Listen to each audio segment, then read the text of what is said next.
Chapter 151, Understanding the Issue.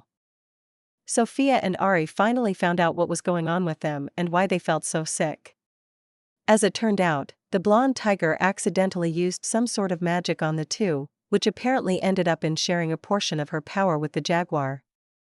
This caused both to become ill because their bodies couldn't deal with it, and their magic first had to be adjusted and restarted for them to feel better. Eh?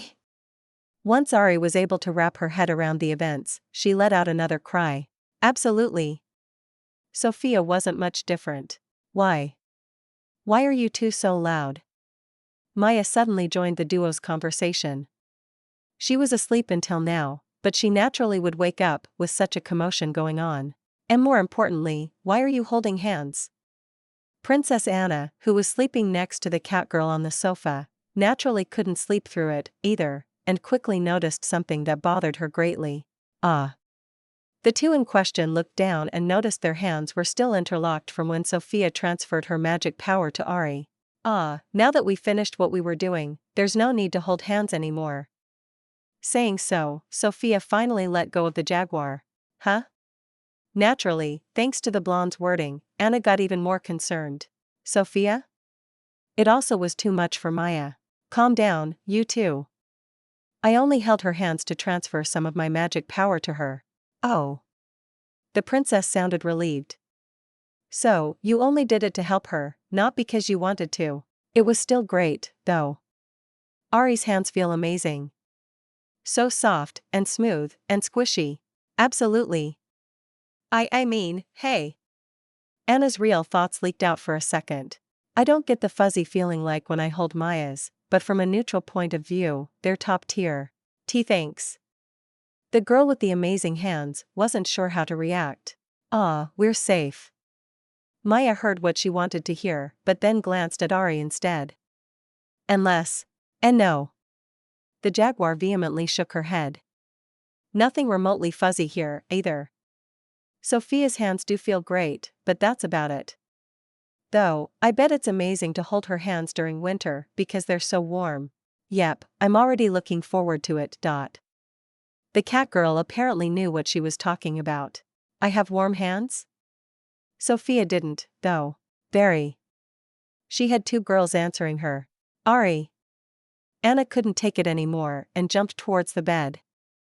There, she sat down next to the jaguar and demonstrably grabbed both her hands. No more touching her, Sophia. Adorable. The blonde had used the time when she was being yelled at to leave the bed and sat down on the sofa next to Maya.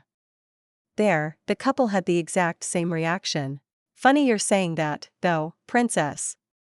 Sophia wasn't done yet. I only hold hands with Ari. You, on the other hand, tightly nuzzled against the side of my girlfriend while you two took a nap on the sofa together. Ah, Anna froze up. That was an accident. I only noticed it when I woke up. Did it feel good, though? Why, yes. She averted her face. Maya also smells very nice. Why, thank you. The nice-smelling cat girl liked the compliment. You do, too, by the way. Though I don't know about your hands specifically, you, as a whole, are also very soft and squishy in places. I'm a big fan of that. Anna needed a moment and then let go of Ari's hands to cover her chest. Why you can't sexually harass a princess? That's a crime. I think. It definitely should be. She has a point, though. Sophia and even Ari sided with the cat girl. Why you too? She stared at the jaguar with an exasperated expression while her face had turned entirely crimson. Afterward, everyone needed 5 minutes to cool down and reset. Only then, Maya and the princess finally noticed that the two little girls seemed to be doing much better. Finished being sick? Maya placed a hand on Sophia's forehead to check her temperature. Almost back to normal, too. You, too, Ari. You look much better now. Wait, was Sophia actually able to share her magic? Our healers couldn't do it, after all. The duo had no idea what to say. It's a bit complicated. What happened? The other two suddenly got a bad feeling. Well, you too. The blonde looked at Maya and the princess, before gesturing at the jaguar. Tell me if you notice anything different about her. Huh? Actually concentrating on the girl for a moment, they quickly noticed it. Ari. What is going on with your magic power? Anna directly freaked out. Sophia. What did you do? Why has she many times her original power now? Maya took a wild guess at who was responsible for it. I did something without thinking. Yesterday, I showed Ari my storage magic, and she really wanted to learn it, too. But that's impossible, because she can't use chantless magic. Jokingly, I complained to magic itself to give her more power. I would even help out if needed. Unconsciously, I also poured actual power into my words, and it actually happened. With her current power, Ari should be able to easily learn chantless magic. Eh? The jaguar herself had the biggest reaction. She apparently hadn't thought that far yet. I can use chantless magic now. Training starts soon. Just hold on a moment. The princess stopped the blonde.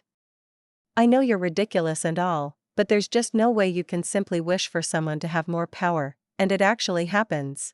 I'm with Anna here. That's just way too easy and convenient. No, it's neither of those. Sophia shook her head. Maya, remember the 10 to 15% I lost of my magic? They're Ari's now. When I poured my magic into her, I needed exactly the same amount to fully fill her up. Somehow, the magic I used for her also immediately regenerated. The same goes for her old amount that got added on top, but those initial 10+% are still gone and don't regenerate at all. The amount I lost lines up exactly with the total power Ari now has. Wow. I also think that's why we felt sick. The blonde continued. Ari got her powers increased by me. She probably had to get rid of her own first to become compatible with mine, I guess. My magic, too, had no idea what was going on, causing it to rebel inside my own body while trying to recover what I had given up on. Maybe whatever I accidentally did wasn't even finished yet, and everything would have been fine if I had stayed a bit longer with Ari yesterday. I'm not exactly sure about that, and I doubt we'll ever find out, but that's my guess. Seriously? Maya was shocked. You permanently gave up a portion of your magic power to give it to Ari? That's kinda romantic in a way. Now I'm actually jealous about what's going on between you two. A part of you is now a part of her. I am really sorry. The jaguar started apologizing. I'm naturally happy, but I never asked for it, Maya. There is nothing romantic going on. Also, I feel awful about having taken so much magic from you, Sophia. First of, it was an accident with no ulterior motive, Maya. If you want, we can mix all of our magic power with each other later. Second, it's alright, Ari. It might have been a lot, but I still have more than I could reasonably use, especially because it regenerates so fast. More than one person could have been problematic, though. All things considered, I'm just happy for you. I'll make sure you learn the storage magic you loved so much now, too. Thank you. The black-haired girl felt touched. I like the mixing idea. Maya, too, was happy. You. Anna, on the other hand, seemed sadder, if anything, while she kept glancing at Ari. Why you're not going to leave me now, are you? Huh? She looked confused. Why would I leave you? If your magic stays like this, ignoring Sophia and her group, you'll be the most powerful person in the capital. You can do whatever you want now. Wow. Even if that might be so. I'm already doing what I want, though, because I'm here in the castle with YU. Ari. Anna couldn't help herself and tightly hugged the jaguar. You're the best. Ah. The couple had the same reaction again. Still. Maya watched the two being flirty and intimate with each other for a few minutes and then whispered to Sophia. Is that really how childhood friends work? It's great, isn't it? The blonde feigned ignorance because she wanted to keep Ari's slip-up a secret. Not to mention that she has no idea how Anna actually feels. Makes me sad I never had one. And me super happy you didn't. Maya had her own opinion as she continued to watch the duo. Hee hee. Sophia ignored her and had a great time looking at Ari's completely red face while Anna clung to her. The princess needed another 5 minutes to let go of the jaguar again, and the group was finally able to continue their conversation while the two joined the couple on the other sofa in the room. Once she calmed down, Ari faced Sophia. Am I really able to use chantless magic now? Aside from the point where I still don't understand why not anyone with some proficiency in magic can use it, I'm certain about it. I remember Finn mentioning that you need around 10% of Maya's power to use it. Thanks to our weird accident, you now have around 1/3 of her power, Ari. Beating an entire army might be difficult, but everything else should work with ease for you soon. Sophia. She stared at her with a disapproving expression. Why would I want to beat an entire army by myself? Who knows? The blonde shrugged her shoulders. I never planned to do it either, but I still ended up destroying an army. You never know what the future has in store. Stuff like that just happens from time to time, after all. No. It doesn't. That's just you. All three other girls retorted at the same time. Sophia pouted for a second. Well, I actually really can't recommend it. It's no fun at all, so it might be for the best. Yes. Everyone gave her a big nod. Well, how about we go call Fan and Aura? I bet they want to know what's going on, too, and they can also explain the extent of your new power better, Ari. Afterward, Sophia searched the wolves with her detection magic and told Maya where to look. The blonde felt a lot better after the magic issue had been resolved. Most of the cold-like symptoms she and the jaguar suffered from were gone, too. However, the muscle pain and fatigue were still lingering in her body, bad enough to not go herself. The catgirl then swiftly left to collect the two. Chapter 152, Foundation of Magic. Sophia and Ari told the other two what was going on and why they were feeling so sick. Naturally, Maya and Anna were shocked that the blonde tiger accidentally shared some of her magic power with the jaguar. Still, the real mess was just about to happen. You did what? The wolves joined the group, and Finn immediately freaked out when he heard the story. Are you serious? Aura, too, couldn't believe it. Check it with your detection magic. Ari now has exactly the amount that went missing from my magic power on top of her old power, and her whole magic only started working again after I activated it. Wow, that's it. She finally did it. Finn shook his head. Sophia finally broke magic for good. Sure, it was super surprising, but I just shared some of my magic. Everyone just stared at her. No. The male wolf looked like he wanted to jump at Sophia and attack her. This is by far the most ridiculous thing you ever did. Nothing else is even remotely comparable to this. Why? I feel like I did much more outrageous things before. No. Finn repeated himself. Your magic power's yours. You can share it with others temporarily to refill their power, but that's it. Your own power will always recover, and the one you shared it with never gets their capacity increased. You can't give it to others. I did, though. Sophia only shrugged her shoulders. It was quite easy, too. And that's why you broke the very foundation of magic. That was pretty brittle, anyway. Half of it makes no sense, and the other half seems to be unknown or misunderstood. The blonde loves magic, but she has had the feeling that something's wrong with it for a long time. She found it weird from the very beginning, actually. That's just because you ... He wanted to mention how she's a different world, but that would be highly inappropriate. No, that's just the reason why I keep asking questions. Sophia didn't accept this answer. Activation words make no sense. Most people can't use chantless magic, but frigging kitchen appliances can. Sometimes, you can literally do whatever you want, but other times, there are supposed to be limits for whatever reason. Magic can basically read your mind because it works on an imagination basis. It also helps you out and auto-completes ideas if you have no idea what you're doing. Not to mention that magic can actually mess up. If you think I destroyed the foundation of magic, please explain all those things to me in a manner I can understand. Once I get it, I'll stop destroying it. The wolf needed a moment. I'm waiting. The blonde looked at him with expectant eyes. By the way, that's just how magic is and or works, is not an answer. I don't have any answers for you. I do understand some of your questions, but magic's indeed exactly what it is for me. I never had any reason to question it before meeting you. So, what makes you think I broke magic when, while you know how to use it, you actually aren't sure about how it really works either? Because it doesn't make any sense what you're doing. It goes against everything that is known about magic. Yes. Aura agreed with him. Is that so? Sophia tilted her head. Maya, what was your reaction when you first met us, and I showed you my way of using magic? Air.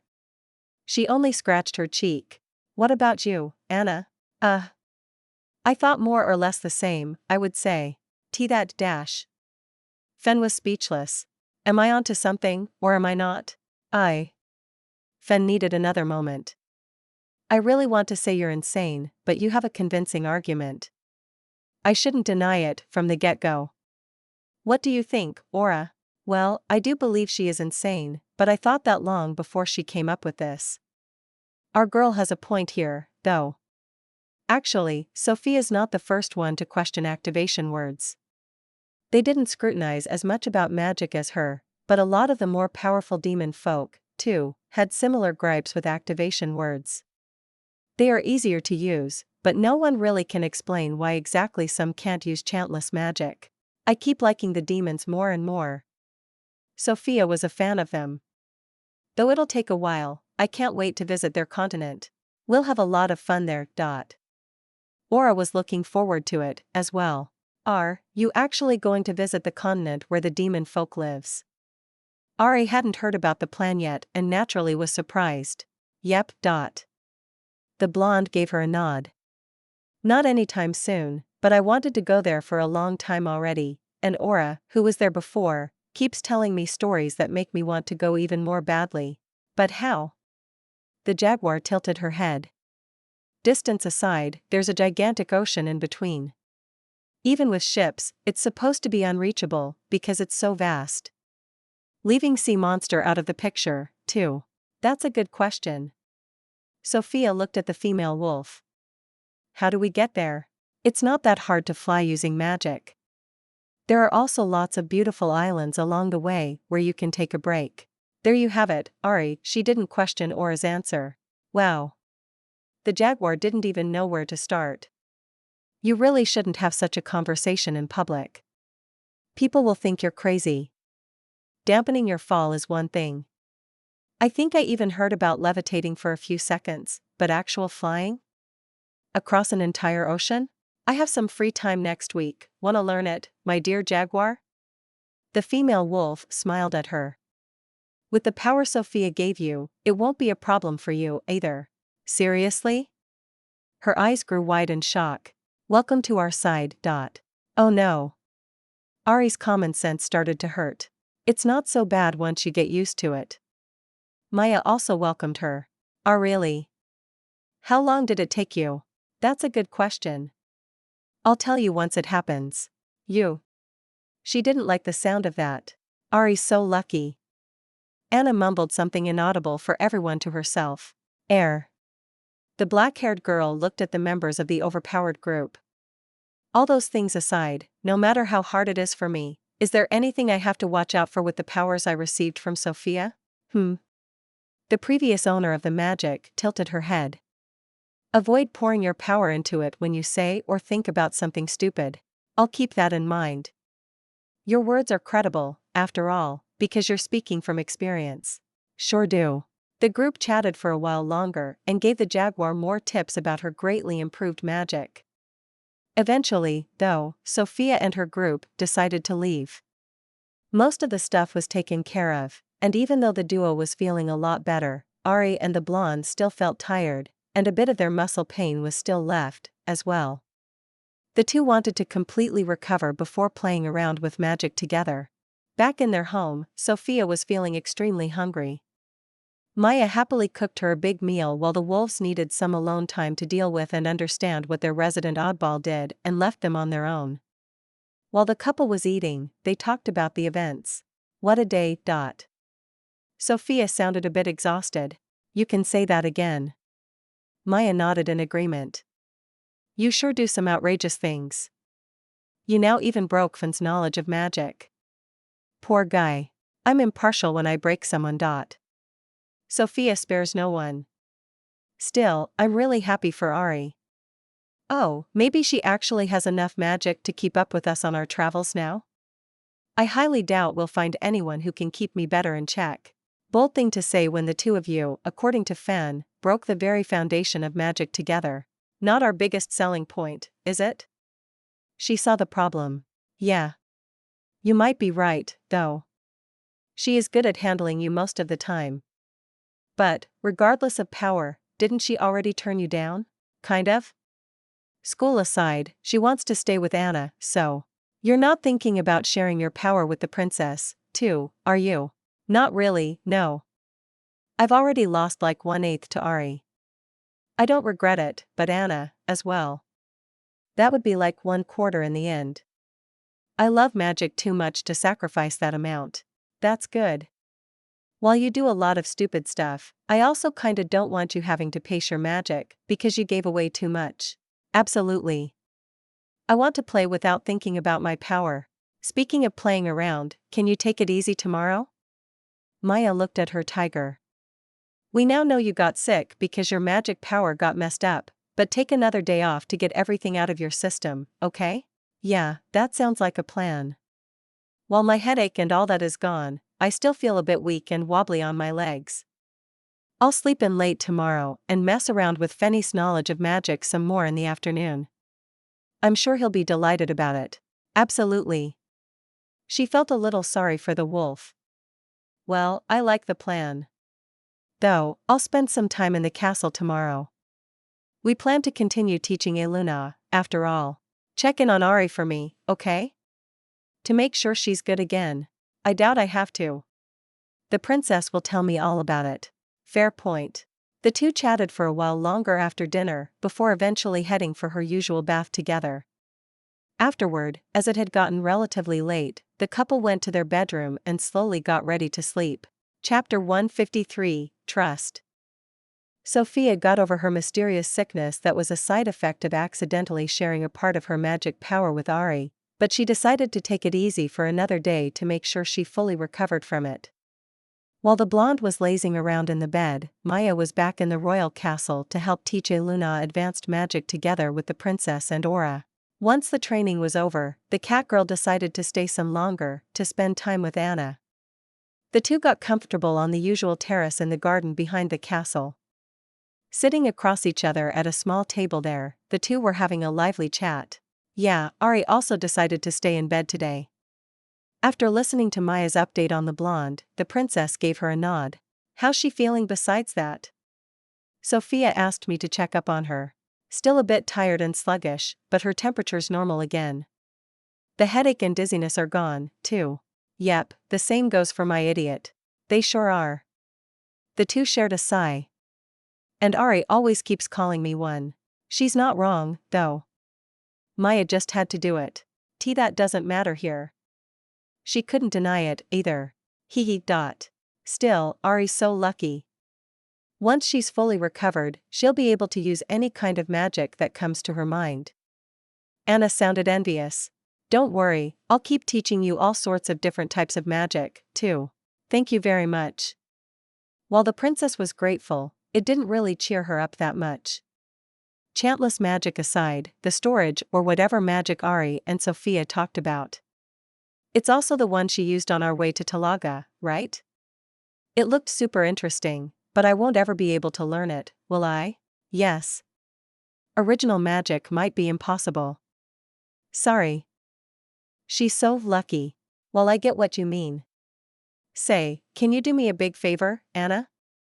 Maya's expression suddenly turned serious. You might think about it because it seemed so easy with Ari, but please don't ask Sophia to share her power with you, too. Knowing her, she actually would do it if you really want it and ask her nicely. That hadn't come to my mind yet. Why not, though? Sophia loves magic more than anyone and enjoys the grand and flashy types the most. If she'd share her power with you, too, she'd end up having lost 25% of her power. She still would have more than a lot of us combined, but still. I don't want her having to hold back, because she gave away her power. I feel you, I really do, Anna, but. Yes, I understand. The princess nodded. A lot happened between all of us, and despite everything, Sophia's still important to me. Having her suffer because of me would be the last thing I want. Yes. She noticed Maya's expression. I didn't care that much about that part before she turned me down, but you know what I mean. Ari was a lucky accident, and we can keep it at that. Thank you very much. The cat girl was grateful for it. Well, I can always just talk Ari into doing stupid stuff for me. That sounds like a lot of fun on its own. Yeah, but she's first going to spend a lot of time with Sophia to learn all kinds of cool things from her. So envious. Of what? Maya tilted her head. The tiger you wanted to marry having a great time with your childhood friend, or Ari being close to someone else. Moreover, she got closer than you to the girl that broke your heart without even trying for a second. Not to mention that it was almost instantaneously. I don't like that sort of teasing. Anna reacted differently from expected. Yeah, I'm sorry. The cat noticed that she was just plain mean. Still, I'm curious. Who are you envious of? Both. The princess answered with a slight frown. I think it's a little unfair that Ari's getting along so much better with Sophia than I did, even though I tried so very hard. Well, that was your biggest mistake. If you would have been more relaxed and easygoing about your way of approaching Sophia, I wouldn't have been as much on guard as I was. Our idiot, too, would have let you get closer that way. And now, you're giving me tips? You aren't a threat anymore, after all. Ugh. It still stings, you know. Anna didn't look happy. No, but somehow. Sophia getting along with Ari this well, it hurts. That much? Yeah. The princess took a small break. Ari and I were together since, well, even before I can remember. We grew up together and also never left the other side.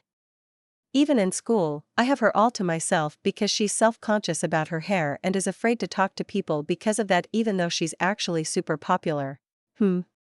Maya thought about her words for a moment. Okay, I get the feeling of wanting someone all to yourself and monopolize them.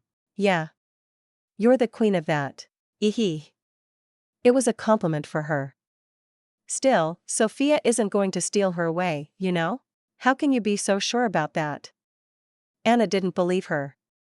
How often did we catch them flirting or while doing other suspicious things already? Who knows what kind of stuff they did when we weren't there? It's called trust. You can't tell me you're not worried at all. Not you, of all people. Not after how hard you went against me, even though I didn't get nearly as close. The princess still vividly remembers how aggressive Maya was when keeping her away from the blonde. Well, I can't say I'm happy about everything that's going on between the two of them, but they're just friends. How do you know that? Again, trust. Also, Anna, hold out your hand. I want to try out something. Why? The princess wasn't sure how to feel about that. Do you want to hold hands now, or what?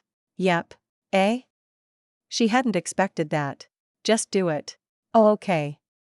Slightly reluctant, Anna presented her right hand to the cat girl above the table between them. Good. Without hesitating, she gently reached for her hand and held it for a while. Wow, you have nice hands, princess. Super soft and silky smooth.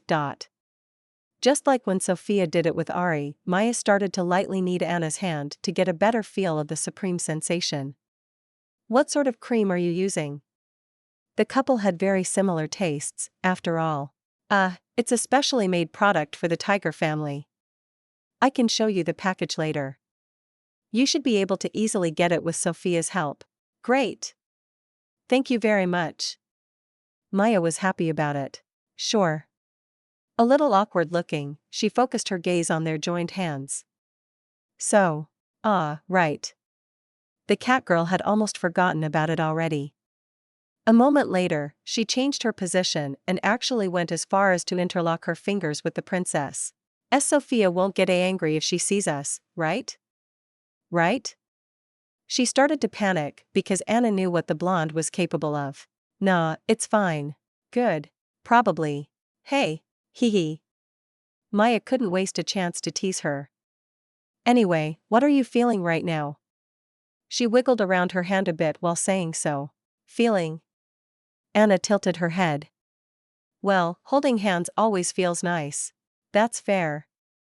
She didn't disagree. You also have beautiful hands, Maya. While I'm not the biggest fan of so shortly trimmed nails, it's amazing how long your fingers are. Thanks. Yeah, Sophia really likes them, too. Also, yes, slightly longer nails do look better, but they're very inconvenient. She really, inconvenient. Ah. Anna looked confused for a moment, but then her face suddenly turned bright red, and she could not finish her sentence. Oh? Maya naturally noticed her reaction. What might this perverted princess be thinking about right now? I am not a pervert. Really? Then, why are you blushing so hard just because I wanted to say that Sophia likes to grab my fingers when we're holding hands, or how it's a pain to clean the dirt under long nails? That's not what you wanted to imply. Anna didn't believe her for a second. Not at all. Is that so? What did I imply, then? You. Her face lit up even more. Shut up. Gosh, you're adorable. The cat girl was having a great time. I hate you. Yep, I love you, too. Why you do? The princess was emotionally all over the place. In the friendship kind of way. Don't get any weird ideas now. That's great. She suddenly started to smile. I mean, I noticed we were getting along fairly well recently, but I wasn't sure if we could become real friends after the extremely rocky start we had. Nah, don't worry about that, Anna. I've actually gotten quite fond of you, and we can leave behind that part in the past.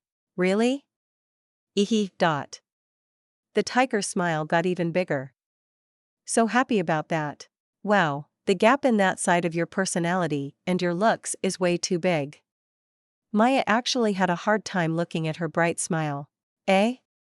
What do you mean? You're a super big, in more ways than one, cat with a bit of a tomboyish feeling, but you're way too sweet on the inside. Got a problem with that? Anna started to pout. Not even in the slightest. I'm not interested in you, but I am a fan of your outsides, and a sweet personality is never a bad thing. Thank you.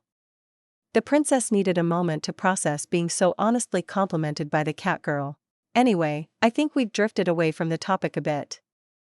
Maya enjoyed the blush on Anna's face for another moment before gesturing at their still joined hands with the interlocked fingers. Tell me what exactly you feel when we, the two of us, are holding hands. The princess looked at their hands for a while and tried to find out what the cat wanted from her. As she wasn't the fastest, she needed a while to think about it, though. Chapter 154, Between Crushes and Love. Maya was spending her time with Anna in the garden of the royal castle, and the two had something pretty interesting going on. The princess was complaining about Ari and Sophia having gotten that close, obviously sounding jealous, while the cat girl tried to explain why she didn't have to. For some reason or another, Maya decided to show it to the tiger by holding her hand, though. So, what are you feeling, princess? She addressed her while looking at their joined hands. Anna looked in the same direction and focused her gaze on their interlocked fingers. Your hand's a bit cold? It feels fresh. I kinda like that, though I probably still prefer Ari's warmer ones. Yep, Sophia's toasty ones are the best. The two had a similar preference. Other than that? HRMN. No idea. The princess gave up with a shrug. I like it, but what am I supposed to feel here? See? That's why you don't have to be worried about Sophia and Ari. She was more than just a little lost after Maya's explanation. I have no idea what you're talking about. Perfect. While saying so, the cat let go of Anna's hand, and the two sat down normally again. So, no fuzzy feeling or a tingling in your stomach? Maybe a slightly elevated heartbeat? Not really, no? She tilted her head. Okay, my heart raced for a moment when I thought about Sophia spotting us, but nothing besides that. Yeah, that doesn't count. Ah. It feels like my whole body just started shaking. Anna looked a bit bewildered. Feel that, too. Maya looked around them and noticed that the plants in the garden also moved around much more than they were supposed to be. Is that an earthquake? It seemed like it. She nodded. Weird, we hadn't one of those in forever. It's really strong, too, but also feels pretty far away. I wonder what happened. Well, it happens from time to time. It doesn't seem to be stopping either, though. The cat girl didn't put much thought into it. Perfect timing aside, no, that obviously doesn't count either. They decided to ignore the ongoing earthquake as it had no relation to them. Okay, and? What does that mean, then? The tiger wasn't any less confused. It means you aren't in love with me. By the way, that's mutual. Maya obviously had none of these feelings for her, either. When you hold the hands of someone you love, you know it. Ari and Sophia, just like us, enjoyed holding hands, but none of us has any actual feelings that go above some sort of affection for the other. I see. Anna gave her a slight nod. Wait. Then, her entire face suddenly turned red. If you hold someone's hand and you feel all tingly and fuzzy, it means you love her? Does it feel nice? The fuzzy tingling, I mean. Why yes. It makes one kind of, happy? Yep, that could be a strong indicator of having such feelings for that person. Oh really? Anna's face lit up even more. Do you want to tell me something? Maya's expression changed into a grin. And no. Yes, I was just hypothetically speaking. Is that so? Absolutely. The princess was flailing around with her arms while trying her best to deny it. I wasn't thinking about anyone specific whatsoever. She played along. Alright, let's talk about someone completely unrelated, then. The cat's grin got bigger. Why are you getting this jealous when something involves Ari, anyway? What do you mean? Her composure was non-existent by now. It did seem like you fell in love at first sight with my Sophia. After all, you were quite aggressive and even were okay with marrying her. Well, she is super cute, and marrying her seemed like a jackpot. True. Maya gave her an approving nod. Even so, while I noticed that you were envious of me, you've never gone to such lengths compared to when you protected Ari from Sophia or tried to cling to my tiger as much as you do to your jaguar. Like I said before, we grew up together, and I might have gotten a little possessive because of that. More than someone you plan to marry. Anna had nothing to reply to that. You never really were that interested in Sophia, were you? That. You were interested in her. She's cute, after all. You also weren't against a marriage for the same reason, but that's about it, right? It was more of a crush, huh? One that burned hard, and fast. That's also the reason why, while you undoubtedly were sad by her rejection, you got over it relatively quick and still enjoy spending time with both of us. The princess didn't know what to say. Am I wrong? I don't know. Anna needed a moment. It still occasionally stings when I look at her, or the two of you being flirty, but I honestly expected being rejected by my first love to hurt more, much more, and longer, too. Is she your first love, though? Maya was slowly getting to her main agenda. What do you mean? To me, a certain black-haired girl sounds way more special to you. Ari? Her blush intensified even more. I don't think I ever saw you blush when talking about Sophia, either. Which is a good thing, because that sight makes even me a little weak. That gap of yours really is something else. Ari and I are just childhood friends. She had utterly missed the cat's other remark. You know, while not to the extent of living together in the same place, I actually have some childhood friends myself. The city I grew up in wasn't that big, so I basically knew everyone my age since I could walk. I loved spending time with them, but I never really cared when they were with other people. Why you didn't? Anna seemed honestly shocked. To be honest, I only found out that I'm this possessive after I met Sophia. I never even imagined to be like that. I do think that your strong feeling to monopolize Ari means something. Maya was pushing her a lot. I feel that whatever's going on between the jaguar and you is much more genuine. Anna couldn't look at her for a while. I still think Sophia was my first love, though. She decided to ignore the cat. How so? I've, always thrown a bit of a tantrum whenever someone tried to get close to Ari. I'm really glad that she sticks to me all the time in school, because I can act as a buffer when someone tries to get close to her that way. But, wanting to monopolize her that much and getting Jay jealous to such an extent when someone does get close to her. That didn't happen before, only after Sophia T turned me down. Oh. Maya once more showed her a big smile. What? The princess didn't like her expression. In other words, your crush on my tiger, and it not being reciprocated, made you aware of your actual feelings for Ari. That's not what I said. It sounds like that, though. Does it? Yep. You think I'm in? I love with Ari? MHHM. Maya only nodded.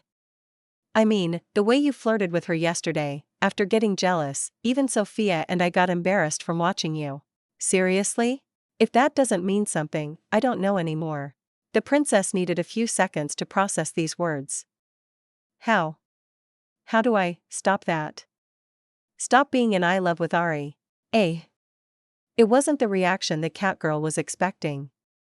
Why? In my eyes, Ari's super cute. She's no Sophia, but still, wow. She's the cutest. Anna blurted it out without thinking, not helping her argument in the slightest. I don't want to be in I love with her. Why not? Maya couldn't understand her. Ari's my best friend. Everything about our dynamic is perfect. I don't want to mess it up and risk what we have. Mature. Very mature.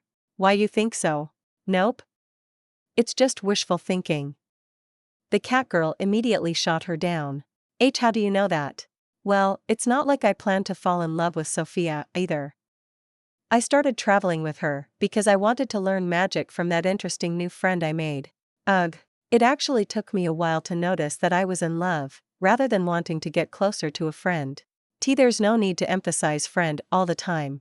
Once I became aware of my feelings, was made aware of them, I actually had a similar reaction. I wanted to wait or even ignore them because I didn't want to bother Sophia as she was going through a lot at that time. And I almost exploded and basically confessed to her immediately afterward. I see. So, you mean I probably can't stop being in I love with her in an instant? Why would you even want to? Maya still didn't understand her motivation. Well, being in love is great, you know? It also hurts. It breaks your heart and makes you cry. Anna's voice became somber. The catgirl needed a moment after that. You are afraid that she's going to reject you. Why, yes. I almost ruined our friendship because of it, and we barely even knew each other. I've been with Ari my entire life. That's over 17 years. I don't even want to imagine what would happen if she turns me down, too. Anna looked miserable just thinking about it. Okay, that's understandable. Is Ari straight? That would indeed be a problem. No, we're both into girls. The two of us often look together at air. Her words turned into mumbling towards the end, and Anna didn't finish the sentence. Oh, what a perverted princess. Shut up. Well, I can't blame anyone for being curious. You. So, what's the problem? While Maya was having a splendid time teasing her, she really wanted to help the princess, too. I have no problems with admitting that you're extremely attractive, Anna. My type has kinda changed since meeting Sophia because I now lean more towards shorter girls, but a tall feline girl with such a style and figure. I doubt many wouldn't turn around for you. The catgirl's love for massive assets wasn't anything new, after all. Thank you. The tiger was trying to beat Sophia's record on constant blushing today. Why yes, shorter and medium-sized girls are the best. Hee. While Ari is a little taller, she's very similar to Sophia when it comes to her figure. You definitely have a type, Anna. Why yeah, I have. She had no reason to deny it. So, once again, what's the problem with you and your jaguar? Everything seems to line up for me. The princess didn't answer and closed her eyes to concentrate. It seemed hard for her to put it into words, and she needed some time to prepare. Chapter 155, Love Advice for a Princess. Maya and Anna were still together, and their chat had turned into full-blown girls' talk.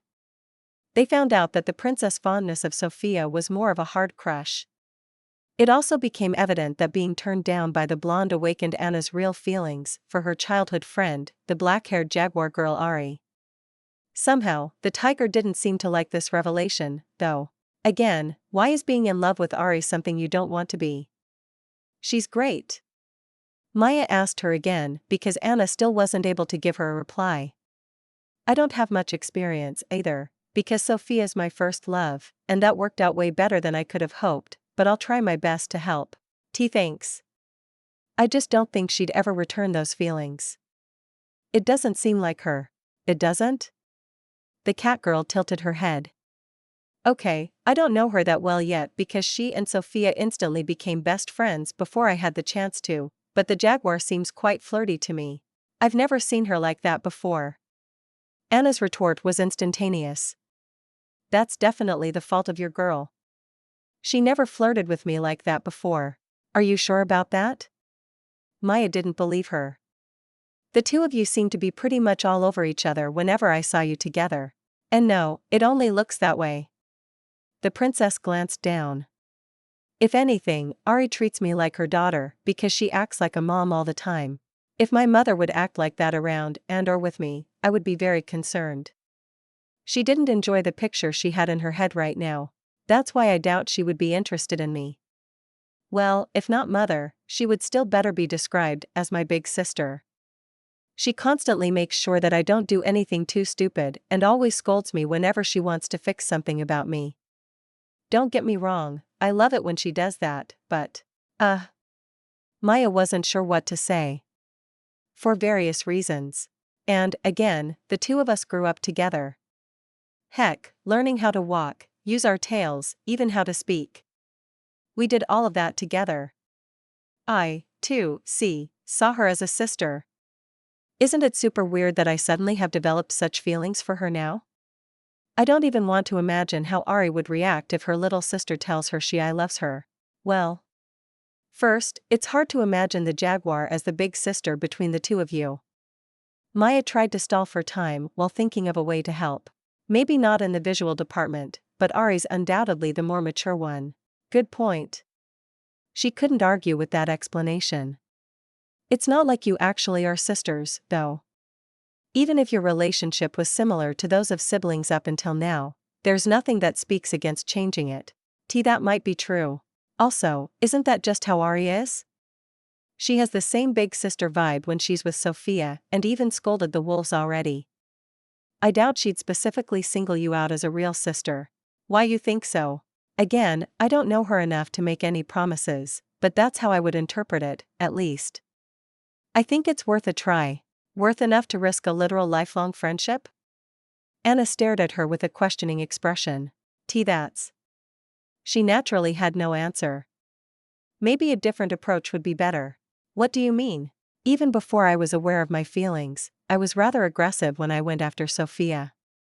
You could try to get physically closer to Ari and see how she reacts to that. If you notice that she's enjoying it, I would say you definitely have a chance.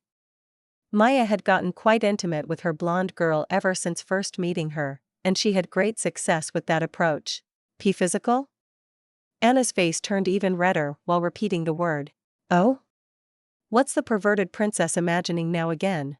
Stop calling me a pervert. That's Lace Majest. She tried to use her royal roots as a threat. Why would that be? The cat girl didn't sound intimidated. She's gotten close enough to the princess to ignore her. I'm only stating the truth. I wasn't implying that you should do it with her immediately. I never was thinking about that. Not even close. She got loud. Louder. So, you don't want to? Maya only tilted her head again. Do you want to help me, or just use me for your amusement? The line where Anna enjoys it had been crossed once more. Preferably, both. The cat girl paused for a moment. Okay, I'm sorry. I went too far. Thank you. Also, no, that's not what I meant. Okay, it would be quite effective to find out about Ari's feelings for you. Still, I would go with a traditional confession there instead. At first, at least. See, could we stop talking about doing it already? Anna was taking a lot of damage from this conversation. That's at least a n number of steps away. She only mumbled that part. Of course. There's no need to go that far. After all, it also took some time before dash. The catgirl stopped mid-sentence. Anyway, you've slept with Ari in the same bed when she was sick, right? Have you done that before? Of course, actual sleeping, forget any other implications. And no. We're constantly having sleepovers, but we haven't shared a bed since we were little. Perfect. Try to make that a habit again. Sleeping together is amazing. I barely can fall asleep on my own anymore. Sophia and I started doing that long before we got together, too, so it shouldn't be too suspicious. I see. It does sound fun, too. I'll try to talk Ari into it. Perfect. Other than that, maybe take some of your baths together? Oh, we actually do that from time to time already. I didn't think that was anything special? Yeah, especially because the baths in the castle are gigantic. Yes, as long as you don't stick to each other or steal glances of the other's body, being naked together in a bath is surprisingly little intimate. Intentionally looking at naked Ari. Ah, the perverted princess back already. Maya chuckled at her beet red face. That was fast. Shut up. While I can't blame you, I wouldn't recommend it. It's extremely enticing, but also really easy for the other person to notice. Trust me, I'm speaking from experience. From both sides, that is. Sophia also likes to watch, after all. I see. I'll keep that in mind. There was a hint of regret in Anna's expression. Ah, but watch out if she's trying to look at you.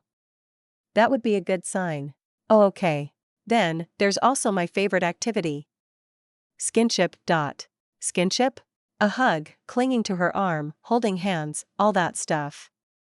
Oh, lap pillows are the absolute best. I can't recommend them enough. Oh, that sounds really nice. The tiger seemed to like the idea. It's amazing. Maya was a big fan, after all. I really want to try that now. Good. Also, always watch Ari's reaction when you do any of that. If she gets embarrassed or blushy, that's a good sign. If she starts smiling or looks happy in general, that would be even better. Is that how it works? I think. Maya wasn't 100% sure about it. Everything I'm telling you at the moment is based on my observations with Sophia. Well, we got together in the end, so it can't be that stupid of advice. Alright. Hearing that, the princess suddenly seemed pretty motivated. Good luck. The catgirl was cheering for her. I'll try to help you out whenever you need it. Thank you. Anna showed her a great smile. I'm really glad that we were able to become friends in the end. Not just for that. Yep, I'm glad about that, too. Ehe. The two chatted for a while longer, but the whole topic had turned the princess into an embarrassed and blushy mess. Because of that, she felt the need to take a break. Maya planned to do the same because she wanted to go home and check up on Sophia, who took the day off to make sure she fully recovered after the slight trouble that the blonde and the jaguar went through. After promising to meet up again soon to talk more, the two parted for the time being. I'm home. It didn't take the catgirl long to be back in their mansion, and she energetically greeted everyone who could hear her when she opened the front door. Welcome back. Aura's equally cheery voice returned from the living room. It was the only reply the catgirl got, though. Hi, there. Following her voice, she entered the living room and saw the wolf relaxing on their sheepskin rug. You really like that thing, huh? Very. Well, it is comfy. Maya, too, had lost to its allure before, after all. Hee hee. She let out a chuckle. By the way, where have you been all day? It's already pretty late. I've stayed behind in the castle after the training with Eluna. I had good fun with the princess. Oh, I hope Sophia won't get jealous there. No, I played with Anna, not the little one. Oh, okay. Aura knew that that was much less of a problem. Speaking of Sophia, how is she feeling? Have you checked on her? Aya. The wolf suddenly turned her head away.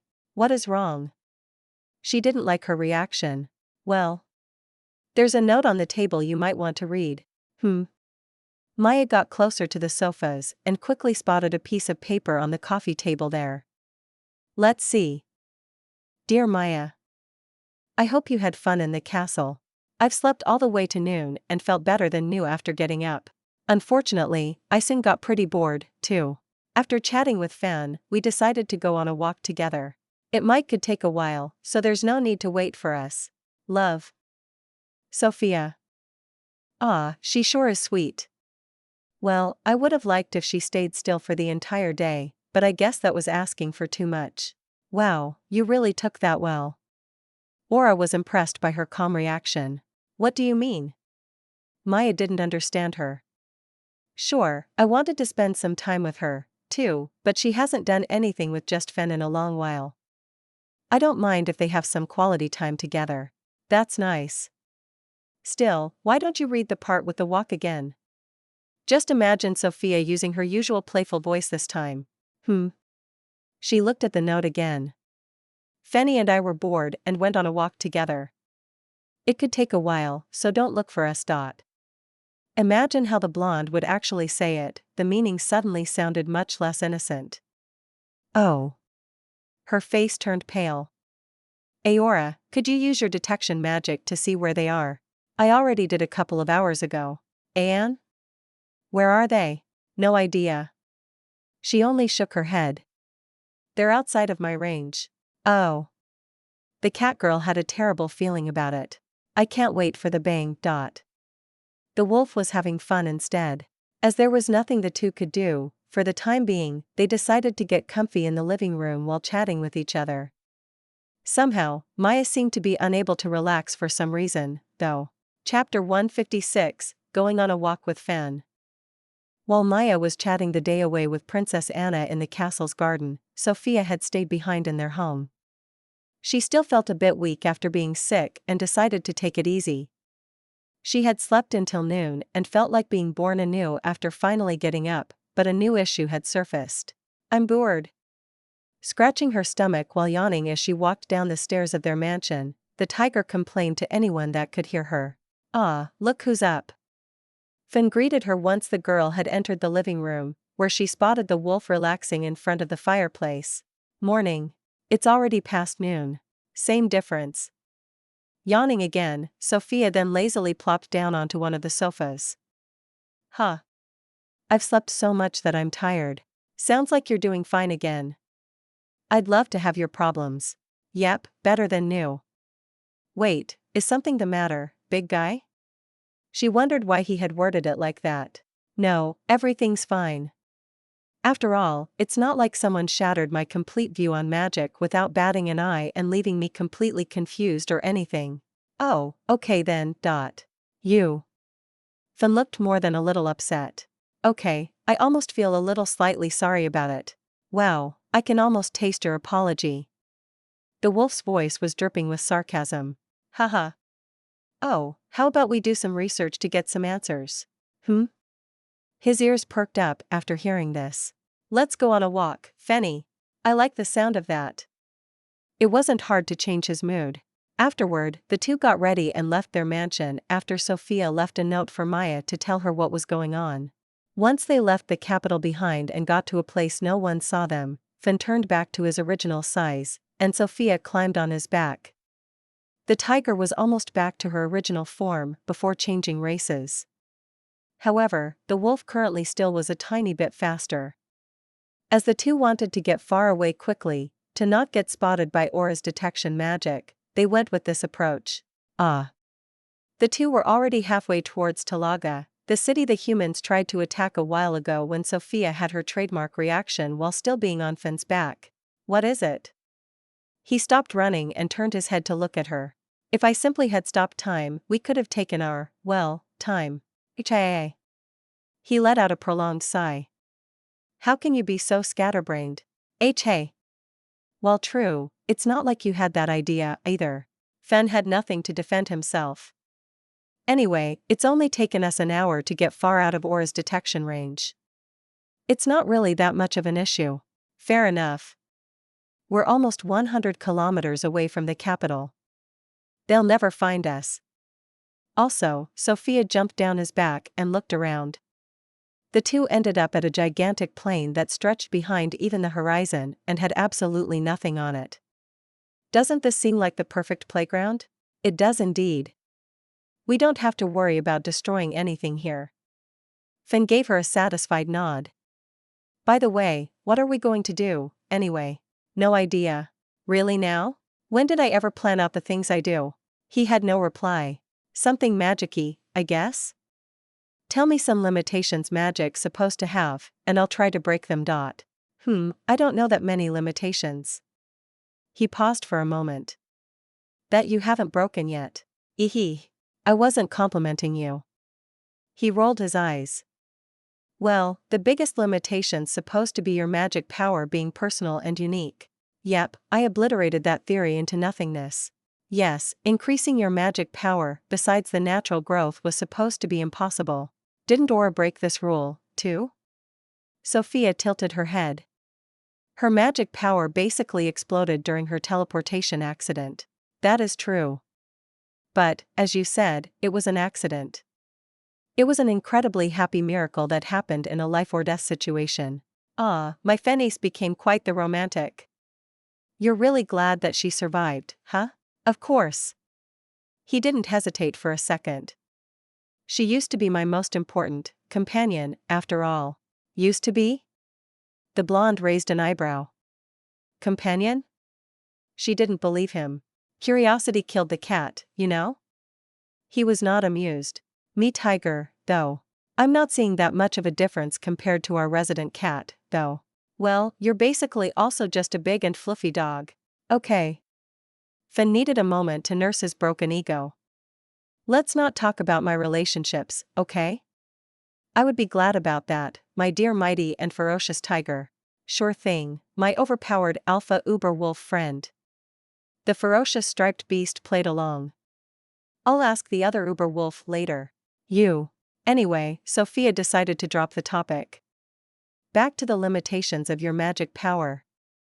Just as Aura, me increasing Ari's magic was an accident, too, though? Not really, he disagreed. You had no idea what you were doing, but you wanted it to happen. Story of my life in this world. True enough. You believed that permanently giving away a portion of your power to boost someone else's was impossible.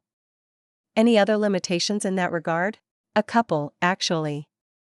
The only thing that's supposed to be possible is to regenerate the power of others if they've run out of magic. Even that's not lossless either. It usually takes you around twice as much as the recipient's recovers. Weird. What about temporarily boosting the power of others? What do you mean? Like, I pour my power into you, making you able to use much more than your own. Once you've, be blown your load, only your original magic recovers. Sophia's expression was all over the place while explaining her idea for some reason. Interesting wording. Are we a little frustrated? Not at all. I have especially no need for any kind of load to be blown. Like, at all. Understandable. Also, while the walls in the mansion are quite thick, my ears are really good, so. No idea why I even asked about being frustrated. He turned his head away towards the end. What? Sophia's face instantly lit up. Why you? You heard, us. Way too often. Okay, Fen decided to not further pursue this topic. No, you can't stack magic like that. Seriously. Her reaction had nothing to do with his latest reply. Heard. I want to die. The tiger's face got even redder, and she needed a few minutes to recover. I'll need to stop time for us more often. I keep forgetting about it when we. Anyway. She noticed that she was drifting away again. Wait, did you say something earlier? Magic no stacky. Fen felt the need to use simple words for his idiot. Really? How weird. Aura and I tried it out a couple of times in the past. It didn't work. I think that rule actually makes a lot of sense. How so? Sophia tilted her head again. Where would you draw the line? You could just run around and get a boost from everyone to pile up a gigantic stock of magic power. Even with just a single partner, you could pour everything you have into them, recover your own magic after a while and repeat it. Ah, you're right. It would be like an unlimited battery for magic. Oh? That sounds nice. Battery. Finn apparently hadn't heard that word before. Ah, it's a device from my old world. It stores power, or magic in our case, and lets you use it at a later time when you need it. That sounds amazing. Absolutely. Okay, if that doesn't work, what about pouring my magic into you while you're using it? That way, I'll keep charging you while you can prepare some hyper large-scale magic. You can't use magic while someone's recharging you. Really? That sounds stupid. Well. The wolf didn't know what to reply. Alrighty, I found my rule to break. Let's play around a bit, my dear Fenny. I'm not sure if I like the look in your eyes. It's like looking at a predator who found its prey. Even so, I'm intrigued. Well, I am a tiger, after all. The blonde showed him an extra cheeky grin while saying so. You win that round, Stripey one. He didn't even seem mad about her reply. Hee hee. So, what's the plan? How are we going to play? Sophia tilted her head. I want to try and overcome this stupid-sounding limitation of not being able to use magic while someone's charging you up. How? With force. Yep, turns out I don't like the sound of that. An instinct inside the wolf told him to step away from the tiger. How about I forcefully pump my magic into you so that you have to get it out somehow to avoid exploding? How about no? Fen put even more distance between them. Besides, why would I explode? You don't? As I said before, you can't really go over capacity, so there's no reason to explode. Not even if I'm going to try really hard? Why? Why do you want me to explode in the first place? She hadn't even noticed that her motivation had taken a slightly weird turn along the way. Afterward, the two took a short break, and once the wolf trusted Sophia enough to go near her again, they tried to think of some safe ways to combine their magic power. The duo wanted to make sure to give it enough thought so that absolutely nothing could possibly and or horribly go wrong. Neither of them were the type for that, after all. Chapter 157, Transferring Magic. Sophia had finally fully recovered from being sick and got tired of being in bed all day. Bored beyond belief, she then ran away with Fan to play around with magic. Far away enough that no one could find them, the two ended up in a gigantic plain about 100 kilometers away from the capital. Alrighty, let's give this idea a try. Sophia energetically raised her fist. Remember, I don't want to explode. Fan wasn't nearly as cheerful. I'll try my best. No, don't try, just don't. Alright, I'll make sure I don't pour significantly more magic power into you than you normally have. Good. The wolf settled for that. What was the plan again? Well, as you actually couldn't activate your magic while I was topping you off with my power earlier, let's try it when you're already using it. As a short test wasn't successful, the blonde wanted to try a different approach. I bet I can force myself inside of you. He only stared at her. Wow, magic power without context is top-tier innuendo material. Even with context, you're pretty borderline, idiot. Ahaha. The tiger had no plans to deny it. Okay, let's give it a try. Use some magic that depletes your power quick so we can see if it works. I guess I could just turn my detection magic all the way to the maximum. It uses a good amount of magic, and we don't risk a potential chain reaction of catastrophes. Sophia looked disappointed. I thought you wanted to learn how to hold back. I've stayed in bed for the last 2 or 3 days, because I was sick. I wanna play. Alright, fine. If we actually get it working, we can try to blow something up big time. The wolf, too, likes to play, after all. And if it doesn't work out, we blow up something even harder, to get rid of the frustration. I love you a bit right now.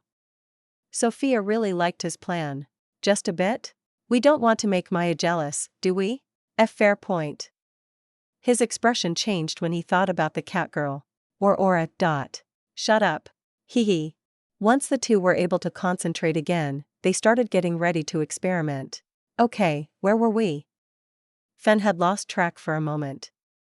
Right, I'll guess it should work for a start if I use my detection magic on full blast for the time being. Yeah, boring, but effective.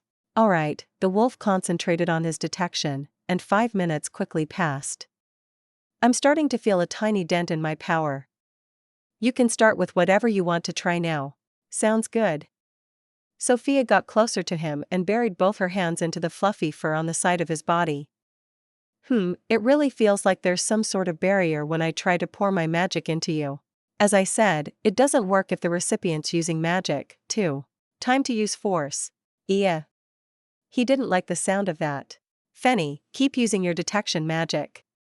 At the same time, I'll try to overload this barrier thingy. Oh, okay. The wolf still had mixed feelings. Alrighty, full power. The blonde closed her eyes and seemed to be concentrating really hard for a while. Oh? I kinda. Is it actually working? It feels like something's flowing over to you. Why, yes. I'm starting to feel something, too. It's unbelievable how you stop. His voice suddenly was filled with panic, and he jumped away from the tiger. What? She had no idea what was going on. Huh. That was scary. Fen needed a moment to catch his breath. I think you broke something again. Huh? I started to notice your power flowing into me, and something suddenly seemed to have snapped. Afterward, all of your power came at me at once like a tsunami, and it felt like I would explode for a moment.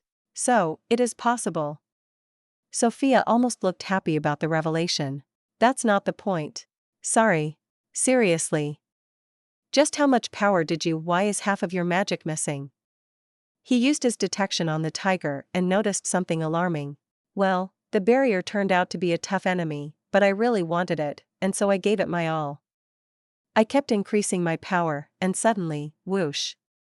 She made a little wave gesture with her hand towards the end. That sure was no whoosh. Fen yelled at her. Sorry. She apologized once more. You know by now how much 50% of your power is. Even with what you lost the other day, that amount's still enough to destroy a city or 4. Don't force that into a friend without prior warning. Yes. I just really wanted it to work and forgot to think about any possible consequences. She looked slightly devastated after having heard him saying it out loud. Ugh. Fen needed a moment. Now I can't be angry. I, too, tend to forget everything else when I'm engrossed in something. Aura probably can sing you a song about that. We did a lot of messy stuff when experimenting with magic back in the day. She's the same, though. I was set on fire more than once by her. Among many other things. Hee hee. Sophia felt better. Sounds like it was fun with her. That's up for debate. He paused for a moment. No, well, yes. Yes, it was. Afterward, the duo decided to take a break. Fen wanted to leave the feeling of almost exploding behind while Sophia waited for her magic to recover. Once they were good to go again, both decided to resume the experiment. Alright, time to go all out. The tiger was very motivated. If possible, without me exploding, though. He was still a bit wary. I'll try my best. Fen glared at her for a few seconds. Fine, what's the plan? Let's do something flashy. I kinda want to do a gigantic fireball, with both of our power combined. Yep. She gave him a hearty nod. Oh, do you think you could see it even from the capital? Remember the town we picked up your cat? I'm pretty sure they'd see it, too. Seriously? If we aim right, we could destroy the capital from here with that fire. Sounds like fun. Let's do it. Yeah? Oh, no. Sophia noticed her mistake. Obviously not destroying the capital, but let's make a fireball that reaches the sky. That new jaguar friend of yours will surely chew you out afterward. She'll never find out. He only stared at her, knowing how good the tiger was at keeping a secret. I'll deal with it if it happens. She averted her face. For now, I just want to play. After being sick, I have a serious urge to be as active as possible. What would be better than the biggest and most flashiest magic anyone ever saw? Well, what do I care? He gave up. Still, don't even think about pushing any sort of responsibility on me afterward. I'll bite you. Haha, don't worry, it'll be fine. We're just playing a bit with fire. What could possibly go wrong? The wolf, once more, only stared at her. Okay, you start preparing your fire magic, Fenny. While your power keeps lowering, I'll supply it with my own as I pour it into you. Once, let's say, I only have 1/4 left, you activate it, and we'll enjoy the show. But slowly, okay? I didn't like the feel of exploding right now. Sure. Sophia buried her hands into Fenn's fur again while the wolf began to prepare his fire magic. A couple of moments later, she also began to supplement him with her power. Oi, stop. He immediately started yelling again. What? You're too fast. Last time, it took you way longer to break the barrier. Yeah, about that. Sophia looked somewhat awkward. About that barrier inside of you. That's, well. It's gone. I think I broke it for good because my magic started to flow without any sort of resistance. Are you for real? Yep. Sorry about that. Well, it sounds like a good thing. Let's talk about that later, okay? Finn wasn't sure how to feel about it. Still, slow down a bit, okay? I had only used 10% of my power, but you filled that up in an instant again. Eh? The blonde looked confused. I only poured like 5% of my power into you, though. Huh? He seemed shocked. No, your power is below mine again, so there's no way you only used 5%. Ignoring the loss from transferring the magic even. I did, though? Sophia could only tilt her head. There's no way. Wait a moment. Fen suddenly stopped. My magic's also going down slower now. Your power feels different, too. More condensed, pure. Don't tell me magic power can have varying power? No idea. She was still tilting her head. It would explain why your power goes down so slowly when you use magic and/or why it recovers so fast. Furthermore, it going so catastrophically wrong all the time, even when you claimed having used only a little power. It all makes sense now. Okay? Sophia had no idea what was going on. What sort of monster are you? Hey. She didn't like the sound of that. Afterward, once the wolf calmed down, the two continued their experiment after having promised to talk about the tiger's magic later. Alright, I think it's slowly time to stop, Sophia. There was a hint of worry in his voice. I've never used so much magic at once, or even witnessed being used. It also feels like I'm slowly losing control of it, and we really don't want that. Yeah, I think so, too. The tiger agreed, but her expression suddenly changed. What? He had a bad feeling about this. Can't stop it for some reason. While she said so, the girl stepped a few meters away from Fen. I'm also concentrating really hard on it, but my power keeps leaving me. Oh no. His expression darkened. Okay, we're bailing. The fireball's cancelled. I'm about to lose control with any more power. If that happens, the plane here, together with us, gone. I'll start dissipating the power into the vicinity to get to a more stable level so we He stopped talking. What? Sophia got a taste of how it feels to get It's not working. For some reason, I can't get rid of the magic that I was preparing. Oh. Sophia turned pale upon hearing this, and both were at a complete loss about what to do now. Chapter 158, Out of Control. Sophia and Fen were playing around with magic. The two planned to combine their magic to create a gigantic fireball. To do this, the tiger was pouring her power into the wolf, who then wanted to activate his fire magic with all of their power. Something went wrong, though. He felt like the magic was going out of control and asked Sophia to stop supplying him with power. Unfortunately, she somehow wasn't able to stop transferring her magic. To make matters worse, something also seemed to prevent the wolf from dissipating the excess magic, and the two had no means to stop it from going out of control. What do we do now? Sophia was properly panicking after they noticed that they had no means of stopping their magic that seemed to be getting over their heads. I don't know. Fen was still desperately trying his best to keep the magic stable. Can you get rid of your remaining magic before it also flows into me? That's a brilliant idea, it doesn't work. The tiger's expression was all over the place. My detection's still running because I forgot to turn it off, but I can't seem to activate anything else. That's bad. That's really bad. Okay, detection magic. Is there a safe direction? Safe? As in no type of life you don't want to eradicate. Oh. There's no type of life above the powers of a cow in a 20 kilometers radius around us. We should be dash. Not enough. Fen cut her off. Yeah?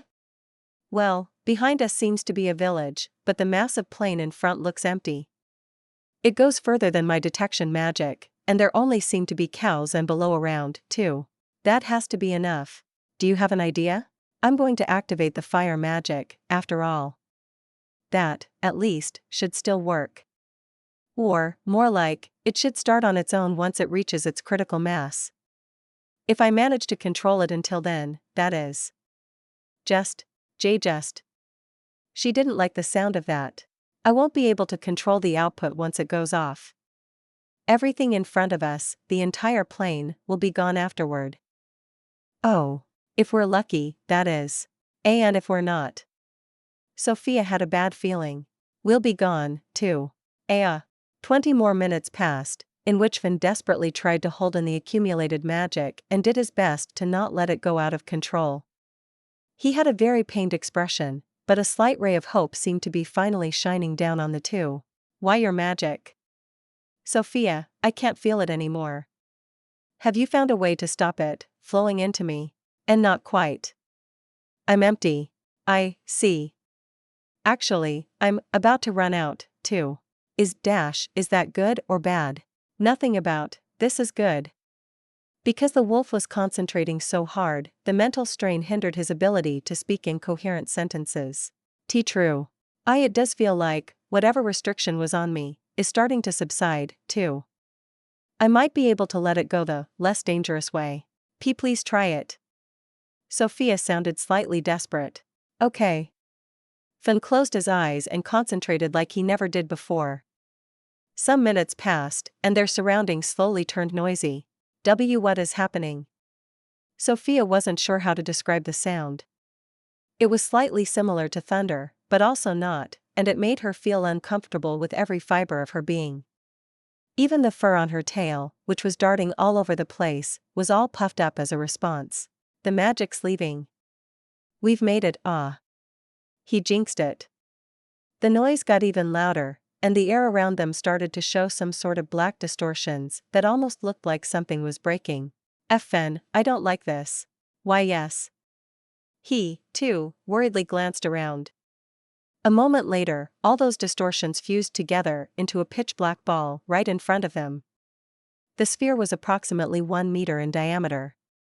It was shrouded in something that looked like lightning or electricity flowing around it. Immediately after, everything turned silent. Fen, I have. Oh no. The silence lasted only 3 seconds. The eerie noise came back, and it was more ear-deafening than ever. Unfortunately, this was only the beginning. A moment later, their surroundings began to violently rumble and shake. I am scared.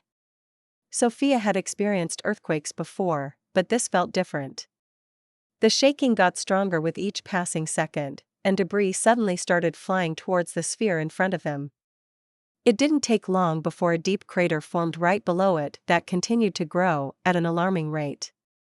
Leaves, sticks, rocks, and much more also headed straight towards it, only to fully disappear upon contacting with the floating ball. This is bad.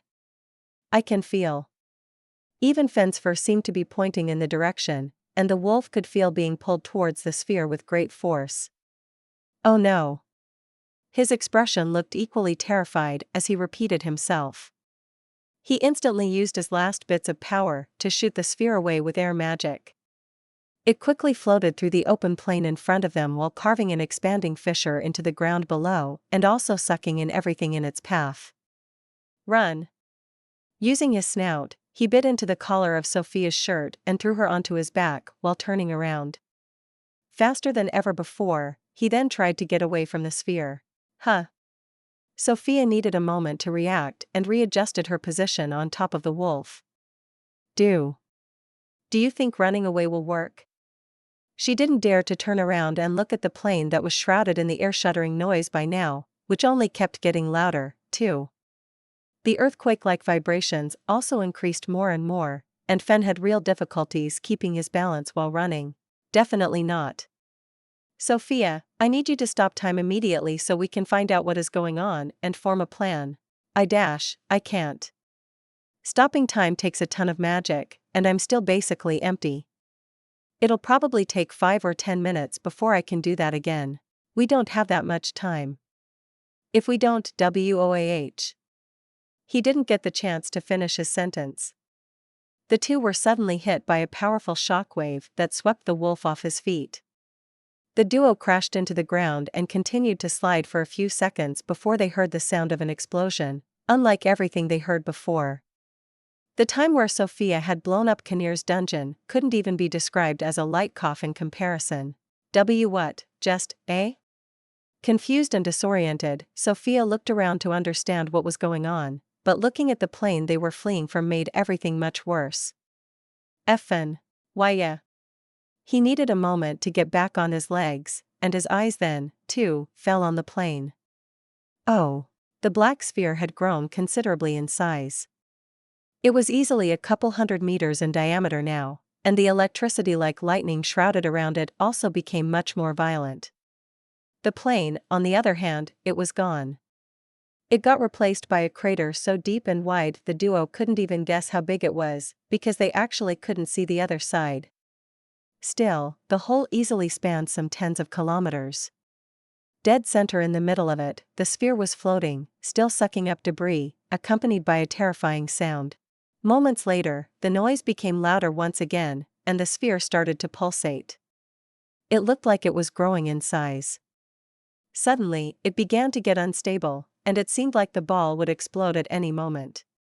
It kept getting bigger and bigger, creeping closer to the duo at an alarming rate while increasing the crater around it even more. Everything around Sophia and Fen was so violently shaking that even thinking about running was impossible. Bracing herself for the inevitable, Sophia inched closer to the wolf and tightly hugged him. Fen. I'm sorry. Me, too. They paused for a moment. Maya. Aura. Mumbling those names, the two glanced at the creepy black sphere that continued to grow while getting closer to the duo. They could already feel being pulled towards it, and there seemed to be nothing they could do against it. The noise it was emitting while destroying everything around it had already long become unbearable, but it still kept getting louder.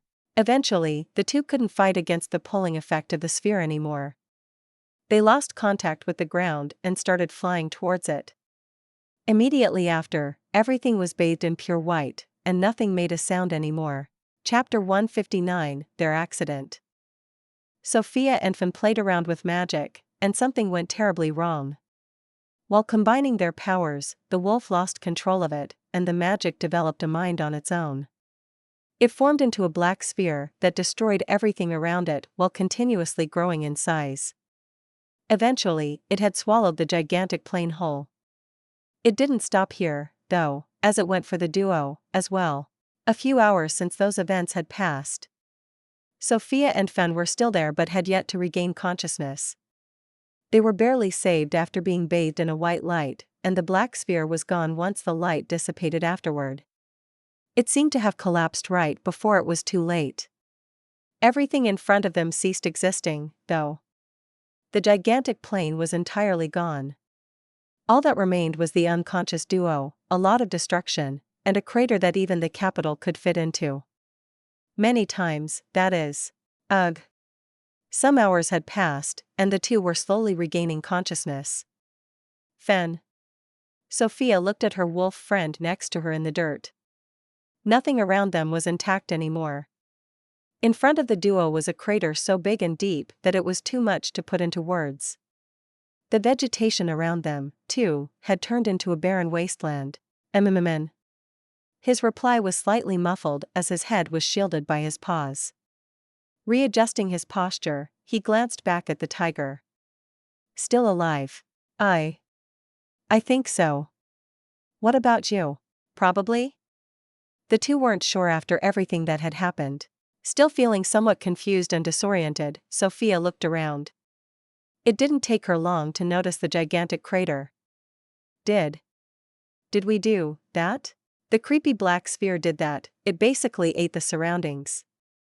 We created it, though. Is that thing gone? I think so.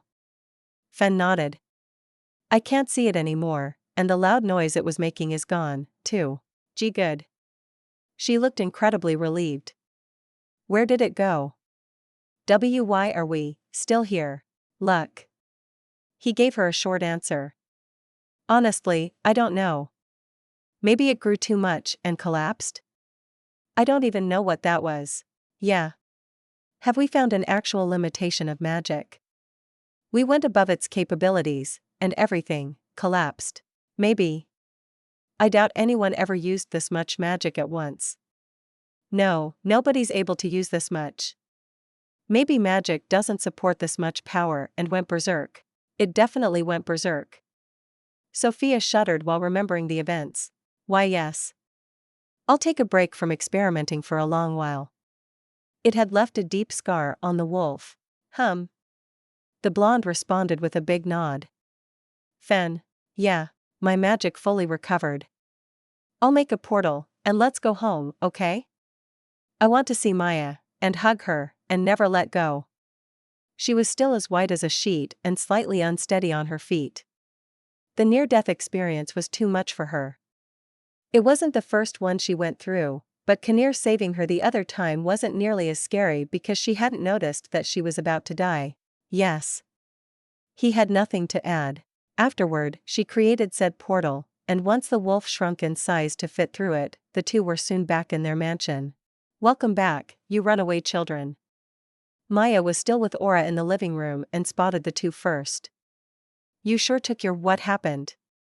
She only then noticed how beaten up the two looked. Sophia was still as white as a sheet, and Fen also seemed really disturbed. The duo also was still covered in debris, their hair and fur full of dirt, twigs, leaves, and various other stuff. Maya. Sophia immediately walked up to the cat girl, threw her arms around her neck, and almost crushed the girl in a hug. Seriously, what happened? Maya started to panic. Without saying a word, Fen got closer to Aura and buried his head into her side, completely sinking into the fur there. Okay, I'm getting scared. The female wolf wasn't sure how to interpret this situation either. Tell me about it. Noticing that something wasn't right, Maya first picked out the stuff in the tiger's hair before she returned Sophia's hug for the time being because she could feel that the blonde seemed to be needing it. I'm sorry. It took around 10 minutes before Fen distanced himself from Aura again. It's alright. She didn't seem upset whatsoever. What happened, though? I can't remember you looking this distressed before. Sophia flinched for a second, but she had no plans of letting go of Maya anytime soon. The two of us. We messed up. I don't like the sound of that. Maya and Aura were on the same page. We experimented with combining our magic powers. We succeeded in it, and one of us could use both powers, but it went wrong, extremely wrong. Everything went wrong. How much did you try to use? The female wolf tilted her head. I can't even use all of mine at the same time because it's impossible to control. Well. He paused for a moment. Before that, we also found out that Sophia's magic power is different. It's about twice as potent as mine in comparison. Seriously? She was shocked.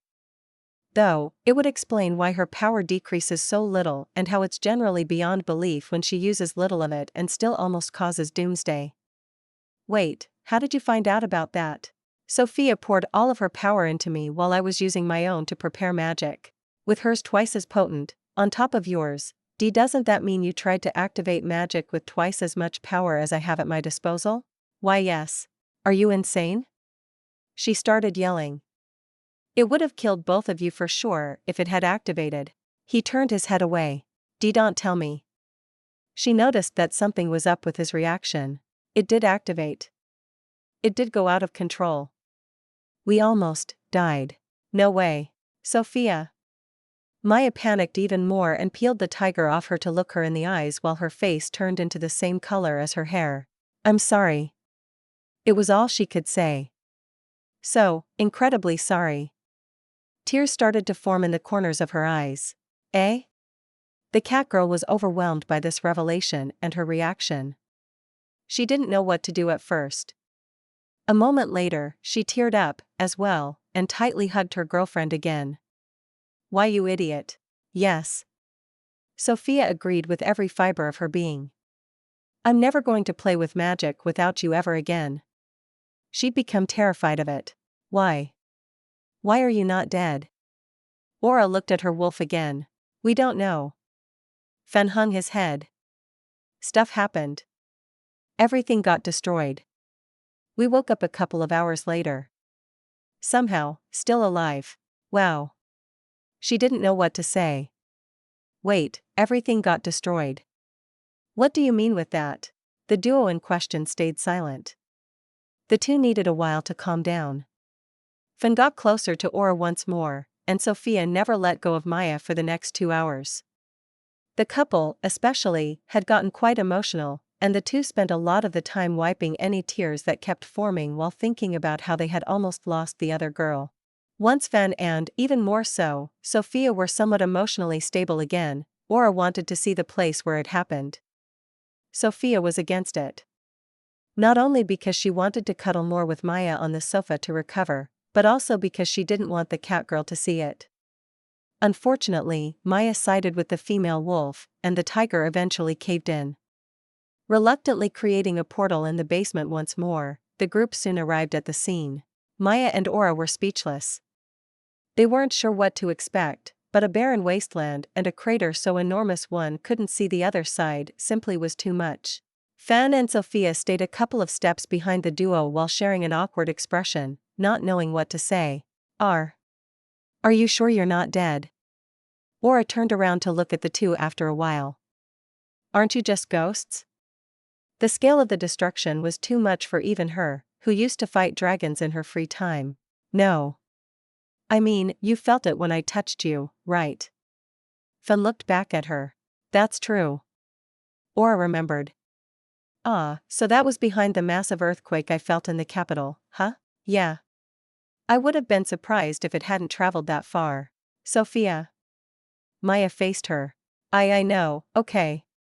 More than anyone, I know that I messed up, okay? That's why I didn't want you to come here and see just how bad it was.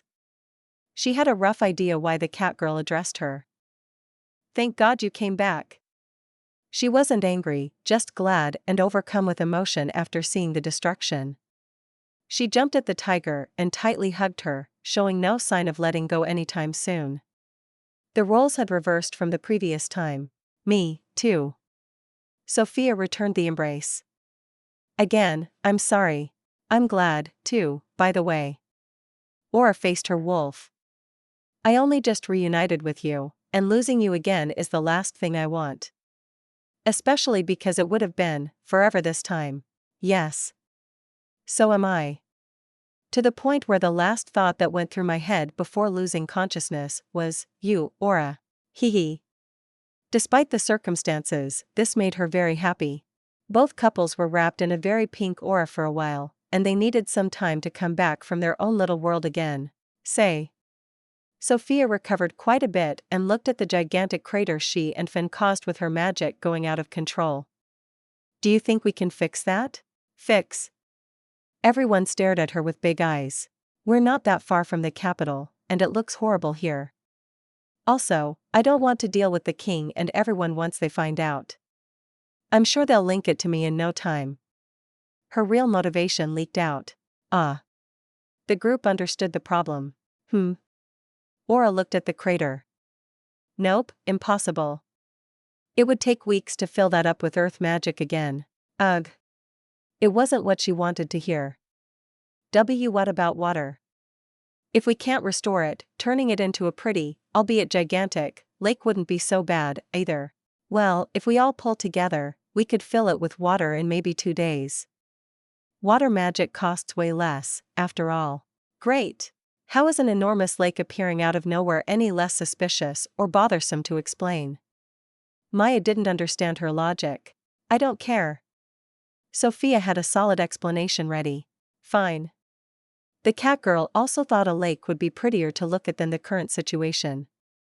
She agreed with the plan, and the group immediately got to work. Chapter 160, Creating a Lake. Fan and Sophia barely survived after their combined magic power went out of control while turning the area around them into a barren wasteland, not to mention it having created an unimaginable gigantic crater. After their partners, Aura and Maya, found out about their near-death experience, things got pretty emotional as they naturally were glad that they hadn't lost them. Once everyone calmed down to some degree, the group decided to fix up the area. As returning it to its previous looks would be way too much work, they decided to turn the crater into a lake instead, because that would take much less magic and effort. Say, do you think we can turn the area around the crater, or soon-to-be lake, into a beach? As Sophia wanted to leave the incident behind as soon as possible, she was very motivated about the project. Fan looked around. Well, the soil around it already became pretty sandy. I guess making it real sand shouldn't be too much extra work.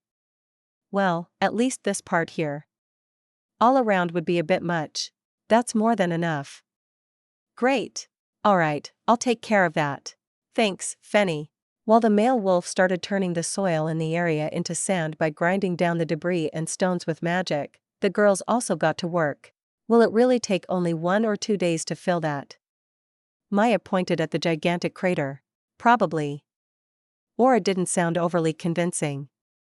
Well, take a closer look, she gestured at the bottom of the hole. It's already filling with groundwater. That'll help a good bit. Also, you can create a lot of water with magic, and it doesn't take much power at all. While saying so, she activated her magic, and an enormous flood of water started gushing down the crater. That much barely takes any power. Especially when compared to Earth-related stuff, water's extremely cost-efficient. I see. Alright, I'll create a few more streams like this, and you two do the same. The female wolf urged them to also activate their magic. Okay. Doing as told, the couple joined her in filling the hole with water. Because of its size, though, it took many hours before they saw a bit of a result. Once Fan was done with the beach, he joined the girls and supported them with his own water magic.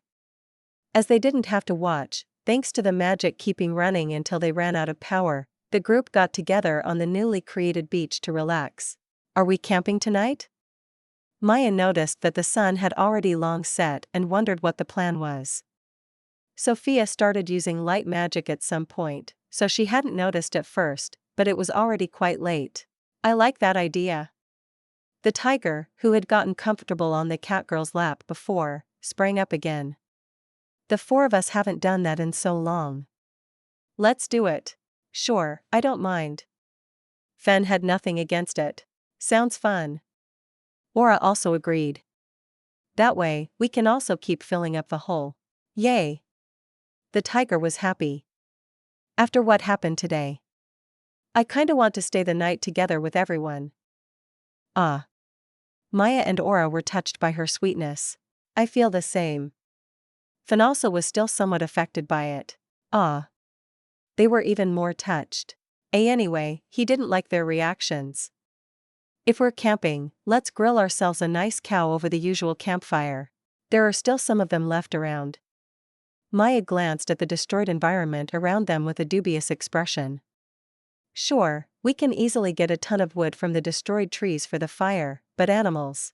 Well, not that way, he gestured at the crater. But I can sense some survivors in the other direction. Oh, okay then. Get a tender one, big guy. Will do. After his exchange with the catgirl, Fan left to find her meat. In the meanwhile, Sophia and Aura collected some wood and started the fire while Maya got ready to prepare the soon-to-be dead cow for being grilled. The wolf didn't take long to hunt their food, and once the catgirl had gotten it ready, the group soon enjoyed a delicious flame-grilled dinner. Huh. Sophia rubbed her stomach with a satisfied expression. That was delicious. Thanks, Maya. Good food always cheers her up. Yep, it was great. The wolves agreed. Ehe. She was happy about the praise still. My dear tiger, to how much do you plan to increase your meat consumption? She looked at her girlfriend, who had eaten almost as much as the wolves. She only turned her head away as a reaction. I'm a big fan of the carnivore, Sophia. Fen liked the charge. Becoming a tiger really was a great decision. Shut up. The blonde got embarrassed. She hadn't planned to gain all those traits, but she got in tune with her feline side to a very deep level. There was absolutely no awkwardness from her transformation left. Aside from maybe her tail not working at full 100%, but even that'll only be a matter of time. Once the group finished teasing the tiger, everyone got more comfortable around the campfire. Fen got suspiciously close to Aura again as he cuddled himself right next to her, and the couple was more or less the same. Though, Sophia clung even tighter to Maya as she claimed her lap again. It was evident that the two were still affected by the events, and the other two decided not to mention anything and let them have their ways. It's been a while since we camped, but you can already feel that fall's right around the corner, huh? Maya addressed no one in particular as she said so while lovingly petting the tiger's head in her lap. So it wasn't my imagination. Sophia seemed to agree. It definitely feels a little chilly. The campfire makes up for it, though. Together with the warmth of this supreme lap. She wiggled her head around on the catgirl's thighs while saying the second part. Idiot. She was smiling broadly, though, and even increased her petting after having gotten complimented. Ehe. Sophia looked like she was in heaven. I was actually wondering about that already. I've been in this world for over half a year already, but it has always been pretty warm. Very weird. Fen understood the reason for her confusion. That's mainly because of the route we traveled. Also, you're more or less right, we met around 7 months ago. She looked even more confused. Also, seriously? Wow, I guess my sense of time isn't completely gone yet, huh? We started out in the middle of the monster country, and the climate there's pretty hot all year round. Even though we met before the start of spring, you wouldn't have noticed if you don't know. Oh, I see. Ramont, my home, Maya continued. It doesn't get overly cold there, either. Once we left, we basically traveled with the seasons. The regions we crossed were getting colder, but spring was also progressing, and we ultimately ended up in the capital in the middle of summer. She seemed to get it. Makes sense. Guess we got the most out of the weather this year, huh? I wonder what fall and winter are around here. No idea. The catgirl hadn't left her home before, so she wasn't sure how the climate around the capital was either. Cold. Fan and Aura, on the other hand, apparently knew. Really? The tiger didn't like the sound of that. Yes. They nodded. Ugh. She shivered just thinking about it. Oh, is that why the two of you were so happy about the fireplace in the mansion? Comfy warmth and safe from the elements indoors? The wolves didn't answer. I see. It wasn't hard to interpret their reaction. Maya, hibernating through the cold seasons, back on the table. She was much more open about her feelings in that regard. Ahaha. She only answered with a dry laugh. She didn't seem to be against it in the slightest, though. Both are of feline origin, and cats rarely like the cold. Except the ones made for it, maybe, but neither of them were. I'm looking forward to comfy cuddling with my cat in front of a crackling fire in our living room. Be it on the sofas or the amazing sheepskin rug. Clinging to Maya in a warm bed once we go sleeping afterward is going to be the icing on my cake. I like this future of mine. Maya was a big fan of the plans of her girlfriend that heavily involved her, too. Hee. The wolves, on the other hand, became rather silent on the topic. Sophia didn't miss that and addressed the two. I plan to have the fireplace going all day and night long in the mansion when it's cold. Can I count on the two of you to watch it while Maya and I are sleeping? She wanted to make it easier for them, especially Fan, to admit it. We also really enjoy your company, Maya picked up on it and continued. We would be happy if both of you could join us during the day in the living room. Fine. You can count on us. Of course, if you want our company, we'll obviously join you. Fan and Aura didn't hesitate in the slightest with their answer. Perfect. The couple tried their best to stifle their laughter. Well, until then, let's enjoy our camping trips as long as the weather's still nice enough. Sophia was a big fan of that, too, after all. Yes. Everyone agreed. Oh, speaking of fall starting. Maya seemed to have remembered something all of a sudden. My birthday's in 2 weeks. Time sure flies, huh? You can say that again. Sophia nodded. Wait, what? The words only now registered. Your birthday. 2 weeks. Yep, I'll turn 23. I see. Don't worry, you don't have to do anything. She noticed Sophia's complicated, or rather, overwhelmed expression. The first birthday of my first girlfriend since meeting her. There's no way I can do nothing there. While Sophia has neither common sense nor experience in romance, even she knew this wasn't a valid option. As I said, you really don't have to. Though. Maya stopped for a moment. It's not like I would complain if you do something. I'll do my best. The tiger sounded strangely motivated. The group chatted and relaxed for a while longer. However, everyone except Sophia was slowly running out of magic because they were still passively filling up the crater with water in the background. It had also been a really long day for Sophia and Fan, and they were mentally done. So, even though the tiger decided to let her water magic run while sleeping, the group decided to turn in for the night. Everyone cuddled closer to their partner and fell asleep in no time at all. Chapter 161, Good Ears.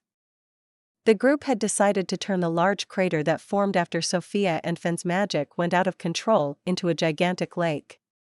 As this would naturally take a while, they decided to camp there. As the previous day was highly exhausting for those two, they slept in the following day. Maya and Aura were awake already and looked at their partners with a complicated expression. At the same time, they were also filling up the hole with water magic again as a good part of their power had recovered overnight. Say. The cat girl eventually glanced at the female wolf. Was it really such a miracle that the 2s survived?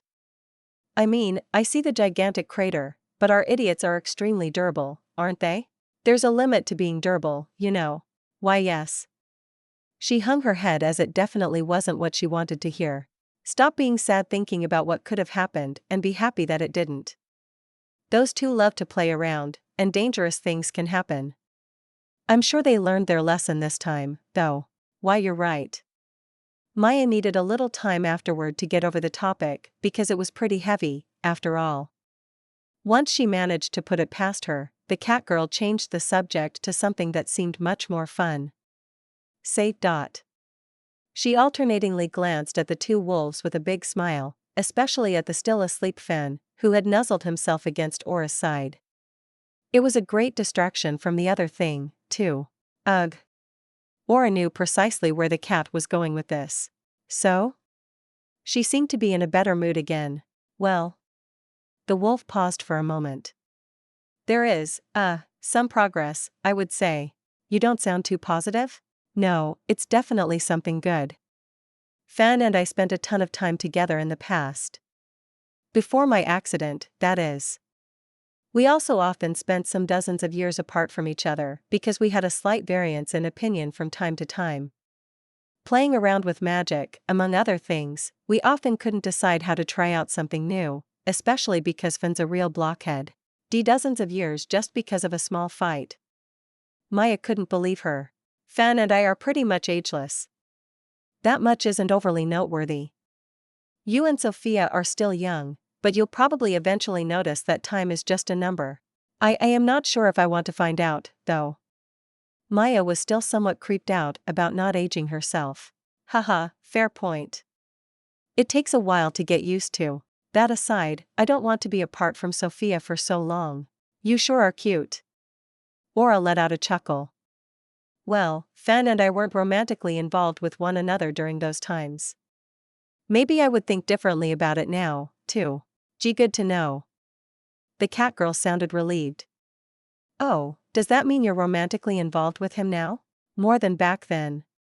She was somewhat vague. We were always busy with something, and romance wasn't a topic. Now, though, we have a lot of free time, and Fen has also become much softer. Sappy, at times even. I like him even more, that way, as well. And we did a lot of stuff together here in the capital. We often had things that you could call a date, and the time we spent together while building the underground maze was the most fun I had since. I don't even have an answer to that. Add in yesterday to that. Our idiots thought they would die, and yet, their last thoughts were about us. They didn't, though, and the first thing they did after surviving was to come back home to us, while they turned into clingy crybabies. How could I not love him? Everything be bad from yesterday aside. The two really were super cute. Yep. So. Maya still wasn't done. Are the two of you together now, or? Curiosity killed the cat, you know? Nah, I'm also pretty durable. She wasn't fazed in the slightest by Aura's little threat. You and Sophia really are a good match. The wolf let out a sigh. Ehe. Maya liked that. Well. We're more than friends, but less than you and your tiger, I guess. With that, you mean flirty idiots? She knew their standing in the group. Flirty idiots that get pretty loud in the mansion during the nights every so often. No, Fan and I are not at this point. Okay, that's a wait, what? The cat girl suddenly froze up. While the walls in our home are quite thick, the hearing of Fan and I is something else. Why, you don't mean? Her face turned completely red. Good for you, girl. Aura sounded incredibly cheeky. You. Maya covered her face with her hands to hide her deep embarrassment. That can't be. I'm actually more surprised that, with such a young and passionate love the two of you share, you're not going at it every night. Just why do Sophia and I forget to stop time so often? Sure, we don't think about it when the mood's good, but, you. What? Aura's eyes grow wide. Wait, did I say that out loud? She got even more embarrassed. You two actually stop time to have some quality alone time. Pretty often. Maya gave up on hiding it. Wow. The wolf wasn't sure what to say. That magic. So envious. She only mumbled those words, though maybe not strictly for the same application. Sophia, you idiot. Even though she was just as at fault as the tiger, she needed to get it out of her system. Fua. As if on cue, the blonde suddenly stirred in Maya's lap while letting out a small yawn. What did I do this time? She still sounded half asleep. Also, morning. Gee, good morning. Such a noisy cat. Fen joined soon after. What's the commotion about? When did you wake up? Aura sounded flustered. Just now?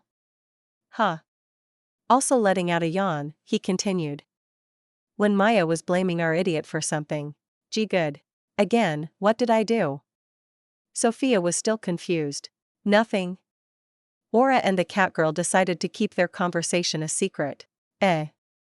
Okay, I'll stop prying if I get breakfast. Sounds like a good idea. Fen liked her plan. That shouldn't be a problem. Great. Sophia was a lot more lively compared to yesterday. Once Maya got the tiger off her lap, which proved to be quite the ordeal, even though she was the one who asked for it, she started preparing a meal for everyone. After everyone was well fed and had forgotten about the previous topic, the group continued to passively use their water magic while spending their time around on the beach or around the crater. Sophia. The couple was currently taking a walk alongside the newly forming lake when Maya had addressed the tiger. Please, be more careful in the future, okay? There was no need to specify what she meant. Yes. She hung her head. I promise I will. Thank you. I don't want to lose you. I don't want that either. I'm so incredibly sorry and regretful that I can't even put it into words. I can't guarantee that I won't ever do anything stupid and or dangerous again, but something like this will never again happen. That sounds great. Maya liked her promise. Yes, please don't stop doing stupid things. Even though I complain a lot about it, I also love that part of you. Doing stupid things is your nature, after all. Is that a compliment? The blonde wasn't sure how to feel about it. It surely doesn't feel like one, though. No, I mean it. Catastrophes aside, you are adorable when you play around. She showed her a great smile. I see. Sophia got a little bashful. Okay, I'll be stupid a lot in the future. In moderation, okay. Nope. I did that to myself, did I not? Yep. The mood between them was great. Okay, fine. The cat girl gave up. There's another very serious topic we need to talk about, though. The tiger froze up. I really don't like the sound of that. Our nightly fun time. Ah. Sophia interrupted her. Is this about the good ears of our wolves? Why you knew that they could hear us? She was shocked. Fen mentioned it yesterday. Before the accident, I almost already died from pure embarrassment already. It was awful. Why yeah. Maya nodded. Aura told me about it earlier, too. You. It's really hard to look them in the eyes now. MHM. The tiger felt the same. We need to do something about that. Yeah? The size of Sophia's eyes doubled in shock. You don't want to stop now, do you? Absolutely not. Maya stared right at her while vigorously shaking her head. Gee good. She seemed relieved. It's way too much fun. Not to mention extremely addicting. Eehee. The cat girl looked very smug. All that training paid off, huh? Sure did. Sophie agreed with a big smile. So, what's the plan? Well, we often stop time before we. All we have to do is to make sure that we're either alone or always stop time. First, it's amazing how you're so willing to exploit the magic. It's super useful, after all. Maya had no shame. Second, that was my plan, anyway. It's just that a certain someone always gets so incredibly, let's call it frisky, that we forget about it because we're already in the middle of it before noticing. No, scratch that. Absolutely horny is way more fitting. Why are you talking about yourself in the third person? Hey! The tiger got loud. I won't take the blame for more than 30% of the time. 40% at the very best. You're definitely the hornier one between us. I highly doubt that. You always get really into it. You're definitely the hornier one when it comes to initiating things. Sophia slightly corrected her claim. Fair enough. The cat girl seemed to agree. Let's just make sure that we're either alone or that you stop time for us. Yeah, that sounds like a plan. We really have to be more careful. Absolutely. There was an awkward silence between the duo. We're going to forget about it a lot, huh? All the time. Neither of them had high hopes about their plan because their minds were busy with something else in that situation, after all. Once the couple put the topic on hold and finished their walk, the two went back to the wolves.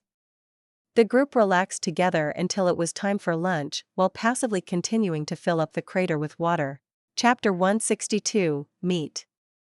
The group was still busy turning the crater from the failed magic experiment into a lake. Because they had a lot of time to spare, some interesting conversations came up. Fan and Aura seemed to have gotten a lot closer, but the actual couple was of the greatest interest. As it turned out, thanks to the great hearing of the wolves, they knew about some very intimate details of Sophia's and Maya's love life. Their nightly activities, to be exact. Naturally, the two were beyond embarrassed and sworn to themselves to be more careful. Something that most likely wasn't going to happen. Hungry. It was around noon, and Sophia started complaining about the usual. According to my detection magic, animals are migrating closer to the lake again. Perfect time for lunch. Fan, too, was hungry. Great. The tiger looked happy before freezing up. Maya, do you think you can make me a vegetarian alternative? The wolf didn't like the sound of that. We still have some vegetables at home that I could turn into a stir-fry for you. I could go fetch them with your portals. Maya then tilted her head. Why, though? You love your meat, after all. That's exactly it. The blonde got loud. I never had anything against meat, but I never wanted to eat it daily, let alone in such gross amounts like I lately do. I've started to love it way too much. Don't fight your carnivore blood, embrace it. The tiger inside you will shrivel and die otherwise. Shut up, Fenny. Ah. Well, I'll still go fetch myself a cow, though. The wolf had no motivation to go along with her abstinence. Maya, Aura, you still want some, right? Of course. I'll eat a little, too. Even Maya betrayed the tiger. Great. Most members of our group are cool, after all. Hey. The uncool girl felt bullied. Fen ignored the blonde and went hunting. In the meanwhile, the couple used the portals to get back to their mansion. While they were catching the ingredients for Sophia's vegetarian alternative, Aura decided to take it easy and simply watch the place. That's a weird cow. The two were back at the crater and were looking at the animal Fen had caught. The cow in front of the wolves was much bigger, had a lot of fur, paws, and a very menacing face. I've detected myself a bear. I kinda wanted that instead, then. As the boring tiger doesn't want any meat, I saw no harm in it. Hey! Sophia complained again. Wait, weren't bears the one with the super stinky and strong-tasting meat? Yep. Fenn's tail was already wagging in anticipation. I'm even happier now that I decided on vegetables. The blonde still remembered the odor from the last time Fen and Maya ate it on their way to the capital. It's been a while since I ate bear. I'm looking forward to it. Aura seemed happy about it. I'll really eat just a little. While it tasted interesting, it wasn't my favorite. I really am on my own with this, huh?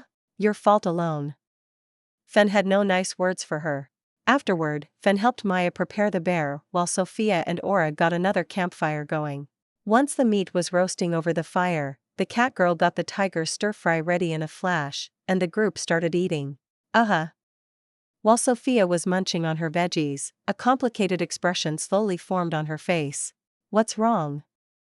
Maya looked at her. You don't like it? No, it's great.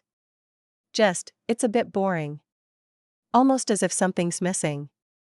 She wasn't sure what exactly the problem was. Delicious. Right after her complaint, the wolf spoke up after biting into a massive chunk of meat. So juicy, and the chew's just perfect. Sophia glanced at him with an even more awkward expression. Want some? He gestured at the meat.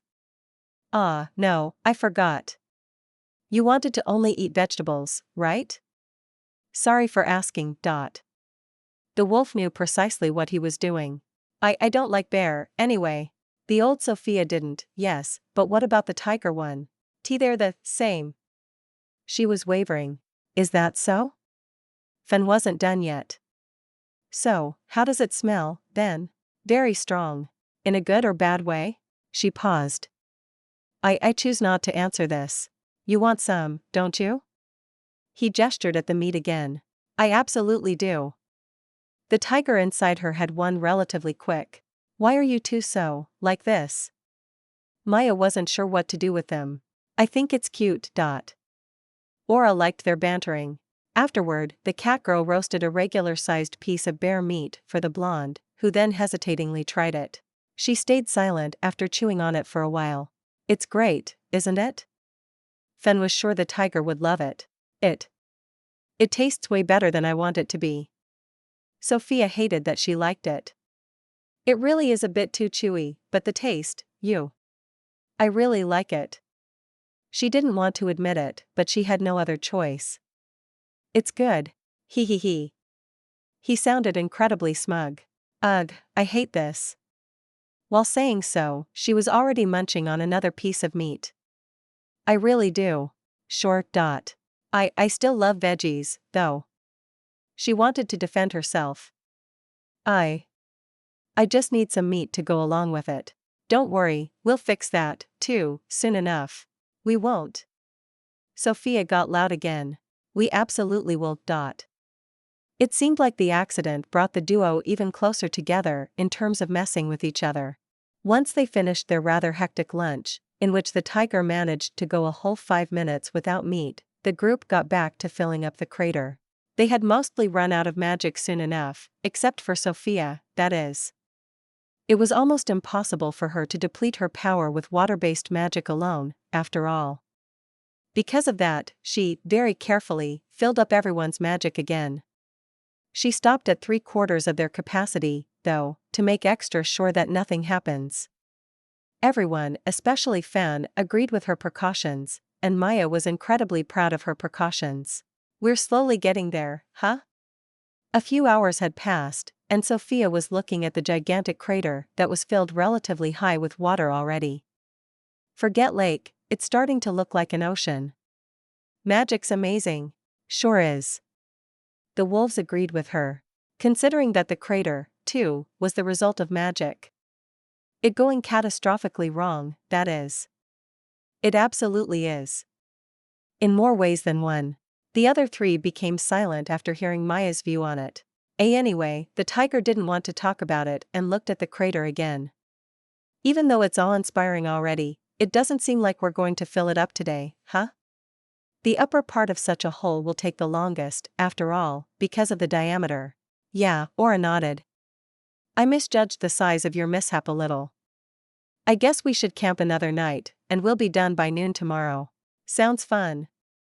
Sophia didn't mind camping for another night. Should we look for some leaves for our vegetarian tiger, then? I mean, we'll have dinner here, too, right? Fen loved this topic. Why you? She didn't know what to say. When? When did I become the bullying target of this group? He tilted his head. When did we meet again? No, I definitely remember bullying you a lot, too, Fen. The blonde didn't accept his sass. What do you think, Maya? No, scratch that, you tease everyone unconditionally, after all. Be it a wolf or the princess of a nation. Not a good example. Hey. She didn't like this accusation. Just because it's true, it doesn't mean you have to say it out loud. The cat knew her personality. While Aura was having a great time watching their bickering, the group needed some time to cool off afterward. They spent the next few hours in silence while concentrating on the lake. Air. The sun was already setting, and it was slowly getting time for dinner. The group was together again, and Maya awkwardly looked at Sophia. What do you want to eat now? WL. The tiger paused for a moment. Is there any, light meat? What's that supposed to be? She had no idea what the girl meant. Basically, the opposite of the bear from earlier.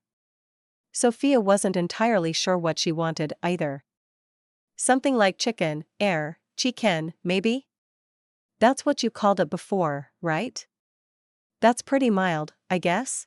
I see what you mean now. The cat girl nodded. Fan, what does nature has to offer for our light tiger?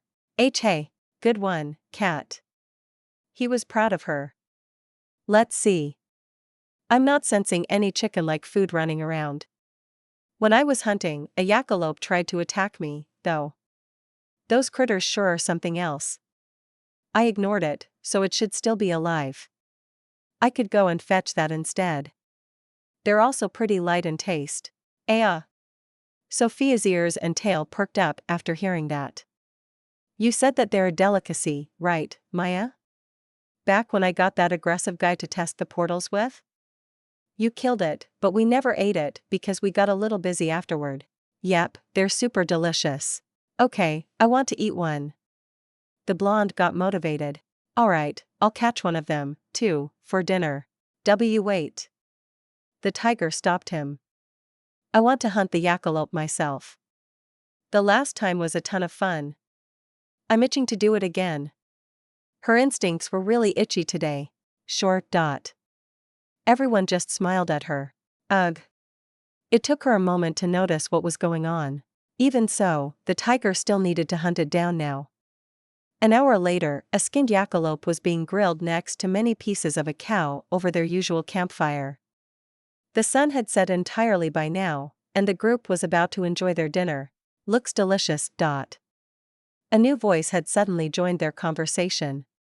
A male, human-looking individual, who seemed to be in his 20s with a pretty sloppy and unreliable feel to him, had appeared behind Sophia without anyone noticing.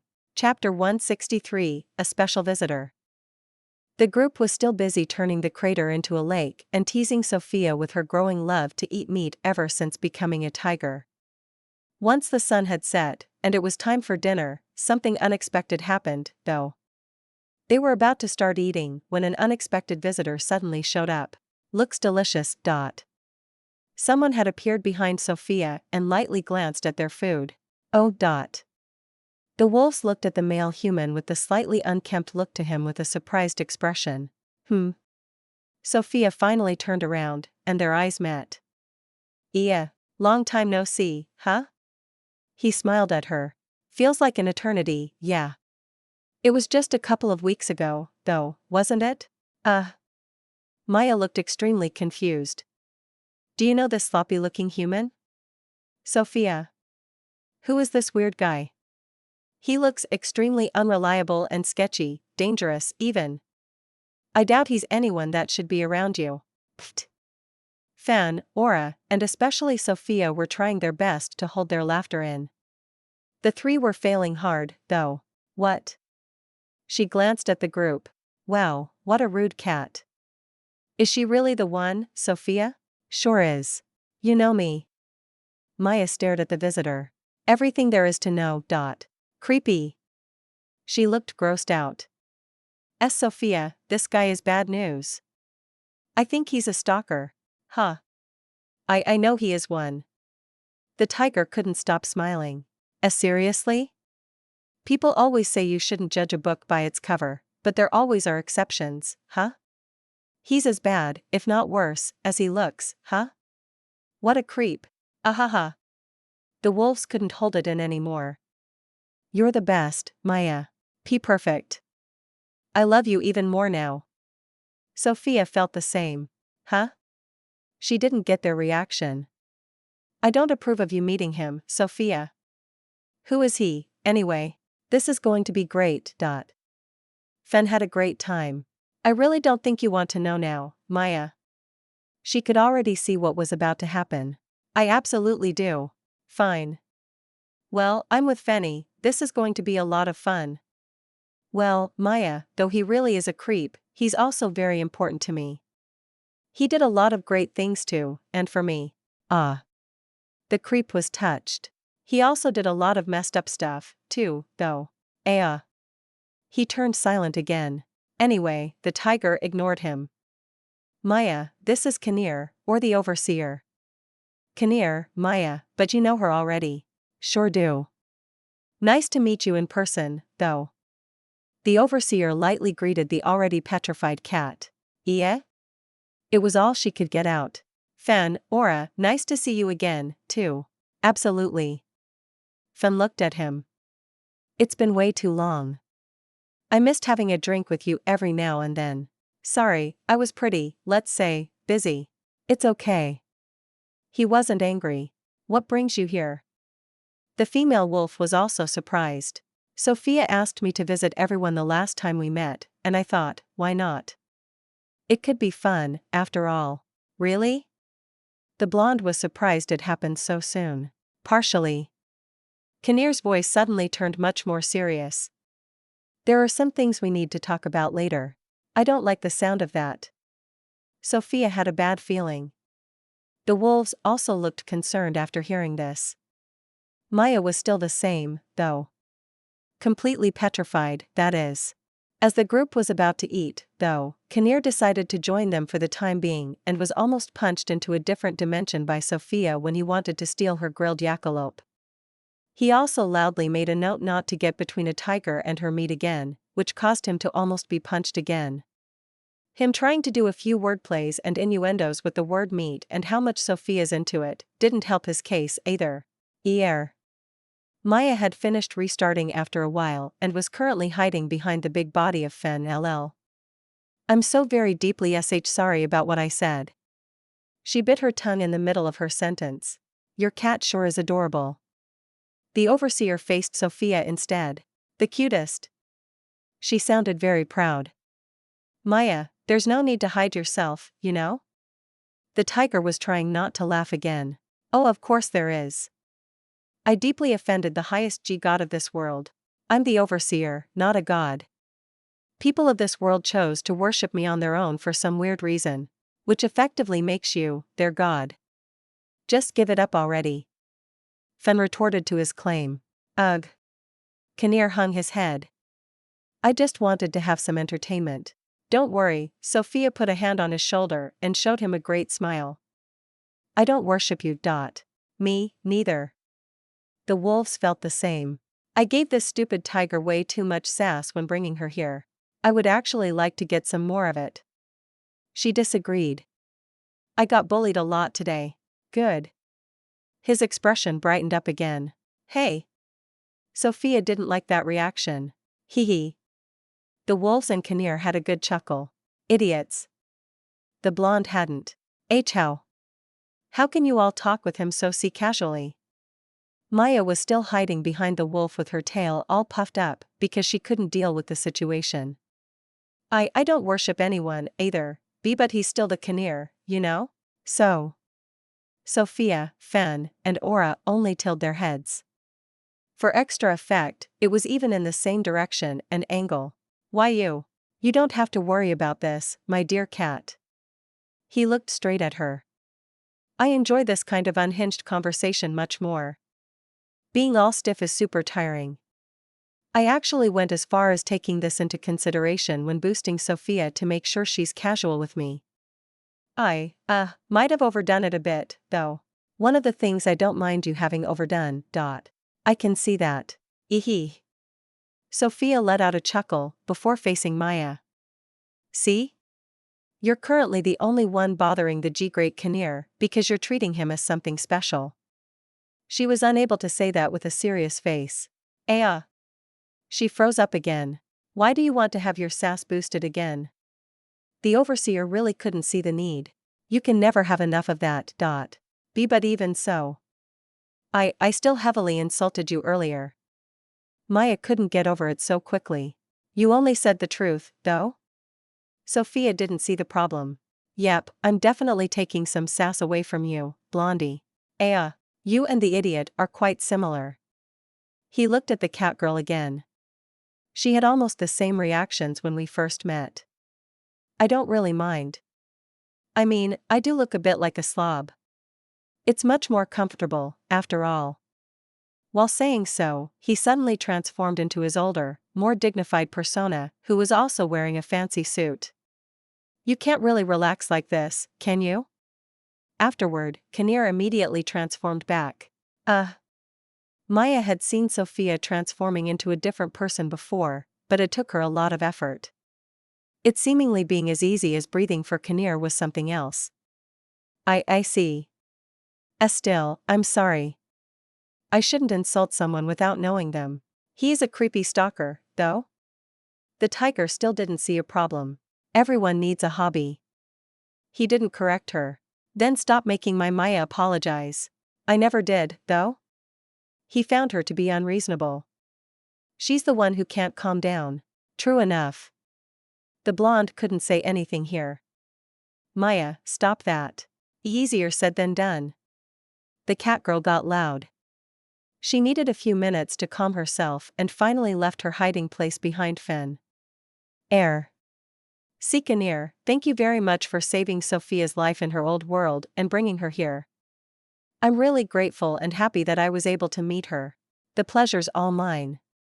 Watching her adventures here is incredibly entertaining. And that's why you're a creepy slacker. The tiger couldn't stay still. How much of Sophia's adventures are you watching? Maya's face suddenly turned red. Don't worry, my dear cat, any intimate scenes, especially those including you, are of no interest for me. Good. Her face still got redder. I do catch a lot of your flirting, though. You two are constantly at it, after all. I'm sorry about that. She hung her head. It's all right. I'm quite happy to see someone getting along with Sophia this well. Wait, why am I apologizing? Maya noticed that she wasn't at fault here. That idiot made me apologize for the same reason. It's one of his creepy talents. The tiger remembered her last time visiting him, where exactly the same happened. Hey, that's just mean. Kinnear started pouting. Both of you did that on your own. I just chose to graciously accept them. Do you think that's any better? Sophia stared at him with a disapproving expression. Absolutely. Why am I not surprised? The blonde gave up with a sigh. You haven't changed at all, huh? Fen addressed him. Why would I? Fair point. You've softened up quite a bit, though, my dear Fenny. He turned his head away. Stupid Sophia. What did I do this time? Anyway, the softie wanted to change the topic. You mentioned that there are some things you need to talk about earlier, Kinnear. What is this about? Why would you remind him about that? The tiger's bad feeling was back. Oh, right, I actually almost forgot about that.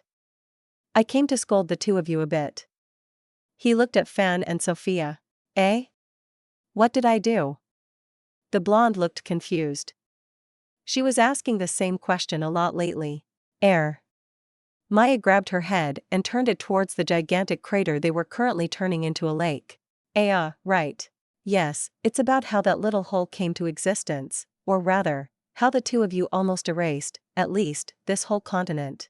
The disaster duo in question was beyond shocked by his claim, and everyone went silent for a while. Chapter 164, Types of Magic. The group planned to stay another night at the crater they were turning into a lake with magic, but something unexpected happened during dinner time. Kinnear himself had actually decided to pay them a visit. They chatted for a while, but the overseer eventually addressed something very serious sounding. What do you mean? Fan and I almost destroyed this continent? Sophia couldn't make any sense out of his words. Not destroyed, erased. Kinnear corrected her. Just like the crater here. Everything would have been simply gone. Also, I'm heavily, like super heavily downplaying by limiting it to the word continent. But this creepy sphere that was eating everything stopped right before it got to us. Why yes. Fan, looking equally shocked, agreed with the tiger. It seemed to be growing for a while, but everything was eventually wrapped into a pure white light, and it was gone afterward. And just who do you two think was responsible for that white light that stopped the sphere from swallowing you and everything else? There was nothing playful in Kinnear's voice for a rare change. Oh. Sophia just now connected the all-consuming white she saw so many times before with the overseer. Fan, too, was aware of Kinnear's powers. Anything you two want to say? He stared at the duo. We're deeply sorry. Fan and Sophia hung their heads. Also, thank you very much for saving us, and, more importantly, everyone else. Something on this scale definitely won't ever happen again. Perfect. His voice turned cheery again. Even more than I wanted to hear. Both of you are forgiven and allowed to play again. Thank you very much. Maya and Aura looked extremely confused. Creepy sphere that ate everything. The female wolf hadn't heard about that detail from the duo. Erased continent. The catgirl, too, was shocked. Well, it's a bit hard to explain. Kinnear tilted his head. Long story short, your idiots overloaded and almost destroyed the magic system, which, as a reaction, ran amok after having reached critical mass. Seriously? All of their voices overlapped. Yep, they went all out. The group needed a break after this revelation. The four watched their campfire burn for about 30 minutes. As it had a very calming effect on them, they eventually were able to work again. But, wow, this group sure is something else. Kinnear looked at all of them. The strongest member of the beast folk, well, who was born as one, someone who reached the natural limit of magic, and then the duo who almost destroyed all of it. Fan, who's basically a leader of this world, too, in terms of power, and we don't even need to talk about Sophia. The destroyer duo stayed silent. Maya didn't. I'm the strongest member of the beast folk. By far. Normally, exceptions are around the level of the little tiger princess, who will awaken relatively soon. There's no one else like you in your folk, cat. Wow. She had no idea what to reply to that. You found the perfect group to join. Ahaha. Wait, Aura joined the conversation. What do you mean by me having reached the limitation of magic? Your teleportation accident. You know about that? Partially. I saw it happening and then heard about it once you joined this group. Kinnear apparently had also lost track of her. So, you don't know what happened, either? She had hoped to finally get some answers. No, I do. We'll get to the details later, but long story short, you wanted too much. I absolutely did. Magic itself basically saved you. You didn't have enough magic to teleport yourself and somehow managed to be allowed to use way more than you were supposed to. As a result, you became authorized to use as much magic as a living being from this world can. After the teleportation, this increased capacity became a part of you and changed your entire being in that regard. LLC. It was a lot to take in. That's also the reason why I couldn't help Fen with finding you. He looked at the male wolf for a moment. I identify and search for individuals by using their magic power because they're all one of a kind. Because yours had completely changed, I had no idea that you still existed. While I often peek at the demon continent, our paths, unfortunately, never crossed. Sorry about that, Fen. It's alright. He also needed a moment. You tried, and that's all that counts if you ask me. Thanks. Sue. Aura tried to get back on topic. Does that mean I'm the most powerful being in this world? Native to it, yes.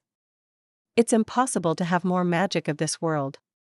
It's also a safety mechanism, because if you condense any more magic in the vicinity, stuff happens. He stared at Fen and Sophia towards the end. Wow. Wait, why didn't this safety mechanism work on us? The male wolf was confused. Because of Sophia. What did I do this time? The tiger got loud. It was becoming her new signature quote. And myself. Kinnear wasn't done yet. She turned silent again. Our Sophia's a little different. She sure is. Everyone agreed with the overseer before he could finish his sentence. Hey, you have some loving companions, girl. He let out a small chuckle before continuing. Say, did you notice that your magic power increased a bit after you turned yourself into a tiger? Now that you mention it. It did increase slightly, but I already had so much that I didn't pay much attention to it. I think it was around Princess Anna's normal power that I gained. Yes, when you became an actual, full-fledged tiger girl of this world, you also received the magic power of a tiger. Oh, I see. It was also the first time you received magic of this world. Yeah? It naturally made no sense to her. You see, you're not the first one I brought over to this world, girl. You are the first one I didn't reincarnate, though. Everyone else started new in a body native to this world. Okay.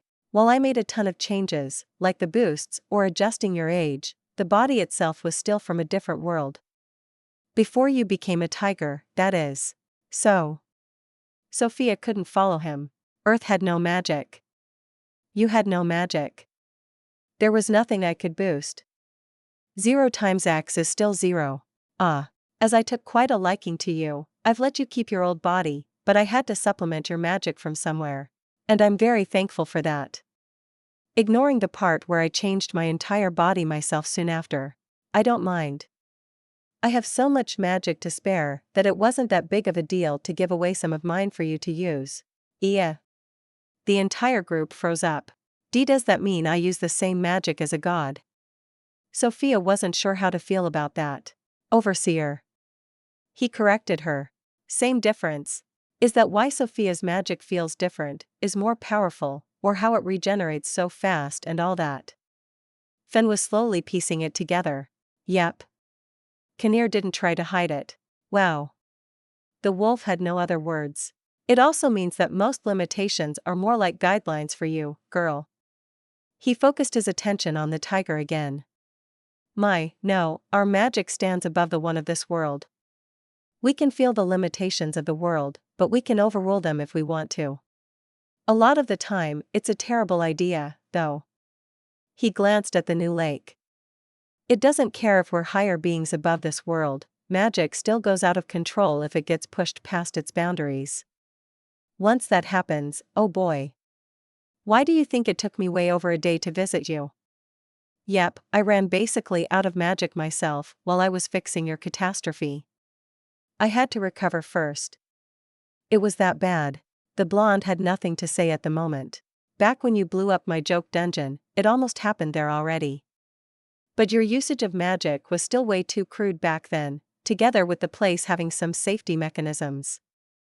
You also didn't rely on your power to use magic. Rather, you literally burned it, making it way less effective. Sophia needed a couple of minutes more to wrap her head around that information. Is that why I was able to pour my power into Fen? Because those limitations don't apply to me? Yep. Also, how I was able to increase the power of Ari? She got loud again. I gave Ari a portion of my power. Does that mean she also uses the power of a god now? Overseer. He started pouting again. Not for long. Except inside of you, my power doesn't regenerate on this world. Oh, I see. She sounded relieved, but only for a second. Wait. Does that mean she's going to lose her power again? That would be way too sad and cruel. Don't worry, while she'll lose my specific power, the authority of her body still has been permanently increased. Once my magic's gone, she'll start regenerating her own. That's good. Still, you shouldn't do that too often, girl. I know. It dampens the amusement when you lower your ability to use magic for a while. He had no intention to hide his true motive. As long as you don't cause magic to destroy itself, that is. He glanced at the lake once more. You. Wait a moment. Sophia wanted to get angry but then remembered something else. Earlier, you said that we are higher beings. That almost sounds like I was one, too. I am sure you just misspoke, right? I did not. After hearing this, the alleged higher being called Sophia stopped working, and her group, who wasn't any less shocked, needed to take yet another break. Needless to say, Kinnear was having a great time watching the chaos he had created. Chapter 165, Sharing Magic. Once Kinnear finished scolding Fen and Sophia about accidentally having almost erased a continent, he explained a few things regarding how it actually happened. As it turned out, Sophia's using the same type of magic Kinnear does. Because of that, she isn't subjected to the same rules and limitations everyone else is. The tiger wasn't able to be concerned about that, though, because something else had blown her mind. What do you mean? The blonde still couldn't believe it. I'm no higher being, am I? Sure are. Kinnear answered her in a playful tone. And no way. Does that mean Sophia is a god, too? Overseer. He corrected the catgirl again. Accepted already, Kinnear. It's the same. Fen didn't let him have it. No. Sophia loudly interjected. It's a huge and important difference. Thank you very much. The overseer was happy to hear it. You just don't want to be called like that, too, don't you? Fen had seen through the tiger. Absolutely. That's 100% it. She had no intention to hide it. And that's why our dear Kinnear is definitely no god. Neither am I, for that matter. The blonde was shouting and panicking at the same time. She was utterly unable to deal with this situation. Don't worry, you aren't at the moment. I don't want it ever. Ha ha ha. You don't nearly have enough power, anyway. You'd need to amass a ton of it for a very long time. Gee good. Now I know what I won't do. You using the same type of magic as I do just means that you have the potential to join my ranks. This, and being from a different world, plane of existence, makes you a higher being. I see. It still sounded plenty bad to her, but it, at least, didn't seem like she'd be forced into something extremely bothersome. Just don't tell anyone about it, or else they might start worshipping you regardless. Or I had a small warning for her. Of course. That sounds like the biggest pain possible. Sophia shuddered while just thinking about it. Tell me about it. Kinnear responded with a nod. Anyway, I won't be doing any overseer stuff. I'll be staying here with Maya and everyone else. No matter how much power I might eventually amass. Before that happens, I much rather share my magic with everyone I meet to keep it at an overpowered but reasonable level. Oh, that sounds fun to watch. He started smiling. I like that idea of yours very much. Ugh. It wasn't the reaction the tiger wanted, but it still worked. People might start worshipping you for that, too, though. Fen ruined her plans. But even then, it's still a conscious decision. It's not like you'll automatically get seated next to me once you reach a certain level of power. Good. She sounded relieved. Eventually, she looked at the gigantic crater/lake and faced Kinnear again. Do I need to watch out for anything for real when I use our magic? Well, you're a bit of a special case when it comes to that. While you primarily use my magic, after your transformation to a tiger, you also have the magic of the beast folk inside of you, which is native to this world. That makes you a hybrid. Is that good or bad? Sophia wasn't sure what this meant. Extremely good. In various ways. That part of your magic will act up if you're about to do something that shouldn't be possible. My magic doesn't care about that. Oh, like the barrier thingy I destroyed inside of Fen? It felt like I shouldn't go further, but it still worked once I used force. That's exactly it. I see. That's good to know. She nodded in understanding. Wait, you said for various reasons. I don't like the sound of that either. No, you love the sound of that. Kinnear corrected her. What's that supposed to mean? It made her even more dubious. My magic's compatible with this world, as it's positioned above it. The effects are mostly the same because, let's say it's rather similar. Still, it can't be used with magic native and exclusive to this specific world. Once your body became a native of this world as a beast folk tiger, you now also can use their specific magic without restriction. For example, the blonde was only getting more confused. You've heard of blessing magic before, right? You only became able to use that after you transformed to a tiger girl. Seriously? Yep, Kinnear confirmed it again. I would have told you about that limitation eventually and offered you a free race change ticket because you hadn't used it when coming to this world, but you had already taken care of it before I could even mention it. Wow. Sophia needed a moment. As much as I messed up with that, becoming a tiger really was one of the best decisions I ever made, Very entertaining, too. He let out another chuckle. That's why, it's all set in that regard. Go get her, Maya. Yeah? The cat girl, who was only listening with a wide variety of facial expressions until now, suddenly jumped up. The queen was one thing, but being told something like that by Kinnear himself was too much for her to stay calm. Stop that. Sophia's voice changed a bit as she looked at Kinnear while cracking the knuckles of her already formed fist. Why yes. He shrunk down. It was just a joke. Do whatever you want whenever you want, cat. Maya had already stopped working. I haven't hit you in quite a while, have I? I would also like to keep it at that. Saying so, Kinnear got up, left the position next to Sophia, walked around the campfire, and sat down again between the wolves. Coward. Fen had no nice words for him. Have you ever been hit by her? It doesn't quite hurt my body yet, but it's the most pain I've felt in an eternity. Coward. Aura joined in with the other wolf. Hey. Afterward, the group needed a little time. The wolves kept teasing Kinnear. Maya was confronted with the topics of kids again, a big weakness of hers, and it took her a while to recover. Sophia, too, had a lot, if not the most, to take in after everything he had told her. By the way, Sophia, while the black sphere was the first time I had to actively intervene, I was getting ready for it before already. You really took it to heart when I said to go nuts with magic, huh? Kinnear had addressed the tiger again. Was there anything else of this scale I did? She glanced at the lake. Not quite as world-ending, but it probably would have bothered you even more personally. More than the ending of the world. Depends. How do you feel about accidentally having kids? The scream of Sophia and Maya echoed through the area. What does that mean? The blonde had no idea what was going on. You know, being unable to share magic with others is one of this world's rules, but there's an exception. Blessing magic.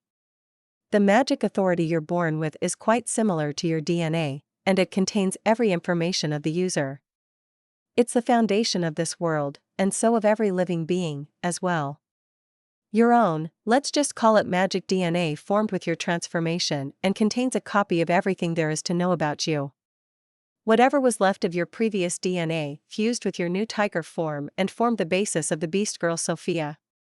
That's also part of the reason why you ran into so many issues when transforming back. It's near impossible to split it again. Adding stuff is easy, taking away is not. I see. With blessing magic, two individuals share and combine their magic to create new life. The recipient of the magic then carries out the child with the shared traits of both parents. While the conception is different, everything else afterward is just like a normal pregnancy.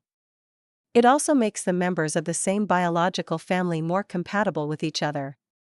It's not that relevant with the mild hybrid type of beast folk because they have enough shared traits most of the time to be very free with their partners. He looked at Maya and the blonde while saying so. Still, normally a tiger and a cat aren't able to have an offspring. The same goes for something like a fox and a dog, for example. Blessing magic then mixes the race of one parent with the traits of the other. Heir. Sophia needed a moment to wrap her head around this explanation and understand how it was relevant right now. Wait. She suddenly got loud again. Very loud. Sharing magic. Does that mean I impregnated Fenny? Huh? The male wolf also sprang up in shock. Ahaha. Kinnear started laughing. That would have been quite something, huh? It would not. Everyone in the group retorted. Hee hee. No, I didn't mean the two of you. You simply used Fen as a puffer. You didn't give him your magic. I see. That's go give. Sophia's face suddenly lost all of its colors. Ari. What? Maya also started panicking. No. There's no way no. The tiger stopped working entirely. Calm down, idiot. Kinnear tried his best to hold in a chuckle while seeing her reaction. I said I was getting ready to intervene, wasn't I? The two of you weren't even close to having an offspring. Blessing magic is a conscious decision that needs the consent and work of both sides to function, including speaking out loud wanting to have an offspring. It's a really fail-proof magic, but I still got a little cautious and started preparing to stop you because you often are a bit ambiguous and cut corners. She didn't like any of this. That jaguar friend of yours also got really excited right before that because of your storage magic. After that, I remembered that you'd have to use my powers to make her use chantless magic, because your tiger power's not enough for that. It's impossible to activate blessing magic with my powers, so there never was a risk. The magic I gave you is just pure authority, with no information of the actual owner. Only your tiger magic DNA, or whatever you want to call it, would be used in your blessing magic. In the end, what you did had some similarities with it at first, but it was something else entirely. Thank goodness. Sophia looked like she went through 3 heart attacks while listening to Kinnear. Don't ever scare me like that again. Sorry about that. Looking at it again, it was a textbook example of a higher being or a deity blessing a mortal with the gift of magic. Both are a blessing, but it has no relation to each other. Sharing or mixing in my magic is only good for increasing authority. It can't create a new life that way. There was no need to worry. I am super worried about something else now, though. The tiger really didn't like the comparison he made. Hee hee. Actually, it was more or less the same I did for you. She didn't want to hear it. Sophia, you idiot. Maya was silent until now, but she finally found some words. Why? I mean, sure, I am one, but why? You heard him, right? It had some similarities, but it was something else entirely. You're the only one I'd want to use the actual blessing magic with. Yeah. Hearing those words, Maya froze up again.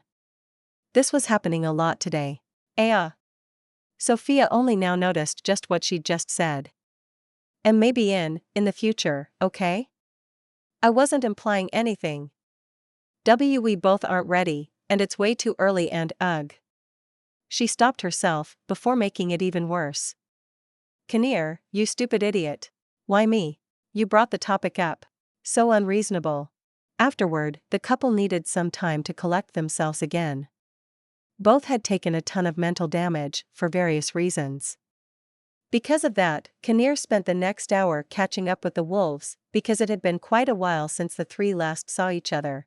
Eventually, though, Sophia became able to converse in spoken words, rather than shades of blushing again, and she desperately wanted to leave the topic behind them by asking about something else. Say. Kinnear. He faced the blonde. Could you explain to me how magic actually works? Everyone seems to think they know what's going on, but no one actually has a plan, right? There's too much weird stuff going on. Ah. He scratched his chin. So, you've noticed, huh? Yeah, basically no one in this world understands the whole picture yet. Our wolves here included. Huh? Fan and Aura looked more than just a bit surprised after hearing this. Chapter 166, Magic System. Sophia found out that she's using the same magic as Kinnear and how that effectively makes her a higher being, too. The tiger had already way too much going on for her and naturally didn't like this revelation. She apparently also had already used her powers on Ari when she blessed the jaguar with her magic. To make matters worse, it had some very slight similarities to blessing magic that one normally uses to have kids with their partner. Naturally, Maya wasn't a fan of any of that, either. To finally drop the topic, Sophia jumped from one shocker to another. What's that supposed to mean? Fan got loud. Nobody actually really knows how magic works? Yep. Kinnear only reacted with a nod. That can't be. He looked devastated. Isn't it just because Sophia's a god that magic works differently for her, which then confuses her all the time? I am no god. The blonde also got loud. Sorry, Fenny, Kinnear shook his head. You got relatively close, but you're also missing some details. And no way. But you said Sophia's able to break the limits of magic because she's using the same power. That's true, but everyone misunderstood magic in general. What? Can you tell us how it really works? Sophia looked at him with big and pleading eyes. Girl, you are a tiger. Puppy eyes don't work with you. She quickly thought about another way. If I know how magic actually works, I'm sure I'm able to do even more ridiculous stuff. That, in return, means more entertainment for you.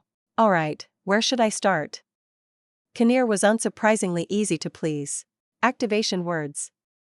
Sophia wasted no time. Those things make absolutely no sense with the explanations I got so far. For them to make sense, I need to explain the whole magic system of this world. I have nothing else planned. Saying so, the blonde got up while urging Maya to do the same. Afterward, the couple walked over to Aura and sat down there while leaning against the soft and fluffy fur of her side. Alright, the two of us are comfy, feel free to start explaining. Ahaha.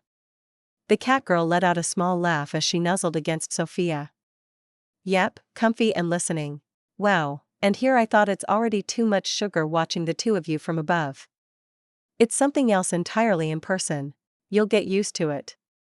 Fan and Aura let out a short sigh. Well, glad you found each other. He needed a moment before he was able to ignore the pink aura around the couple. The two were happy about that, too. Anyway, the magic system, huh? Kinnear tilted his head for a moment before continuing. Yeah, that's a weird one in this world. I figured that much already. This part wasn't new for Sophia. Even with an explanation, not everything makes sense to even me. It's commonly known that magic's grouped in 3 stages. Chants, activation words, and finally, chantless. For each, you need a better imagination and power for it to work. That much, the inhabitants of the world managed to find out.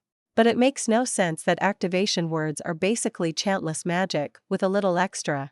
That's because no one found out why power matters. It's not because you aren't able to use it, you aren't allowed to. It's actually not really power either, but rather authorization. Eh?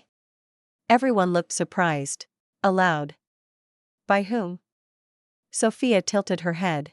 Magic. Huh? Her expression changed. There's just no way that my stupid joke about magic's being conscious, Or Ari's equally idiotic guess about magic not wanting to be bossed around is true, is there? He only answered with a shrug. Seriously? Everyone got loud. That jaguar of yours pretty much hit the nail. You're not quite right, Sophia. And no way. The tiger couldn't believe his words. Magic is not exactly an, fully conscious being, but it's an integral part of this world. It is, in a way, intelligent and able to make its own decisions. You can compare it a little with artificial intelligence in your old world, Sophia. Are you for real? Artificial. The other members of the group were naturally confused. Kinnear tried to think of an analogy for them. Maybe like the golems around here? Technically not alive, but they're capable of thinking and making decisions to some degree. They're actually controlled by magic, too, but by such a low amount that all they can do is wander around and attack stuff. Are you for real? Once they had a rough understanding of what was going on, the three had the same reaction. Sure am. He gave everyone a nonchalant answer. Sophia was exempt from it in the beginning because she's using my power, but magic decides what type of application you can use. The more power you're born with, the more advanced magic it'll allow you to use. While your powers may increase a bit over time, it's rarely enough to change your authorization. Exceptions like the jaguar aside. Wow. It's basically the more power you have, the more you are accepted by magic and can use it to your heart's content. The magic inside of you can be used on its own, but it's actually more of a baseline multiplier that determines how much environmental magic you're allowed to use. Kinnear gave them some time to let it sink in. The 3 tiers of magic work on a completely different basis. With chance, you basically ask magic to help you out. It does only the bare minimum for you, though. Activation words, more or less, order magic to do stuff for you. Still, it doesn't fully cooperate with you at this point yet. The chantless or silent usage directly manipulates magic itself to make your imagination happen. That's quite something. Sophia spoke for everyone. Technically, you also don't run out of power when you use a ton of magic. Rather than that, you lose your privilege to use it. It's not your power that recovers over time, but you become allowed to use magic bit by bit again. That's the reason why Sophia's magic lasts longer and recovers faster, too. Our magic, or authorization, is more important, for the lack of a better word, than the native one. Yay, me? The tiger was too confused to fully understand everything. Absolutely. Kinnear nodded. If I had to summarize magic. Magic is magic. It's everywhere. Inside the air, trees, grass, dirt. Even living beings sponge it up inside their bodies. Magic is an element like everything else. Actually, it's the primary element of this world. People don't actually use magic, though. They use their power, or authorization, to let the elemental magic work for them. With varying success. Well, now activation words make a little sense, I guess? It's not because you can't use chantless magic. Instead, you're not allowed to use it? That's the gist of it. Think of magic as something that wants to get impressed by you, and it makes a bit more sense. I see. Sophia could accept it to some degree. Then, what did you mean when you said that magic is intelligent and can make decisions? Ever used some magic when you had no idea how it works? I occasionally don't do that. She was pretty familiar with the concept. I am well aware of that. Kinnear let out a chuckle. Anyway, when you imagine something, you're unconsciously talking or negotiating with magic. As magic is part of everything, it knows how the world works, too. If you think about what you want to do, magic knows how it has to do it. You basically help out magic to decide what to do. If you do things half-heartedly, leave out details, don't actually know what you're doing, or rather don't know what you want, magic, too, gets confused. It doesn't know what your goal is, after all. That then leads to magic misinterpreting your intent. That actually makes some sort of sense. It probably gets even more confused when it tries to recreate stuff from my old world, huh? Yep, you overwhelmed it a couple of times already. Great fun to watch, too. Kinnear had a good time. Another example of why details are important is the lake you turned to ice. You wanted to increase the surface tension, but you never thought about that, did you? The only thing that went through your head was a hard enough surface to walk on, right? Ice makes a lot more sense there, doesn't it? Yeah. I really didn't put much work into that one. By the way, it's still frozen solid and is causing quite the commotion in the area because no one knows what's going on. Seriously? Yep. You never told Magic to make the surface soft again, did you? She paused for a moment. Maya, when we revisit your home, we'll be taking a detour and stay away from that lake, okay? Gladly. The word of it has reached there already, though. Kinnear didn't give her an easy way out. I never heard of such a weird lake. What lake? Maya joined in on it. Exactly. You two really are made for each other. Thanks. Anyway, Kinnear got back to the topic. While most of the time a rough idea is enough to use basic magic, you have to be careful when using detailed or complex magic. I see. I mean, wanting to be a tiger girl and wanting to look like one are two very different things, are they not? Why yes. Said Tiger hung her head. Well, I'm glad that it happened. So, in the end, I learned absolutely nothing. Glad to hear. Your mistakes are a delight to watch, too. I would be sad if you were to stop with them now. As long as you listen to the magic of your tiger side when reaching limitations, a little, I look forward to a lot of semi-catastrophes. Oh okay. Afterward, everyone needed a break. It was a lot to take in, and it took the group a while to wrap their heads around. Chapter 167, How to Treat Magic. Kinnear finished explaining how magic actually works, and everyone needed a moment. While the usage of magic stayed the same, the concept behind it changed. Rather than needing to have the power to be able to use magic, power is required to be allowed to use it. The more an individual has, the more and better magic they're authorized to activate. Fen was the first to recover from the info bomb. So, while magic probably isn't an actual living being, it isn't wrong to treat it as one anyway. Yeah, that works relatively well as an explanation. It's maybe also the world itself? Kinnear nodded. I believe it's even possible to get on the good side of magic. I doubt magic could actually like you, but it can get interested in you. That would result in an easier usage of magic, bigger powers or larger authorization, and stuff like that. Is that so? Sophia tilted her head. What a fickle thing. Is it really not alive? Well, in any case, thanks for all your effort, Magic. I'm super grateful for that. Also, I'm sorry for making you go out of control. It was all Fenny's idea. She immediately tried to kiss up to it. Hey. The wolf didn't like that. I didn't mean sweet talking, idiot. Kinnear rolled his eyes. I like your motivation to entertain me, though. No, if anything, Magic would get impressed by, well, magic. Experimenting with it, inventing new types of magic, doing flashy stuff, and all that. Well, if you look at it that way, magic will favor you regardless, Stripey one. Yay. While the wolves here have always been powerful, it would also explain their growth and their ease in using magic.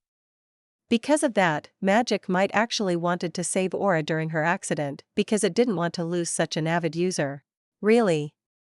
She naturally got interested in that. Say, do you know what actually went wrong?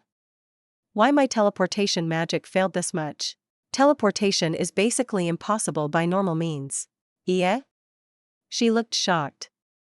Why? Way too many variables. How so? Aura looked confused. I simply wanted to teleport myself a couple of meters, not across the globe. A few meters in relation to what? The position you were in before you teleported, while it happened, or when it finished? What's the difference? When is also a crucial variable. Well, instantly, of course. Did you specify that when you formed your image? Everything is in constant movement. The planet rotates around itself, causing the day and night cycle. It also rotates around the sun, which is the cause of the seasons, very, very roughly speaking. The sun doesn't stay still either, though. This chain goes on forever. In the few moments between your disappearance and coming back, your original position may already be thousands of kilometers away. You're lucky you still ended up on the same planet. I guess even that was a close call as you ended up high in the air. Seriously, though, it probably wasn't just luck. Even if magic tried to help you out, you almost instantly reached the limit of its usage. You ran out of power, or the ability to use it before you left the planet. Wow. For teleportation to work, time is as, if not more important than distance. You need to exactly know how fast everything moves. Simply impossible. You could try to teleport yourself 0.5 seconds away from your current position, but you would still have no idea where you'd end up. Or inside of what? I see. Aura was overwhelmed by his explanation. If it's impossible, why did the magic activate in the first place, though? Good question. He paused for a moment. Magic can be quite finicky at times, and too much for even me to understand. My guess would be that magic itself only noticed what was really going on when it had already started. Once it was happening, it couldn't be stopped anymore and ran a bit amok, just like what happened with our two idiots. I tried something I really shouldn't have, huh? Absolutely. Kinnear agreed. The only way teleportation could possibly work out would be when you're also able to stop time, and even then, I wouldn't recommend it. Not to mention that you need to be an overstash dot. Sophia's ears perked up after hearing this. Does that mean I could use it? I can stop time, after all. As I said, I still wouldn't recommend it. There can still be obstacles at your destination you didn't account for. Wait, what? Kinnear suddenly stopped mid-sentence. You can do what now? Stop time? The tiger tilted her head. You didn't know. Wait, don't tell me time stopped for you, too? Eehee, that's very good to know. Her expression turned nasty for a second. Why? He had a very bad feeling about this. So that's why your movement was so jumpy every now and then? Quite a lot lately, to be exact. Maya and I are, using it a lot, for, reasons. If you don't forget it, that is. The wolves also had something to add here. Ugh. The couple took a lot of damage from that remark. You can even bring others over already, huh? I didn't expect that at this point. You are way more compatible with the powers I gave you than I thought you'd be. Like, way more. Maybe you'll get a seat next to me as a new overseer sooner rather than ... That seat will stay empty. Sophia got loud again. Is it really that much of a big deal? Yep, stopping time, too, is out of bounds with normal magic. That, as a whole, is actually supposed to be of exclusive use for overseers. You sure are something else, girl. People might actually start worshipping you as a divine being soon if you continue like that. Rightfully so. How about no? The blonde really didn't want that. Also, divine? It was higher being not too long ago. I didn't know you could stop time there yet. Let alone that using my type of magic affects me, too. Well, while we're at it, was your portal idea to fast travel a success? Using it to store stuff had already surprised me, after all. Well, I saw you creating one before reappearing somewhere else, so I guess that's a yes. While we're at it. Sophia tilted her head. Yeah, I've connected it to the extra space I created a while ago, to use as a sort of hub. That place looks quite similar to yours, too, Kinnear. An unending white nothingness. I portioned off a bit to make it look nice, though. You already have your own full domain. Of that size. His expression turned quite complicated. D-domain. The tiger didn't like the sound of that. You shouldn't be able to.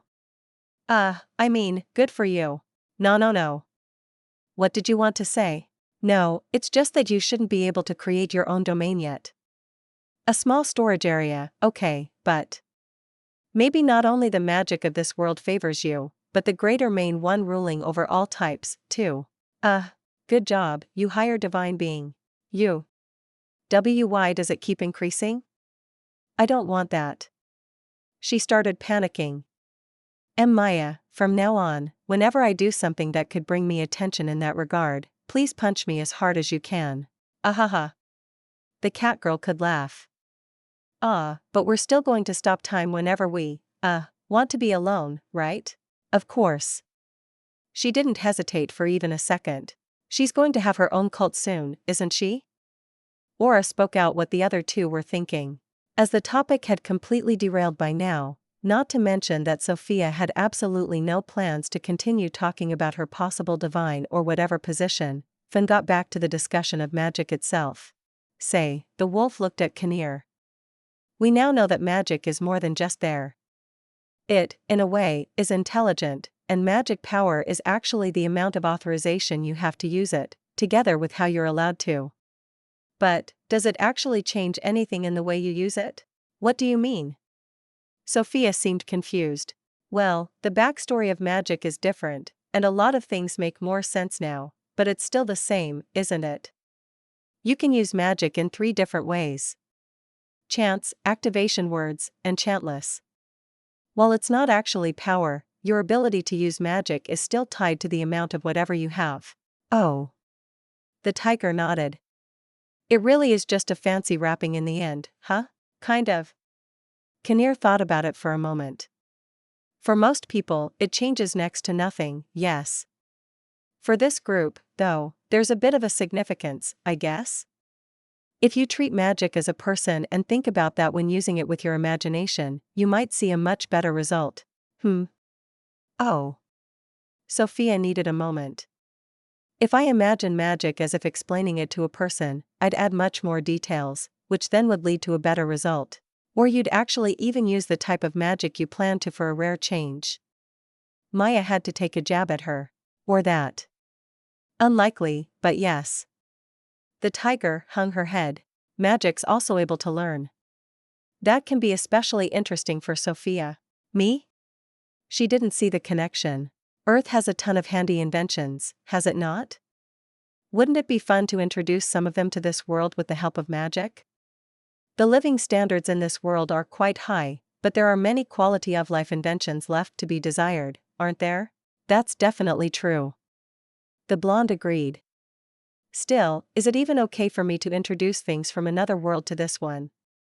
Sounds like a lot of things could go wrong with that. Sure, why not? Kinnear didn't see a problem. Sounds like fun to me. She understood his motivation. But, even so, while I know how to use those inventions like computers or cars, I have no idea how they work in detail, though. That's just asking for a catastrophe, isn't it? She was confident in messing up. Like I said, fun. He still didn't see an issue. Magic's extremely versatile. I bet you could work out a way to use it, like electricity, too. Maybe to power artificial light in the form of light bulbs? There are many materials that conduct magic or store a lot of it inside. The demons experiment with that, too. They came up with the ovens that are still used over here, too. They're built with a material that magic, likes, I would say. When you pour your power into it or use your authorization on it, it heats up in response, because the stored magic reacts to your input. Oh. Sophia's face lit up. So, that's how those ovens work, huh? It had really bothered her ever since Ari explained how she had no idea about how they function. Demons again, huh? They really seem like an interesting bunch. Yep. Kinnear agreed. I can't wait for you to meet them. Me, neither. The tiger looked forward to it, too. We'll go there once I finish exploring this continent. Sounds good to me. Still, reinventing more stuff with magic, huh? It's not like I haven't tried it before already. Electricity, an alternative too that could be fun. I look forward to it. The duo kept chatting about it for a while and came up with some ideas the blonde wanted to try. The others were listening to their conversation, but all the unknown terms and words made them look very confused, to say the least. Eventually, though, their chatting became less technical again, and the group could join in once more. The evening and night seemed to be far from over. Chapter 168, Fixing a Bug. The group was a little confused over how the new knowledge about magic would actually be relevant as little changed about its usage. Kinnear confirmed that, for most, it simply serves as an explanation for why magic works the way it does. For those that can use chantless magic, it has a little more impact, though. If one treats magic more like a person and imagines the usage the way you'd explain it to someone, the result would most likely end up being more correct. Magic's also able to learn, which opens up a whole lot of possibilities for Sophia, a girl that came from a world with endless and curious inventions. Eventually, magic being the main topic, slowly came to an end, though, and the group chatted with Kinnear about all kinds of other stuff. Say, what's up with the weird naming scheme in this world? Sophia remembered a topic that had been bugging her since the very beginning but always forgot to address it. What do you mean? Kinnear only tilted his head. Well, the language is basically the same. Now that I think about it, that in itself already is plenty weird. Even so, some words are only almost the same. They occasionally sound or are spelled ever so slightly different. It's super weird. That's indeed odd. Kinnear also seemed confused for some reason. Could you give me a few examples? Sure. Sophia had no idea why he would need that. Cow is cow, bear became bear, deer to tear, horses are called harzas now, and the ever so delicious pizza suddenly is a pizza. There are many more examples, but that's the gist of it. I'd so like to know how that happened. She was really curious about it. He needed a moment. It seems like there was a small bug. A bug? The tiger stared at him. In the language of this world? Come here for a moment. Kinnear got up from the ground and gestured her closer with his right hand. Really? As she was still leaning against Aura while being clung to by Maya, her motivation to stand up wasn't the highest. Fine. Eventually, she got up and walked towards the overseer. What a noble sacrifice. He rolled his eyes. All right, what do you OUCH? She suddenly yelped in pain while she was holding her head. Out of nowhere, Kinnear had flicked her forehead with so much force that it almost looked like a shockwave that even moved the dust in the area came out from the back of her head. At the same time, a flicking sound echoed through the area. Okay, that should unable to finish his sentence, the overseer was suddenly gone. What do you think you're doing? Sophia yelled in the direction he had disappeared to. At the same time, she also started nursing her fist that had turned bright red after having connected with Kinnear's face a few seconds ago. That hurt. Wow. Nice punch, girl. The wolves, especially Aura, had enjoyed the show. What just happened? Maya was a little more shocked. That's what I'd like to know. The tiger sounded angry. Why would he flick my forehead like that out of nowhere? And no. That wasn't the issue the cat girl had. Why you just punched the Kinnear, you know? And? She only tilted her head. It's far from the first time, too, after all. I was kinda hoping it was just a figure of speech the other time. Nope, it always was the fist meets face kind of thing. She sounded strangely happy while saying so. He isn't dead, is he? Nah, he's a sturdy one. I don't think I can kill a overseer. The tiger corrected herself as she didn't want to call him a god anymore after finding out she could become the same if she wanted to. A god was way too much for her to deal with there. And trust me, I tried. Oh really? Maya sounded dubious. It looked like you punched him into another dimension or whatever, though. Yeah, I'm quite proud of that one. There was not even the slightest bit of regret in Sophia's voice. Why you really are something else. Maya gave up. It was a compliment for her. Still, why did he even do that? She glanced at the place Kinnear was a little while ago again. Did he come up with those names, and I hurt his feelings? Maybe he invented the language, and he had a speech defect during that time? That must have been hard. I never said I disliked those names, you know? It just confuses me all the time. I don't really care if it's cow instead of cow now. It actually sounds kinda cute. Harses has a nice ring to it, too. I might like that even more than horsies. MMNH? Fin stared at her with a confused expression. What are you even talking about? Eh? What's with the sudden relapse? How many times did we go over that already? They're called cows, and not cows like you use every so often, girl. It's the same with horses. The wolf looked tired. Acha. Sophia had no idea what was going on anymore. I know that they're called cows and horses, but you all always told me that they're actually slightly different. Bear, tear, pizza, roses, potatoes, chocolate, and all that. No. Maya joined Fin's side. Those are the funny pronunciations you came up with, Sophia. They're called bears, deer, pizza, roses, potatoes, and chocolate here. What? The tiger couldn't find any better words. Eh. As Sophia was beyond confused at this point, the entire group was at a loss about what to do here. That's what you get for punching me, idiot. It took him around 15 minutes, but Kinnear suddenly reappeared in front of the group while not even having a scratch on his face. Want another one? The blonde already readied her fist. I do not. While saying so, he increased the distance to the tiger and half hid behind the wolves again. Coward. Aura shook her head while looking at him. Have you seen her punch? He got loud. She actually, literally, punched me back to my own domain. Nice job, stripy one. Fin seemed genuinely impressed while glancing at Sophia. That's what you get for flicking my forehead, Kinnear. What was that even for? I just fixed the error in your language settings. I need to get a little more physical when using my blessings outside of my realm. I see. I'm sorry about that, then. Still, you should have warned me beforehand. Wait, what? It took a while before the words had registered in her brain. My language, settings. Girl, you are in a different world. What made you think they actually use the same language as you do? He stared right into her eyes. I hadn't actually put any thoughts into that. It did confuse me a little earlier, though. Wait, what? She repeated herself, because the tiger couldn't follow him even the slightest bit. This world uses its very own language that didn't exist on Earth. Yeah.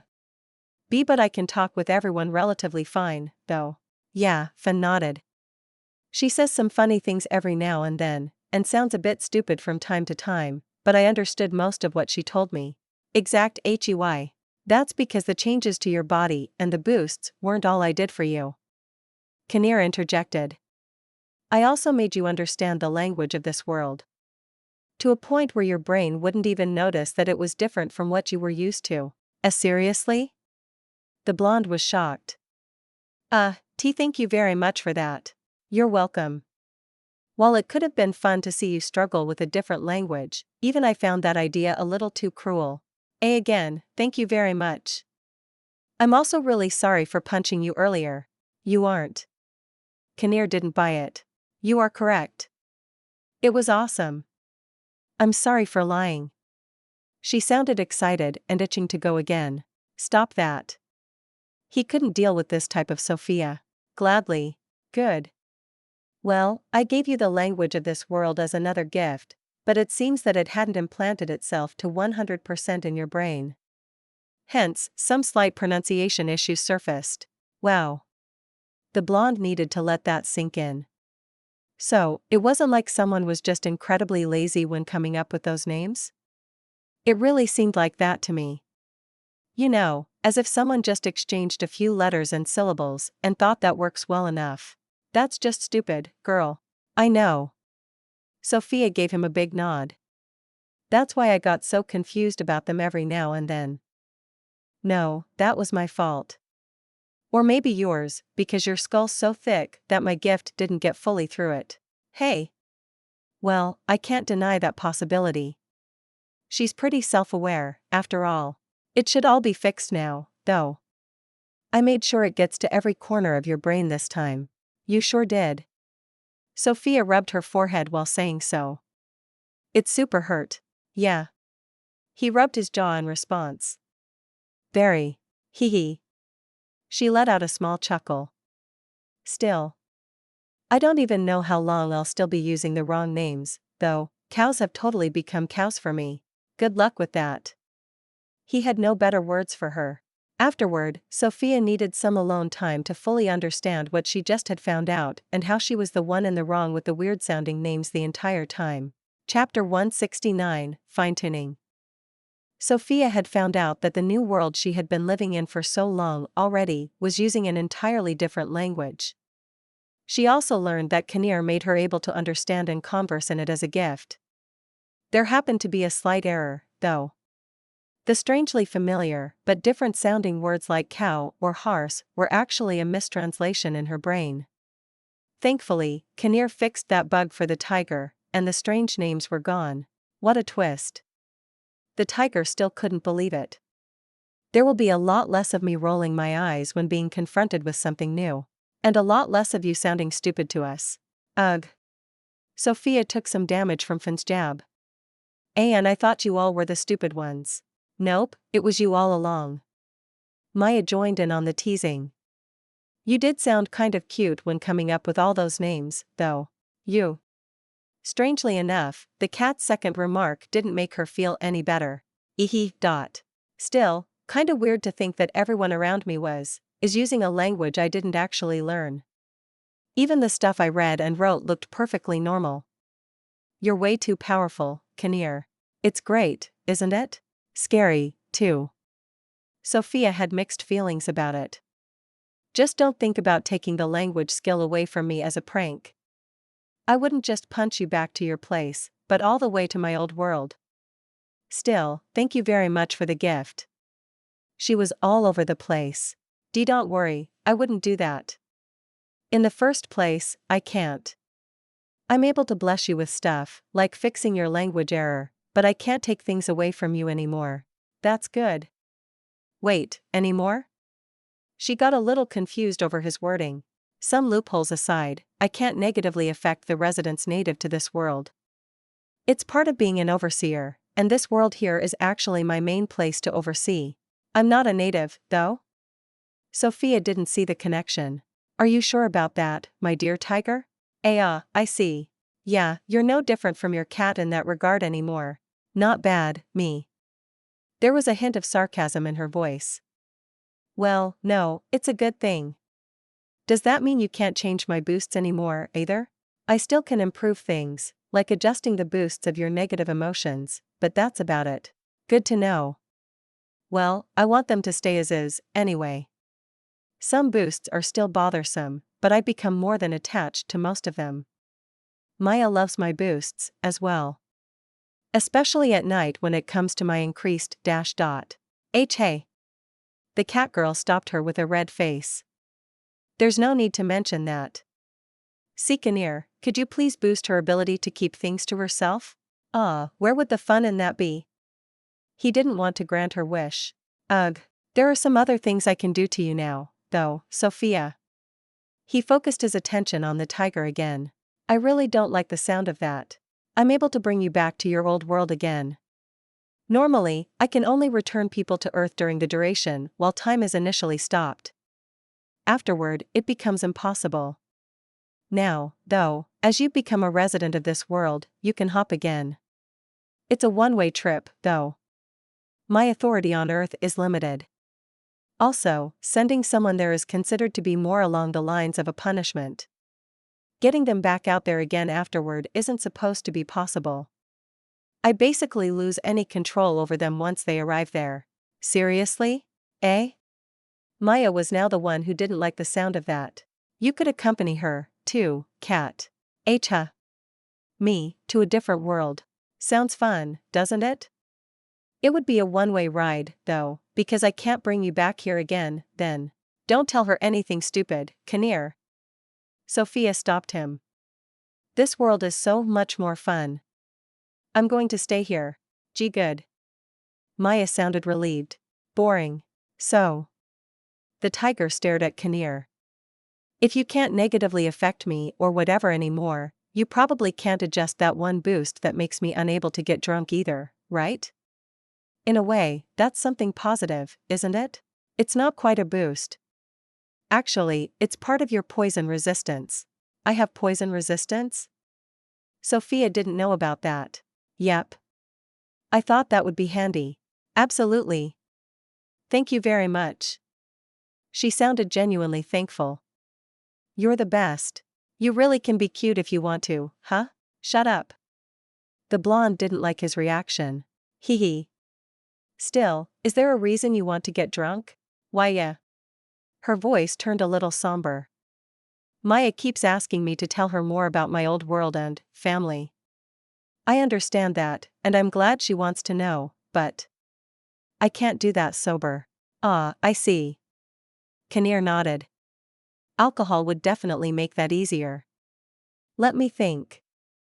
Well, I can't take away your poison resistance, and I doubt you want to either. Yes, though I just found out about it, I never want to let go of it. I could try one of my loopholes. Okay? The tiger tilted her head. I could by boosting the enjoyable side of alcohol for you. An improved enjoyment could reactivate the fun side effects of it. Sounds like a good way to get an addiction to me. Sophia came up with a surprisingly reasonable argument. Fair point, actually. He hadn't thought that far. Oh, I could trick your brain into thinking to get drunk by boosting your imagination. You'll feel like you're drunk, but you aren't actually. And by telling me that, you made it impossible for me not to think about that while drinking. Also, my imagination's boosted way more than enough already. Why are you such a pain? Kinnear stared at her. Because you made me like that. I'm pretty sure you always were one. That point goes to you. Sophia couldn't fight back. Well, maybe we should try boosting your enjoyment for alcohol, after all. Kinnear had no better idea. I can simply boost your resistance of getting addicted to it by the same amount. That way, it'll cancel each other out. You can boost such specific things?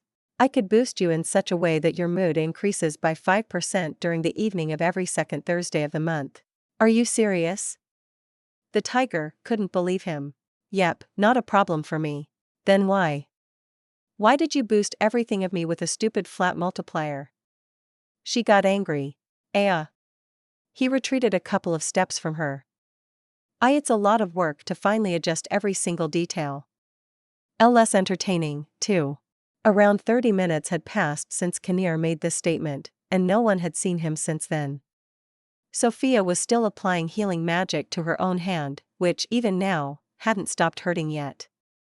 Judging by the remains of blood on her knuckles and how her hand looked almost deformed for a while, it seemed like she accidentally had broken a few bones when her fist connected with a hard surface of sorts. Ugh. The tiger finished up healing her hand and blew on it. It still feels all tingly and numb. Why is his face so damn hard? Because the face you punched belongs to a god. Maya wasn't sure what to say. Overseer. Sophia corrected her. She really didn't want to be compared to a god after discovering that she's using the same powers. Or that. It didn't make that much of a difference to the cat girl. I wonder if he could boost the bones in my fist, too. I took way too much damage this time. Why yeah. I'm fairly sure you broke 1 or 2 bones. Maya slightly grimaced while remembering the sight of the blonde's red, bruised, bloody, and swelling hand before Sophia started applying healing magic to it. How about no? A male voice eventually joined their conversation. Welcome back, Dot. The wolves lightly greeted Kinnear. Huh. The overseer rubbed his still red and bruised nose. Wait, Sophia noticed that, too. Did I actually do some lasting damage? Sorry about that, but your remark made me actually angry. Yes. He paused for a moment. I needed some time to recover. Yeah, I've earned that one. I maybe wouldn't go that far. The blonde sounded slightly apologetic after she calmed down. After all, you saved me, and that excuses a lot, but playing with my life, was a bit much. Yeah. My offer still stands regarding that. If you want to, I'll readjust the negative parts of your boosts to make up for it. Nah, it's alright. I was actually glad that I was able to get that angry earlier. Though my hand still hurts, it feels incredibly refreshing. It's not bad to have such an outlet, actually. I beg to differ. Kinnear, who was used as an outlet this time, naturally had a different opinion. Well, that's your responsibility to take now. You're the one who made me able to reach this level of anger, after all. I don't want this kind of responsibility. Too late for that. Sophia was having fun. Alright, let's get me drunk. Fine. He gave up. So, you'd like me to bless your enjoyment of alcohol and boost your resistance to its addictive side? Pretty please. Are there any downsides? Your poison resistance will still be working. As a result of that, you won't be able to throw up or get a hangover. Sounds like an absolute victory to me. She liked the sound of that. I want that, too. Fen suddenly got loud. Sure, why not? Anyone else? Thank you very much. The wolf's tail started wagging. I'm good. Me, too.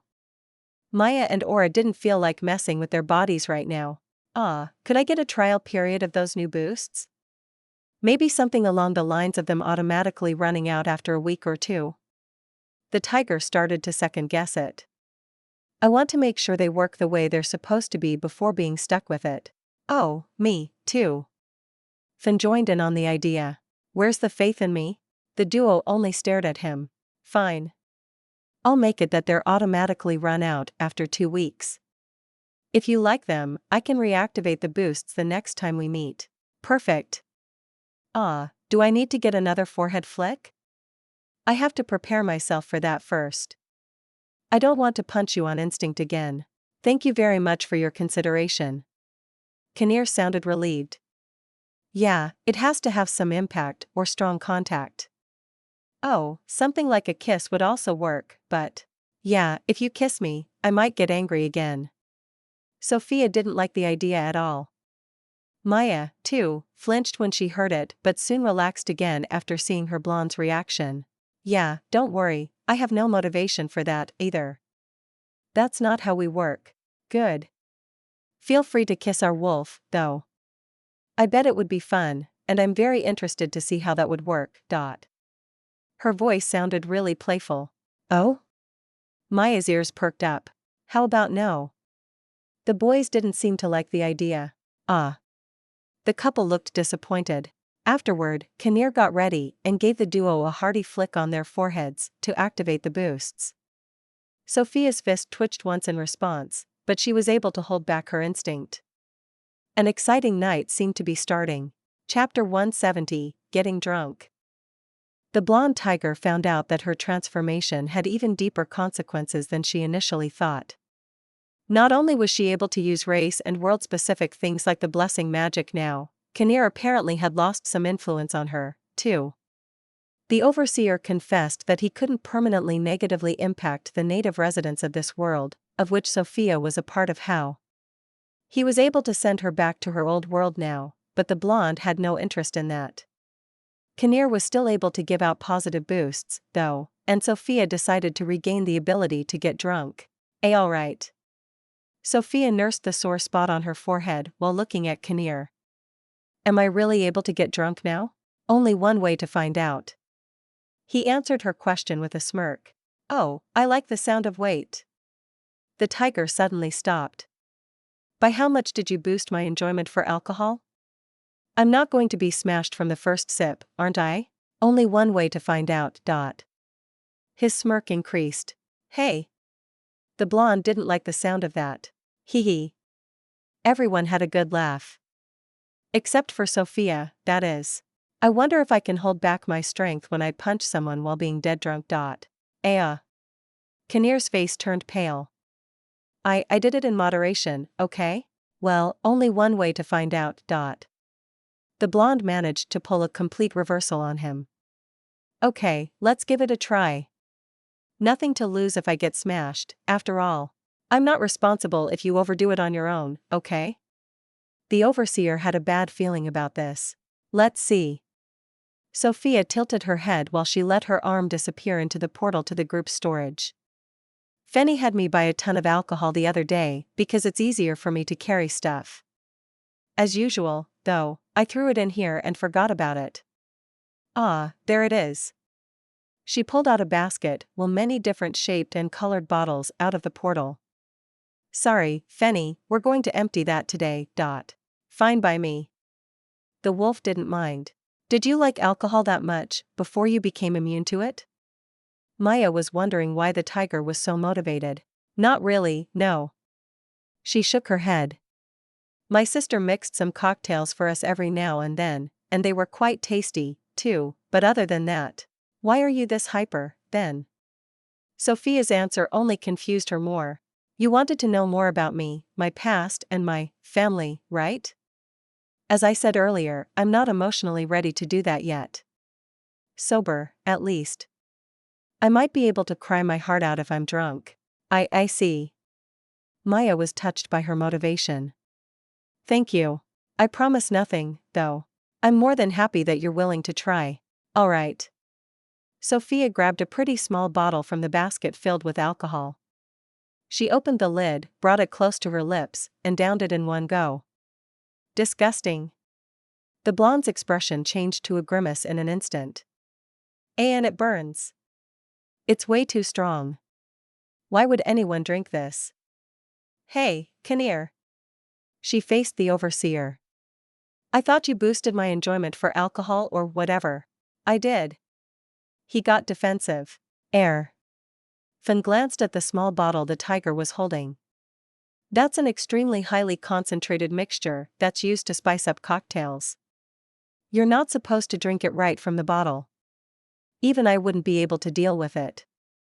It's almost pure alcohol, after all. Sophia looked a little awkward. Well, I guess you actually did boost it, Kinnear. Sorry about that. Without it, I probably would have spat it out, huh? How are you feeling? Maya seemed a little concerned. My throat and stomach feel all tingly and warm. She gently rubbed the latter one while saying it. Other than that, I'm fine. Good. Is it working, then? No idea yet. It'll take a while to get drunk, right? Sophia eyed the basket again. What's your recommendation, Fenny? Let's see. He took a better look at the assortment. Once he decided on something, the tiger also got some glasses for everyone and plates for the wolves out of her storage. Afterward, they got comfortable around the campfire to have a drink or two. Or 17. Say, the blonde was on her third glass of whatever Fen was recommending her when she looked at Maya. Is there anything specific you want to know about my past? Everything. Her answer was instantaneous. Starting off easy, huh? Some first effects of the alcohol started to show. Kinnear, to get me in the mood. Have you, found my family? I'm sorry, he shook his head. I haven't yet. I'm looking around, but it's kind of hard to get a hold of specific people. She. Her mood immediately went down. Don't worry. I can't give you a time frame, but I'll definitely find them. He didn't want to disappoint her. Thanks. It's all right. I'm happy that you're trying already. Drunk Sophia becomes friendly and honest, huh? Kinnear wasn't sure how he felt about this. I'm drunk? She tilted her head. You sure sound like it. Nothing spinning yet, though. Might need home more. Saying so, the blonde emptied out yet another glass, and one more, followed by the leftovers inside of the bottle she was holding. Don't overdo it, Sophia. The catgirl got concerned again. It's fine. Her speech was quite attached by the alcohol now. I'm feeling like I'm getting talkative. I think I can tell you a thing or two about my old world now. Really? Maya wondered if she really could. Or if she can understand anything, at least. Yes. The tiger gave her a clumsy nod. I guess I should start with puberty? My childhood before wash really uneventfully. Please. Maya took another sip from her drink while leaning forward in anticipation. Naturally, she was looking forward to learning more about her girlfriend. I think I already gave a short explanation, right? Sophia remembered the time where she first confessed her past to Maya. I guess home details would be nice? As much as you're willing to share with me. Wow, putting it that way sure makes me sound like in dash. And no. She interrupted her. That's not what I wanted to imply. I get that you had a hard past, so I'm really happy that you want to share it with me. No, all of us. Thanks. Sophia was glad that she was so understanding. Alright, let SH get over with it. She took a deep breath, and another drink, before continuing. I told you already that not, or not exclusively, liking the opposite sex wash quite rare in my old world, yesh? You did, Maya answered her. The wolves decided to let the couple be, and only listened in the background while Kinnear already knew everything about her, anyway. You also told us about how it's looked down upon by some idiot individuals. Nah, idiot's the right description. The overseer didn't think she had to watch her tone here. Yeah. Sophia nodded. Well, puberty hit me like a truck. Bus. Kinnear corrected her, remembering how the two met. Shut up. Truck. Bus. Naturally, the cat girl didn't know either of those words, because these didn't exist in this world. Air. It's a way of saying that something hit you really hard. She didn't want to bother explaining the actual meaning. Oh, I see. Anyway, puberty on its own is far from ishi already, but when you realize that you're different from basically everyone you know, that's not good for you. At the very least, if you don't know how to deal with it. I can only imagine. Here, liking the same sex is perfectly normal, after all. Still, yes, puberty's hard on its own already. Extra hurdles seem like hell. See exactly. Sophia gave her another clumsy nod. The effects of the alcohol were more than noticeable by now. I didn't want to be different, but it's not like you can influence it. Instead, I distanced myself from everyone Boshi. I didn't want them to find out that I'm not like them. I see. There wasn't much she could say here. In the beginning, my friend tried to approach me and find out what was going on, but there was no way I could tell them. Even Warshi, while I actually didn't feel anything for Mosht, my best friend back then suddenly started to become slightly attractive. She also was the one who approached me the most after I changed. It was a bad combination. The thing you wanted to get away from, tried to get closer than ever before. Yesh. The tiger nodded again. I was happy that she cared about me, but it made the situation much worse. The closer she got, the more I distanced myself.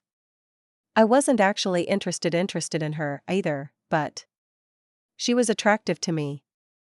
I couldn't deal with that back then. She let out a sigh. I became scared, terrified. My idiot self from back then couldn't deal with it, and I had no one for help, sure. My best friend made things only worse. I was a teen, so telling my mom was out of the question, and my sister was too young to get what was going on. I'm sure it's hard to understand here, because it's nothing out of the ordinary in this place, but it was impossible hard for me. Indeed, I don't fully understand it, but you told me how some people in your old world thought about it. Again, puberty on its own isn't easy. So, if you're feeling different from everyone else during that time, with no help, it has to be a huge burden. Super big burden. The blonde, repeated her assessment while taking another big sip from the drink she was currently having. Naturally, it kept getting worse rather than better. My French kept trying for a while, but gave up in the end. My best friend, too, lost patience with me eventually. Every once in a while, girls approached me, but I was already too afraid of being near them. In the end, I had no French or anyone else to talk to anymore. That, too, made things worse, too, because I completely lost the ability to interact with others. EC accepts my family, that ish. I'm sorry. Maya wasn't sure what else to say. Still, your family, huh? You managed to open up to them eventually, didn't you? She remembered that Sophia said she was really close with her sister. That sh. The blonde's expression changed as she stared down at her empty glass. Filling it up once more, the tiger immediately emptied it again. It seemed that the first had to gain some more confidence to talk about that topic. Chapter 171, Emotional Drunk.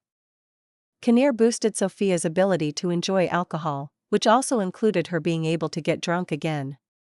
The tiger wasted no time getting smashed while opening up to Maya and the others. She told them about how her sexuality made her insecure because she felt different from anyone else, and how it changed the blonde for the worse in her old world. My family, huh? After she finished talking about how the shy and introverted Sophia came to be, the girl repeated Maya's question while taking yet another sip of her drink. Yes. The cat girl gave her a confirming nod. You said that you were close with them, didn't you? Or at least with your sister, if I remember right. Things were fairly normal with my mom, I guess? But Steph, yeah, we became quite close. Inseparable, even. Even though Sophia's speech was affected by the alcohol, her emotions might become even more pronounced by that because her voice turned more somber than ever. Steph. Maya tilted her head. Stephanie. The tiger needed a moment. My little sister. I'd become more and more withdrawn after all that happened. Steph's 3 years younger than I am, so she had no way of knowing what was going on with me for a while. Not that I spoke much with her in the first place back then, anyway. During the day, I've spent most of my time outside, either doing some kind of sports or simply wandering around. I just didn't want to be at home. Or rather, even though I was lonely, I also wanted to be alone. Sport was a great distraction. So, you've really been working out for that long, huh? She wanted to lighten the mood ever so slightly. Yepsh, the one positive thing. Sophia was only slightly smiling. Well, even once I came back home, I mostly hid myself behind books and the likes. Some years passed, and my sister had gone through puberty, as well. Steph had a much easier time, though. She was open with it from the beginning, kept most of her friends, and was able to deal with it really well. Is she into girls, too? Yes. Maybe it happens more often with siblings. No idea? Probably not? Don't care, either. She also wasn't the only one in her friendship circle. She wasn't alone, Steph had someone to talk to and help her get to terms with it.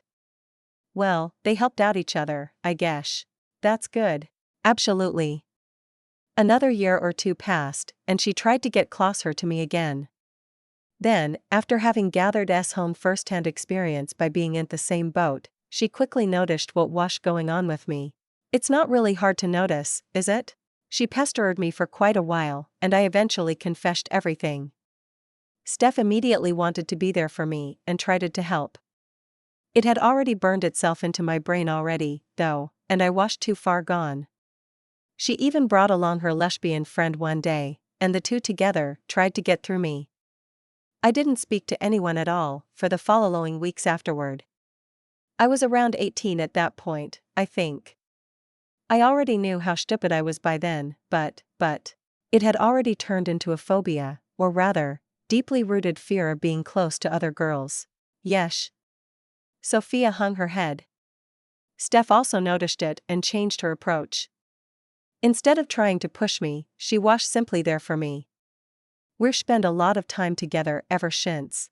Sounds nice. It was. We became closer than ever and eventually did most things together. I still did a lot of sports during the day while my sister was busy with after-school stuff and her friends, but our evenings were for each other. We chatted a ton, went out together, and all that. On top of being sisters, we also became besties. My condition didn't improve at all, though. It might became even worse, actually. I now had someone to lean on to, so I didn't even have a reason to change myself. That's quite a dilemma. Maya wasn't sure what to say. You have no idea. Eventually, I was done with school, and you normally try to get a job afterward. I didn't even try at first because there was simply no chance for me to pass an interview.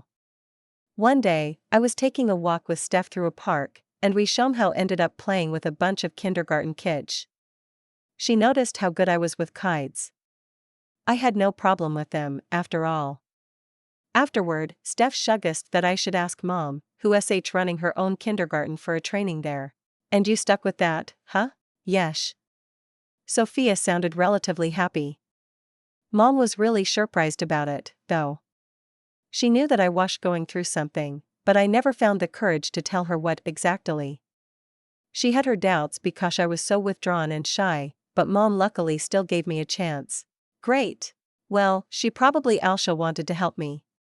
She paused for a moment. Parents of the kids, especially younger mothers, were almost impossible for me to even get near, though. Still, I was really popular with the kids.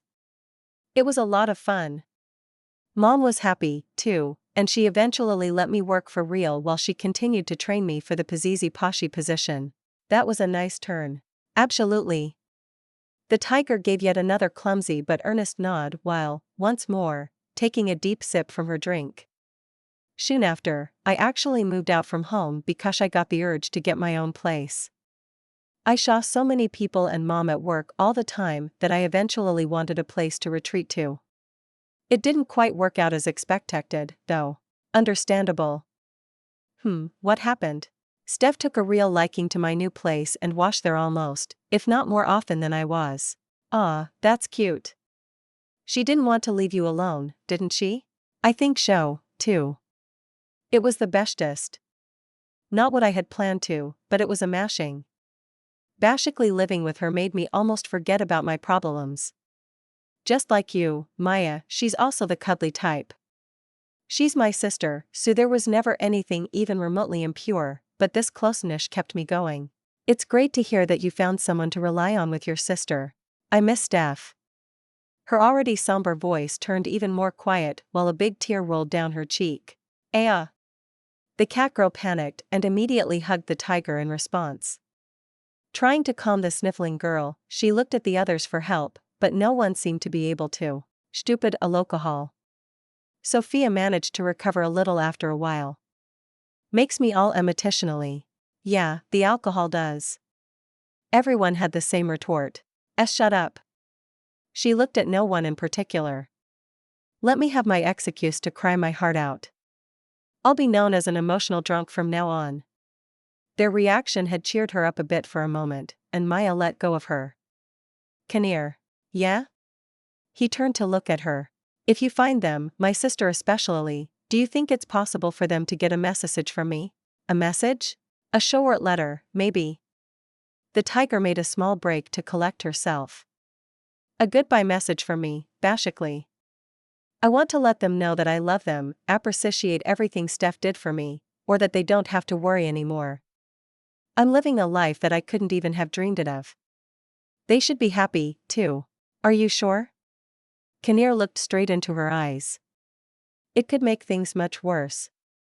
For everyone. What do you mean? Well, you've been here for quite a while already. They might still be affected by your disappearance, but it should be healing by now. Receiving a message from you might open these wounds again. It won't do you any good either. Why, you're right. Sophia hung her head. Still. I don't think I ever can get any closure without it. I see. He gave her an understanding nod. Prepare a letter once you're sober again, and I see what I can do. Really? The tiger sprang up in surprise. Yes. It'll be an exception, but it is possible. Thank you. Overcome with even more emotion, Sophia tottered over to the overseer and clumsily hugged him. Ah. He immediately raised up his arms while glancing at Maya. He knew how she could be, after all. Stay put and let her hug you. The cat's reaction was different from expected. She's missing her family, and you're willing to help her out. You've earned that hug. I see. He wasn't sure how to feel about it. Also, there's no way that the two of you will ever be a thing. Like, none at all. Not even in the slightest. I don't care that much when it's like this. Where has your reverence from before gone? I blame the alcohol. She demonstratively took another sip from her glass while saying so. You sound pretty sober, though. That's just your imagination. It took Maya a few hours, but even the overseer wasn't safe from her sass. You two are way too similar. He glanced at Sophia, who was still hugging him. A short while later, the tiger let go of him again and made her way back to Maya.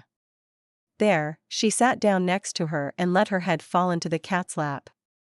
All tension had left her body, and combined with the effects of the alcohol, Sophia fell asleep the moment her head came in contact with Maya's thighs. The others watched her for a few moments before they continued to chat while enjoying some more drinks for a while. Chapter 172, Letters. The more Sophia was drinking, and the more she was getting drunk from it, the more details the girl revealed of her old life in the previous world. She told them a lot about her sister and how much she missed her. After Kinnear agreed to deliver a letter from the blonde to her family to get the closure she was looking for, Sophia relaxed so much that she immediately fell asleep on Maya's lap. However, the alcohol might have helped a bit with that, as well. The others chatted and drank for a good while longer, especially Fen was making the best out of the boost that let him enjoy alcohol even more while also reducing its negative side effects. The following morning started surprisingly early. Maya and Aura hadn't drunk that much in the first place. Kinnear is Kinnear, Fen got his possible hangover reduced, and Sophia was still immune to it in the first place. The wolves went to do the finishing touches to the lake while the couple was still with Kinnear. HRMM. The tiger had created a table and some stools with earth magic and was currently ruffling her hair while she was staring at a blank piece of paper. At the same time, she was also playing with a pen from her storage. I have no idea what exactly I should write to my family. Wait, aren't I using a different language right now? Nah, you still know your old language, Kinnear answered her. You just haven't used it since coming here, even though you hadn't realized. If the letters are for your family, you'll unconsciously use your old written language for real. Magic sure is weird. She had no better explanation. So, if I start writing now, it'll be my old handwriting and language my family knows? Yep. He only nodded. To you, it'll look no different compared to what you've been doing the entire time since coming here, though. Like I said, weird. Well, whatever, let's get over with it. Way over 2 hours had passed since the tiger started working on the letters. Her face went through many emotions, if not all of them, during that time, and she overall seemed to be having a hard time. How is it going? Maya tried to approach her. Not overly well. I think? Sophia hung her head. It's gotten way too sappy. Sounds fitting for you, though. She tried to make a little joke. Ahaha, fair enough. The blonde let out a forced laugh in response. Can I take a look? Sure, why not? Thank you. Maya leaned over and took a look at the letters. I can't read a single thing. What a jumbled mess of symbols. Are those real words? Looks more like art to me. Not the good kind, I want to add. Really? It's the same I always write like, though? Not at all. It's not even similar. Hello? Different language and stuff.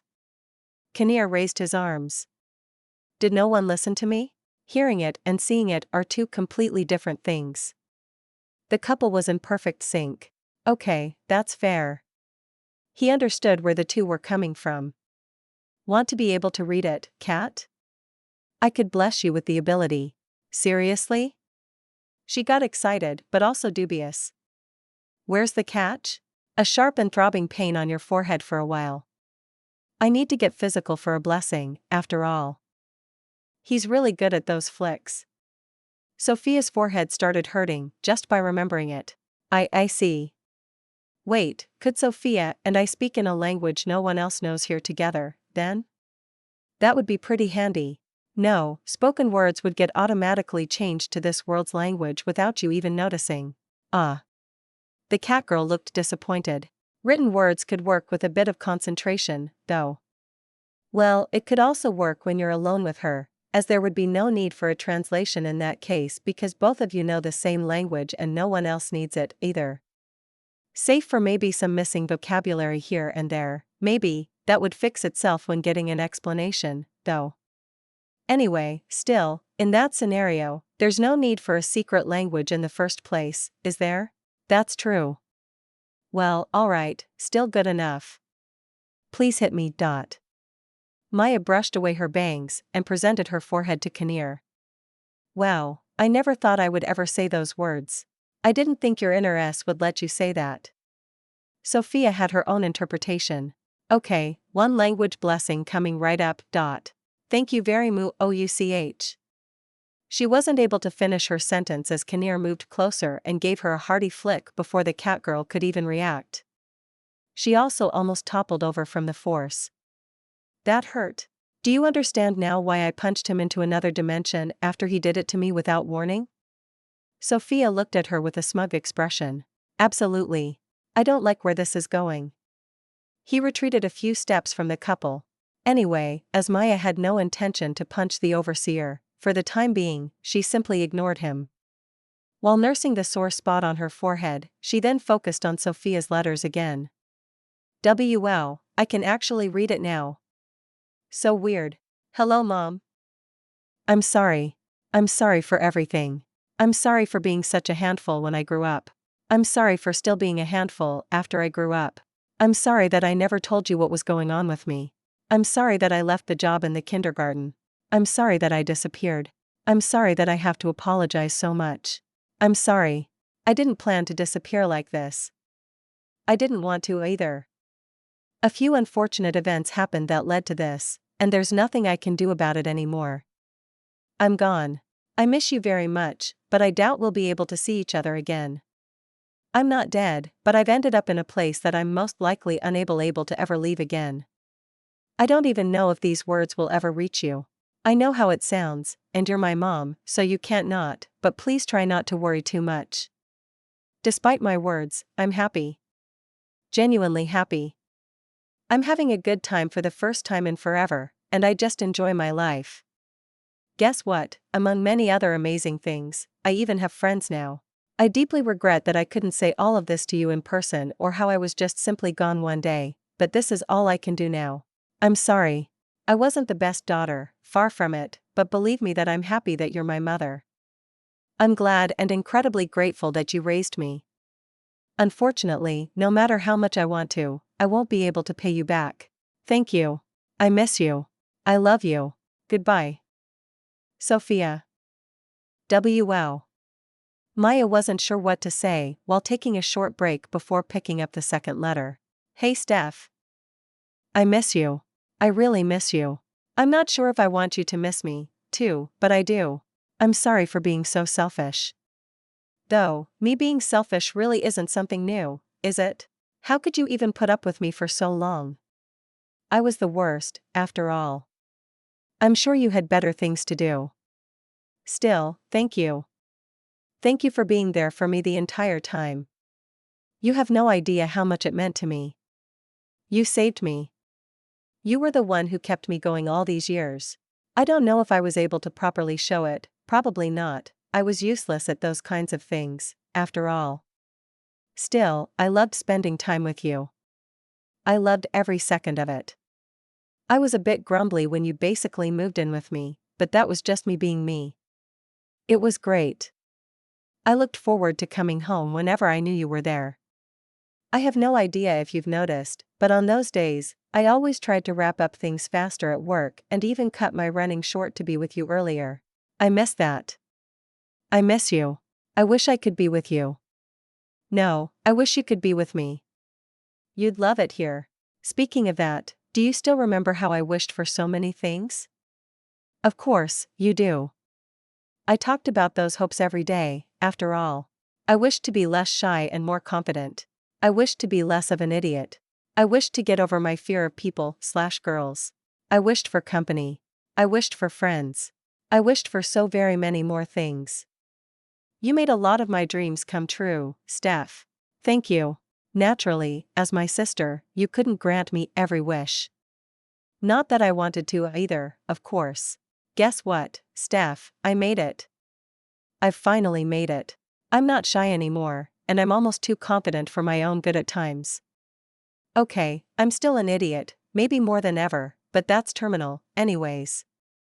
I'm able to speak with girls again. I have friends. Friends. More than you'd ever believe. Yes, it's more than zero. Even more, I found someone, Steph. I found her, Steph. I found a girlfriend. Yes, me. No, I'm not messing with you. Maya's her name. She's funny, intelligent, beautiful, cute, caring, and much more. She wanted me. Me. Impossible, right? I thought so, too, but she's actually sitting right next to me as I write these words. I'm happy. I'm so unbelievably happy. I love her. I genuinely love her. I was able to find romance. Love. I wish you could meet her. I bet the two of you would get along so incredibly well. I wouldn't even care if the two of you would end up teasing me day in day out. I would enjoy every moment of it. Unfortunately, the two of you won't meet. Neither will I be able to see you again. I'm sorry. I didn't die when I disappeared all those months ago, but I ended up in a place that makes it impossible for me to see you or Mom ever again. I want to. You have no idea how much I want to, but I don't know how that would be possible. You'd love it here, too. I know how much you love animals, after all, and this place is full of them. I haven't seen any of your favorite foxes yet, but an uncountable amount of various breeds of dogs. You love them just as much, right? A ton of different types of cats, too. I'm surrounded by so many of them that it feels like I became a cat, myself. I'm sorry that I can't show you any of them either. There's so much more I want to tell you. So very much. So incredibly much. I experienced so many unbelievable and fantastic things you would never believe, but I can't. It took me all of my willpower to write those lines without breaking down completely. If I had to share everything about my current life while thinking about you, I'd cry for weeks. I needed to let you know that I'm doing fine. It's not the same without you anymore, but I love my new life. It's everything I wished for and so much more. I hope you'll be happy, too. Find someone great and make her happy. Let her make you happy, too. It's the best feeling in the world. Trust me, I finally know. Thank you. I'm sorry. I miss you. I love you. Goodbye. Sophia. Maya needed a moment. After she put down the letter, she wiped away a few tears that had run down her cheeks. I miss my family. It had quite an effect on her. Me, too. Sophia had been silently crying ever since the cat girl was reading her letters. I'm sorry. Hearing those words, Maya pulled herself together and immediately stood up, before hugging the tiger from behind. Why, you did well with those letters. Especially the one for your sister is packed with emotions and love. It's easy to see how much she means to you. I'm sure she'll appreciate those words, too. Thank you. She was glad that her feelings seemed to be properly conveyed by the letter. Sophia then returned the cat girl's hug by holding her arms, and the two stayed like that for a while, trying to keep their tears in. Kinnear felt that he should give the couple some alone time to calm down and decided to go over to the wolves for the time being. He was sure it would take a while before the two would be back to normal again. Chapter 173, Delivery Boy. Sophia had spent the morning writing letters to her family she had to leave behind in her old world. Naturally, things had gotten quite emotional. Especially the letter to her sister was packed with emotions. Maya had read them, too, and it made her sad enough to shed tears while missing her own family. Her feelings were nothing compared to Sophia's, though. Their situations weren't even comparable, after all. Afterward, the couple needed a while alone with each other to sort their emotions. It had affected them, especially the tiger, quite a bit, and the two needed to calm down first. The couple had mostly recovered, and the two still sat at the makeshift table when Sophia looked at her cat girl. Do you think I should actually let my family get those letters? What do you mean? I think I can get some closure with that, but, as Kinnear also said, aren't I going to make it much worse for them? Oh. Maya started to see the issue. Afterward, she grabbed Sophia's hand and gently held it to support the slightly quivering girl. I think the letter for my mom is fine. I've caused her a lot of trouble, and I hope she can forgive me. I've apologized now, told her that I love her and said goodbye. She had her trouble staying on top of her emotions. Why, yes. I think she could get some sort of closure with that letter, too. My sister, though. Steph. Don't you think I went too far? Well. The cat girl wasn't sure what to say. You poured a lot of, and I mean a lot of feelings into her letter. It made me tear up, and I don't even know her. So, too much. I don't know. Maya couldn't decide that for her. I'm sure you'll make her suffer, though. A lot. And not helping. It'll also eventually heal. How goes the saying again? It'll get worse before it becomes better. You've let her know that you love and miss her. You told her how happy she made you, how much Steph helped you out, and much more.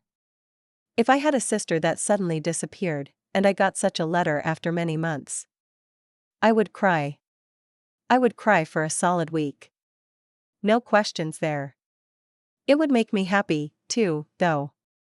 I now know that my sister that I loved so much is still alive.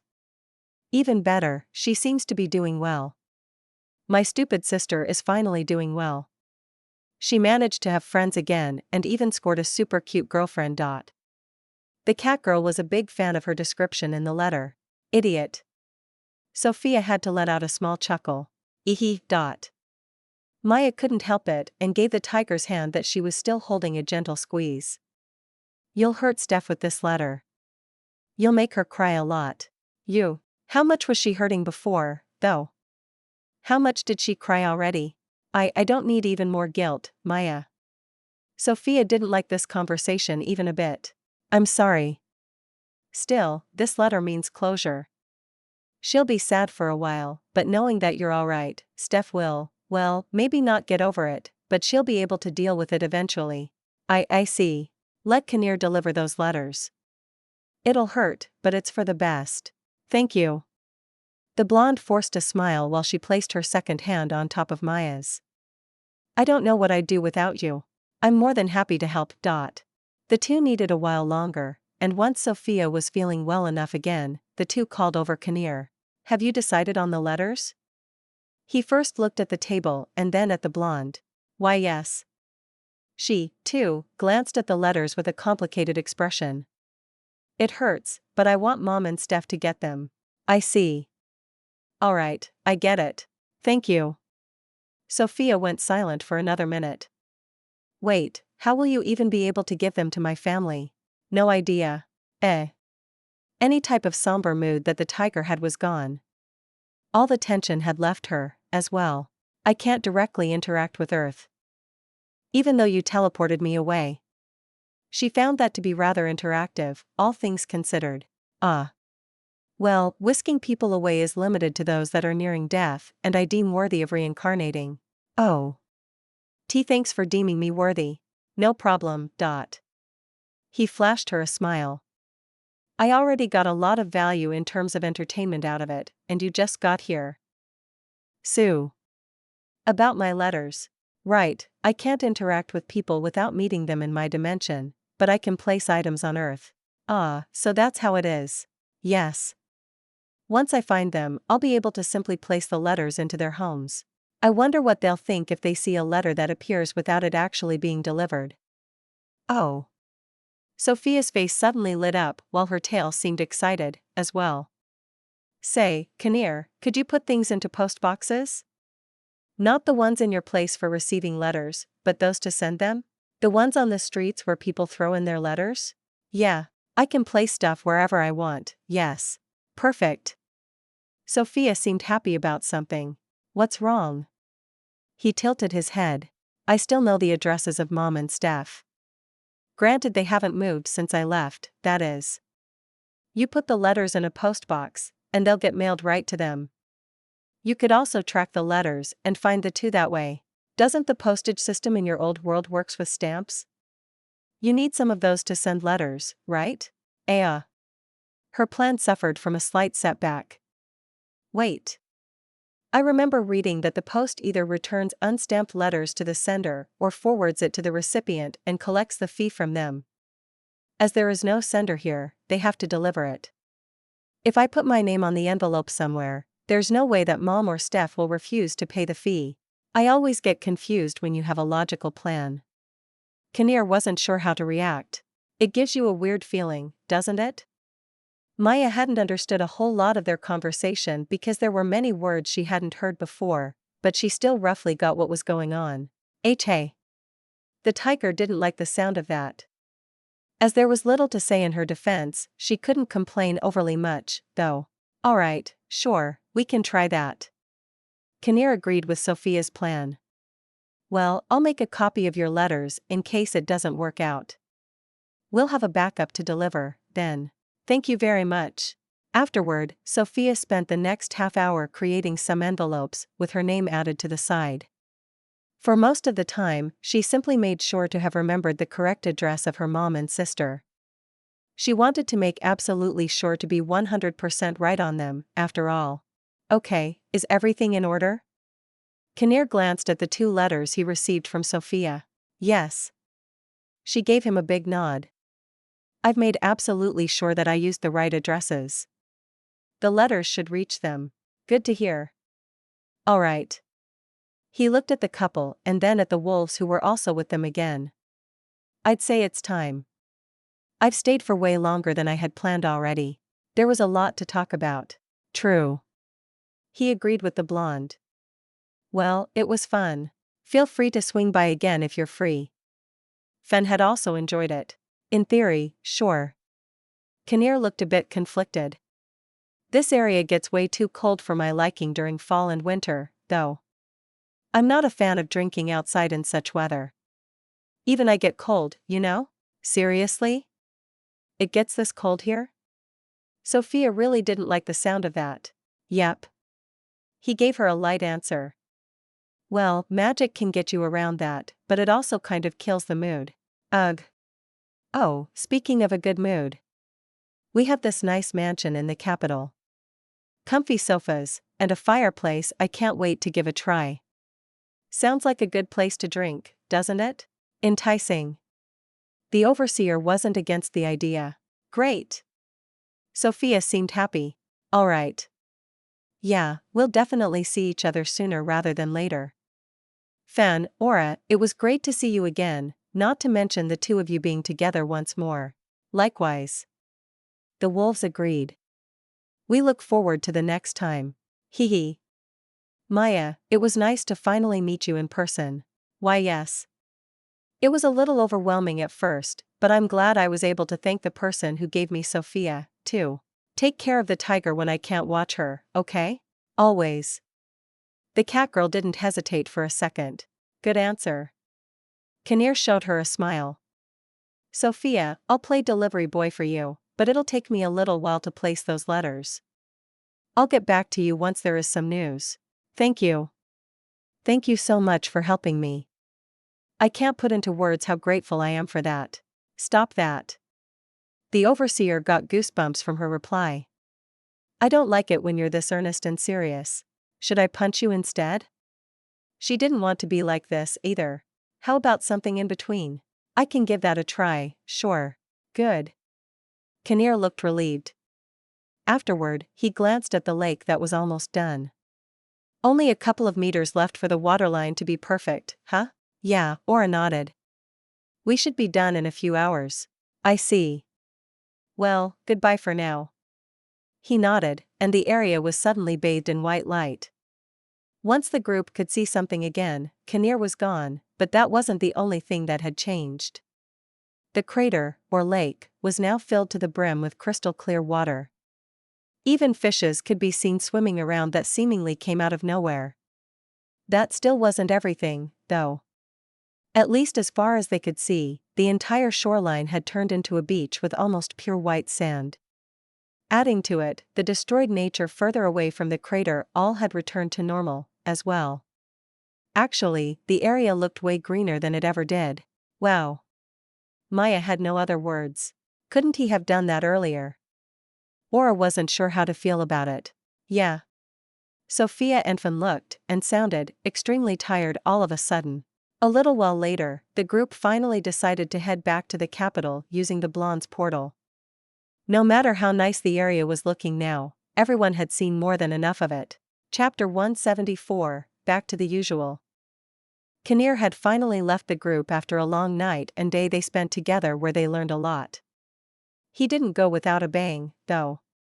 After he received the letters Sophia wrote for her family, he finished filling up the crater with water, created a beach all around it, and restored the nature in the area to better than ever before. To make it even more impressive, the overseer did it basically in an instant.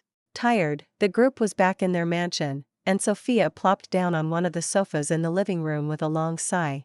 Yeah, Maya felt similar as she sat down next to her while also leaning against the tiger's body. You can say that again. The wolves, too, agreed while they got comfortable on the white sheepskin rug. Everyone needed some rest. A visit of Kinnear is always an event. Finn spoke out what everyone was thinking. That's putting it lightly.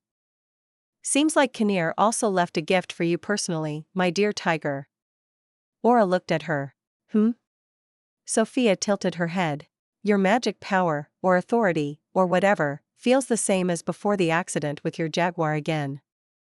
It might even be slightly higher. Seriously? She got loud. He really wants me to play around with my full power for maximum entertainment, huh? After this revelation, everyone decided that they were too exhausted to deal with anything related to Kinnear right now. Tigers don't hibernate, do they? Sophia sounded exhausted, even after having lazed around on the sofa for quite a while. I really would like to. Ahaha. I wouldn't say no to that, either. Maya couldn't blame her. Let's head to bed early today. It was a long and tiring day. Well, days. Now that's a plan. The blonde sounded happy about the idea. We'll have to visit the castle soon, though. WY. Aura and I actually planned to teach Eluna some more, but other, more pressing matters stopped us from doing so. Don't worry, I have no intention to make you confess to the king about the lake or anything. Gee good. I mean, why should I? Despite that, you'll accidentally spill the beans about it soon, anyway. Ugh, sometimes, the blonde didn't like how well Maya knew her. Hee hee. She let out a chuckle. Why don't you play with Ari while we're there? Oh, that sounds like fun. Wait, why are you suggesting that yourself? She got a little dubious. Well, you like her in friend type of way, so there's little I can or want to say. I want you to have friends, after all. A little bit less flirting would be nice, though. The contents of the letters had a slight effect on the catgirl. I'll try my best. Great. Also, it's a good distraction from everything that has happened the last few days. I want to leave that behind us as soon as possible. Yeah, me, too. The tiger heartily agreed. Well, I wanted to try and teach Ari some chantless magic, anyway. Might as well do that. Don't break her common sense too much, okay?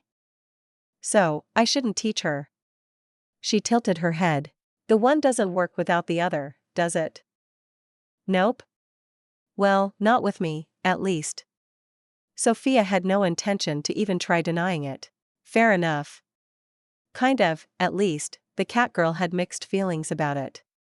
Poor Ari, she was such a nice and grounded girl. Hey. I'm not that much of a calamity. Also, Ari's strong. I bet she can handle me for a longer period of time before she breaks. That sounds even worse compared to what I said. She paused for a moment. No, I think her defense against my stupidity's quite high. That's good to know. For the rest of the day, the group did nothing but laze around. The accident, the lake, Kinnear, and all the topics they talked about, had exhausted everyone quite a bit. Even dinner was taken care of by some takeout food that Fen had to get after he was chosen for it by majority vote. Afterward, once the couple had gotten their usual bath, the four chatted some more while relaxing in the living room before Sophia and Maya decided to head to bed. Fan and Aura then got comfy on their sheepskin rug, and the day came to an early end. They took it easy on the following days, as well, but the group eventually made its way towards the castle to see everyone again. Except for Fan, that is. He decided to stay behind to work a little on the underground maze. Aura liked the idea and decided to join him once she was done with Eluna. Hey. Sophia had parted with the two and went to look for Ari. Thankfully, especially because of her boosted magic power now, the tiger had an easy time finding the jaguar with her detection magic. Oh, Sophia, welcome. She lightly greeted her once she noticed the blonde's arrival. Feeling fine again? As it was the first time seeing each other after their little accident, Sophia was interested in how she was doing. Great. Better than new, even. It feels like the new magic really settled in now. Happy to hear that. What about you? I got a little worried because you didn't visit the castle for a couple of days. Sophia awkwardly scratched her cheek. I was busy with some other, things. Nah, I'm also doing mighty fine. She naturally had no plans to tell her what exactly she had been busy with. That's good to know. The jaguar looked relieved. Yep. She nodded. Are you free right now, Ari? Maya's with Anna and the others to teach Eluna, and I want to play, too. Well, you just said that Anna's with them, too. With the princess being busy, she had few other plans at the moment. That should be answer enough, no? Ahaha. Do you have anything planned for us? Not really, no. That's a foreign concept for the tiger, after all. There are many options, though. We can chat for a bit. I'm still looking forward to getting taught the basics of cooking, or I could give you an introduction in chantless magic to test out your new powers. I like all those options. The jaguar couldn't decide. I really want to learn some chantless magic, but I want to chat a little first. There's something up with Anna I'd like to get a second opinion on. Did something happen? She's behaving a bit weird ever since our accident. Her cheeks turned a bit red for some reason as she said that. Okay, we can absolutely do that. Should we head over to the garden? I really like the terrace there, after all. Yes, that sounds lovely. Ari gave her a slight nod. Fall's right around the corner, and it's still unusually warm. We should enjoy the terrace as much as we still can. Fall, huh? Sophia had learned some very interesting facts about that season she felt like addressing later, too, but the two went to the terrace first. There, the duo got comfortable and started chatting. Is there something up with it becoming fall? Ari had noticed her reaction when the two changed location. A few things. First, I'm new to the region here, but I've heard a few times already that it gets quite cold around here. Is that really true? No, quite is a very wrong description. Freezing fits way better. She paused a moment while it seemed like she was shuddering. Anna wanted to hibernate through fall and winter multiple times already, and I didn't blame her for it once. The fireplace is my best friend during the cold seasons. I hate the cold. Sophia almost looked depressed. This explanation, sounding rather familiar to her conversation with Maya not long ago, didn't make it any better, either. Who doesn't? Both were cats, after all. True. I already look forward to getting our fireplace in the mansion ready. I never had one of those before, and I can't wait for it. They weren't the most common things in her old world anymore. You'll love it. I'm sure about that. Anna was quite excited about it, too. Feel free to come over to our place whenever you feel like it. Unless you want to cuddle alone with the princess, that is. She paused for a moment, waited for her blush to ease, and then proceeded to ignore the blonde. Thank you. We have a lot of them in the castle, but I'm sure it's more fun to relax in front of it with you and Maya. Yes. Sophia agreed. I look forward to it. Me, too. Anything else wrong with fall? Ari came back to the topic. Not really wrong, no. Far from it, actually. Maya's birthday is in 2 weeks. Oh, that's nice. It's her first birthday after we met and became a couple. I'm a little nervous about it. Oh, do you have anything planned?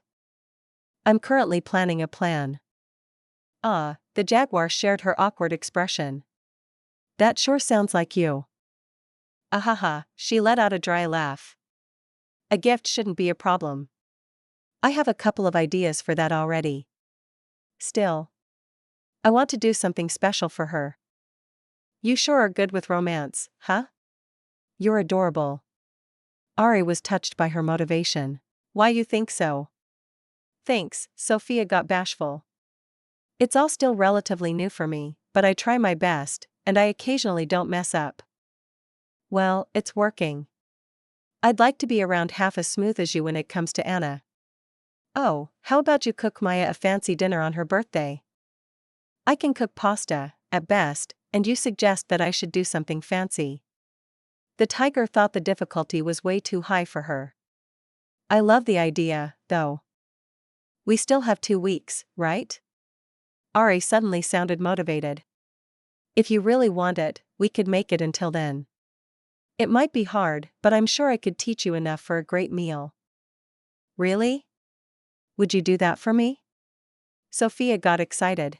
If you help me with Anna, too, I'm more than happy to give you a hand. Thank you very much. I'll do my best to make something special for Maya. She sounded really happy. Alright, so, what's up with the princess? As she got even more than she wanted, the blonde wanted to take care of Ari now. She's gotten super clingy lately. Lately? Sophia tilted her head.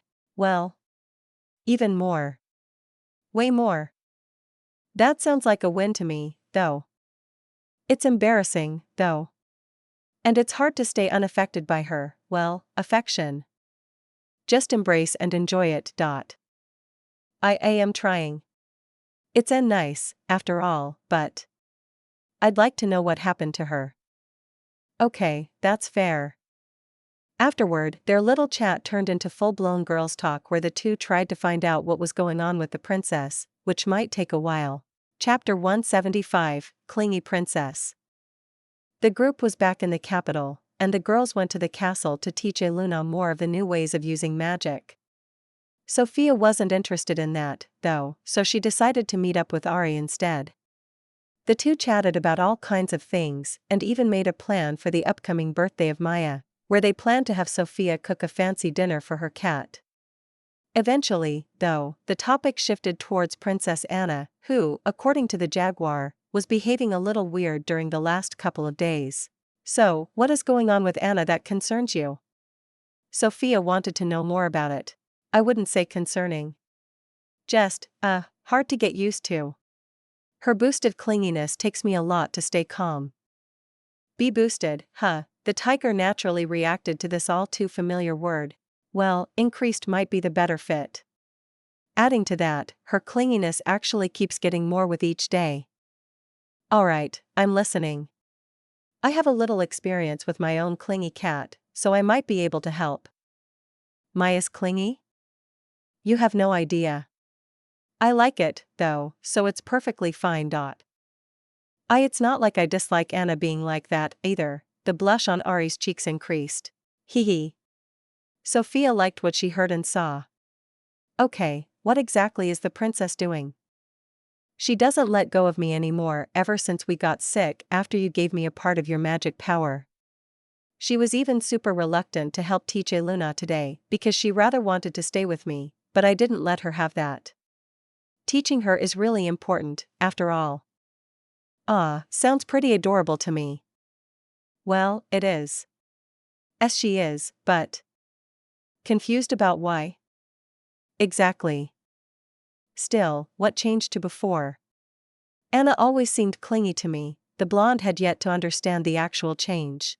She started sleeping with me every day since the magic boost, for example. Sophia needed a moment.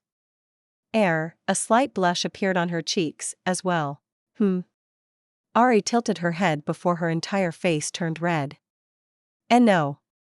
I meant sleeping in the literal kind of way. I didn't try to imply anything. Sorry, I jump to conclusions from time to time. She scratched her cheek. That would have been quite the change after the last time I saw you, where you only mentioned liking the princess. Why yes, the jaguar was taking a lot of damage from this misunderstanding. Everything she's doing is completely innocent. Okay, I understand. There was the tiniest hint of disappointment in her voice. Anna and I had sleepovers every so often, but we never shared the same bed. At least not since we were little kids. It was actually the first time in forever that she did it when I was sick and shivering during the night. Afterward, she wanted to do it again, and we've slept in the same bed for the last few days. That sounds like a great time, though. The blonde started smiling. I love cuddling and sleeping with Maya. That's a different topic, Ari didn't deny it. So? I don't know the two of you that well yet, especially Maya, but your cat came up with the idea of sleeping together, didn't she? Of course. There's no way I could have come up with the idea. Impossible. So, how did you react when she came up with it?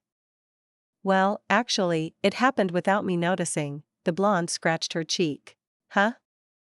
The first time was after I fainted and then woke up on her lap. What happened? The jaguar sounded concerned. Don't worry, I'm just not good with hot water. It happens every now and then when I take a bath. Sophia let out quite a lot of details, but that still was the gist of it. Oh, I see. Well, after that, Maya decided that we should sleep together every night. Okay, how did you react after that, then? I almost fainted again while my face literally lit on fire. And there we have it. Ari almost looked smug when she got her point across. The tiger finally understood the issue. It's embarrassing, huh? That's definitely something I can relate to. Yes, Ari ever so slightly hung her head. I love her, and it only got worse since I accidentally blurted it out to you. It became real to me. Now that she also got extra clingy for some reason, my brain's turning to mush. Something else I can relate to. Maya's a big fan of skinship, as well, and after she went after me for real, that cat went all out on her attacks. I loved it, but it was also pretty tiring and overwhelming. No one did that before, and I had no idea what to do in that situation. I can hardly say that I know what I'm doing right now, after all. Yes. The black-haired girl wholeheartedly agreed. Sleeping with her is also a little weird. I have a bit of a hard time falling asleep because I'm nervous about her being so close. Still, I've never actually slept better than those last couple of days. It's a bit restrictive because Anna uses me as a hug pillow in her sleep, but that feels super and nice, too. How adorable. Sophia liked the story. I really like how sweet Anna actually is, despite her loud and slightly tomboyish exterior. It's so cute. I feel the same. The difference between those two extremes is amazing. It's like getting two for the price of one. Ehe. The blonde had some experience with that, as well. Maya got like 5 girls in one with her, after all. Have you tried hugging her back during those times? It sounds like you could act a little bold in that situation. And no, Ari's blush intensified. I tried to, but. While her hugs feel good.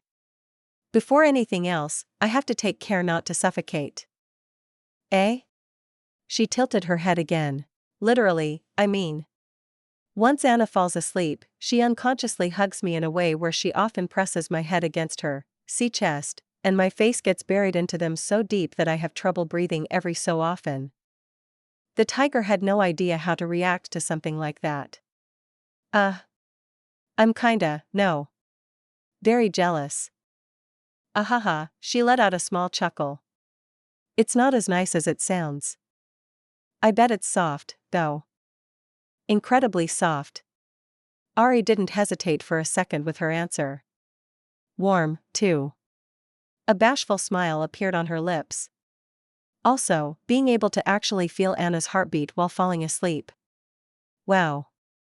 That rhythmic beating and hearing her soft breathing right above my head while she's sleeping is by far the most relaxing and addicting experience I had in my life. Not as nice as it sounds, huh? Sophia only stared at the black-haired girl. Also, yeah, best feeling there is. Her face, once more, turned even redder. The thing is, all that aside, I still like being able to breathe while sleeping. A slight adjustment would be nice. Her tail, too, is all over the place. Wrapping around me and all that. Last night, it had even tangled itself around my own, behind my back. I was so embarrassed that my face almost set on fire. See cute. Sophia looked at her with a warm expression while imagining the scene in her head. Well, okay, fair enough. She could agree with that reason. Though, I might have to try something with Maya tonight. While she's not quite as soft, warm, squishy, and comfortable in places, my cat still has a lot going on for her. She's more of the spoon type, though, so she often clings to my back instead when we're sleeping. That sounds nice, too. It absolutely is. Not quite as exciting as death by boobs, but it's really relaxing to sleep like that. I can only recommend it. Shut up. Eehee. The blonde liked her reaction. Well, you have two options now. You either tell the princess to stop or dash. No, Ari interrupted her. Someone's getting more honest, huh? She only now noticed that she'd reacted on instinct alone. It's only natural. The girl you love is hugging you and trying to suffocate you with her boobs. Why would you tell her to stop, right? See, could we stop focusing on Anna's chest already? Easier said than done. They're hard to ignore. True. The jaguar answered without thinking again. Hee. Why do I keep getting trapped into your pace? Ari got loud. I have a talent for that. I'm good at throwing off people. You can say that again.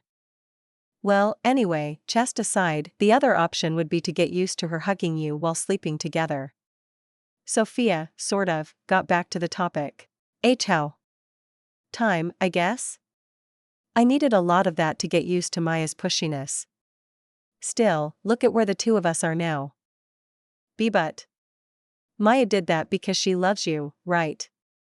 I have no idea why Anna's suddenly acting like that. What speaks against it being the exact same reason? Maybe she fell for you when she nursed you back to health when we were sick. Do you have any alternative ideas that actually make sense? Ari was unable to believe that theory. Makes a ton of sense to me, though. We're childhood friends, and we were like sisters for most of the time. Why would she suddenly fall for me? Yeah, that makes sense. There's no way that would ever work out. The tiger rolled her eyes. It's not like you fell for her while being in the exact same situation or anything. Her voice was dripping with sarcasm. Ari had nothing to defend herself with. Still, it would be way too convenient for Anna to love me, too. That's too unbelievable. Exactly my thoughts when it came to Maya for me. I, too, refused to believe it for a long time. Ugh. You have an answer for everything, don't you? Normally, not really. Like, at all, but this topic is super relatable for me as I went through something really similar. Also, I like you, Ari, so I want to help out as best as I can. Thank you, she got even more bashful. You sure are smooth. Shut up. Eehee. Ari's mood relaxed a little. Alright, how about you tell me a little more about Anna's changed behavior? Maybe I'm able to see some more similarities with my cat. Okay, the jaguar closed her eyes and tried to recall everything that was going on with the princess lately. It seemed like their girls' talk was far from over. In fact, it looked like it had just started. Chapter 176, All Cats Are Similar. Sophia and Ari were currently having a rather lively girls' talk type of chat where the two were trying to find out why Princess Anna had gotten so clingy later. Clingier than usual, that is. The blonde had the feeling that Anna had fallen for the jaguar because there were some similarities to her cat, but Ari naturally couldn't believe that. So, other than her wanting to sleep with you, not to mention trying to suffocate you with her massive chest, what else has changed with Anna? Sophia had a lot of fun with the topic. Stop focusing on her breasts already. They're mine. Oh? The jaguar froze up after realizing what she had just said. I didn't plan to say that out loud, but you were thinking it, huh? Well, I can't blame you. If they actually become yours, you'll make a lot of people jealous. I prefer Maya's looks, but I'd lie if I say I don't enjoy the view of the princess. Yeah. Anna's amazing. Ari had no problems admitting it, though the color of her cheeks had been dyed in red the entire time already. You've got it bad for her, don't you? Why yes. Okay, give me some more pointers on what's going on with our clingy princess. She's also been behaving pretty suspicious during the last few baths we took together. How so? Sophia sounded very interested in it. The bath we usually go to in the castle is closer related to a pool in terms of size, but she insisted on sitting right next to me. She even tried to cling to me once or twice when doing that, but that was too much for me in that environment. Way too stimulating. And that's how I fainted most of the time when taking a bath with Maya. Being not good with hot water was only part of the reason. Sophia remembered all the times she lost consciousness whenever her cat got a little overzealous during their bathing activities. In the past, at least, before the two started dating. That was also one of my concerns. Our situation's way too relatable. Did she do anything else? Like stealing glances at you, for example. Maya did that. A lot. I did, too, later on, but let's ignore that. I don't know. To be honest, it was more me doing my best not to look at her, so I had no idea where she was looking. Well, I noticed that she was intently looking at my face from time to time, so I had to make extra sure that my eyes don't wander. Do we have a pervert in our midst? Sophia had to take a jab at her. Shut up.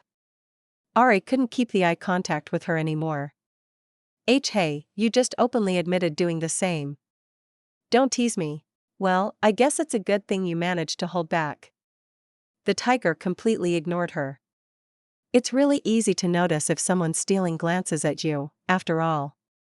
It even sounds like Anna was trying to find out whether you were trying to do exactly that. Why would she do that? To see if you're interested in her body? That's, more or less, what stealing glances during a bath means, after all. Well, you could also be comparing your, let's call it, growth, but let's not go there. Again, why would she want to do that? The jaguar had to repeat herself. To find out whether she has a chance or not? A chance? For what? Her brain wasn't the fastest right now. You. Me? Ari tilted her head in confusion. If I'm right with Anna being interested in you, I'm sure she wants to see if there's a chance for it to work out with you. I see. Wait. She needed a moment. As in, she wants to know if I'm physically interested in her. Her face, once more, lit up in an even brighter red. Sure. It's not everything, but for me, that's a vital part of romance. It's not only the emotional part that's of importance. There are many feelings and things that need to be, or get stimulated. That's way too early. Ari got defensive. Of course, but you want to make sure about those things before it's too late, don't you? If there are no feelings in that area, things might become dull really quick. That might be true. Huh? Does that mean I should look at her? I don't think I can do that without having a meltdown. Nah, probably not. As you said, that's way too embarrassing. Though, if you catch her doing it, try not to be too self-conscious. Also, if it actually happens, then it might not be such a bad idea to let your eyes wander, too, to get a nice view. The princess can't say anything in that situation, after all. Is that really how it works? The jaguar wasn't sure how to feel about the plan. Maybe? Hey. She got loud after seeing how the blonde lightly shrugged her shoulders. It's not like I have much experience, okay? I'm just telling you about my observations with Maya. It worked out with us, so it can't be completely stupid. I see. That does sound promising, then. Ari knew how hopelessly the two were in love with each other, so Sophia's words were quite credible in the end. Okay, putting the bathing thing aside, for the time being, did the princess do anything else out of the ordinary? Anna has always been on the clingy side, but she's sticking close to me even more now. We went shopping together yesterday, and she didn't let go of me for a second. At first, she was hugging my arm while pressing it against her ch. Anyway, walking is really hard like that. She didn't want to finish her first sentence for some reason. Sophia grinned at her for a moment before continuing. Yeah, Maya did that a lot in the beginning, too. I liked the feeling, but you're too close to walk that way. Because of that, with that I mean, Maya, decided to hold hands wherever we go instead. Not that I would complain about it now. It's the same Anna did. After she almost tripped over either my or her own feet a couple of times, she also settled for H holding hands.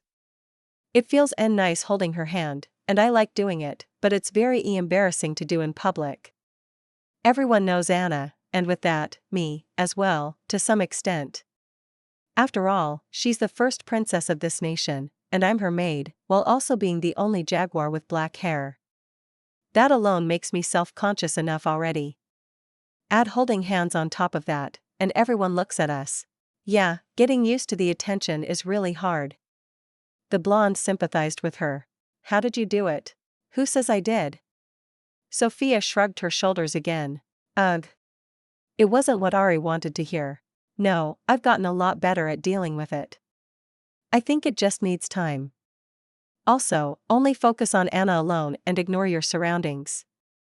Okay, onlookers still affect me, but it gets a lot easier if I pay attention to Maya and Maya only.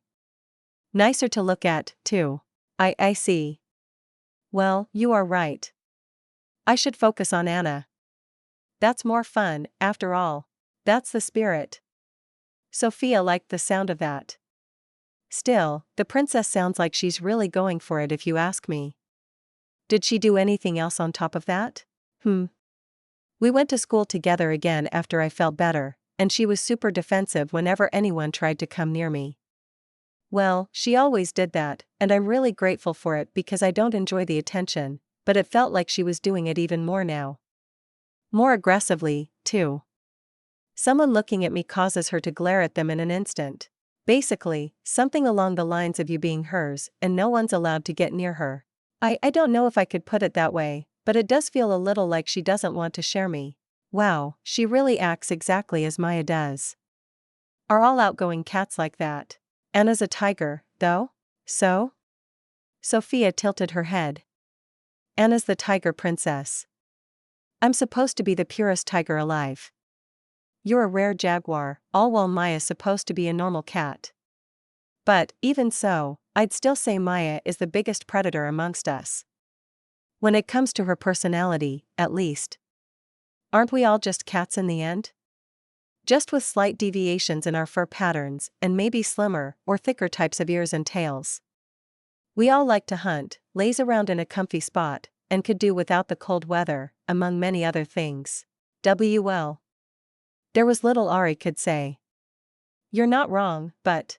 Alrighty, the blonde simply continued. Again, it definitely sounds exactly what Maya was doing when she tried, and succeeded, to get me. It's almost weird. Wait a moment. She suddenly raised her voice. What is it now?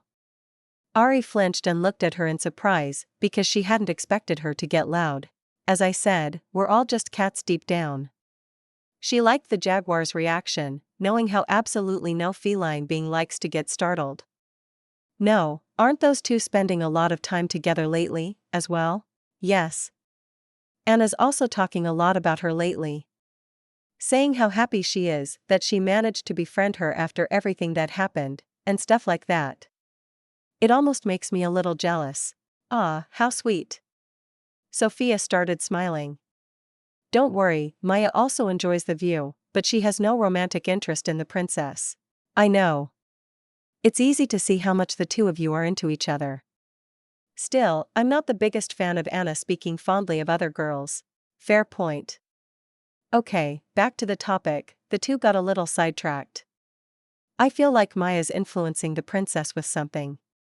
Anna's behavior reminds me too much of my cat. But why? There are two reasons. Either Maya was bored, or the princess asked for help. If I had to take a guess, it's probably a mix of both. Help. Ari tilted her head. With what? To get you. After Sophia's interpretation of the events, and how Anna was acting, the duo had to take a little break because Ari needed some time to wrap her head around it. Chapter 177, Going on the Offensive. Sophia was still chatting with Ari, and Anna had basically become the sole topic. Not only had the blonde the feeling that the princess had fallen for the jaguar, as well, but it also seemed like Maya was also helping Anna out with her approaches.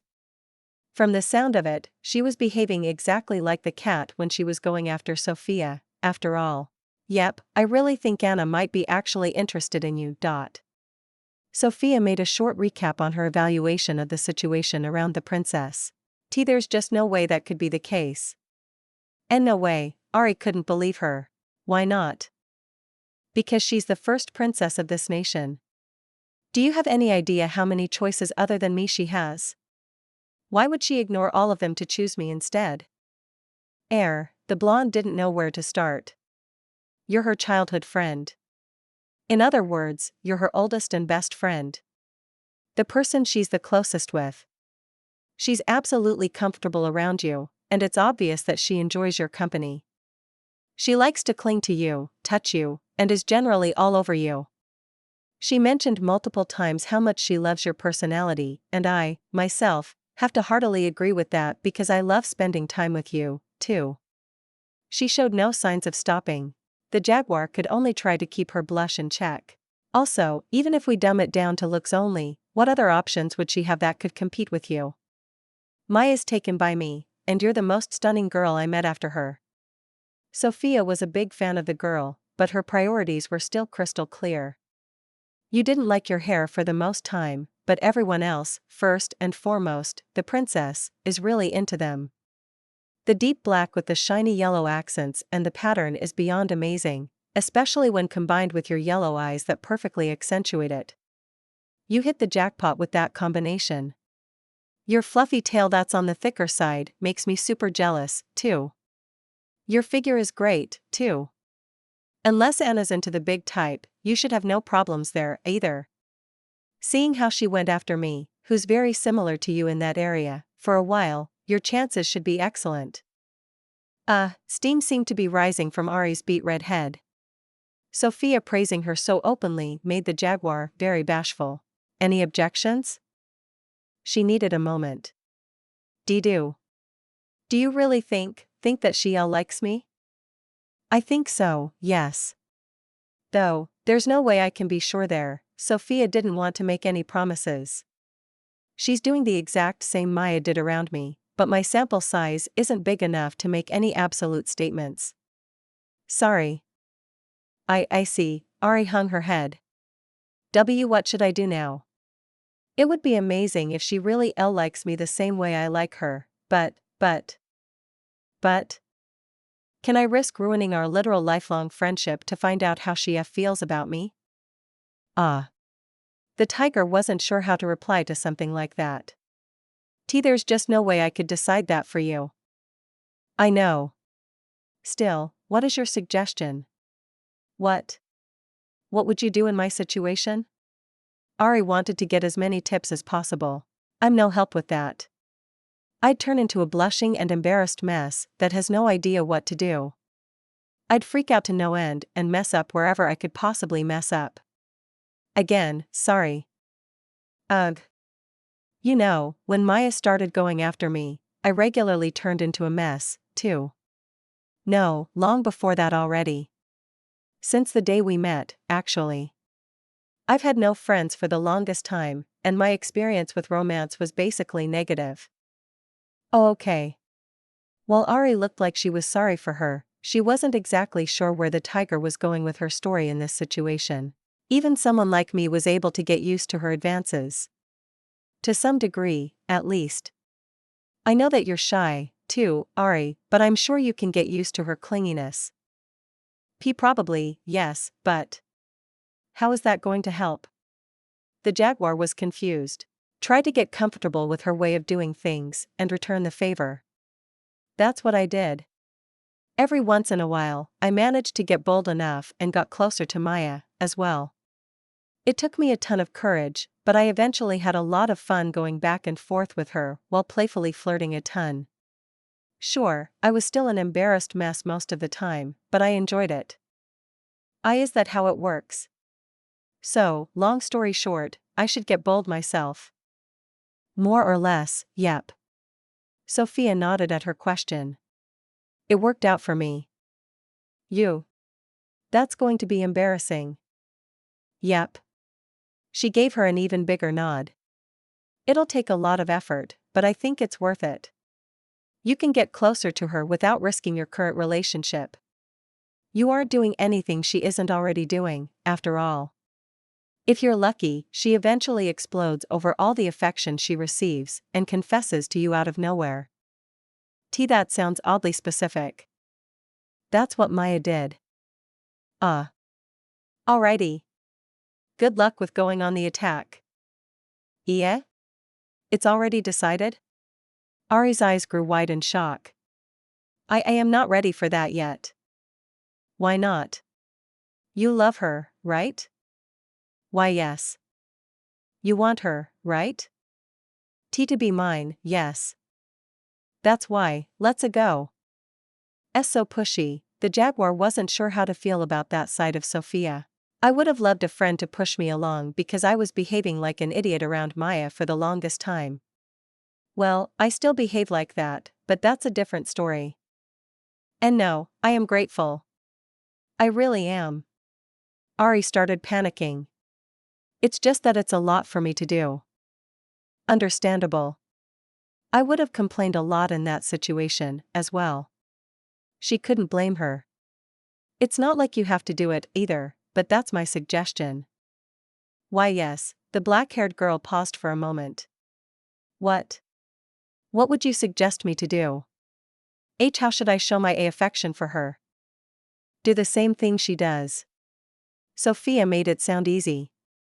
She wants to sleep in the same bed as you? Suggest it yourself before she has the chance to. Even better, simply go to her room in the evening. Invite her over to yours. She wants to cling to you or hold your hands. Grab her hand the moment she looks at you while you're walking around. Stick close to her and get more into her personal space to get a reaction. Get cuddly while you're studying. Just be annoyingly flirty. Though, my personal recommendation is something else. Annoyingly flirty. Ari didn't like the sound of that too much. Wait, what is your recommendation? Lap pillows. Give one, receive one, it doesn't matter. They're the best thing in the world. Get Anna on your lap, and she'll be yours. Sophia really liked them a lot. Okay, it's maybe not that easy, but still, do it. Bonus points for doing it in the evening after just having come out of the bath, still all warm and in your pajamas, while relaxing on the sofa. Oh, okay. The jaguar was a bit overwhelmed. Well, it does sound lovely, so it might be worth a try. Although, her face suddenly turned even redder for some reason. Although? I think I'd prefer to lie on Anna's lap. Her legs are really. Thighs especially, her voice trailed off towards the end. Oh my god, yes. Sophia's eyes started sparkling. I love your taste. You are right, the princess is on a league on her own when it comes to those. That tall tiger of yours really has that going for her. Maya's thighs are already super soft and comfy, and I bet you'll be in heaven, too, if you can take a nap on her lap. Someone's into legs? Ari only looked at her. You have no idea. The blonde had no intention to hide it. I can't blame you. Ari nodded in understanding. I'm not sure if I prefer them over a nice chest, but I definitely appreciate them a lot. Good thing you don't have to choose with Anna, huh? She's been blessed with both, after all. Yes. She didn't hesitate. You sure can be frank. See, can you blame me? No. Sophia thought about the princess for a moment. Not at all. Well, I am fortunate with my Maya, too, after all. Absolutely. She's a great catch. Ehe. She sounded strangely proud. It's great to be lucky, huh? Well, I first have to get lucky, though, as Anna wasn't hers. At the moment, the jaguar still had some work to do in that regard. The tiger awkwardly scratched her cheek. We'll get there. Also, the first thing we're going to do then is to have a double date, so get ready for that. After that, the four of us will hibernate through the winter in front of the fireplace in our mansion. All huddled up and comfortably cuddling with our girlfriends.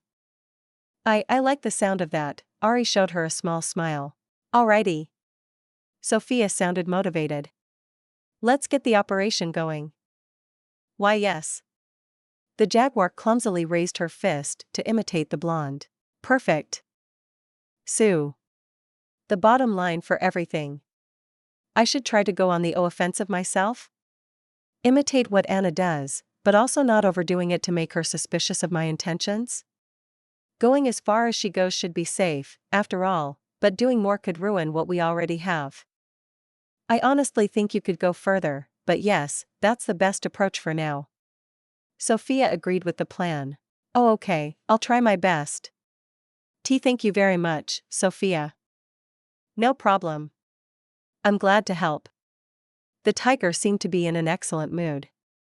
I've always wanted to have this type of girls' talk with a friend. I'm so happy that I finally have the chance. Why you and maybe Anna are my first actual friends. I mean, one I'm not dating, and also look the same as I do, as you're not a wolf, so I want to make sure everything works out. Thank you. Ari wasn't sure how to react to that bit of information. Yes. I also enjoy chatting with you a whole lot. Girls talk with Anna is kinda complicated, but with you, it's a bunch of fun. Dot. Sophia's mood improved even more. Afterward, the duo kept chatting for a while longer, and a lot of time had passed since the two met up. In the afternoon, they decided to go looking for their girls, because Sophia and Ari felt like their training with Eluna should be over soon. Chapter 178, Playful Secrets. The duo consisting of Ari and Sophia were still happily chatting the day away. The blonde gave the jaguar many tips to get closer to her princess by recalling how she and Maya started out and how it progressed over time. Once the two had formed a plan to go further, they decided to look for their girls, who were busy training the new magic to Eluna for most of the day. Would you look at that? The runaway couple's back, huh? We didn't run away. Walking through the castle's garden for a while, Ari and Sophia eventually ran into their girls, who immediately had to make a comment once they saw the duo. Who's the one who preferred to train Eluna over playing with me? The blonde tried a reversal. I had to busy myself with something else, didn't I? Exactly. The jaguar joined in. I was free because a certain someone wanted to mess around with magic. Meeting Sophia was a lucky coincidence, and I decided to spend some time with her instead. Anna paused for a moment. Wait. You were the one who forced me to train with Eluna. I wanted to stay with you instead. She got loud. You got me there. Anything interesting happened? Maya faced her tiger. I was the one who suggested playing with her in the first place, so I just wanted to tease a bit. A ton of things. She sounded really cheerful. As Sophia? Ari started panicking. She naturally didn't want Anna to find out about their conversation. Don't worry, everything that happened will be our little secret. Gee good. Oh? The princess and catgirl didn't like this development whatsoever. Why do you have secrets again? Anna got even louder and used the chance to jump at the jaguar. She shook her a few times to make Ari spill the beans, but once she understood that her lips were sealed, Anna opted to cling to her arm instead while she was at it already. So unfair. Sophia's expression softened up when she saw the duo. So? Maya got closer to the blonde and started whispering. What's going on?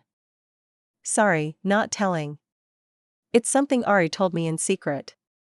It involves neither of us, so there's nothing to worry about, though. She kept out the birthday plans she formed with the jaguar, but that wasn't the main topic, anyway. She stared at her for a while, but eventually noticed that Sophia didn't flinch, which made her believe it in the end. Well, the princess and I have one or two secrets, as well, so I guess that's only fair. Yeah? Now it was Sophia's time to get suspicious. Same as yours. It doesn't involve either of us. I see, she needed a moment.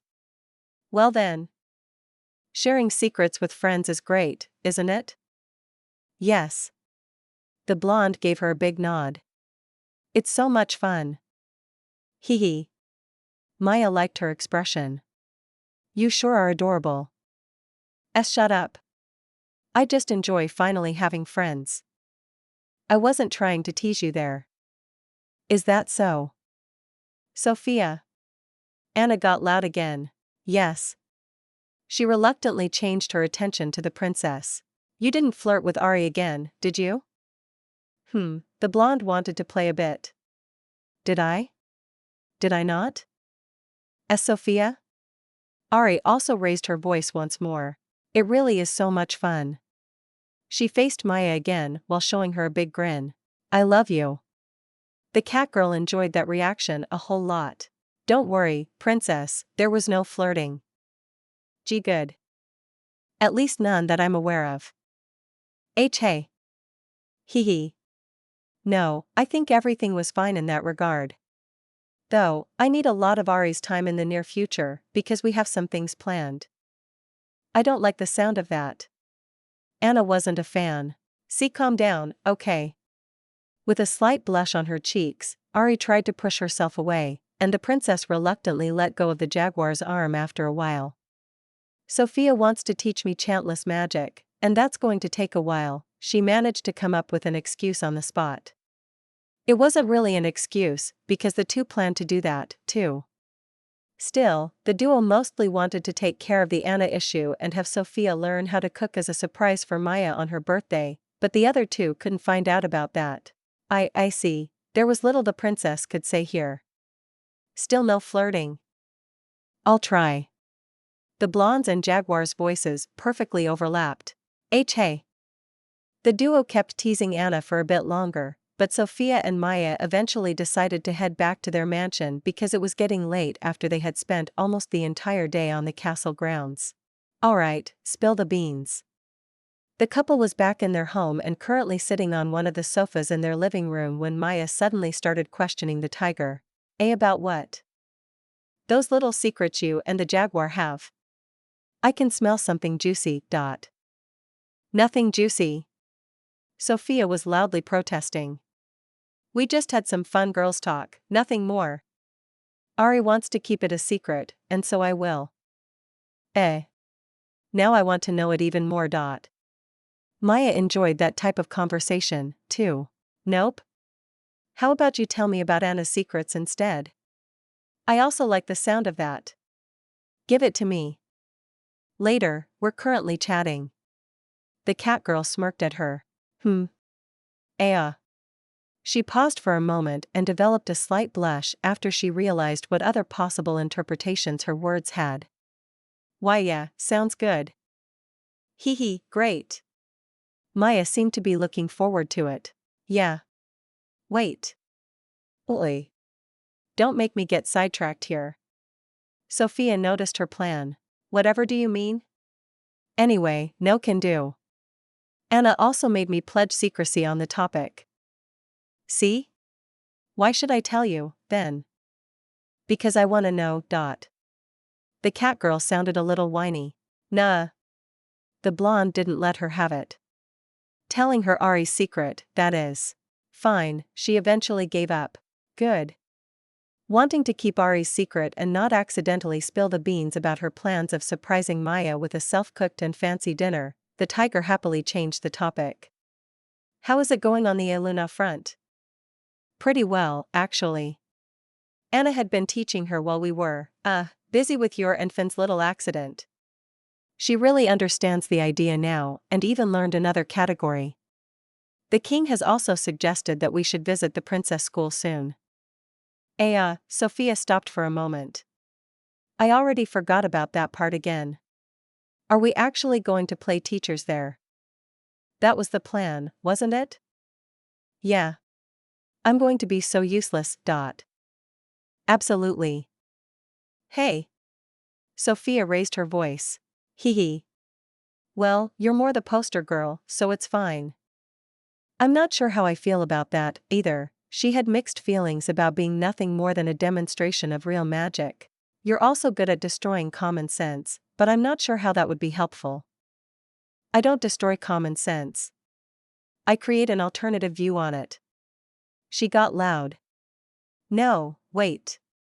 My nonsense actually makes sense. When it comes to magic, everyone's common sense is wrong, and I found out what's actually going on. No one can blame me for that. Maya was at a loss for words. I'm right, aren't I? I don't want to answer this. Huh. Sophia looked incredibly smug. You're still breaking the common sense of everyone, she tried a weak counter. Just because it's wrong doesn't mean that, Isn't it a good thing if I keep breaking it, then? And no comment. Huh. Flawless victory. Alright, I'll break everyone's mind in Anna's school. That sounds so incredibly bad. Fair point, the blonde noticed the ambiguity in her wording. Could you take it a bit easy? You don't want the king's head to explode, do you? Maya was sure Menzer would die if she were to do that. Sophia hadn't thought about the collateral damage. Fine, I might do a little demonstration or two before I let you, Anna, and Eluna do the actual work, she gave up. On behalf of the king's migraine, I thank you. Well, if I can't play, maybe I'll go and look for some new friends while you are busy teaching instead. That sounds like fun, too.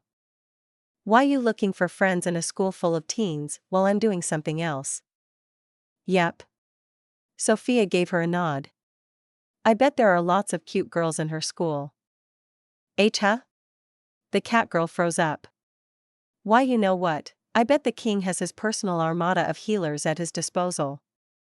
A little migraine won't hurt him, she'd changed her mind. Ahaha. The tiger started laughing. Jealous Maya can be fun every once in a while, . Shut up. Wow, I'm on a roll today. Her expression turned even smugger. You know that I won't do anything stupid. And what about the girls there? Imagine a whole group of girls who are as, if not thirstier as the princess when she went after you. She stopped to think about it for a second. Why yeah, I need you as a guard there. Thank you for your understanding. I still would like to get another friend or two out of it. Sophia's voice turned a little more serious. I want more of them. Sure, if you find someone who actually just wants to be your friend, I see absolutely no problem in it. Go for it, tiger. Maya cheered her on. Wow, I wasn't going for it, but that wordplay was perfect, wasn't it? What a dork. She rolled her eyes in return. It almost hurts if you're the one saying it. Hee hee. The couple kept chatting like that for a while and kept themselves busy with other things until it was time for dinner. It was also when the wolves showed up again, too. The two were working on the underground maze and apparently made some great progress, as well. Chapter 179, Ways to Get Warm. The couple was back in their mansion and happily teasing each other about the meaningless secrets they share with the princess and Ari while also talking about visiting their school soon. Maya was a bit concerned about Sophia wanting to find some friends in a pool of teenage girls, but as long as it really stays with friends, there was nothing she had against it. She wanted her to have more friends, too, after all. Once it was time for dinner, the duo reunited with the wolves, who were busy expanding their underground maze until then. After having eaten together, the group relaxed in their living room, which had become an evening ritual for them already. How's the maze coming along, big guy? Sophia was currently busy playing with Maya's hair after the cat girl had gotten comfortable on her lap while the two were on one of the sofas. After a while, she faced Fen to get an update on their little project. Pretty good. We've created a couple of new paths and also started working on a new room to play in. The tiger liked the sound of that. What kind of room is it? Maya also got interested in it. She, too, had a lot of fun in the maze. She wasn't interested enough to get up from Sophia's lap and listen to the wolf in an upright position, though. Something possibly world-ending has to happen for that, after all. Where would the fun in that be? Fen had no intention to answer them. Aura and I'll polish everything some more, and the two of you can have another go in exploring the maze. I like that plan. The blonde was already looking forward to it. Yep, finding it on our own seems like the better idea, yeah. So did the cat girl. I can't wait. Please hurry with the building. Sophia got excited. Do you want it fast, or do you want it to be amazing? Fen didn't want to be rushed. Yes. The group chatted for a while longer before they split up. The wolf stayed in the living room while the other two got ready for their bath. Once that was taken care of, the couple went to their room and got slowly prepared to sleep. The two had just gotten comfortable under the blanket on their bed when Sophia let out a satisfied sigh. This is heaven. While saying so, she cuddled closer towards Maya next to her and nuzzled against her side. Sure is. The catgirl returned the movement, and the two got even closer. She wasn't necessarily speaking about the bed, though. It's starting to feel pretty chilly, though. I think it's a little colder here compared to the area where we created the lake. I was just thinking about that, too. The blonde seemed to have observed the same thing. The living room was still toasty, but up here. Maybe the bedroom's position isn't the best for catching sun during the day to heat up? Good during the summer. Less good for every other season. Maya finished her sentence. Exactly. Why did the tiger family settle down in such a cold climate? Did they forget that we're actually just fancy cats? She disappeared deeper under the blanket while making her claim. Fancier cats, huh? She wasn't sure how to feel about that. Well, you're the fanciest cat of us all, but you know what I mean. Feeling cold apparently made the blonde smoother, as well. Wow, that was good. Maya was more than happy with the answer. Hee.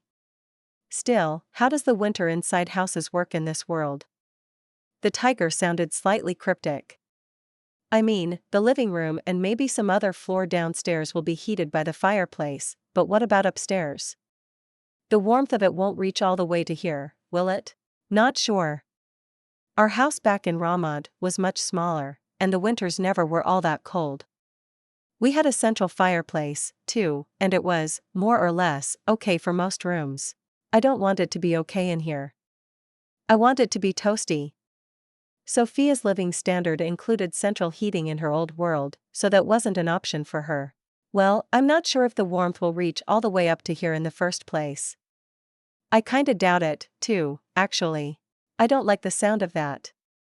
To further prove her point, Sophia fully disappeared beneath the blanket while wrapping her arms around Maya to tightly hug and clung to her.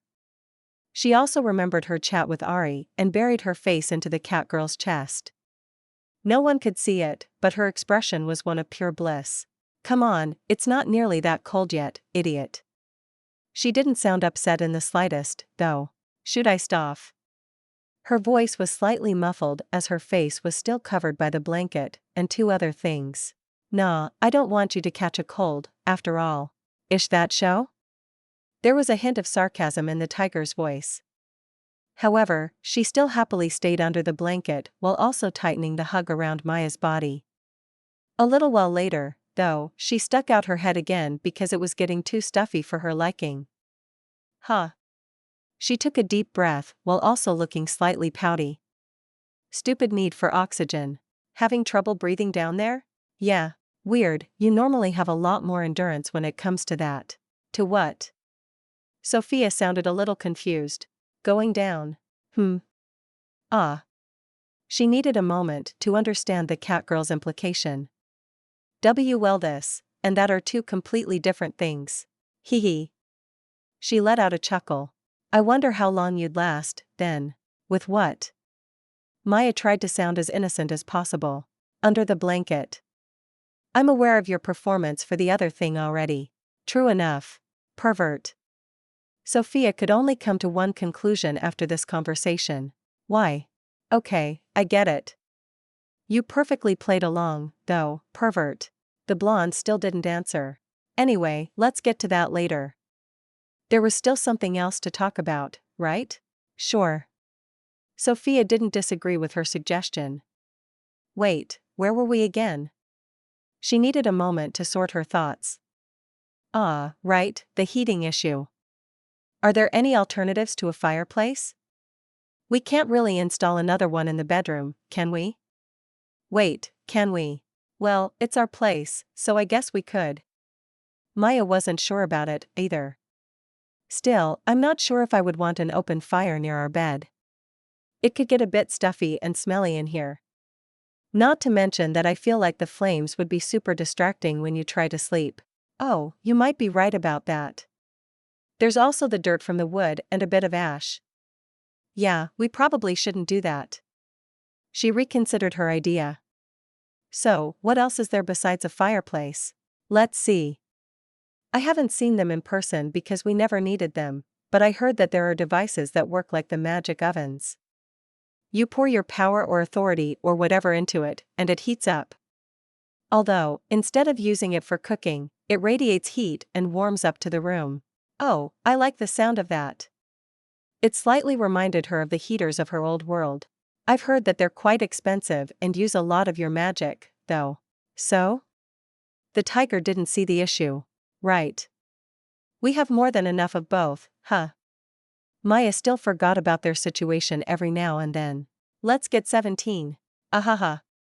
There was not even a hint of her being against the idea in her voice. They work with the same material as these ovens, right? Some kind of ore, or whatever that magic likes, according to our dear Kinnear. Probably, yeah. Maybe some that doesn't heat quite as much, though. It would get way too hot, after all. Or it uses less magic? I wonder if I can get my hands on the raw material. Sophia's eyes started to sparkle for some reason. Why? I want to play with it and do some experiments. Aren't these heaters not enough?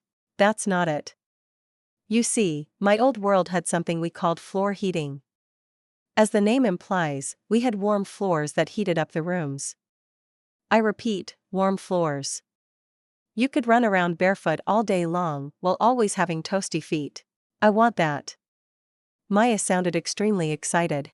Now I know what the pet cat at my mom's place would have said if she was able to talk. I had her over for a week at my place with heated floors, and that cat had become completely useless because she spent the entire week lazing around on the floor. Shut up. Maya's face turned slightly red. I look forward to becoming useless. Sophia, on the other hand, wasn't ashamed of her inner cat anymore. I always loved my heated floors, but something about it, makes me look forward to it even more. Dork. Her voice sounded really warm and gentle during her reply. You should be used to that by now. Did it seem to you like I was complaining? Hee hee. The blonde was a fan of her answer. I really wonder if I could infuse our floor with the heating material stuff or whatever it is. Me, too. Maya had taken a real liking to the idea. Where could we get our hands on the material, though? It seems like it could be hard to get the raw ore. Yeah. Thankfully, we have some rather good connections in the capital, don't we? Fair point. So, back to the castle tomorrow? Back to the castle. Sophia sounded highly motivated. I'm in. So was the cat girl. Seems like I'll be trying to recreate some stuff of my old world sooner than I thought. I bet Kinnear will be happy. Though, he might have been hoping for something with a bigger bang. Don't care, I want heated floors. Maya's priorities were clear to everyone. Dork. Sophia reacted the same way she did earlier. Yep. The two chatted, flirted, cuddled for a while longer before focusing on something else before the day eventually came to an end. On the following one, once the couple was awake and ready to go, the two directly headed to the castle to find out how and where they could get their hands on the material that's used to build magic heaters and ovens. Chapter 180, Industrial Area. The couple noticed that the colder weather also affected their bedroom as it was getting slightly chilly there. Neither of the cats liked this development overly much. Sophia then thought about the magic ovens and heaters Maya told her about and remembered the heated floors from her old world and wanted to recreate them. The cat girl liked this idea very much, and the two got really motivated about the idea. The two then decided to visit the castle to find out where to get the material the ovens and heaters are made with. The tiger let out a long yawn while the two were walking towards the castle. Still so tired. Yeah, it's gotten quite late last night. You were the one who wanted to go for an extra round. I didn't hear you complaining yesterday. The cat girl sounded rather smug. Shut up, Sophia had nothing to defend herself with. Wait, it actually didn't get late at all, because we remembered to stop time. Why am I still so tired? Replace late with exhausting, and the result's still the same. Fair. She suddenly tilted her head while seemingly Haven had a genius thought. No, that's a stupid idea. Maya stopped her before the tiger could say anything. You don't even know what I was thinking about. You were wondering if you could sleep while time stopped to get some extra hours on top. Get out of my head. Sophia didn't like how well the cat girl knew her. She had to chuckle at her reaction. The couple bickered for a while longer until the two reached the castle. There, they were greeted by the usual head maids, which seemed to be in charge of Sophia's group, as well by now. The jaguar maids then escorted them to Menzer. The heated floor was of such significant importance that the duo wanted to go straight to the nation's king for intel. Oh, what brings the two of you here? Naturally, Menzer wasn't expecting the couple. Did something happen? Or is it to plan the visit of Anna's school together with Eluna? Nah, we don't care about that at the moment. Sophia had bigger plans, after all. I see. So, how can I help you, then? Well, the blonde wasn't sure where to start. I actually don't know if you're the right person to ask. You might be a little, overqualified for it. She had no better word to use instead. Get it out already. He wasn't a fan of beating around the bush. We're looking to get our hand on the raw material that's used to build magic ovens and heaters. Okay. I might actually be a bit overqualified for that. Ahaha, Sophia let out a dry laugh. Does that mean we can just buy it somewhere? It's not quite that easy. The king shook his head. The raw material is a bit unstable, and only manufacturers authorized by the government are allowed to handle it. If you pour too much magic into the unrefined material, a huge explosion is the most likely outcome. Oh, I'm good with those. What was that? Nothing. The blonde put her hands on her mouth. So, how can I get it? What do you need it for? Experiments. I don't like the sound of that. Menzer got wary of her. She couldn't blame him. I had an idea I want to test out. I'm trying to invent a new kind of heater. What's the difference to the already existing ones? That's a secret. It will heat up the rooms in your house, as well, but it's going to work fundamentally different. I see. How dangerous is it going to be? He knew how the blonde works by now. Not at all. That's reassuring. Well, I promise nothing, though. Hey. You were the one who said the raw material's prone to exploding. I didn't know about that. This was news to her, after all. I still want it, though. Fine. It'll only end badly for me if I refuse you. He gave up before his head started to hurt. Yay. I'll write you a permit for it.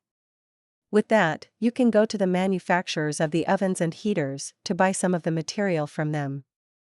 They naturally can't give it to you for free. Thank you very much. Sure, I have enough money. Good. There's a condition for the permit, though. And that is? Sophia tilted her head. I want to see the result of your experiment if it's successful. Sure, if I manage to invent what I, want to invent, it'll become super popular, and there's no reason to hide it. Sharing will be subjected to royalties, though. The tiger had no problems with making her invention public. Giving it away for free was a different story, though. Of course. How else do you think inventions work? Menzer wasn't the slightest bit offended by her own condition. Still, you sound confident that your idea will be a hit, huh? It's even better than she makes it out to be. Maya answered for her. She really liked the idea, after all. It's the best thing ever. Is that so? Well, I look forward to whatever it is. Saying so, the king then prepared a letter for the blonde with his seal on it to permit her to buy whatever she needed from the manufacturers. Once he gave them the address of the biggest place to get the material from, the duo immediately left. The couple walked through the capital for a while and eventually arrived in a corner they hadn't been to before. The two mostly visited the resident and shopping areas in the outer layers, but the industrial area was new to them. There were fewer normal-sized houses, and instead, many large-scale buildings and small to medium-sized warehouses dominated the place. Ah, there it is. Looking around for a bit, Maya eventually found the place Menzer had noted down for them. Good. I was completely lost already. Sophia's sense of direction was as useful as it had always been. Let's go. She energetically marched forward and entered the building. Welcome to. Oh? A middle-aged guy with slightly gray hair and tall, wolf-like ears on top of his head, together with a somewhat sharp expression, greeted the duo before noticing Sophia's tigerness. You're the new one, aren't you? Well, not sure if I'm still new. I'm in the capital for a while already, after all, but I'm the newest one. Yeah, the blonde was slowly getting used to it. To be blessed by the mysterious one. How do we come to the honor? Mysterious one. Sophia tilted her head. Just a nickname, because so little's known about the blonde tiger. I see. Oh, are you taking over for inspecting our production around the heating war? No, that'll be left to the people who know what they're doing. Having Sophia inspect things to make sure everything's handled correctly was a bad idea, to put it lightly. We actually came to buy some of the raw material. Is that so? He stared at her for a moment. Tiger and all, we still aren't allowed to sell it without an authorization of the Minister of Industry and/or the Security and Regulatory one. What about the king? His Majesty? Of course. He can authorize whatever he wants. Perfect. With a cheerful voice, the blonde handed over the letter Menzer wrote for them. So, that's how it is, huh? The wolfman read through it. Blondie here is a special one, isn't she? Sure is. Maya gave him a nod. Why do I feel like I'm being ridiculed right now? Just your imagination. The cat girl waved her hand. HRMN, she didn't believe her. How much of the heating or do you need? He got the conversation back on track. No idea. Sophia only shrugged her shoulders. How much is usually used in a heater big enough for a larger room? That depends on how warm you want it to get. Usually, it's around 1 to 2 kilograms for the bigger heating units. I see. How about 5 kilograms for starters? The tiger wanted her bedroom to be toasty. All right. As the girl had a written authorization by the king himself, he had no intention of questioning her. Anything else you need? Oh, do you have any material that insulates and/or reflects warmth? To guide the heat into a certain direction? Exactly. Yes. We use that in our ovens to keep the heat inside of it. Perfect. I need a lot of that. A lot. How much is a lot? The wolfman tilted his head. How much of it do you need for an oven? Around 2 square meters, give or take some. Okay, 100 ovens worth of insulation, then. Their bedroom wasn't that big, but she wanted to insulate the floor really well. That is a lot. Quite the expensive order you're cooking up here.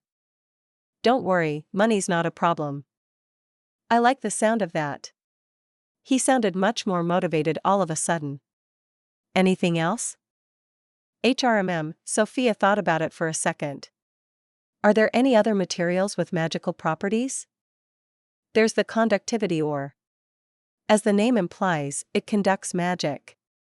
You can infuse a string with it to remotely operate the heater. That way, you can pour your magic into it without having to touch it directly. I want that.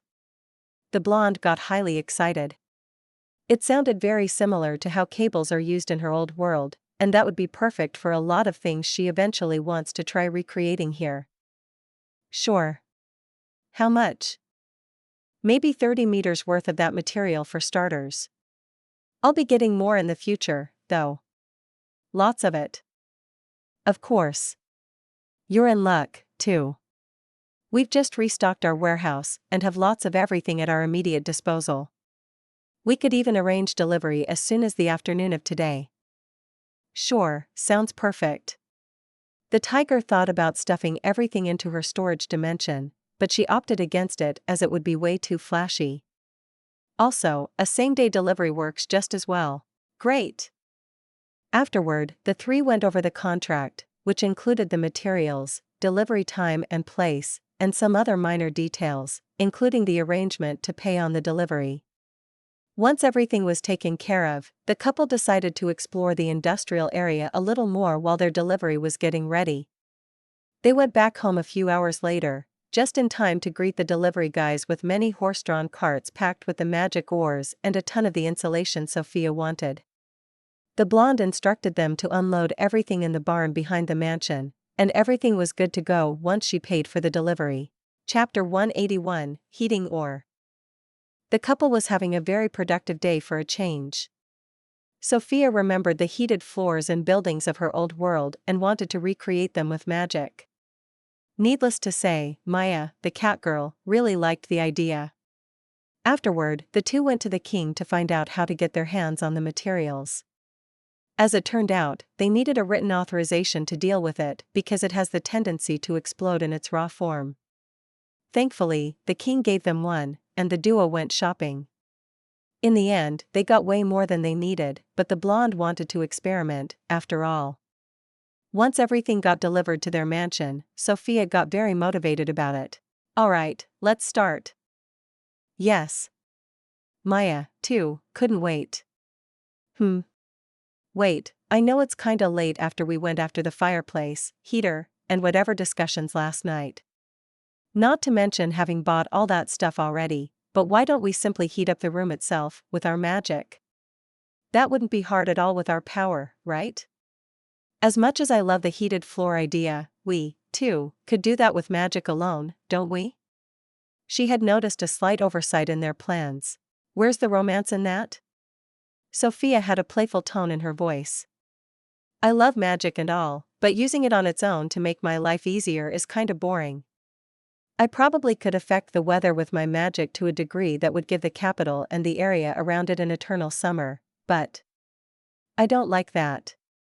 Way too bland. The same goes for heating up myself, for example. I mean, I'll absolutely do that if I'm feeling too cold, but winter clothes are adorable. I don't want to miss out on them. That's fair. Probably.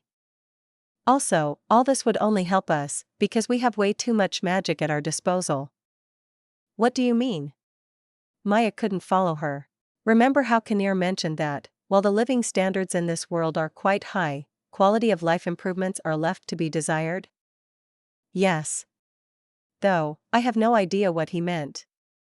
I don't know that much about your old world, after all. It's rather tough to explain without showing it. So, what has that to do with anything?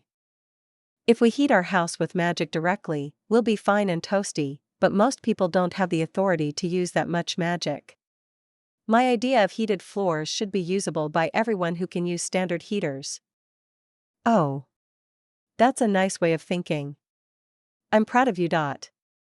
Maya liked how the tiger tried to also help the general public with her ideas. Well, our version will be totally over the top and be able to cook our feet if we try to. Not that we do, but that's a different topic. She had no intention to hold back.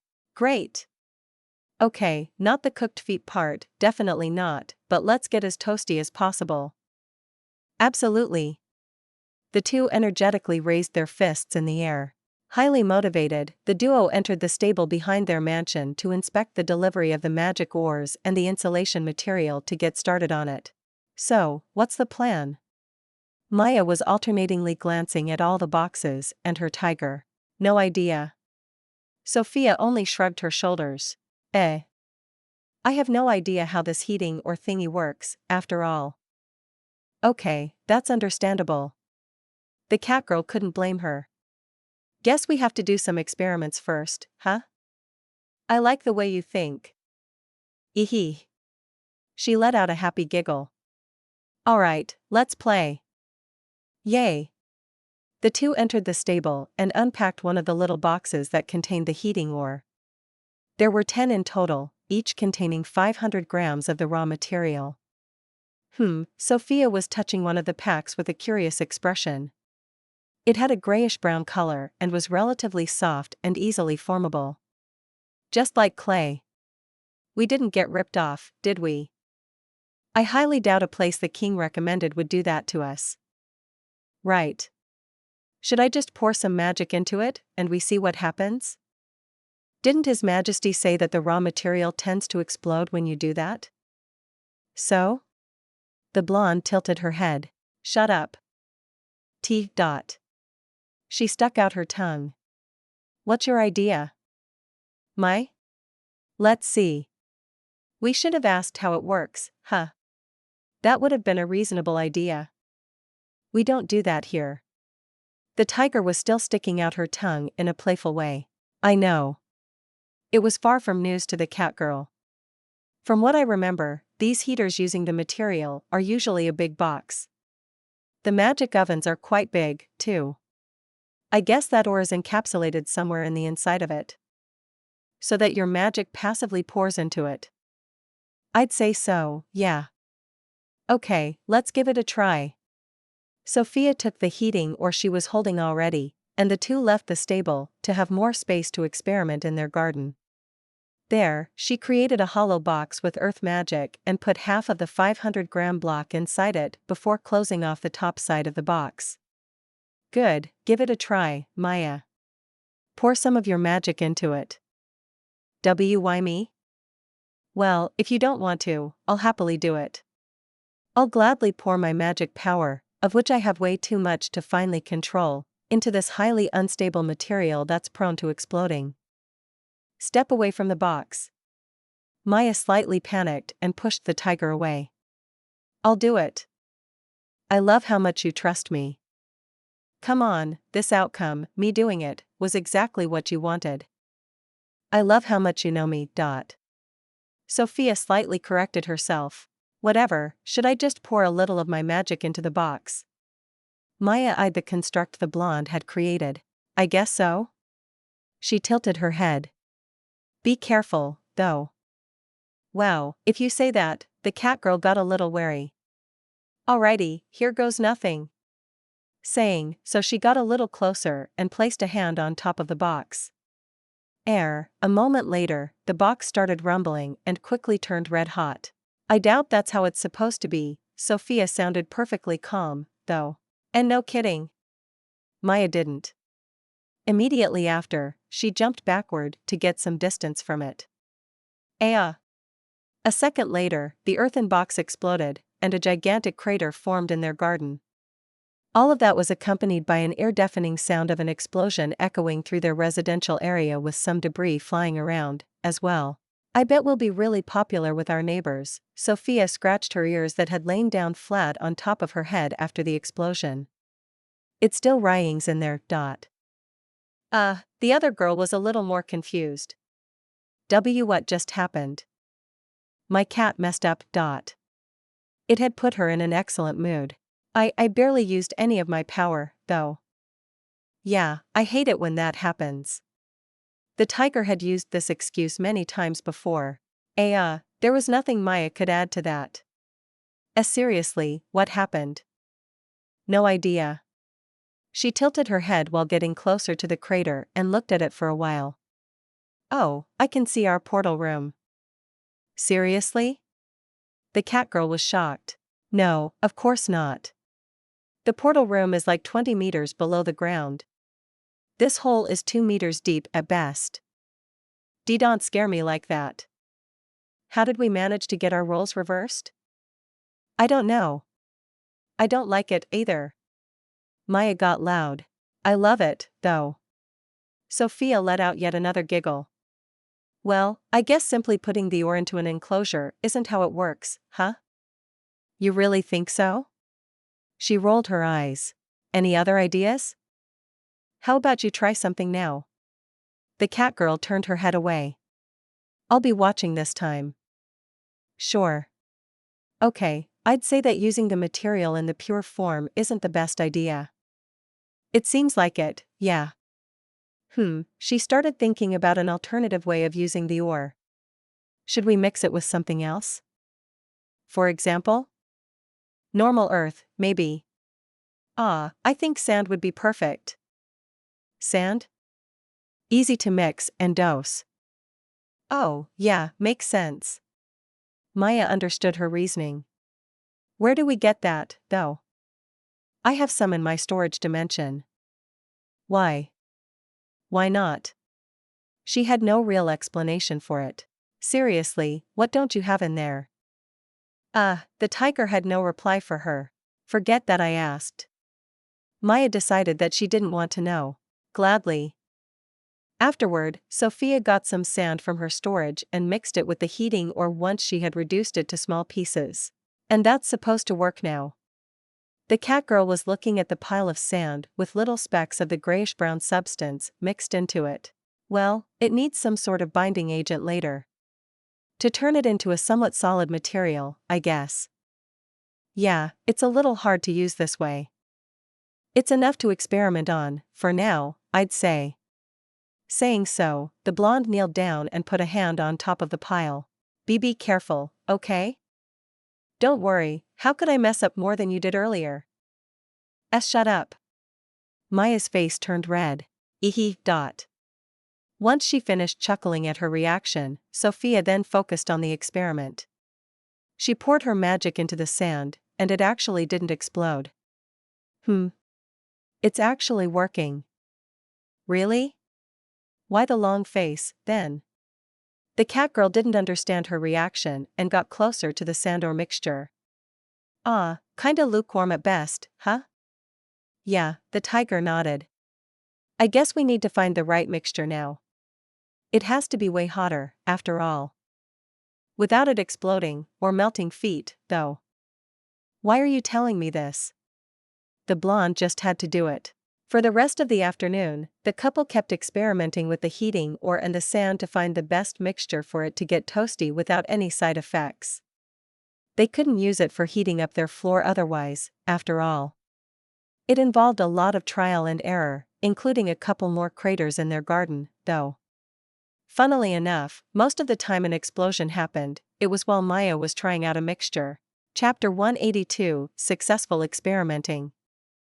Sophia and Maya were still experimenting with the heating ore to find the right mixture to use it for heating up the floors in their mansion.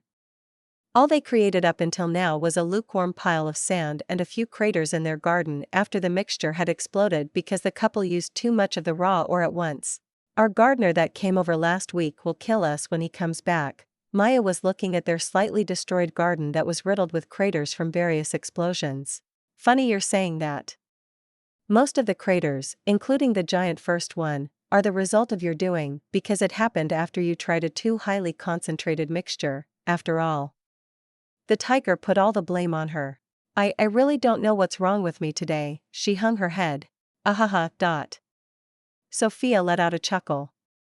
I think it's a lot of fun that way. Well, sure. Still, I like it more when you're the one who's causing the catastrophes. Yep, that's fun, too. Dot. There was no reason, or chance, for her to deny it, after all. We're getting close, though. The cat girl held her hand over the latest pile of the sand and heating ore mixture. It's super warm, but still stable. It has to be hotter, though. We have wooden floors in most of the rooms, including our bedroom.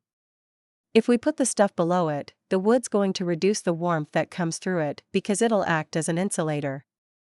True, she nodded in understanding. Wait, how are we putting the stuff in there, anyway? Lots of construction work's going to happen. Not sure if I like that. Maya had mixed feelings about the idea. The alternative would be no heated floors. Let's tear down the entire mansion. She quickly reconsidered. The tiger responded with a chuckle.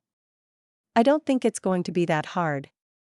I can teleport the furniture into our storage as is. I might even be able to do the same with the wooden floor. After that, we need to modify the actual stone below it.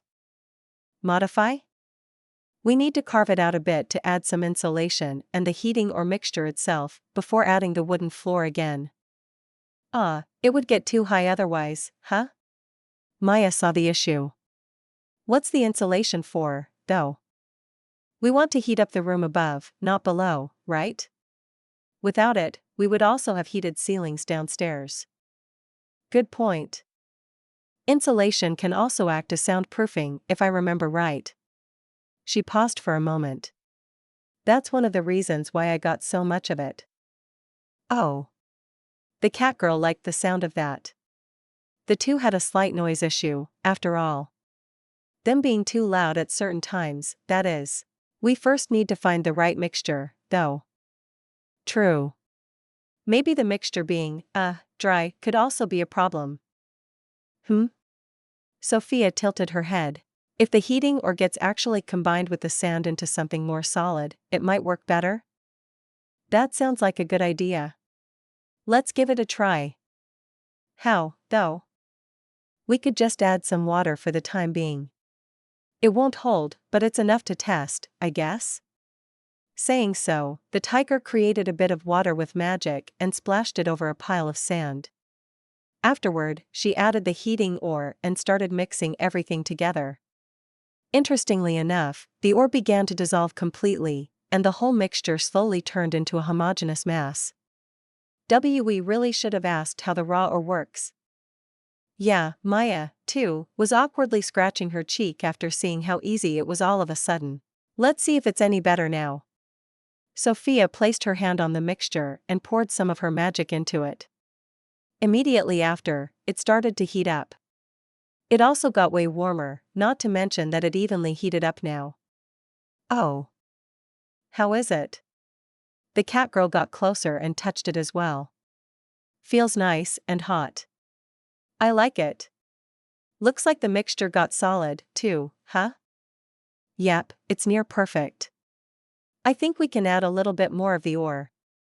It would be 5 kilograms sand mixed with 500 grams of the ore and enough water to make it a homogeneous mass. Sounds good. Though. What happens if you pour in too much magic? Maya's expression changed a bit. I kinda see someone using way too much, while being half asleep and blowing us up already. She turned her head away. This scene felt way too real for her. Let's test it out first. Sure, while Maya agreed, she increased her distance from the blonde. Okay, Sophia placed her hand on the already hardened mixture and started pouring more of her magic into it. It heated up in an instant, but nothing else happened. It doesn't work. While I can use quite a bit of my magic, it eventually stops. It seems like I could overpower it, but it feels like I really shouldn't. Is that so? She sounded relieved. Yeah. That's probably one of those limitations Kinnear mentioned.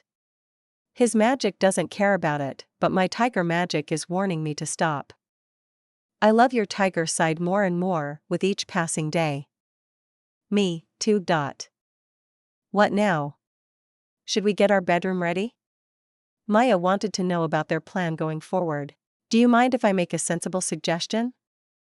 I would be confused, but I certainly wouldn't mind. Ahaha. I kinda don't want to ruin our bedroom first thing. How about we try it out in our underground portal room first? I am very confused. Maya stared right at her. I'm a big fan of the reasonable Sophia, but it's a really weird feeling. Shut up. The tiger started pouting. Let's go and blow up our bedroom. Let's not do that. Fine, still pouting, Sophia went back to the stable and put all the materials into her storage. Afterward, the couple went inside the mansion to continue their experiments down in the portal room in their basement. We don't really have to carve out the floor here, do we? Maya looked around to guess how they should tackle it. Not really, no. She agreed. It's not a problem if we raise the ground a little. We can just add the insulation, the mixture, and then top it off with some wooden planks for the time being to roughly recreate what we have upstairs. Do you also have some planks in your storage? Sure. Again, why? Why not? I saw them a while ago and thought it could be useful someday. Sophia gave her a casual reply. Useful for what?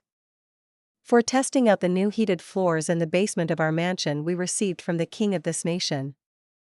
I see. Yeah, you always have to be ready for this absolutely common situation, right? Definitely. The tiger sounded a bit smug for some reason. Anyway, Maya didn't want to deal with this, or her, any longer. Let's get to the testing. Sure. What should we do first? The insulation, I would say. Saying so, Sophia pulled out the square sheets of it and put them down. Just covering the whole ground, I suppose? Yep. Doing that for the next 20 minutes, the duo eventually placed the last wooden pane on the floor and got together near the stairs again. I'm not sure if I'm imagining things, but it already feels warmer. I guess the insulation is working, huh? The cat girl tried to feel the temperature while waving her hand around. Yeah, thanks to the insulation, the cold creeping up from below is gone now. That's a promising start. The question is how to apply the heating or mixture. Sophia tilted her head. Just evenly spread it out all over the ground? I thought about the same, but we wasted a lot of the raw material while blowing up our garden. There are only around 3 kilograms left. If we use the 10-to-1 mixture with the sand and add the water on top, it's not nearly enough to cover the whole ground, huh? Maya finished her sentence. Exactly. She nodded. According to the Wolf Guy seller, 3 kilograms should be way more than enough to heat up a room of this size. So? How about we apply the mixture in lines all over the ground instead? This way, we won't need nearly as much material, but it should still give off enough heat. I see. Yeah, that sounds like a plan. If it doesn't work, we'll just get 5 times as much for our bedroom. I like that idea. Hee hee. After that, Sophia let a big container appear from her storage space and dumped all the remaining heating ore together with 10 times as much sand in it. Once she poured water all over it, she used her magic to move the materials to let it all mix together, and it soon formed into a homogeneous mass again. Once the consistency was right, the girls spread it out on top of the insulation all over the room in a snake pattern. To finish it, the tiger then pulled out a whole lot of veneer-like planks of wood which they placed on top of the insulation and the heating or mixture. That was a lot easier than I had imagined. Maya looked at the finished basement that now featured a wooden floor. Maybe we should become carpenters in the future? How about no? The cat girl didn't like the idea. Yeah, I'll pass on that, too. We'll leave that to the experts.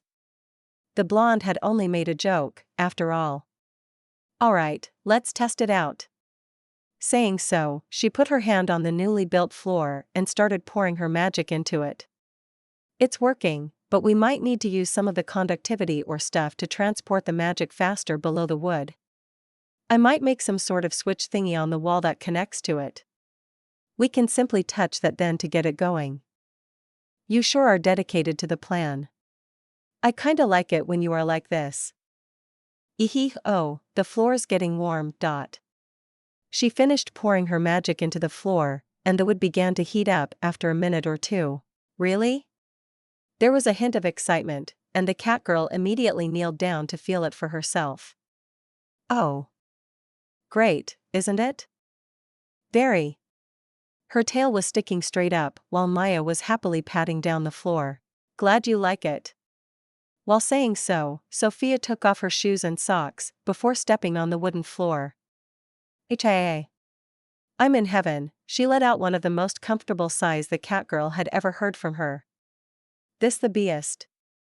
Try it out, Maya. Sure.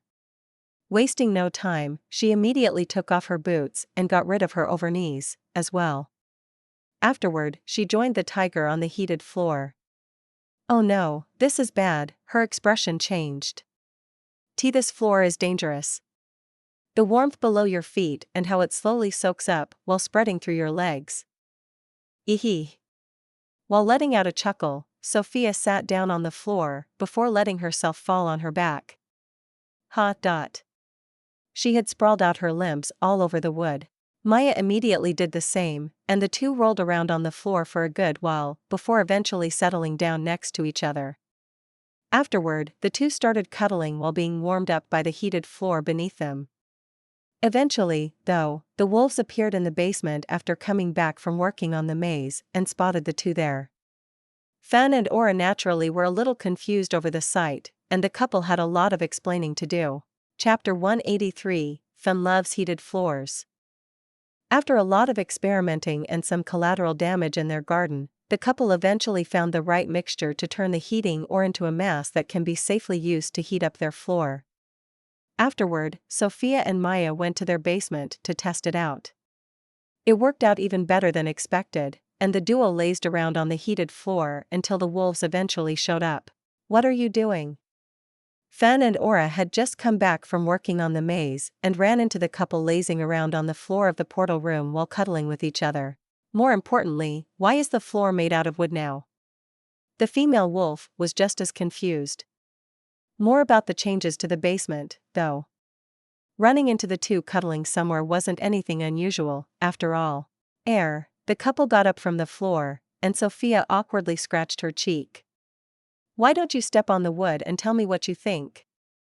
Fen had no idea what was going on but still did as the tiger suggested. "It's warm." His confusion only grew. "Oh, it feels nice." Aura's reaction was much more direct. "What did you two do?" "Winterproofing the mansion." "Okay." He walked around on the floor some more. "Did you get your hands on some heating ore?" "A lot of it." "I'm surprised you didn't blow up the basement." "Good job, Sophia." Aura sounded strangely proud. "You should see the craters in the garden. It looks like a battlefield there." The tiger awkwardly scratched her cheek again. I praised you too early, huh?" Maya blew it up. "Ugh," the cat girl turned her head away. "It's not my day, okay?" "Ahaha. Still, how did you come up with putting it below the floor?" "Assuming that's what you did under the wood. My old world had heated floors, and I tried to recreate it with resources from here. It worked out way better than I had ever hoped for." "Is that so? Good job." Fen lightly praised her before walking around on the heated wooden floor some more. "You like it, too, don't you?" Sophia quickly saw through him. "I don't necessarily care either way." "Really?" The tiger naturally didn't buy it for even a second. "Well, I guess I don't have to put the heated floor in the living room then, huh? With an extra generous amount of the ore right below where the sheepskin rug is, huh?" "Sheep." Maya corrected her. "Same difference." The new, old naming scheme hasn't fully settled in with her yet after having learned the wrong names before. That's dash. There was a slight hint of panic in his voice. "Don't bully our dear Fin so much." Aura stepped in for him. Thank you."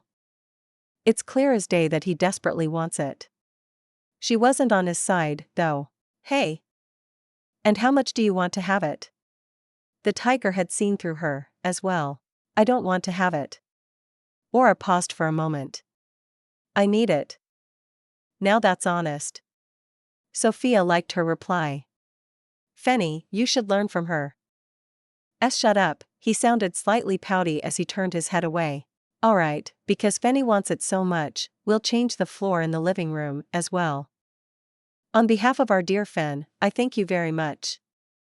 "Which side are you on, Aura?" He got loud. "Sophia's."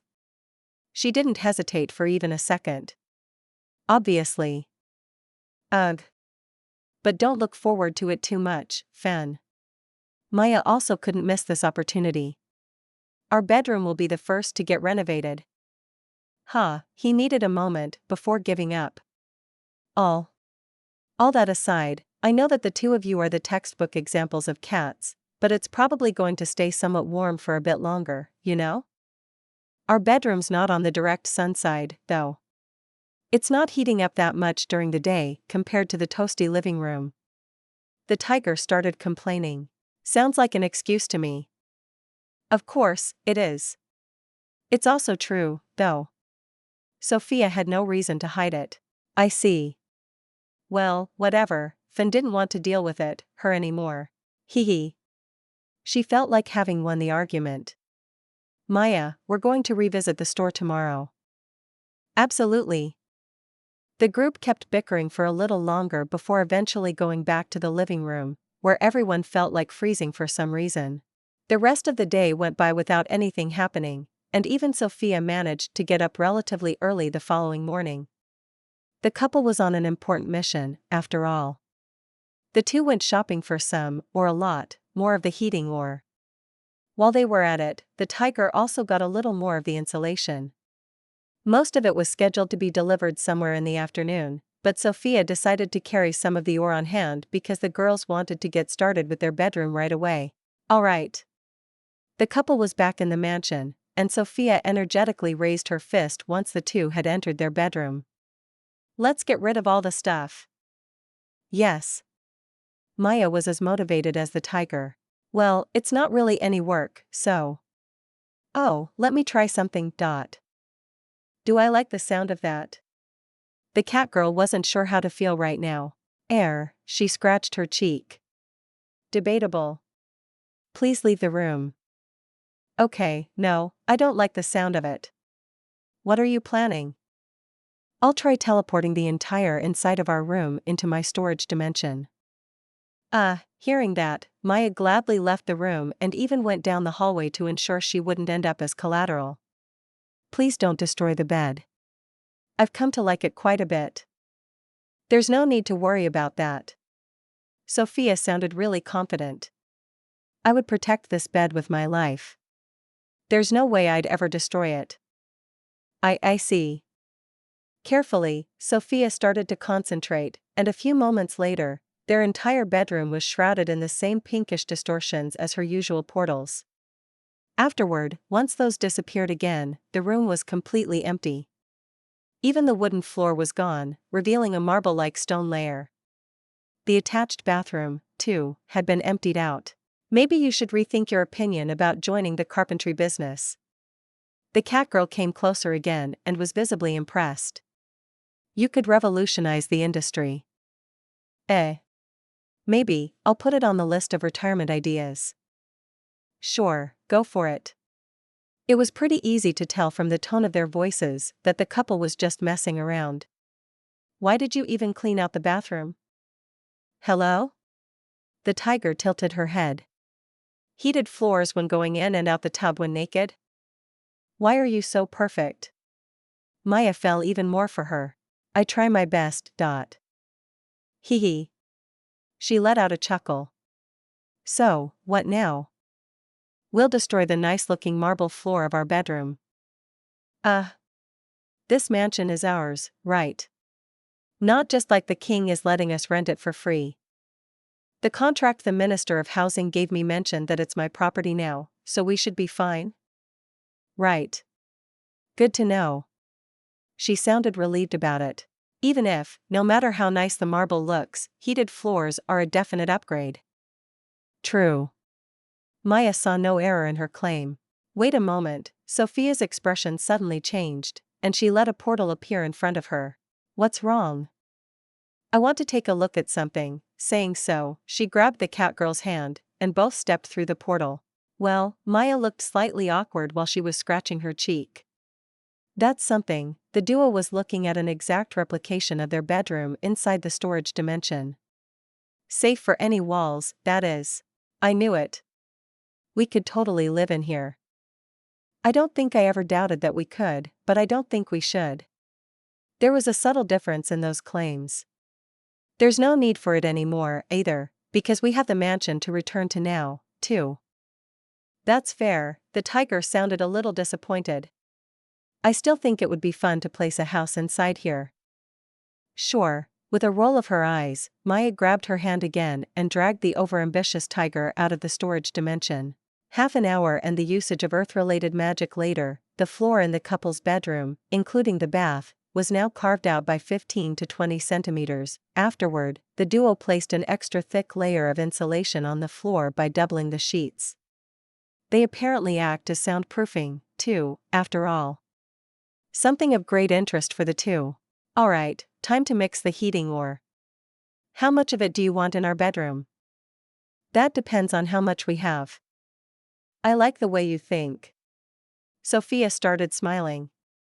We used around 3 kilograms of it in the basement, which is roughly the same size if we include the bathroom, I guess. Hard to tell with the different layouts. If we factor in how the basement is much colder in the first place, and how. Long story short, I have 5 kilograms in my storage right now. How does 5 kilograms sound to you? She cut her explanation short. Flawless logic. Maya also began to smile. Let's do it like that. Another hour later, the couple's bedroom was back to its original look, only with the floor being heated now. I still need to think about a way to use the conductivity or for us to remotely heat it up, but for now, let's test it. Let's. Okay.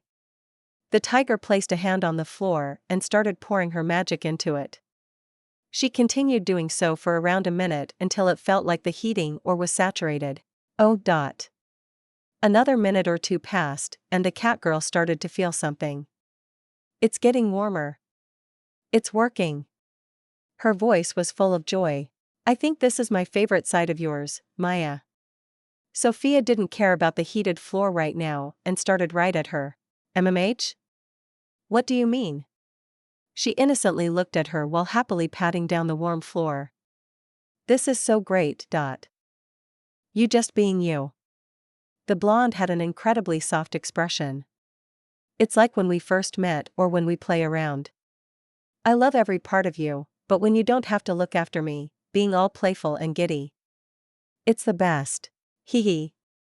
She only let out another chuckle while showing her a cheeky smile. I love you. Some switch had flipped inside of Sophia, and she got closer to Maya while still kneeling down on the floor in front of her. Then, she lifted up her chin and gave her catgirl a kiss on the lips. Oh? Her ears perked up while she parted from the tiger. I love you, too. Maya forgot about the floor, as well, and returned the kiss with one of her own. I think bold Sophia's one of my favorites. Her voice turned playful, and she pointed at her lips. I want another one. It seemed like the blonde had a different plan. She got up before grabbing the catgirl's hand to help her up.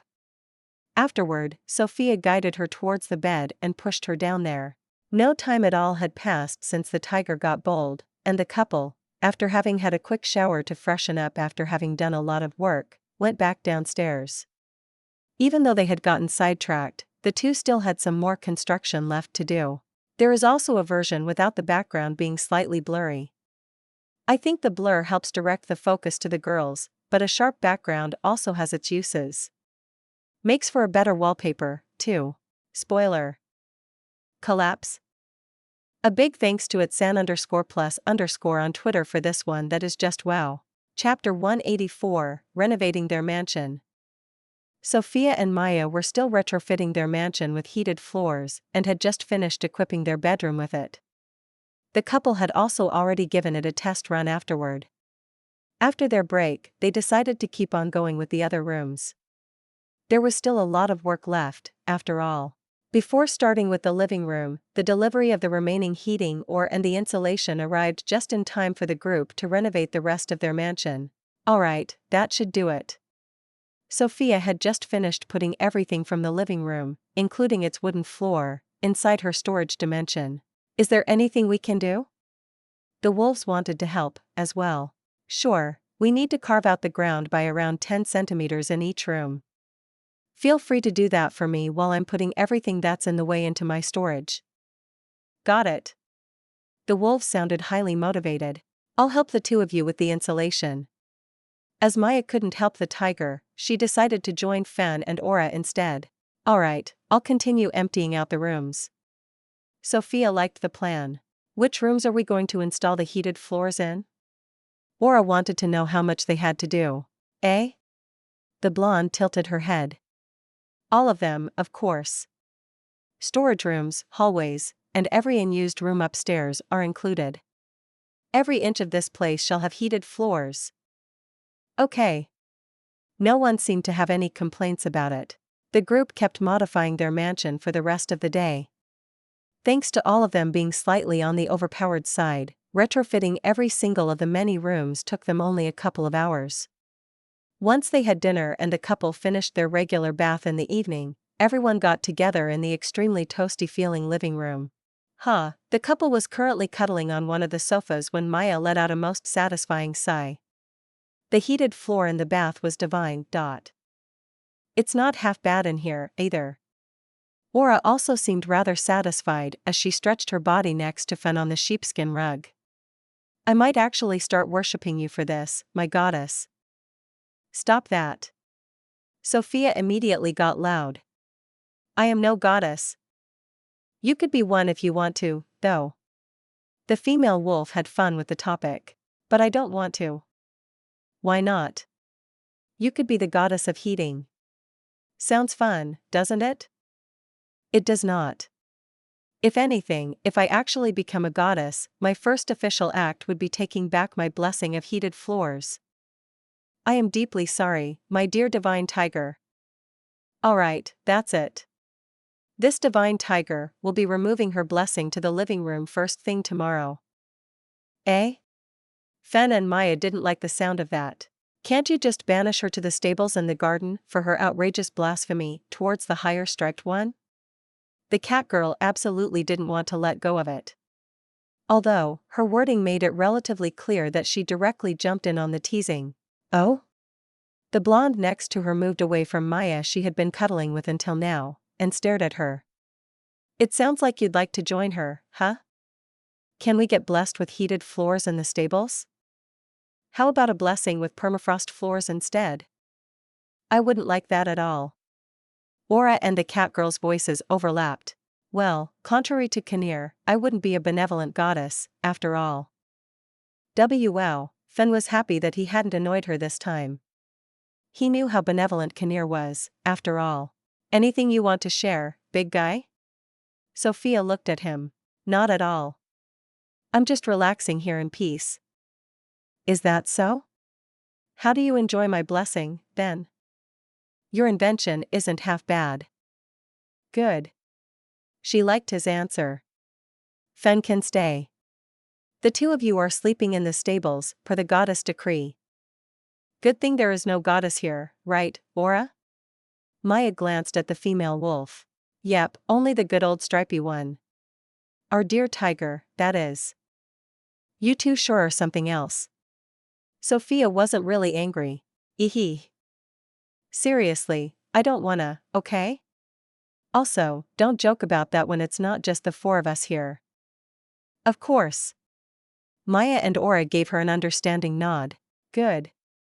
The tiger decided to drop the topic. I still need to find out what to do with the conductivity ore. Having to touch the ground to charge it up is kinda suboptimal if you ask me. Not to mention that you have to actually concentrate on it for your magic to go through the wooden floor. It works a lot better in the kitchen or bathroom where the floor's made of stone. Fen also gave it some thought. How about you make tiny connections with the conductivity or through the wooden floor all over the place? If the two of you walk around barefoot, which I assume would feel great with the heated floor, or Aura and I, who do that all the time, we have paws, after all, we'd charge up the heating or just by walking around. Oh. Sophia got excited. Yeah, I plan to run around barefoot or socks only all the time because it's the best feeling ever. It indeed feels great, but Maya was a little less enthusiastic. I do like the idea, but what would happen if we didn't need the heat? Like when it's already warm? Wouldn't we still charge it up then? Ah. Fan and the blonde hadn't thought about that. You came up with it because it existed in your old world, right? Aura looked at her. How was it controlled there? It was mostly controlled by the temperature, automatically turning on when it went below a certain temperature. No idea how I'd be able to recreate that, though. Sophia didn't think she could easily recreate a thermostat, let alone that one still had to charge it up with magic, anyway. You could also manually operate with a switch on the wall. That was my plan here, too. I'll place a little box on the wall in easy-to-reach places, like next to the doors, the bed, or the bathtub, and connect those with the floor using the conductivity ore. You touch them, pour your magic into it, and the floor should heat up, I guess. Sounds like a plan. The male wolf liked the idea. I'd like some charging pads in paw height. We can force out magic through the floors with our paws, but the pad sounds like the more efficient way. Sure, I'll place them all over the walls. She was having a lot of fun. Oh. Maybe I could even put lines of the conductivity or all over the mansion and let them all run together in the entrance hall. That way, you can heat up the rooms without actually having to go there first. That would be the ultimate level of laziness. Are you going to tell the king tomorrow? Maya remembered the conversation with him. He wanted to know what you wanted to do with the heating, or after all. Why not, I guess. I wanted to visit Ari, anyway. I can do it quickly once I'm in the castle. What do you plan to do with the jaguar? We wanted to do some training. Sophia chose not to specify what kind of training the two had planned. Cooking, too, is training, after all. Oh, I see, the cat girl paused for a moment. Well, I might as well do the same then and play a bit with the princess. We'll watch the house. Fan and Aura chose the lazy option. Watch the house or test if the heated floors can be used continuously. Yes. The wolves had learned a lot from the tiger. I see, she wasn't sure how to react. We'll also work some more on the maze. Great. If I can make Fenny get up from the floor, that is. Hey. He glared at Aura in response. The group chatted a little longer while relaxing in the living room before they eventually turned in for the night. The following day, the couple headed to the castle once again to meet with the king before playing with their friends there. Already back again? Menzer looked at the duo in his office with a questioning expression. Was there something wrong with my permission? No, everything was fine with that. The blonde shook her head. You wanted to know what I needed it for, didn't you? You already succeeded with your idea? Yep. She sounded pretty proud of herself. It was a rousing success. Was it? He tilted his head. By the way, some reports reached me, mentioning the sounds of multiple explosions having happened in the noble area where you live. Maya awkwardly scratched her cheek. Those were just some minor setbacks during the experimental phase. No one got hurt besides the lawn in our garden. That's good to hear. He sounded relieved. So? I've invented a new way of heating houses. Oh? Menzer's expression changed to one of curiosity. In what way? I added the heating or mixture directly on the ground, or rather, below the floor.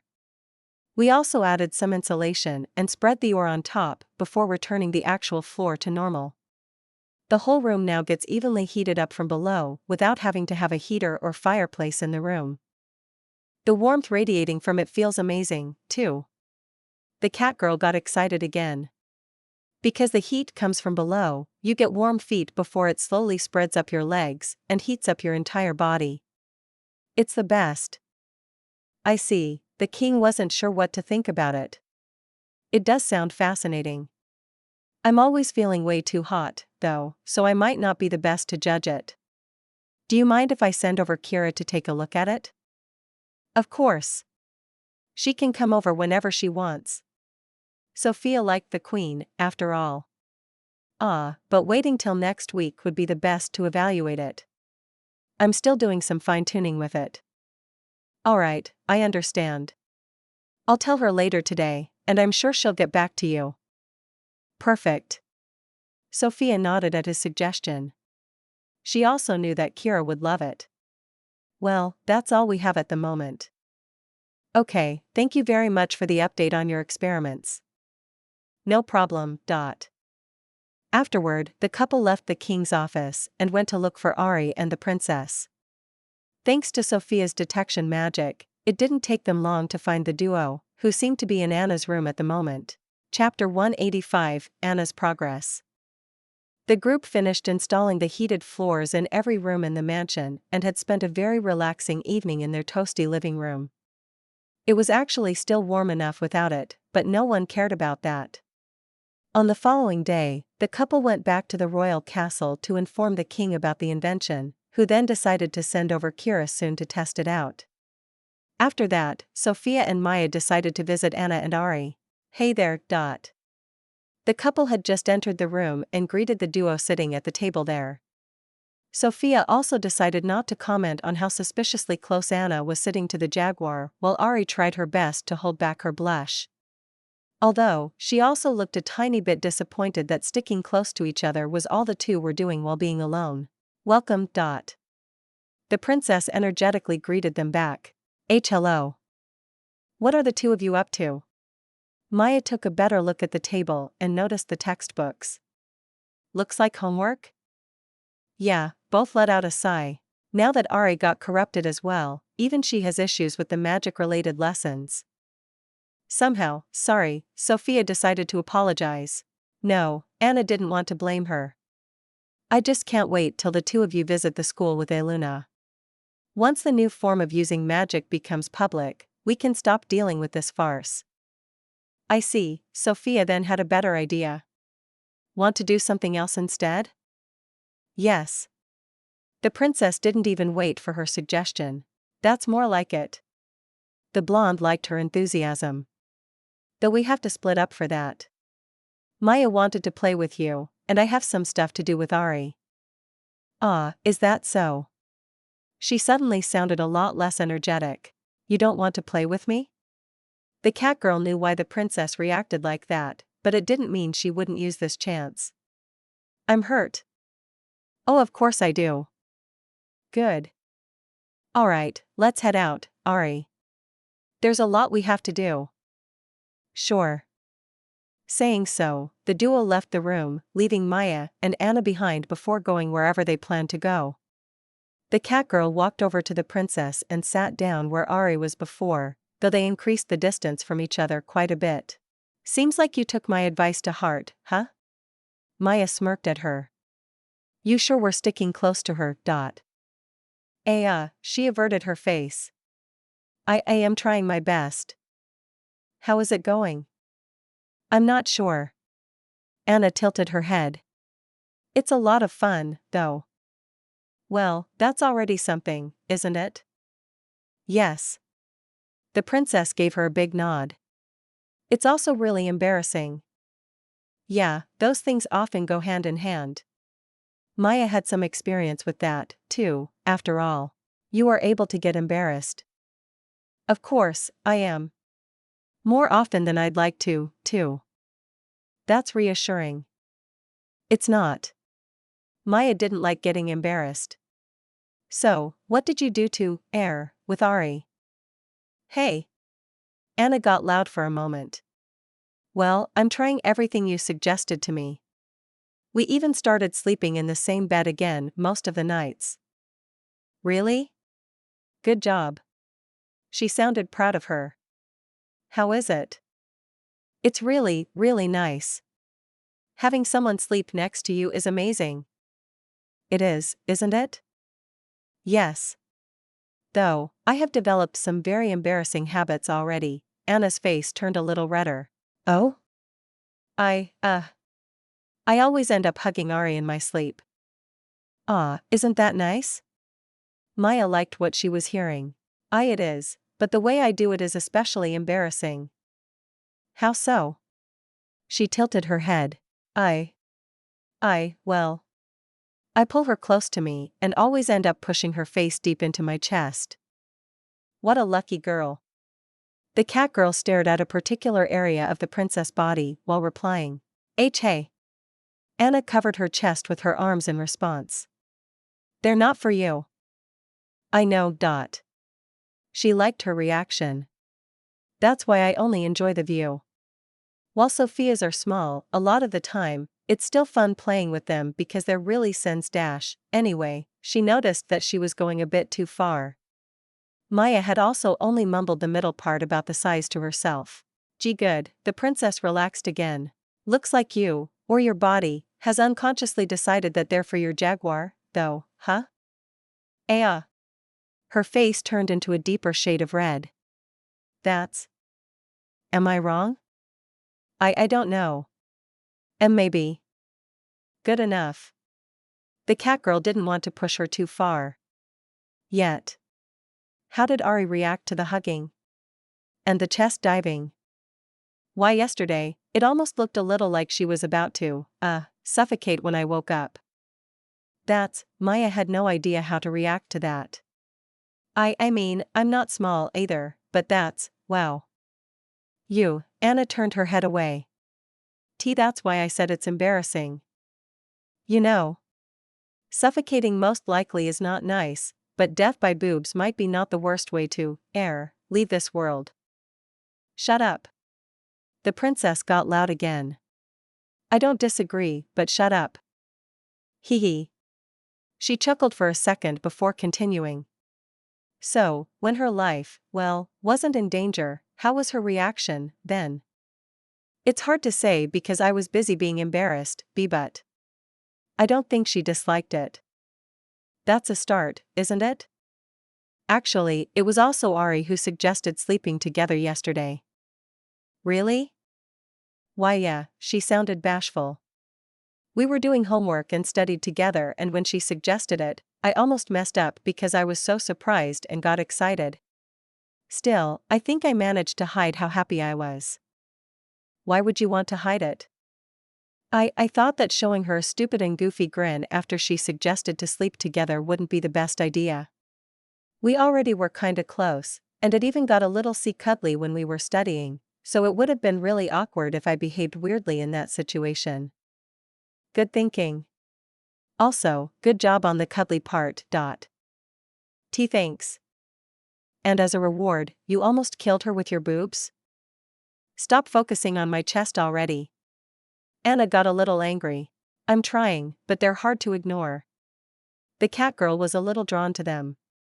Anna's breasts were a popular topic amongst every girl in their little group. The princess blushed even more. Anyway, Maya decided to finally move on. How about you try a different position when the two of you are sleeping in the same bed? Hug her from behind instead, for example. I'm not consciously hugging her in the first place. It happens when I'm asleep.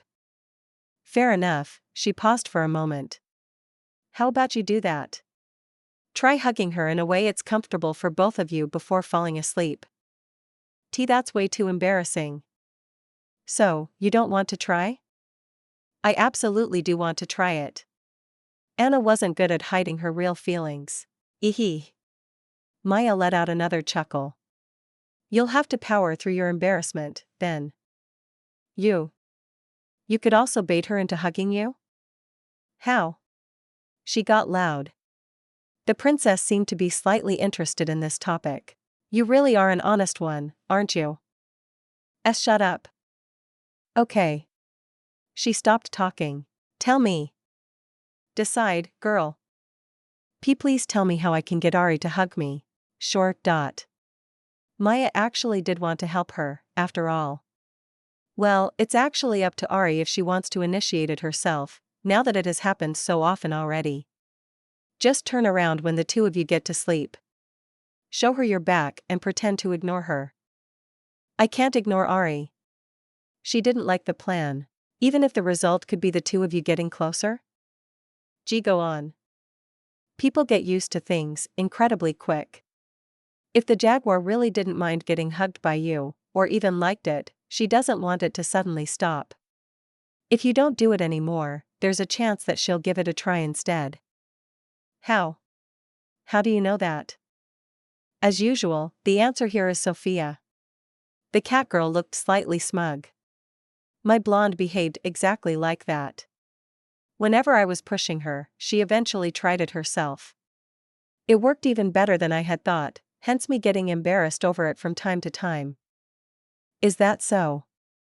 Yep. But treating Ari coldly.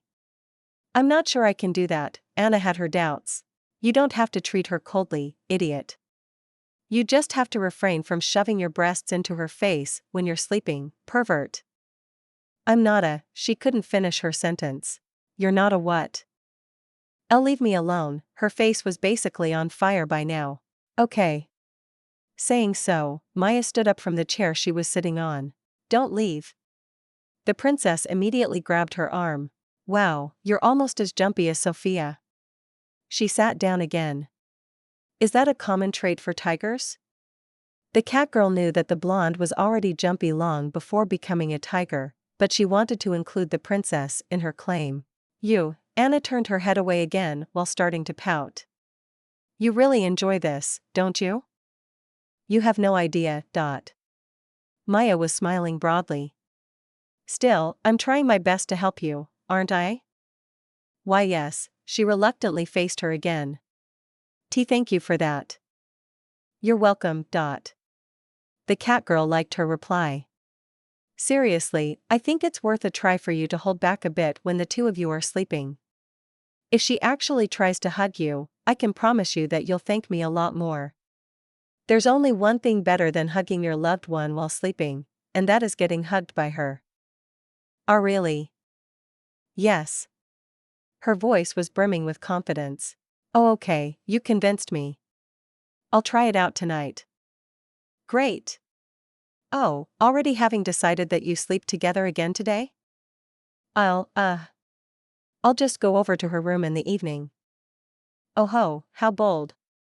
Yeah, there's no way she could send you away again that way. Shut up. Okay. Maya did just that.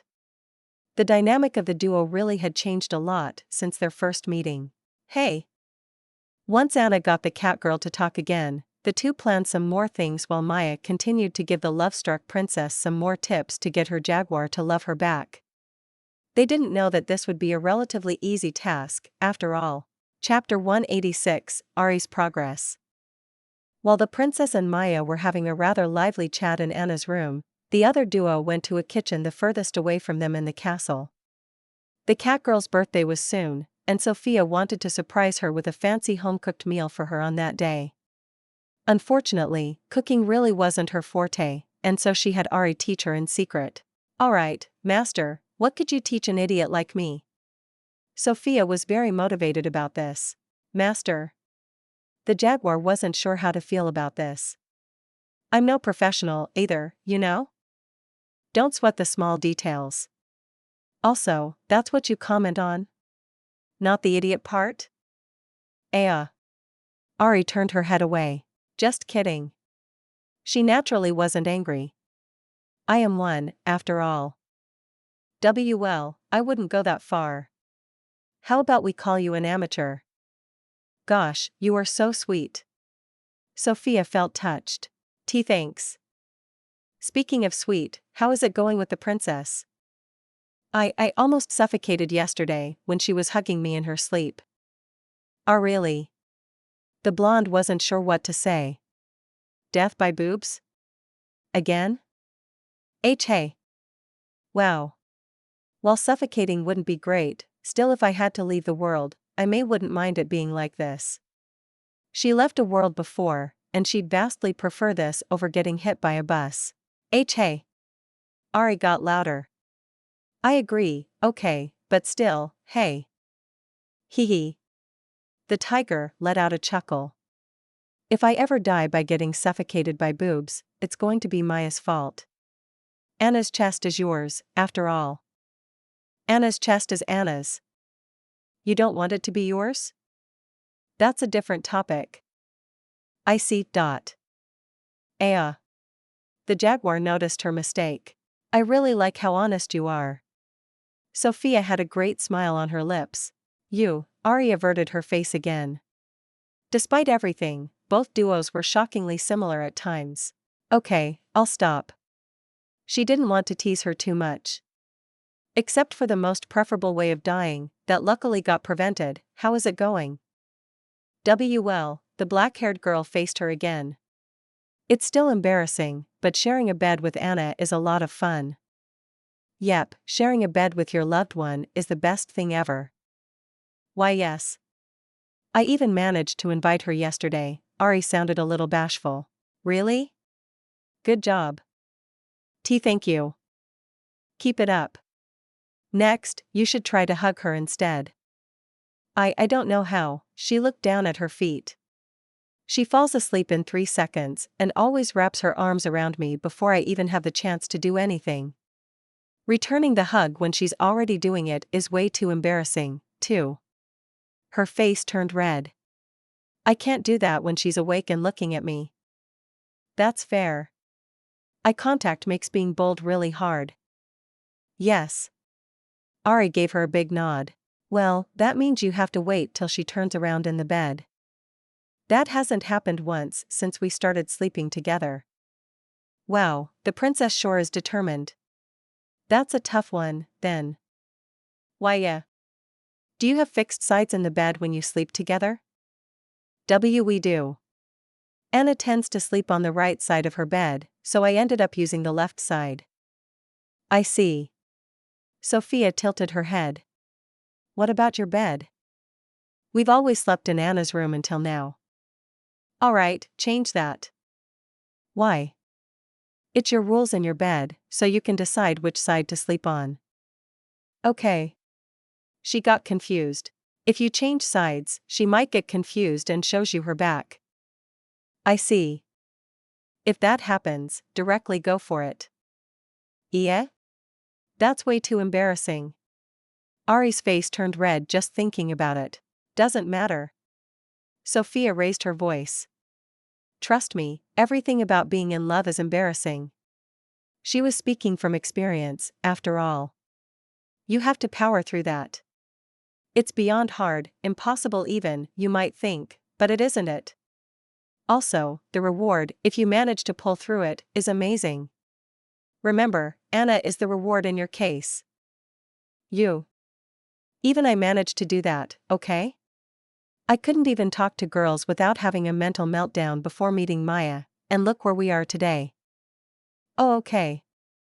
Also, when you hug Anna from behind, she won't see that you're embarrassed and blushing. She saved the best argument for last. Right. The jaguar sounded a lot more confident all of a sudden. Just how could I get her to my room, though? That's a good question. Sophia tilted her head. Inviting her to your room out of nowhere could be a bit suspicious if you've already formed a routine by sleeping in her bed. Have you already arranged something for tonight? No, not yet, she shook her head. I see. Oh, how about you just stay in your room without saying a word during the evening? Eh? That way, she has to come and get you if she wants to sleep with you again.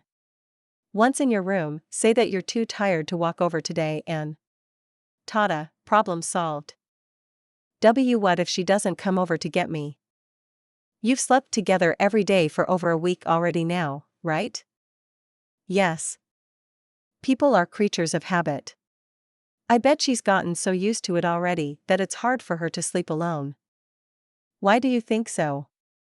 The jaguar wondered about her knowledge. That's what happened with me when Maya insisted on sleeping with me. I got super lonely whenever we didn't do that, even in the times where I was completely unaware of my feelings for her. Is that so? Absolutely. The tiger was sure of her theory. Also, if I'm wrong, and you're unable to wait any longer, you can still go over to her room at a later time. If she asks what happened, you can always say that you simply got held up by cosplaying as doing maid stuff. Hey. Sorry. Gore, the jaguar growled at the tiger for a second before relaxing again. Well, it sounds like it could work out, I guess. There's no harm in trying. True, Ari paused for a moment to motivate herself. Okay, I'll try your suggestion tonight. Great. Sophia applauded her determination. Alright, the jaguar took a deep breath to regain her calmness. Thank you for helping me with Anna. I really appreciate it. No problem. As my reward, I chose some very in-depth cooking lessons. I think we can arrange that. Both had a playful tone in their voices. After the two finished their usual girls' talk, the duo returned to today's main quest, teaching Sophia one or two cooking-related tricks. So, again. Master, what's the plan? First, stop calling me master. I don't like that. Alright. What's step 2, Captain? Why Captain? The jaguar tilted her head. Master made some sort of sense, at least. No idea. It was the first thing that came to mind. Just call me Ari. Boring, okay, fine. Sophia gave up with a slight pout. Good, she already sounded slightly tired. First, what and how much do you want to learn? Should I teach you the basics first, and we continue from there? That would be the ideal approach, wouldn't it? Absolutely. Do we have enough time for that, though? Maya's birthday is on the weekend of next week, after all. That could be a little problematic. Yeah, the tiger nodded. Are there any dishes that don't need much prep but still are something for the eye, as well? Once Maya's birthday is over, I'll happily learn all the basics. Yes, there are lots of those kinds of dishes. Alright, I'd like to go with that option first. Sure. Ari had no problems with that approach. Is there anything your cat especially likes? Or dislikes, for that matter? I don't think there's anything she dislikes. Sophia closed her eyes to think about it. Still, as Maya's the one who usually cooks for them, she had no idea if there's anything she doesn't like. After all, why would Maya cook it if she doesn't like it? She really cares about the nutritional side, though. I've never eaten more balanced meals than after meeting her. Oh, good for you. Absolutely. Nutritional and balanced, huh? And fancy. The blonde wanted to impress her, after all. Take it easy, tiger. She stopped her enthusiasm. One step after another. Why yes, she was too proud of Ari's accidental tiger pun to talk back. Hee hee. She liked the docile Sophia. However. How does seafood sound to you? Yummy. Her stomach answered for the blonde. That's not what I meant. Well, I like the idea, but. Isn't seafood super complicated to prepare? Not really. Ari shook her head. Shrimp, for example, are really easy. They tend to get chewy if you overcook them, but they only need a few minutes, and it's super easy to tell when they're done. Really? Yeah, they change color once they're done. They go from a transparent gray to an opaque pink. Oh, I might be able to do that. Great. Let's see. Oh. The jaguar seemed to have come up with a dish. Since we have decided on shrimps now, how about some quick and easy shrimp pasta? Cooking pasta is one of the few things I'm confident in. Gee good. You add some oil, garlic, and butter to a pan and sauté it together. After that, you add the shrimps and cook them for 2 or 3 minutes. You also add some white wine with a couple of spices, reduce it to a sauce, and you're done already. Again, yummy. She repeated herself. Also, I'm starting to feel like Kinnear had reincarnated someone from Italy in the past. First, the pizza, and now this, she mumbled this to herself only. It's quick and easy, too. That all sounds really good. Sophia paused for a moment. Ari. Yes? I'm hungry. All this talking about food had an obvious effect on the tiger. Ahaha, she had to laugh at her. Sure. How about I show you the way it's meant to be cooked before we get to the training? To show you how it's supposed to taste, of course. Yes. She answered with a big nod. I like that idea, and I'll be forever grateful to you. Because I cook something for you? I'm not a complicated girl in that regard. I see. Afterward, the two collected the ingredients they needed, and Ari got to the demonstration for Sophia. Chapter 187, Cooking Plans. Sophia and Ari went to one of the kitchens in the castle, and once they finished their own little love talk, the duo got to the main reason they got together today. Ari teaching the tiger some sort of dish she could surprise Maya on her birthday with, that is. Once the two had decided on a course. The blonde talked the jaguar into cooking up a sample dish because she'd gotten hungry over talking about food so much. That was good. Sophia had just finished taste testing the sample dish Ari had created for her and was rubbing her stomach with a satisfied expression. The princess was right. You really are a good cook, Ari. Thank you very much. The jaguar started to smile after getting complimented. I put in a little extra effort for the occasion, too. We want you to be able to cook Maya the best version possible, after all, don't we? Yes. She gave her a big nod. Do you think you could recreate it already? Ari looked at the tiger. You were watching over my shoulders really intently, after all. It's good that Anna and Maya were busy, because it felt like you tried to hug me from behind from time to time. Ahaha. Well, you do look huggable, no. I just wanted to make sure not to miss anything. I know. Thanks for the flattery, though. That was no flattery. I bet Anna feels the same. That's one of the things we shorter girls have going for us, you know? Being huggable, that is. I'm sure that's why we end up as hug pillows every so often, too. Maya likes to do that, too. Don't give me too much hope. I know it's pretty wild coming from me, but you should have more confidence. Then again, you actually are super confident, Sophia tilted her head. You are a bit timid and get embarrassed as easily as I do, but you're actually flirty, as well, and don't hold back when it comes to Anna. Well, Ari wasn't sure what to say. The flirty thing isn't happening consciously, you know. For the Anna part. We grew up together.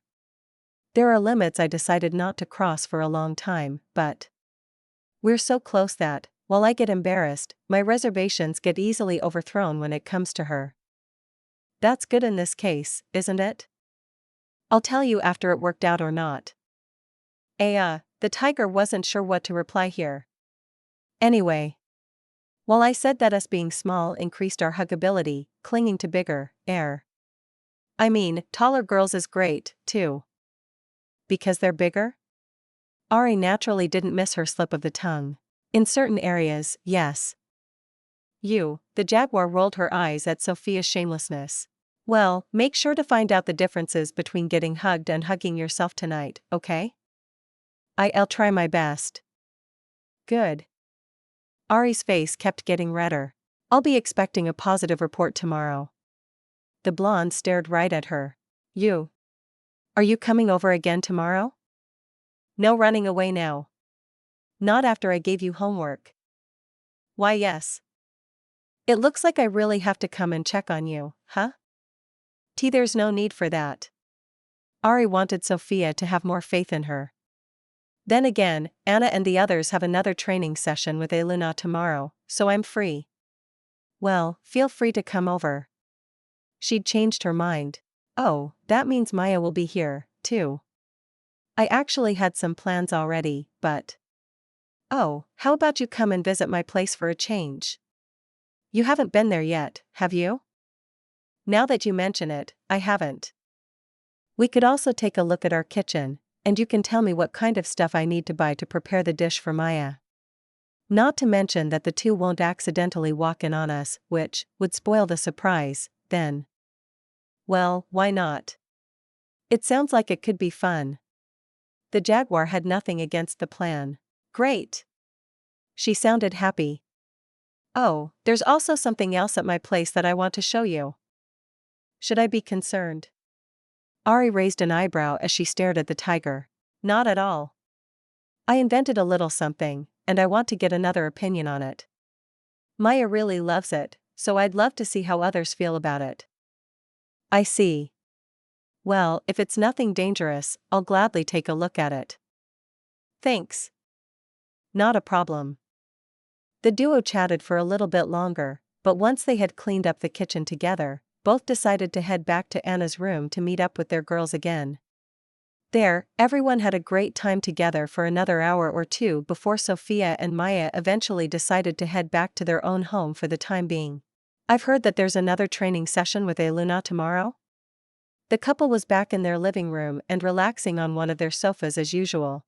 Yeah. Maya nodded. Haven't I told you? I don't think so. Sophia tilted her head. Probably? Sorry if I didn't, I guess?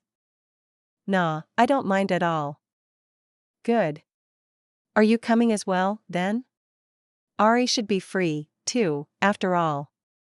She's actually coming to visit me here. Really? Maya wasn't sure how to reply here. Yep. Why? Why not? Sophia returned the question. Well. Yeah, that's true. The cat girl wasn't against it, but rather just confused, because that hadn't happened before.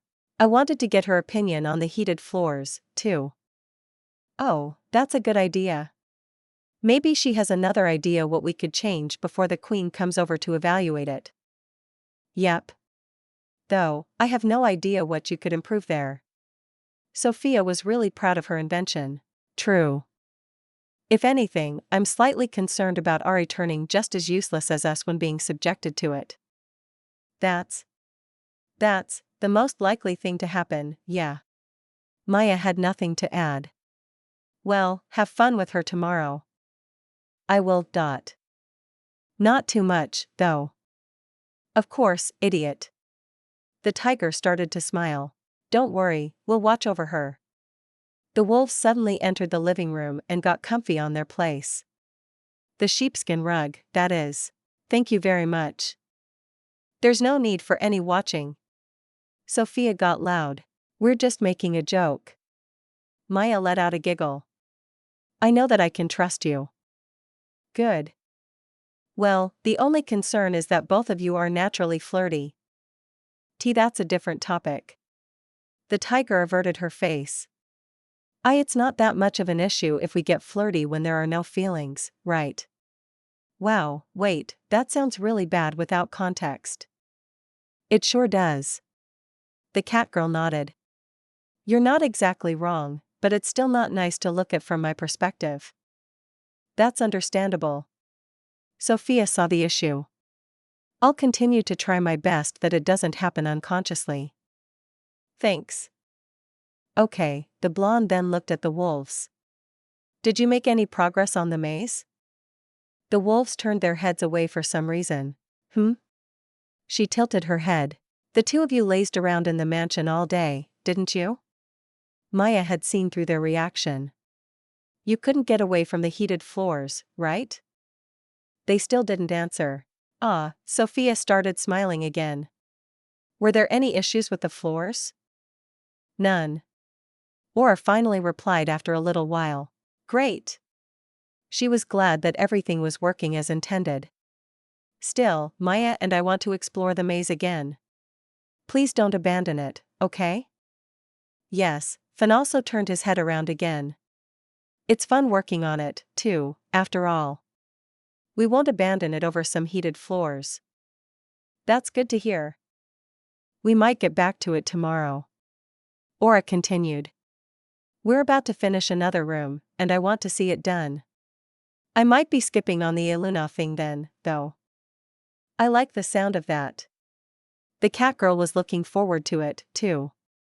Yeah, that's no problem. Anna and I can teach her alone. She's picked up enough already, after all. That's true. It's more of a matter of her getting used to it by repeating everything she's learned at this point. The group chatted for a little longer until Maya eventually started preparing dinner for everyone. Luckily, Sophia could always eat, so she could hide the fact that she had already eaten something back in the castle with ease. Afterward, the group went back to relaxing while also enjoying the heated floors some more. They still didn't actually need it yet because the weather was still okay, but, just like the day before, none of them cared about this fact. It eventually started to get late, though, and the couple decided to turn in for the night. The following day seemed to become a busy one once again, after all. Maya even decided to head over to the castle in the morning already. Which, in return, made Sophia even happier that she talked Ari into visiting her instead. That meant she could sleep in, after all. Though, the catgirl made a joke about sending the jaguar over the moment she arrives to get her tiger out of bed, but not even Maya would be that cruel, after all. Chapter 188, A Visit from Ari. The couple had spent most of their day in the castle with Ari and Anna respectively and decided to meet up with them again the day after. Maya first had agreed to train Eluna again before spending time with the princess, though. The jaguar, on the other hand, decided to visit Sophia in her home for a change. This mad cat really did it. Sophia was still lying in her bed and complained about Maya for some reason. Good morning. Ari had arrived at their mansion and was standing inside the doorframe to the bedroom. That was easier than expected. There was a hint of disappointment in her voice. Maya said that I have to use force to get you out of the bed. Why does it sound like you were looking forward to that? Because I was? She innocently tilted her head. The tiger wasn't sure how to react.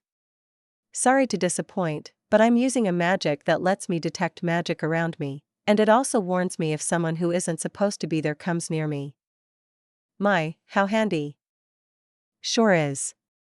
Huh, she let out a yawn. Well then, good night.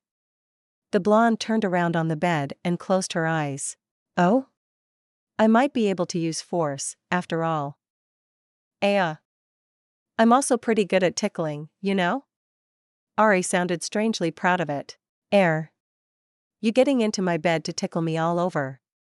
Sure, sounds like that couldn't cause any misunderstanding whatsoever. Yeah.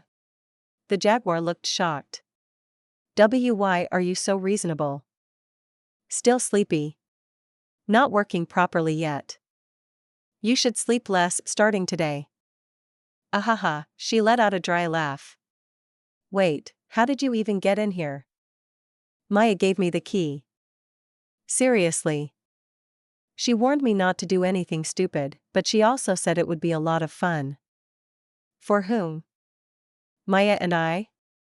The jaguar softly giggled. I don't think I want the two of you to bond. Hee hee. Alright, fine, Sophia gave up. I'll get up. Give me 10, number 15 minutes to get ready and dressed, okay? Of course. You can wait in the living room downstairs while I change and wash up and all that. If you go back downstairs, it's on the right. Okay. Ari lightly waved before leaving the room, but then suddenly turned around again. I'll come back and use force if you fall asleep again. Why yes. Precisely 22 minutes later, Sophia finally arrived in the living room and sat down on the sofa opposite to the jaguar. Good morning. Ari greeted her again. Why yeah, good morning. It was the first time today the tiger was having a conversation while actually being mostly conscious. Why the school uniform? She only now noticed her clothes, as well. Maya urged me to hurry so that I can wake you up the earliest, and I only had my uniform within reach at that time. I see. She gets way too motivated about the strangest things. The two of you make a good couple, after all. There was absolutely nothing the blonde could say here. By the way, Ari decided to change the topic. Why is it so warm everywhere here? It's great, isn't it? The tiger's eyes lit up. It might be a bit much, because it's not that cold outside yet, but it is indeed very nice.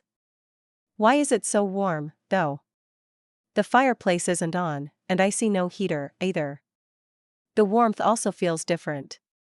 It's coming from everywhere somehow. Eehee. Sophia looked smug. Take off your shoes, Ari. Why? She naturally got a little wary. Just do it. She urged her again. You also can keep wearing your tights. They won't really make a difference. Okay, fine, Ari reluctantly agreed and took off her shoes. Afterward, being urged by the tiger, she put her feet on the ground. Eh? Her eyes grew wide. The floor's warm? Yes. How do you like it? It's amazing. The jaguar seemed to enjoy the feeling. It's so comfortable. The warmth really spreads through your legs, and it's great. My legs are always freezing, and I'm about to swap to thicker and lined tights, so this is basically heaven. She really liked it. Yeah. I need to change my wardrobe soon, too. My legs are getting chilly, as well. No wonder, Ari glanced at Sophia's bare legs.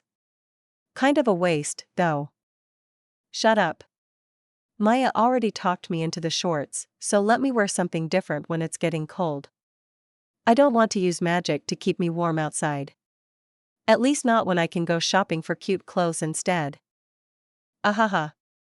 Tights, leggings, especially colorful ones, jeans, and all that look great, too, after all. I'm getting a great example of the first thing right now. Thanks. The jaguar got a little bashful. So, anyway, I take that you like the heated floors? Again, yes. She reacted with a big nod. I love it. I'll be coming over a lot more in the future. Ari, too, was a warmth-loving cat, after all. Although. Yeah? What are heated floors? She tilted her head. I mean, besides the obvious explanation that comes with the name itself. My newest invention. Sophia looked smug again. It's based on the magic heaters, but I changed it to make it fit under the floor. Roughly speaking. Really? Yep. Wow. Ari seemed impressed.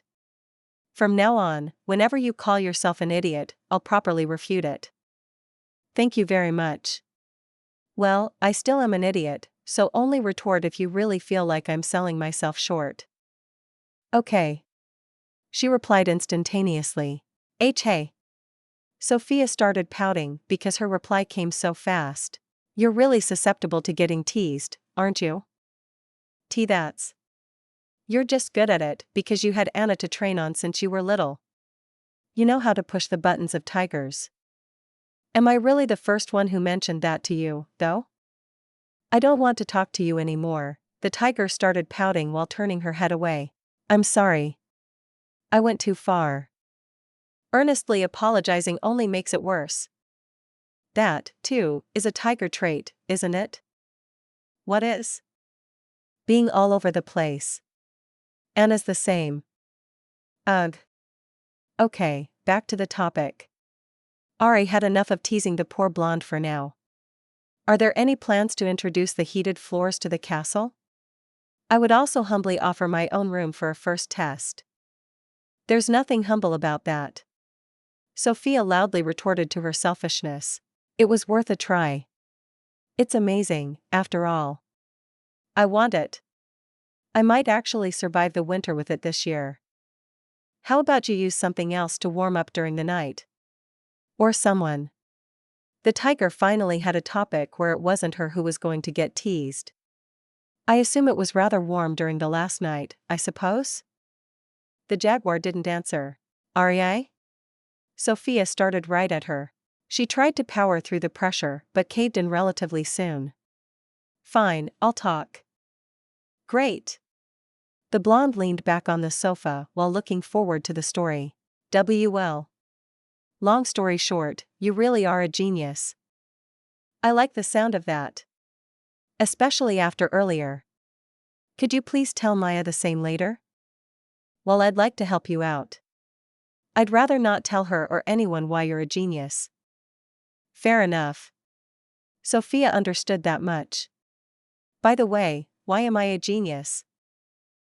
Ari rolled her eyes at the blonde's dorkiness. Your tips with Anna. Oh, have the two of you finally started dating? Congratulations. You're not that much of a genius, idiot. She rolled her eyes even more. Well, my genius lasted for almost a whole minute. I think that's a personal best. Sophia looked at the bright side of it. So? And no, we, unfortunately, haven't started dating. Why? Yet?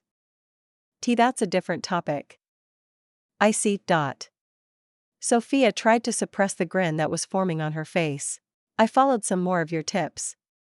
I messed up badly, but I think it helped. Oh? I tried to enter Anna's personal space head-on and see what happens. Ari paused for a moment while her cheeks turned red.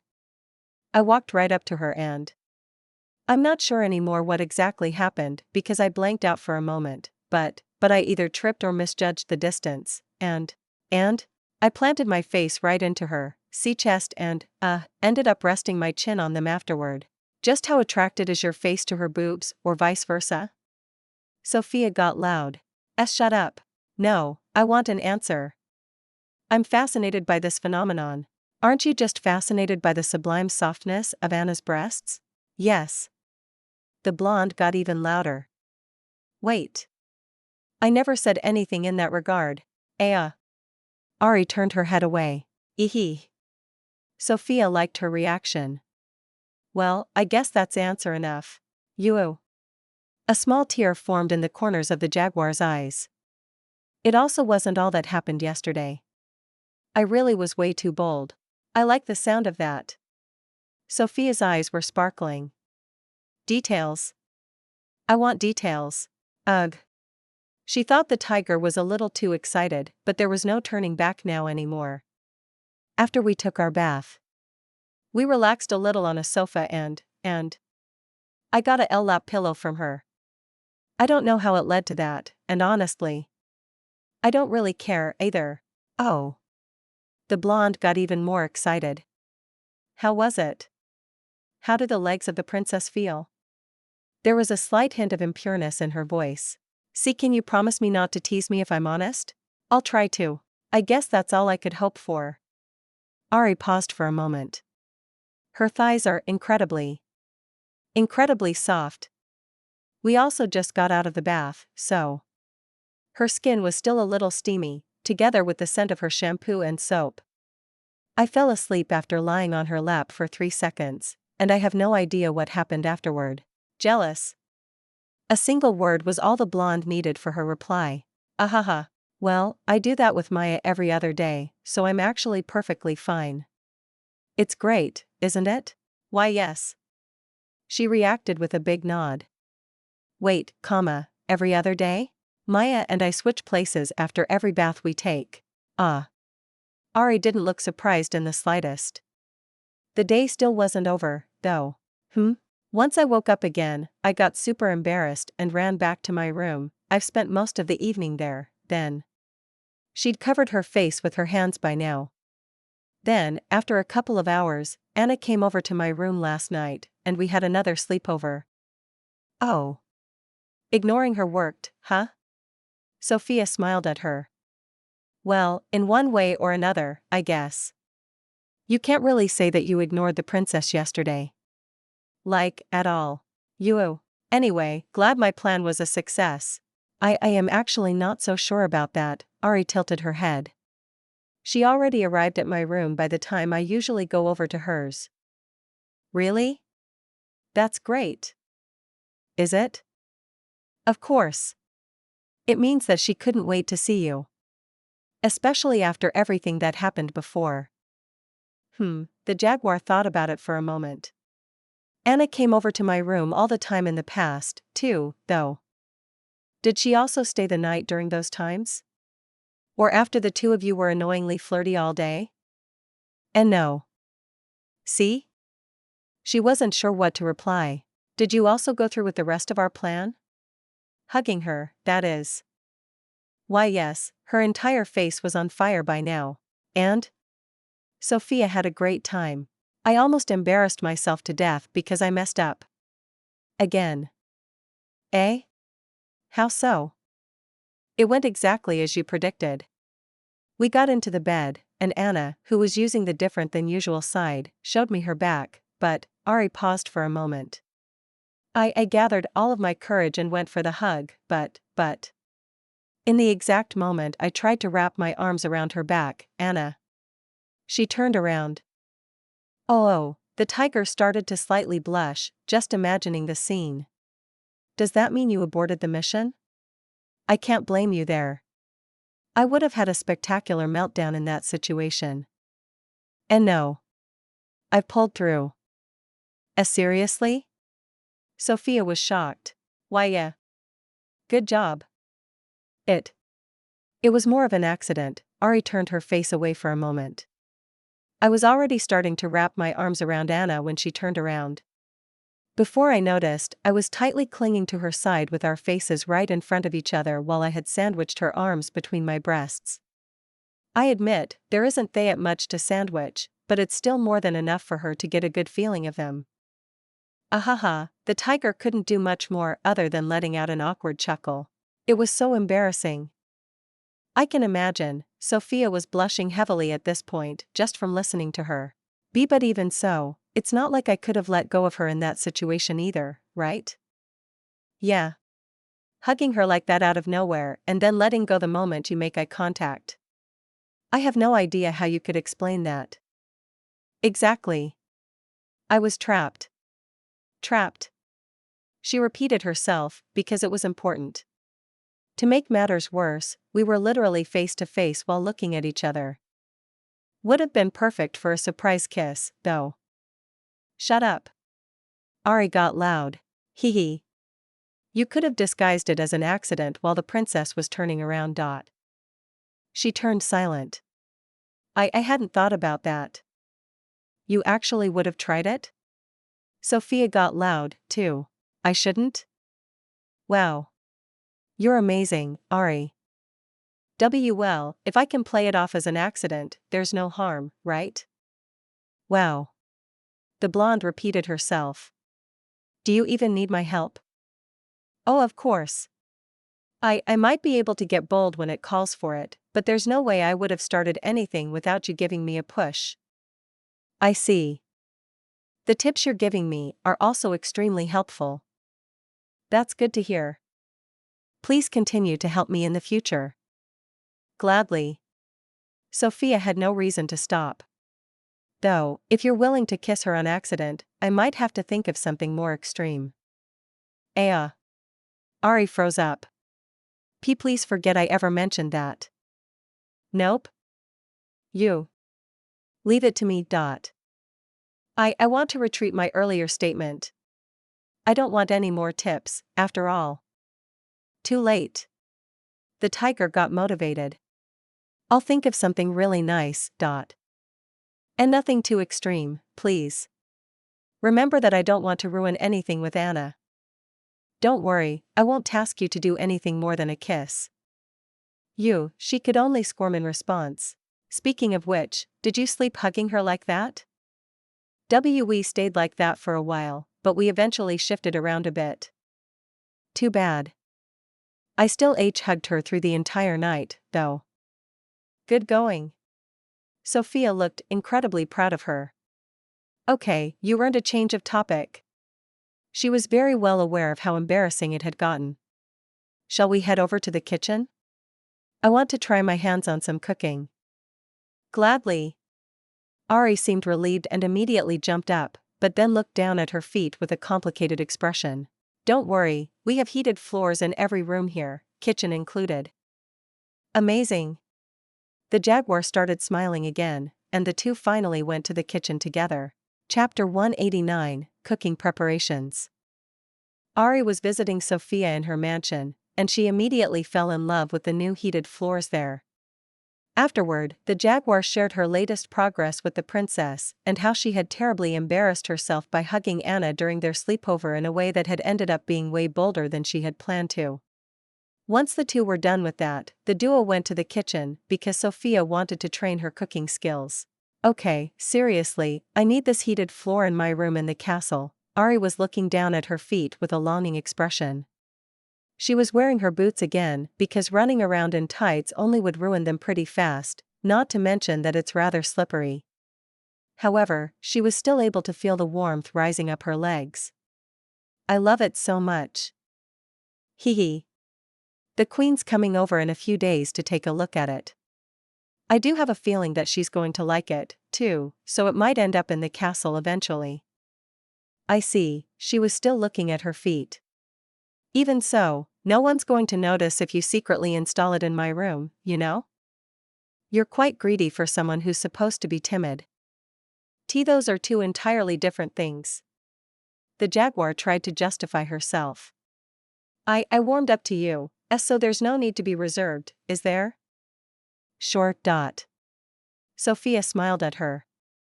Still, as a tip, how about you add a please to your question? Yeah. The black-haired girl looked bewildered over the sudden reversal of their personalities. I didn't. Nope, you just got excited about it. I am sorry. I didn't want to be rude. Okay, let me rephrase it. I love those heated floors. Could you please think about the possibility of installing those in my room in the castle? I would deeply appreciate it. There wasn't even a hint of sarcasm in her earnest plea. Wow, you sure know how to switch your attitude fast. Ahaha. I blame Anna for that, she came up with a weird excuse. I'm normally a lot more formal. Maya also always blames me when she gets out of character, but why do I feel like it's your actual character showing instead? Well, you might have a slight point. Being timid with strangers makes me formal, but I get more casual with people I'm comfortable with.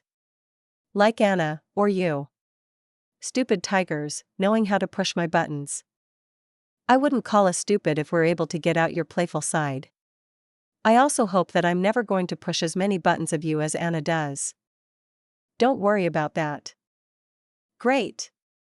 By the way, I bet Anna would come over to my room more often, too, if my floor would be heated there. Sneaky, I like it. Sophia applauded her craftiness. But, on the other hand, you have fewer reasons to cuddle close to her for warmth. Ah. Ari hadn't thought that far. A dilemma, isn't it? Yes. She only nodded. Alrighty. The tiger dropped the topic. Let's get to the cooking. Sure. Ari was also happy that she wanted to focus her attention on something else. Do you have the ingredients already, or do we have to go shopping? Just in case, I brought some shrimps with me. I got them on the way to here. They're in a box with ice in the hallway. Really? You're the best. Thanks. Other than that, we should have anything here. Maya likes to keep everything stocked.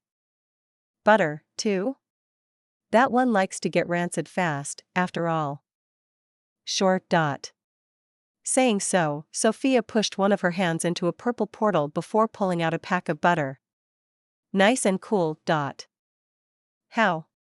The jaguar looked confused. You know my storage magic, don't you? You really wanted it, too, right? I still want it. That's the whole reason I wanted to learn chantless magic, and we had that little accident, after all.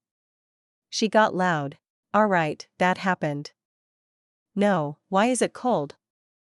I have an extra room inside my storage thingy that I filled to the brim with ice. There, I stuff all our perishable foods into. Every now and then, I replace the ice for fresh one. Sophia. Ari stared right at her with a serious expression. Why yes. The tiger retreated a step away from her. Did I overdo it again? Is it something I shouldn't mention so freely? No. Well, kind of, she rephrased it slightly. But I don't care about that. I want it. Sophia's expression relaxed again. Sure. Oh, how about I show you how to use the storage magic as a reward for teaching me how to cook? I'll throw in creating ice for free, too. Surprisingly, Ari didn't seem too thrilled about the suggestion. No? I thought you'd like it. I was still hoping for heated floors as a reward. The dilemma of cuddling aside, I still need it in my life. More than the storage magic that already caused to change your life forever? Wow. Also, the materials needed for the heated floor are pretty expensive. Is that so? It's okay, I saved up a little, anyway. She seemed very determined about it. Again, wow. The blonde had nothing else to say. Wait with the heated floors for Kira, okay? If the queen comes, there's a 100% chance she'll bring Ellie along. If my adorable little princess notices what's going on, the whole castle will be fitted with heated floors a day later. You think so? Neither Kira nor I are able to say no to whatever Ellie wants. The little one also likes to take naps as much as I do. The moment she notices the comfiness of our floors here, she'll be a goner. That is true. I found the little princess napping all over the castle already. Okay, I'll take the storage magic as a reward. I look forward to it, and thank you very much in advance for sharing the magic you invented with me. Hee hee. Sophia let out a small chuckle. You're very much welcome. But it might become a joint training session. I'm the only one who can use it at the moment. Not even Maya or the wolves are able to use it. I might try to teach all of you together. Fen's a bit scary, and I don't know Aura that well, but I don't mind at all. Maya seems like a nice girl with a great sense of humor, so I look forward to it. Great sense of humor, huh? The tiger grinned at her. Don't let her fully awaken your inner S. Or do, Anna's into it, after all. Also, Fenny only looks scary. He is, or became super docile. Alright, Where do you have the kitchenware? We need a pot to boil the pasta and a big pan for everything else. Ari had no intention to address the issue. Well, the pans are hanging on the wall over there, so. Ahaha, smooth. Sophia's smirk only increased, but she played along. Pots, huh? She tilted her head while looking around. No idea. You have such a nice kitchen, and yet you don't even know that. As I said before, Maya does all the cooking. I want to help, but she regularly even bans me out of the kitchen when she's in here. I help her with washing the dishes afterward, but other than that. Okay, that scores some points with me. You're willing and even help clean up once your cat's finished with the cooking. Good job. Thanks, she wasn't sure how to feel about this kind of praise. Okay, how about that one? The tiger pointed at the cupboard right next to where Ari was standing. This one? The jaguar looked to her left and opened the cupboard Sophia was pointing at. You're good. It was indeed the right one, and she pulled a big pot out of it. I do get lucky from time to time. The blonde awkwardly scratched her cheek. Okay, where do we get started? Preparations, my dear tiger. Ari entered teaching mode. I don't know why Finny doesn't like to be addressed like this. It feels pretty nice. Sophia seemed to be into it. Preparations? As in getting the ingredients ready? Among other things, yes. You also can start firing up the stove if you use the wood-powered one. Which one's easier to use? Wood or magic? The magic stove is ready in an instant, but it's also easy to mess up by pouring too much power into it, which then burns whatever you're cooking on it. With the wooden one, you have to supply enough wood to keep the temperature high enough. Savory food also tastes a bit better because it gets a whiff of a smoky aroma while cooking. She gave her a quick rundown. I recommend the wooden stove. All right. Saying so, the tiger opened a portal to her storage again and pulled a couple of logs out of it. Is there anything you don't have in that storage of yours? Only things I haven't found and bought yet. Wow, she looked envious again. I can't wait to learn it myself. Do I just put it in there and light it? Sophia pointed at the slightly slit opening below the stove. Pretty much. The jaguar nodded. Start with 3 logs, and add another one every now and then. Okay. Let's see. While the tiger was busy getting the stove going, Ari looked through the other cupboards to get a cutting board, some plates, and a few knives to prepare the ingredients. After that, she went to the entrance hall again to get the box with the shrimps she had brought along. By the way, Sophia glanced at the white box with a complicated expression. Are those shrimps already shelled, or? No, she shook her head. The ones who used in the castle were already prepared and ready to go, but those are whole, and we have to shell and prepare them first. Actually, if you cook them with the shell on, the sauce gets even more aroma, but that's too complicated for a beginner. I see, her expression worsened even more. Still in the shell, huh? That means all those little legs and stuff is still attached, too, alright. Eyes, as well. Why you have to rip off the head, alright. She turned slightly pale. Twist and rip, yes. The tiger started squirming. Seriously. Ari noticed her reaction and couldn't believe it. Ugh. They look kinda insect-like, and I hate insects. Shrimps are delicious, but I hate how the whole thing looks. Having to shell them is another topic entirely. You're scared of insects. I just hate them. You're scared of them, aren't you? The black-haired girl could read her like a book. She turned her head away in shame. You sure are adorable. Leave me alone. Sophia's cheeks turned red in embarrassment. Do it for Maya. I'm sure she'll love it when you cook for her.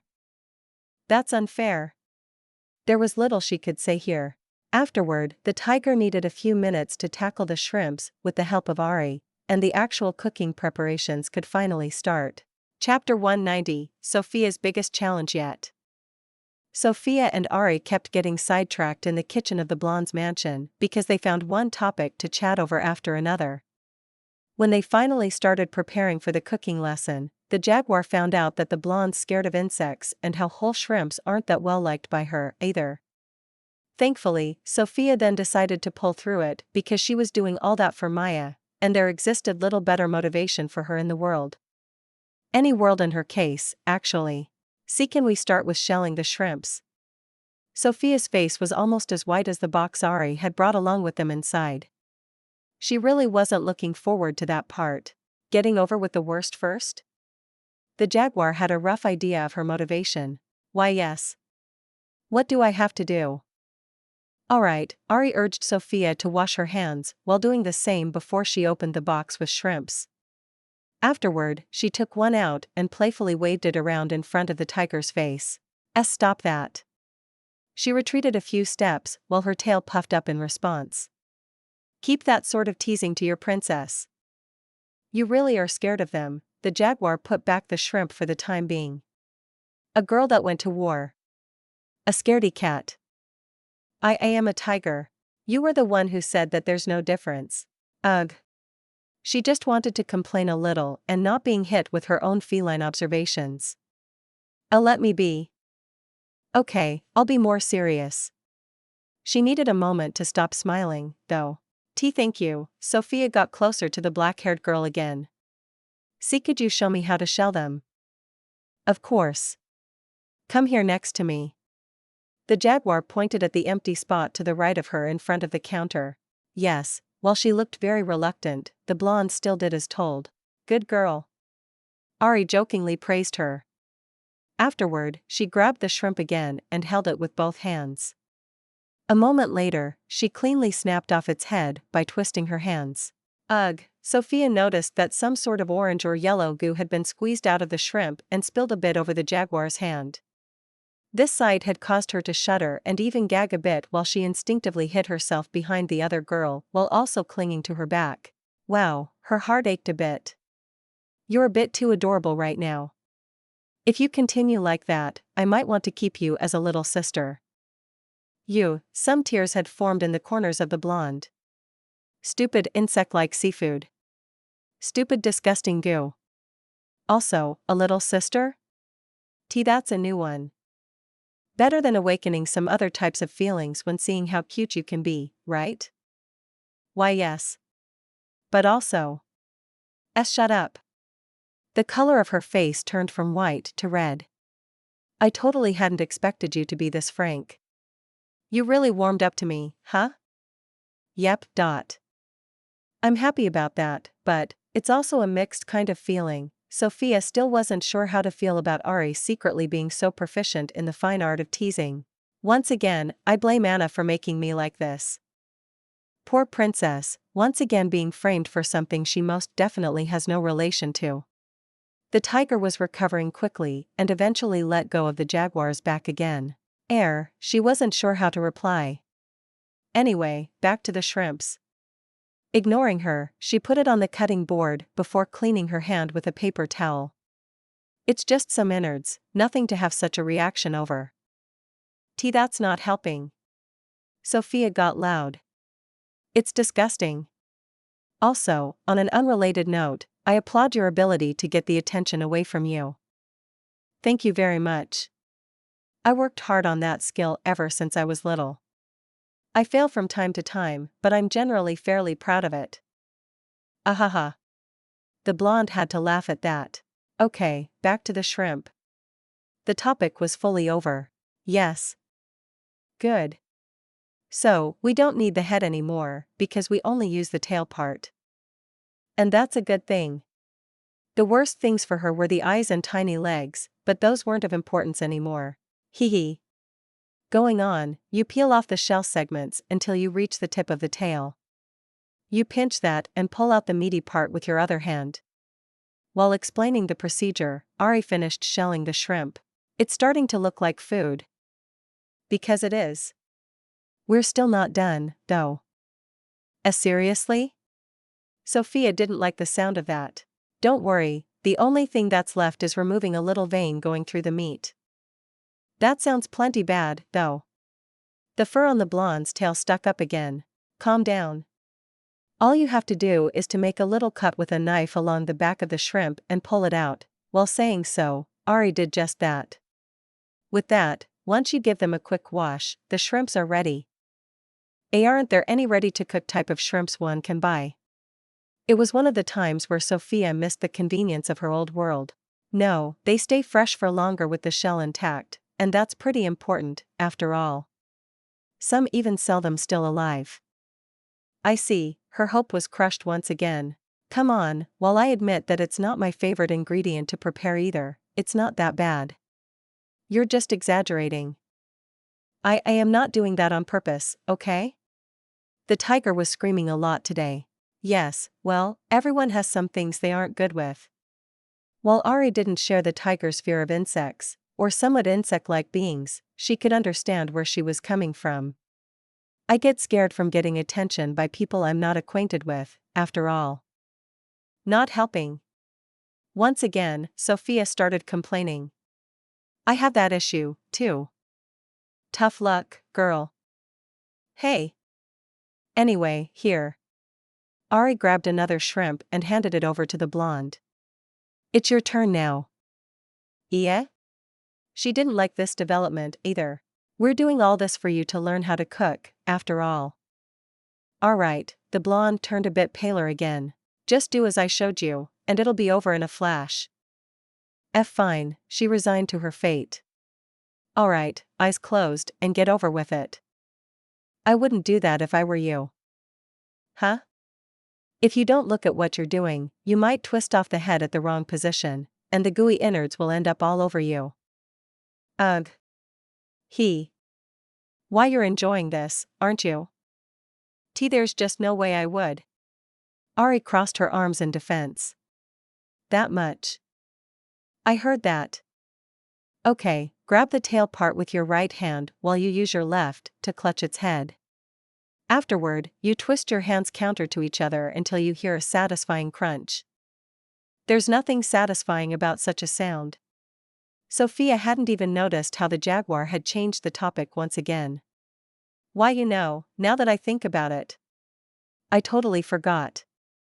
Maya's actually a vegetarian. All of this is totally pointless. Grab the shrimp and twist its head off. Why yes, the tiger hung her head. She hadn't really thought it would work out either, but she had to try it. Doing her best to remember how Ari did it before, the blonde, very reluctantly, grabbed the shrimp and clumsily ripped its head off. Yuck. Disgusting. Unfortunately, she had used a little too much power and created a bit of a mess. Sophia managed to crush the head of all things, and a generous amount of goo had coated most of her hand. I think I might throw up.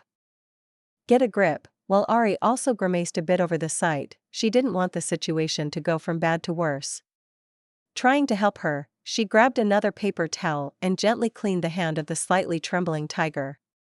There, better than new. There's the big sister again, huh? Still. What about the nightmares I'll see whenever I look at my hand from now on? That's for you to figure out yourself, Miss Drama Queen. She could only roll her eyes. I had thought as much. Okay, while the head has seen better days, the tail's still good, and that's all we need, anyway. Just continue as I showed you. What about my heart? It's broken and needs healing. Sophia had to prove her position as a drama queen, after all. Think about Maya's smile when you surprise her with a home-cooked meal. Alright. She sounded very motivated all of a sudden. Her heart, thankfully, heals very quickly. That's the spirit. Ari smiled at her. Now, peel that shrimp. Yes. The blonde needed a few tries because her fingers kept slipping off the slick shell, but she eventually managed to free the meat inside the tail from the rest of it. I made it. Instead of being proud, the girl seemed somewhat exhausted, though. Good job. The jaguar earnestly praised her. See, it wasn't as bad as you thought it would be, right? Yeah, Sophia nodded. It was much worse. She rolled her eyes again. Okay, here. She handed the tiger a knife. Time to get rid of the vein inside. Ugh, she'd almost forgotten about that part. Reluctantly, she took over the knife and tried to get the vein out of the shrimp. In the end, she ended up cutting the shrimp in half, though. Well, it happens. Don't mind. Yeah. So far, fear of insects aside, your biggest problem when it comes to cooking is to misjudge your own strength. You're doing much better than I thought. At least when it comes down to the skills themselves. That fear and aversion to gutting and the likes need some serious work, though. I know, Sophia hung her head once more. Not that I want to get better at gutting, she only mumbled those words to herself. Well, for now, just focus on watching your strength, and I'm sure you'll be able to cook a wonderful dinner for your cat. Really? You think so? Her face lit up again. Yep, with some more training we're going to do, it'll definitely be a success. Yay! She sounded genuinely happy. Okay, to keep the momentum going, there are still 23 shrimps left to prepare in the box. Get on it, Tiger. Yeah. Hearing that, and seeing all those shrimps, Sophia needed a little break to mend her broken heart. Chapter 191, Cooking Lesson. Ari was still doing her best, teaching the blonde tiger some cooking-related skills. She was making both good, but also very little progress with it. Sophia actually wasn't nearly as bad at it as she had anticipated. Still, the blonde's fear of insects or anything that remotely looks like one, together with her aversion to gutting things, made their choice of shrimps a rather complicated one. Them somewhat resembling insects in a way that needed to have its head snapped off, together with being shelled and deveined, wasn't the best combination for the blonde scaredy cat. They were easy to cook, but not the best to prepare for someone like the tiger. It took her a lot to get over it, but Sophia somehow managed to partially overcome her fear and prepared her first shrimp in the end. She messed up a couple of times, but she had a ton of shrimps available to train on, after all. Though, that was a problem in itself for her, too. With tears in her eyes, her ears deflated, and her tail lifelessly plopped down on the ground, Sophia was leaning against the kitchen counter while looking terribly exhausted. In front of her was a bowl with shelled and cleaned shrimps in varying shapes. Some were cut in half, while others ended up in bits even, but quite a lot of them also looked like they were supposed to be. Good job, I guess, Ari gently tapped the tiger's shoulder. You did well. Thanks, the tiger let out a sigh. Forget Maya being a vegetarian, I might become one myself now. Taking those shrimps apart had left a deep scar. She got pretty vocal when Fen was teasing her about this very topic before, but it might be an option, after all. Really? She played along for a bit. I'm not going to judge anyone who decides to do that, but personally, I enjoy meat way too much for that. Well, I'm a jaguar, so that's pretty much a given. Right, my dear tiger? Oh, so that's why Fenny doesn't like being addressed like this. The blonde liked it when Ari used it before, but she changed her mind. And meat isn't everything. I never said that. Still, I know my tigers, Anna especially. Are all of you even able to survive without any meat whatsoever? Judging by how everyone of the royal family loves it, I doubt you'd be able to do that. Or do you actually not like it that much in the first place? Ugh, Sophia flinched after the jaguar accidentally hit a very touchy subject for her. And no. If anything, I love it way too much. That's more like the tigers I know. Stupid meat-loving cats, the blonde complained about their traits again. Anyway, now that this nightmare's over, let's continue. Sure. Ari only smiled at her. You should start with getting a pot of water to boil for the pasta. That takes a little while, after all. Ah, right, I forgot about that. Well, you went through a lot already, so that's only natural. I absolutely did. Sophia raised her voice. Hee hee. Why does it feel like you're making fun of me? Because you have a very active imagination. I see. Hey. Okay, you should fill the pot around 2/3 with water and then add some salt once it's boiling. The pasta itself probably needs around 8 to 12 minutes until it's done. I actually know how to cook pasta. Sophia sounded strangely proud while she didn't notice how the jaguar had once more changed the topic. One of the few things I'm confident in when it comes to cooking. Great. Let's get going, then. Sure. Saying so, the tiger filled the pot with water using magic and placed it on the stove. Afterward, she put 2 logs of wood in the opening below because the fire had died down a bit because resolving the shrimp situation had taken longer than expected. Next would be chopping the garlic cloves and, if you have, a medium-sized shallot. Shallot? Those small reddish-pink onions, right? Once she remembered, Sophia once more activated her portal and pulled out one just as asked. Sure, we have some. Ari looked envious again. Alright, peel the cloves and the shallot before mincing the garlic and thinly dice the pink onion. Sounds like something even I can do. No innards or ripping off heads either. Great. Yeah, you don't do that very often with vegetables. Ahaha. Wait, not very often? I was making a joke. Alright, Sophia's cheeks turned a little red from being embarrassed. She also was a bit relieved that this world didn't seem to have any vegetables with actual heads, though. Anyway, mincing the garlic and dicing the shallot, alright. Exactly. Okay. The tiger energetically picked up a knife, but then suddenly stopped. By the way, what's the difference between mincing and dicing? It's how finely it's cut. Dicing is cutting the ingredients into smaller cubes while mincing is, well, mincing it really finely by going over it multiple times with a knife. Ah, I see. The tiger nodded in understanding. I thought you just don't like garlic and took out your aggression on it yesterday. Really now? Ari stared at her with a disapproving expression. I was kidding. Good. No, I know that you chop stuff in different sizes, but... Well, for me, it's chopping it roughly or more finely. I have no idea how the exact increments or whatever are grouped together. That's fair enough. Okay, let's mince the shallot and dice the garlic. You might want to give that another try. I was just testing if you were properly looking over me. Is that so? The jaguar just stared at her again. Yes. Really? I'm sorry. The pressure from Ari made her cave in. Afterward, Sophia finally started peeling the shallot and the garlic to get the job done. Well, it could have been worse. Ari was looking at the result of the blonde's chopping action. In the end, she actually had minced the shallot while the garlic looked closer to a puree. How? You could have chopped your fingers, as well, when you got overzealous. That would have been worse, indeed. Sophia didn't like the sound of that. My stupid overpowered strength.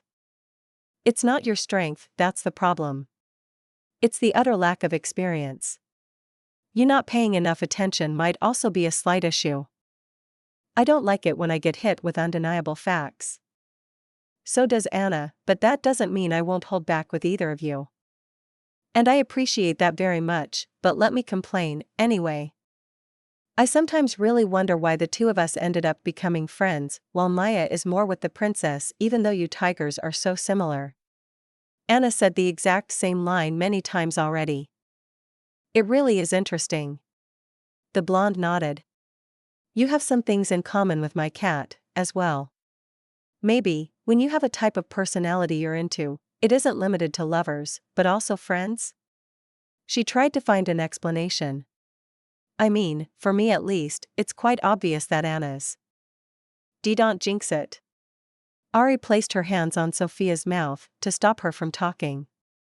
I think I actually made some progress with her lately, and I'm not willing to risk anything now. How adorable. The tiger backed down a step to free her mouth and to reveal her big smile. Just get back to cooking. Redo the garlic. It's too fine and will affect the taste of this dish. Fine. She let the jaguar have her way.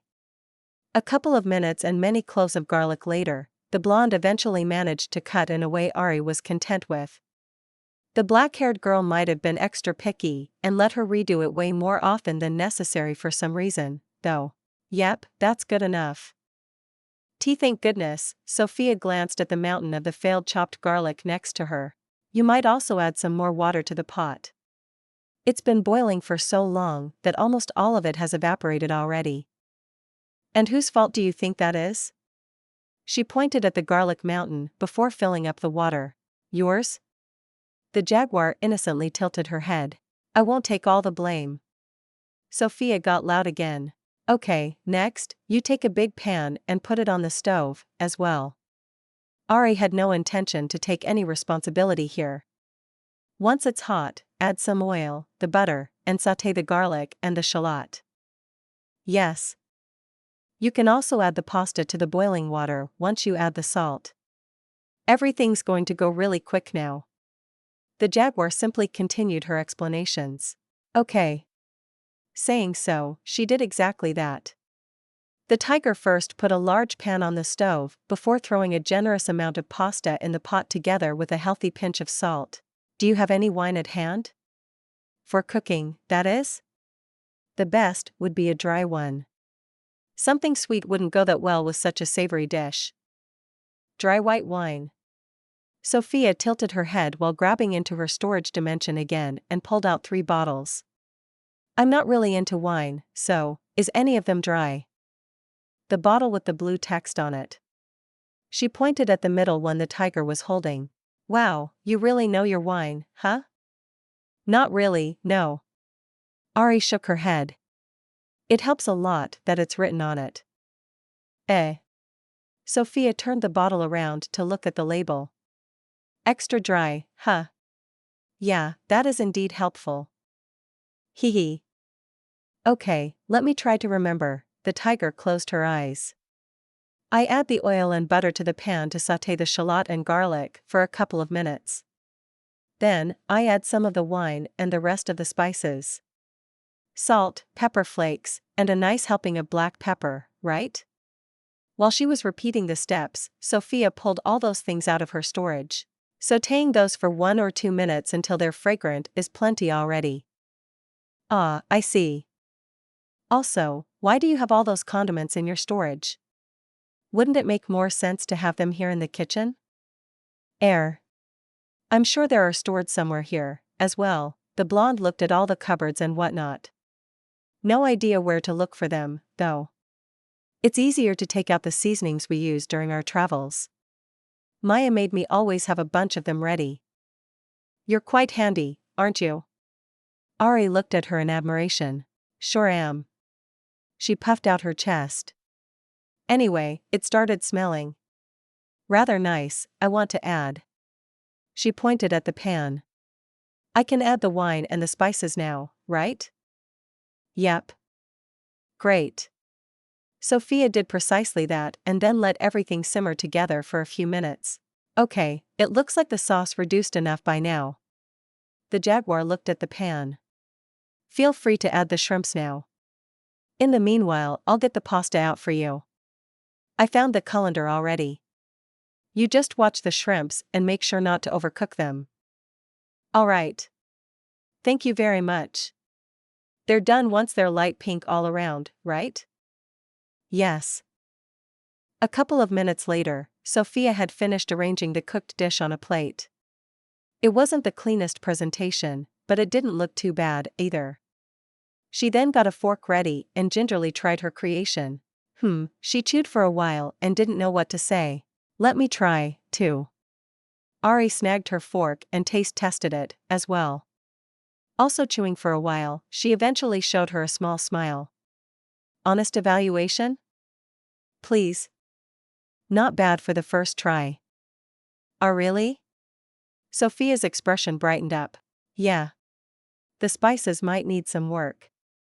It's gotten a little too spicy for my tastes, and maybe an extra pinch of the black pepper instead, but it's fine. The only real complaint would be the shrimp being a tad too chewy. They're still okay, but I guess they were in for maybe only half a minute too long. I see. Okay, I like spicy food, so that might have happened unconsciously, but yes, the shrimps, they were in for too long. I think you're on a good way. If you repeat the dish 1 or 2, maybe 3 times, you'll be able to make something really delicious for Maya. I hope that isn't just to make me feel better. Absolutely not. The jaguar took another bite from Sophia's creation. It's already perfectly edible right now. All you have to do is to get the timing right and adjust your spices a bit. Thank you very much. Sophia was very grateful for her kind words, but suddenly stopped. What? Ari, just like everyone else, already seriously disliked her sudden ahs. I just sensed that Maya's on the way home. Anna's coming with her, too. Wow, you really are handy. Ever thought of becoming a guard? Or a walking warehouse? Shut up, this is serious. The tiger didn't feel like joking. I don't want her to find out what we did when we were alone here. Don't ever use these exact words when the two are with us. Ari shivered, just thinking about the misunderstandings that would form from this. Why yes, good point. She noticed the extreme ambiguity, too. Still, what do we do? Well, I guess it's time for a speedy cleanup. Gee, good idea.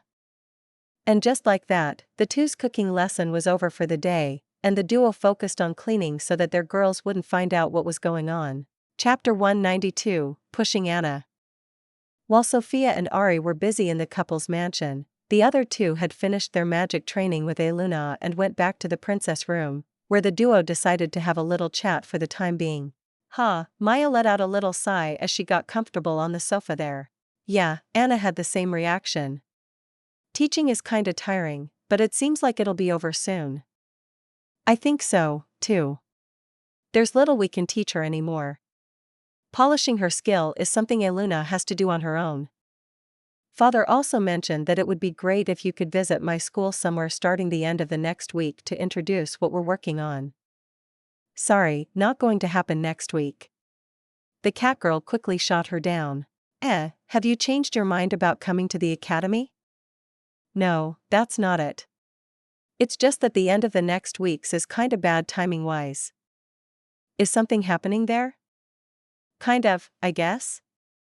Maya tilted her head. Well, I mostly just don't want to start going to school on my birthday, that's all. Huh? Your birthday? Anna looked confused. Yep. It's on Friday next week. I'll be turning a year older. She changed her wording a little. I know what a birthday is. Why didn't you say anything? It's not really something you bring up yourself if there's no reason, is there? True. Still. She got loud. I don't like how you're starting to sound so excited. Don't get any weird ideas for a party or anything like that now. Fine, Anna actually sounded disappointed. Well, I bet you already have planned something with Sophia, anyway, right? Well, she also got all excited about my birthday being soon and said she wants to do something, but I have no idea what.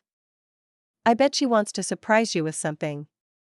I'm not so sure about that, Maya sounded dubious. Sophia's physically incapable of keeping a secret like that. I doubt she'd even try to surprise me. Ahaha. I also was never able to surprise Ari on her birthday. Tigers are very honest, after all. Isn't it just the two of you who can't keep anything to yourself? Anna decided to keep the answer to that to herself. She looked pretty awkward, though. Let me at least get a gift for you. It will be as thanks for helping me out with Ari, too. You don't have to do that, either, but it's also not something I'm going to stop you with. Great. Speaking of Ari, Maya found a more exciting topic to chat about. The princess turned her head away as her face turned red. I like that reaction. How did it go? Did you manage to sleep in her room? Why yes, her blush intensified even more. Before that, I got embarrassed a ton of times already because Ari got really touchy-feely with me. Oh? Maya's ears perked up. I'm listening. I think it was an accident, but she was standing right in front of me and got even closer to me for some reason. Then, she tripped and dived with her face right into my sea chest. We also stayed like that for a while afterward because neither of us knew what to do. Are there magnets in your chest and her face, or why are they drawn to each other so much? The cat girl had also noticed the pattern here. Shut up. Okay. Don't. Maya rolled her eyes. Well, sounds like fun, though. Anything else that happened? I gave her a lap pillow. Anna's face was completely red by now. Oh. I have no idea how it happened, though. We just came out of the bath and relaxed a little on the sofa. The next thing I knew was that Ari was lying on my lap while taking a nap. I think I blanked out for a moment. How was it? Amazing. The princess was an honest girl, after all. I told you so. Why yes, she gave her a nod. It felt really nice. Anna was smiling broadly. It also was pretty embarrassing, though. While Ari was asleep, she had placed her tail on my shoulder, and it kept brushing against my cheek. Even more, she had also grabbed my tail and was hugging it the entire time during her nap. Sounds like you had a great time. Anna decided to not address that. Well, thanks to her sleeping, I was able to play with her hair a bit. And maybe, I also petted her a little bit. My, what a pervert. Hey. She raised her voice, but she added nothing to rebut the cat's claim. Ari's really soft. Just where did you touch her? Only safe places. Really? Yes. Well, I guess I just have to believe you on that. With a teasing smile, Maya eventually let go of the topic, though. So, back to you sleeping in her room. She looked awkward again. Yes, I went to her room yesterday, and we slept together in her bed. And? I had about 3 heart attacks. Anna still couldn't look at her. What? We laid down, and I showed her my back as you told me, But?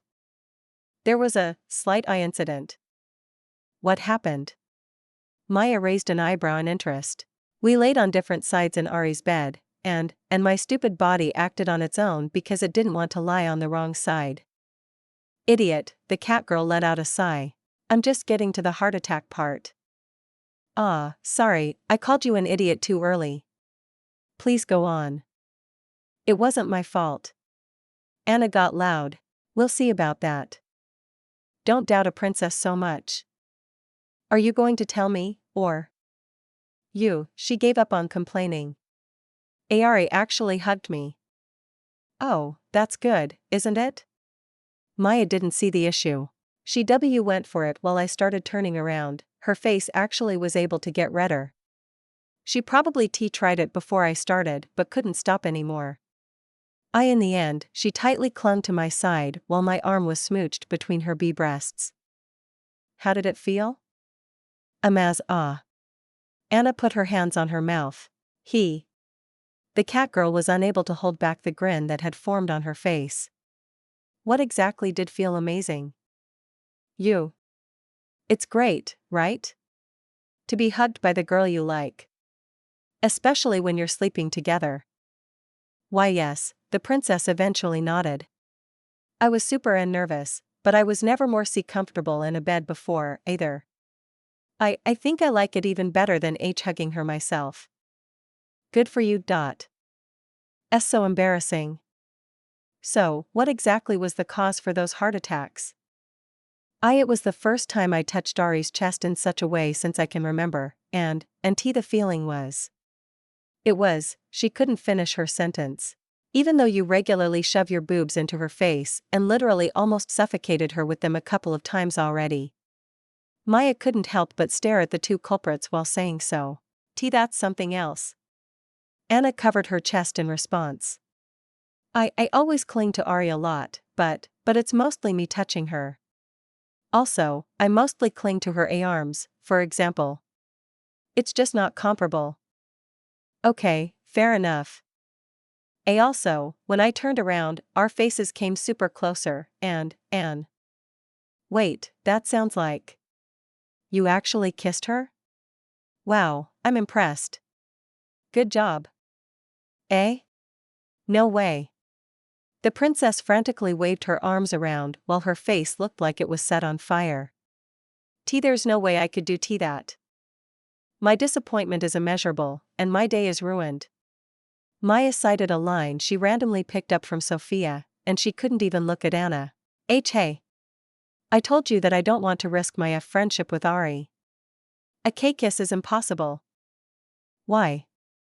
The cat girl only tilted her head. She was inching closer to you, and you were turning around. There's no better template for an accident kiss other than that. Anna froze up after hearing this. I could have done that. Still, my heart was beating so crazy, and my brain turned to mush. It would have been impossible, anyway. Oh, so you aren't against the idea itself? Well, if I can get away with it. I mean, kissing Ari sounds lovely, and if there's a way without ruining my friendship with her, then, her voice started to trail off.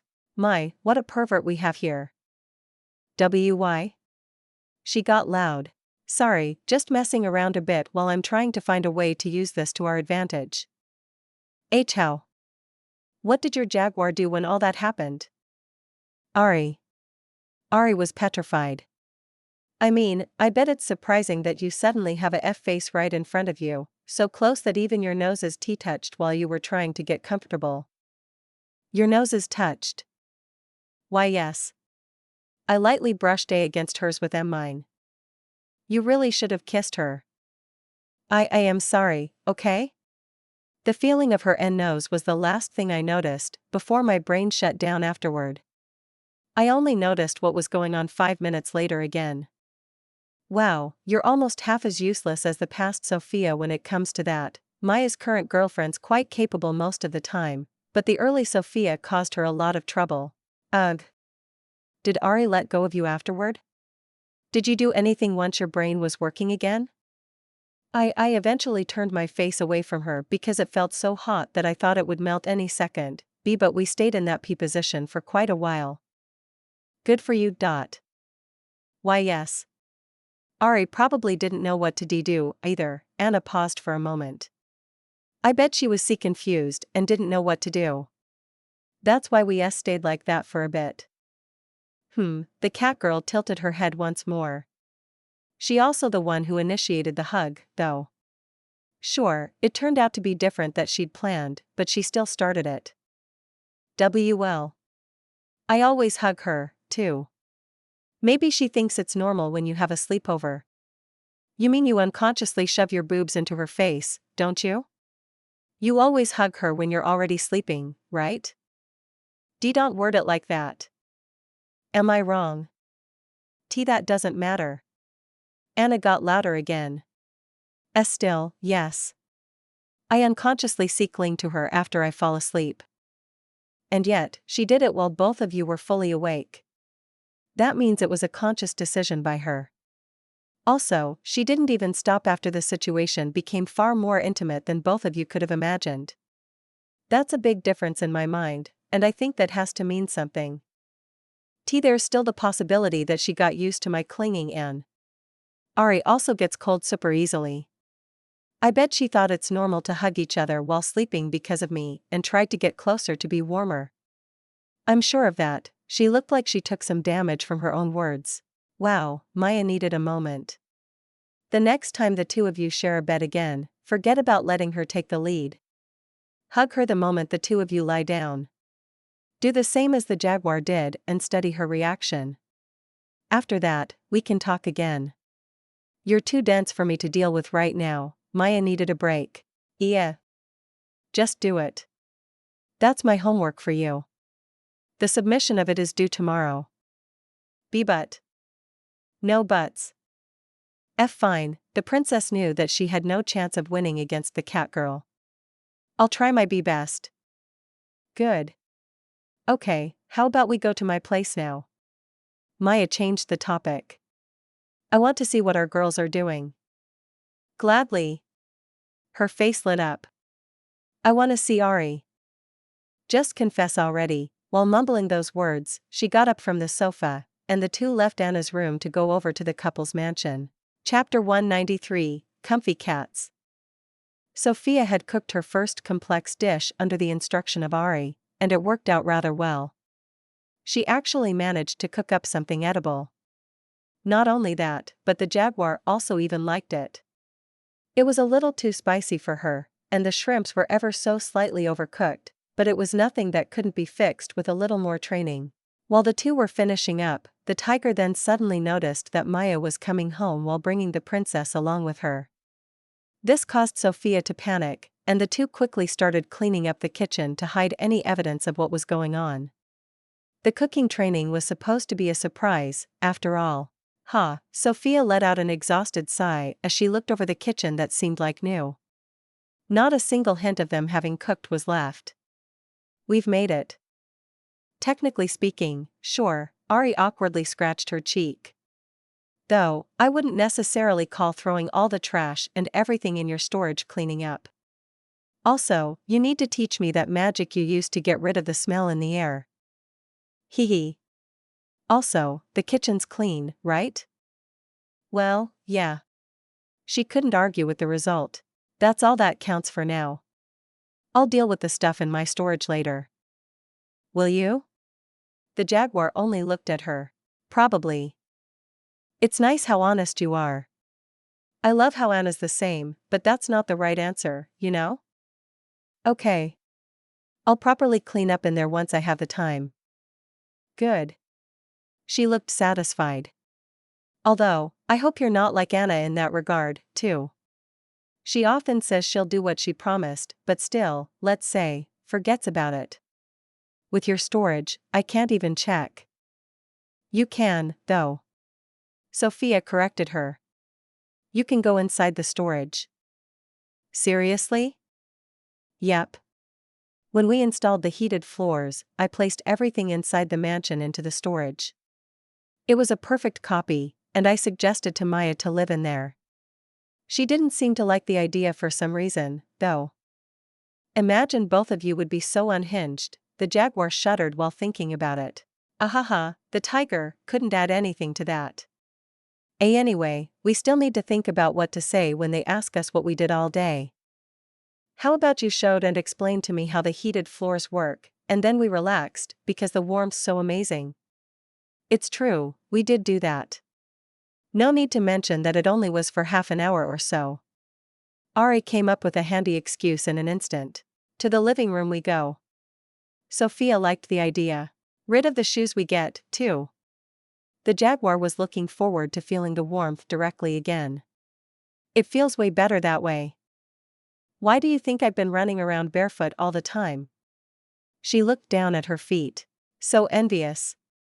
Still doing that in a different home is kinda. There's no reason for you to mind such things. Go wild. Thank you. Enticing, but I feel a little naked without my tights. Not to mention that the normal ones tear way too easily, so I should limit the times I put them on and off. The thicker ones are way more durable, and I might come back to the offer when I wear those.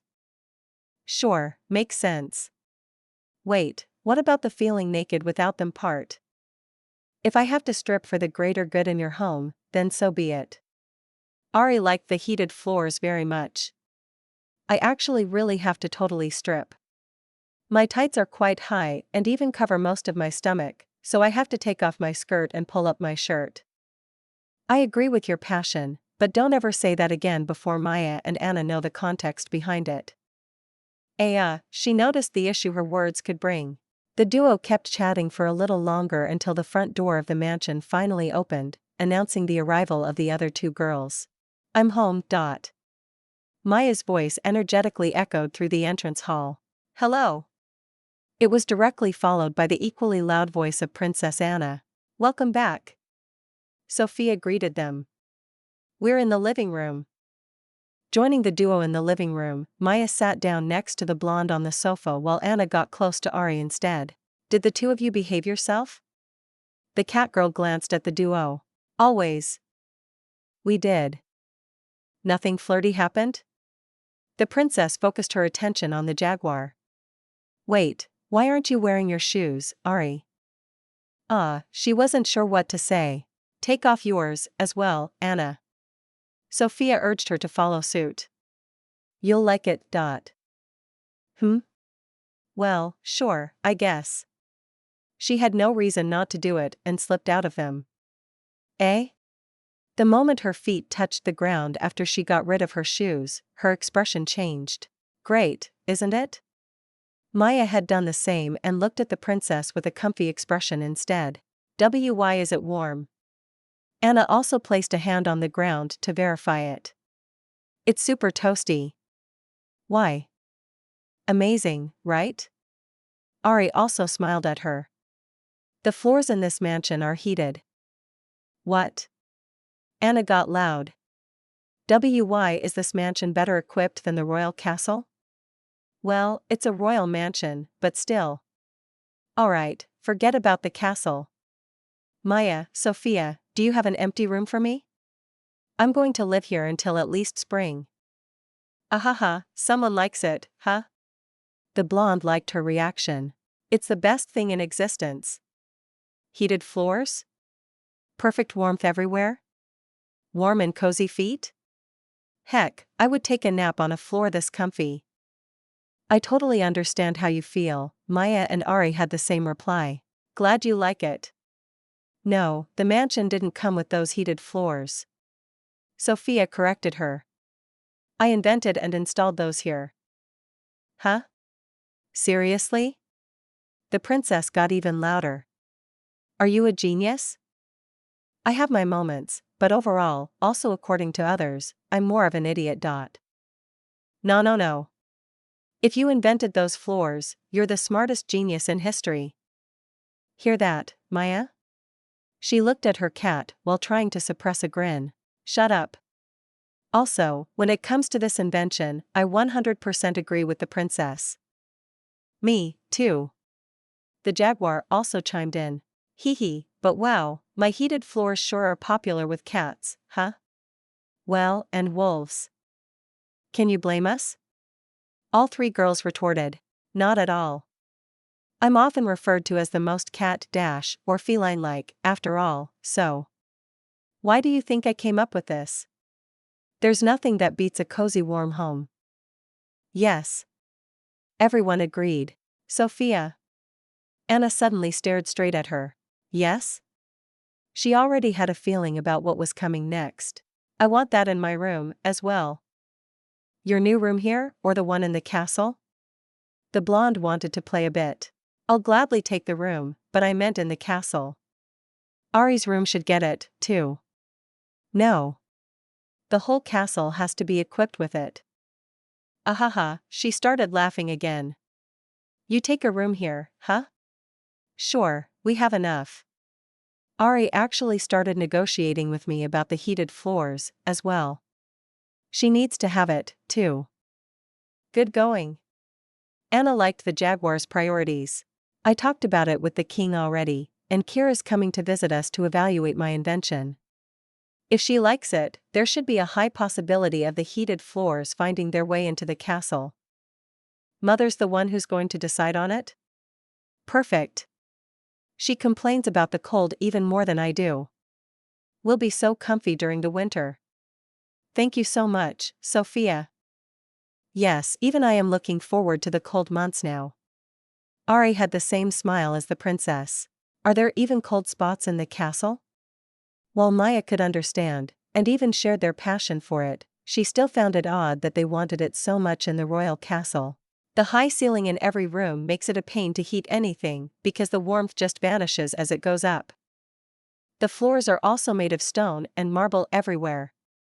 Even if you manage to heat up the rooms, your feet are still freezing wherever you go. The duo from the castle apparently had a lot to complain about their home. I see, the cat girl had nothing to reply to here. How does it even work? Anna had left the sofa by now, and was using both her hands to feel the ground. She also spotted the big and fluffy-looking sheepskin rug and audibly gulped before looking away again. The warmth is amazing. I saw you glancing at the rug. I can confidently say that it is even comfier than you could possibly imagine. Sophia had to use this chance. Don't tempt me like that. Her face turned slightly red. I am not a little kid that would like to take a nap on something like tea that. She's right, though. It is extremely comfy. Maya sided with her tiger. Even you? Ari suddenly sighed. How often did I catch you taking a nap on the rugs in front of various fireplaces in the castle during the winter months already? Her face turned even redder. Don't tell them that. Also, that was ages ago. Yep, it's almost been half a year since the last time in spring. Ari. Ehe. Don't laugh. Also, how often did you join in when you found me? The jaguar hadn't thought about the possibility of a reversal. You wanted to know how the heated floors work, right? Sophia, could you explain it again? She decided to change the topic. Sure. Quietly hoping that Ari would eventually teach her the art of changing a topic so smoothly, Sophia then roughly explained how her invention works to the princess without going into detail. Afterward, the girls chatted for a while longer while relaxing in the living room, while every single cat had a blissful expression on their face. Chapter 194, Academy Plans. Maya was back in her home after training Eluna in the castle. She had also brought Anna along because Ari was still there with Sophia, as well. Relaxing in their living room, the princess fell in love with the heated floors the blonde had invented and desperately wanted them in the castle, too. Just as the other three girls, Anna's also just a cat at heart, after all. The princess let out a satisfied sigh as she sat on the sofa while gliding her feet over the warm ground. This level of being comfy is dangerous, Sophia. Your invention is scary. I know. By the way, Maya glanced at her tiger and the jaguar. What did the two of you do all day? You wanted to train or something like that, right? Sophia turned her head away. Well, Ari also looked a bit flustered. What happened? Anna didn't like this reaction. And no. The black-haired girl flung her arms around. Sophia explained the heated floors to me and showed the effects by urging me to take off my shoes to feel it better. She paused for a moment. Afterward, Nothing much happened after that anymore. The jaguar managed to get the excuse out the two had agreed on earlier. I see. Anna's expression relaxed again. As I said before, this invention is dangerous. To make even Ari go useless this fast. Hey. She tried to protest. Well, why yeah. You know that I don't do well with the cold either. Sure do. The princess was happy that she managed to get back on her for once. Anyway, Sophia, wanting to get the attention away from them, changed the topic while staring at the fellow tiger. What's up with your hair, Anna? It's so fluffy. It looks like your ponytail is about to explode because it has to hold twice as much hair now. Oh, you're right. Maya also looked at her. I hadn't paid any attention to it earlier, but it really is super puffed up. The fluffy girl in question awkwardly scratched her cheek. That's the bane of tiger hair during the winter. The apocalypse has started. Yeah. The blonde didn't like the sound of that. It gains volume like nothing else. It feels super warm, but it's a huge pain to deal with. The temperatures this week have just reached a point where it starts. The longer your hair is, the worse and earlier it'll affect you. That's probably why it hasn't started for you yet, Sophia. You have another week or two. Well, it's getting a lot longer since we met, so maybe a little less? Father likes it because it makes his hair look fuller. Ellie's hair, absolutely speaking, not compared to her size, is roughly the same as yours, so. Still, for mother and me, it's hell already. Oh really? Wait. Why don't you know? Anna seemed confused. Didn't you experience it during the last winters? Sophia needed a moment. Why, you see, before meeting Maya and coming here, I was in the faraway monster country with Finn all the time. There is no winter there. Wow, you really are one outrageous girl. Anna had no better words. Well, look forward to months of fluffy and unruly hair. Seeing how your hair's already a little wild without winter season, it's going to be a ton of fun for you. Eh? She clearly wasn't looking forward to any of that. Seriously? Yep. The princess nodded. The only upside is that our hair also gets a little lighter. That, visually speaking, takes a bit of volume out of it again. Is that so? Sophia grabbed a few strands of her hair. I did notice that my ends seemed to be fading out a bit the other day, but it's because of that. That's how it begins. Anna reached towards her back and grabbed the end of her ponytail to show it to the other tiger. See, still not as blonde as your normal hair, but it's a bit less orange already. Her hair had developed a gradient color of a deep orange, slowly fading into something lighter towards the end. It'll be like that for my entire hair soon. That's kinda cool. Sophia looked at it in admiration for a moment. Also like a super pain, though. You have no idea. She got loud while complaining about it. Even fluffier, Sophia? I look forward to that. Maya had her own opinion on the topic. Ugh. I guess it's you who's going to take care of my hair, then. It sounded way too bothersome for the owner of said hair. Gladly. The cat girl had no problem with that. Yep, you need a second person for that. Ari suddenly let out a sigh. Anna isn't even able to brush her hair alone because it gets so puffy. It's a two-person job. Thanks for always helping me. Anna smiled at her jaguar. No problem. Seriously. Sophia still wasn't liking anything about this new development. Well, a lighter blonde could be cute, I guess. Definitely. Maya enjoyed the situation much more. Is it only a tiger thing? She looked at her cat and Ari while asking. My hair only gets marginally thicker. Maya shrugged her shoulders. Same for me. The jaguar agreed. Well, my tail also puffs up a bit more, but that's not too hard to deal with. I see. Stupid tigers. Yeah, the tiger princess agreed while both hung their heads.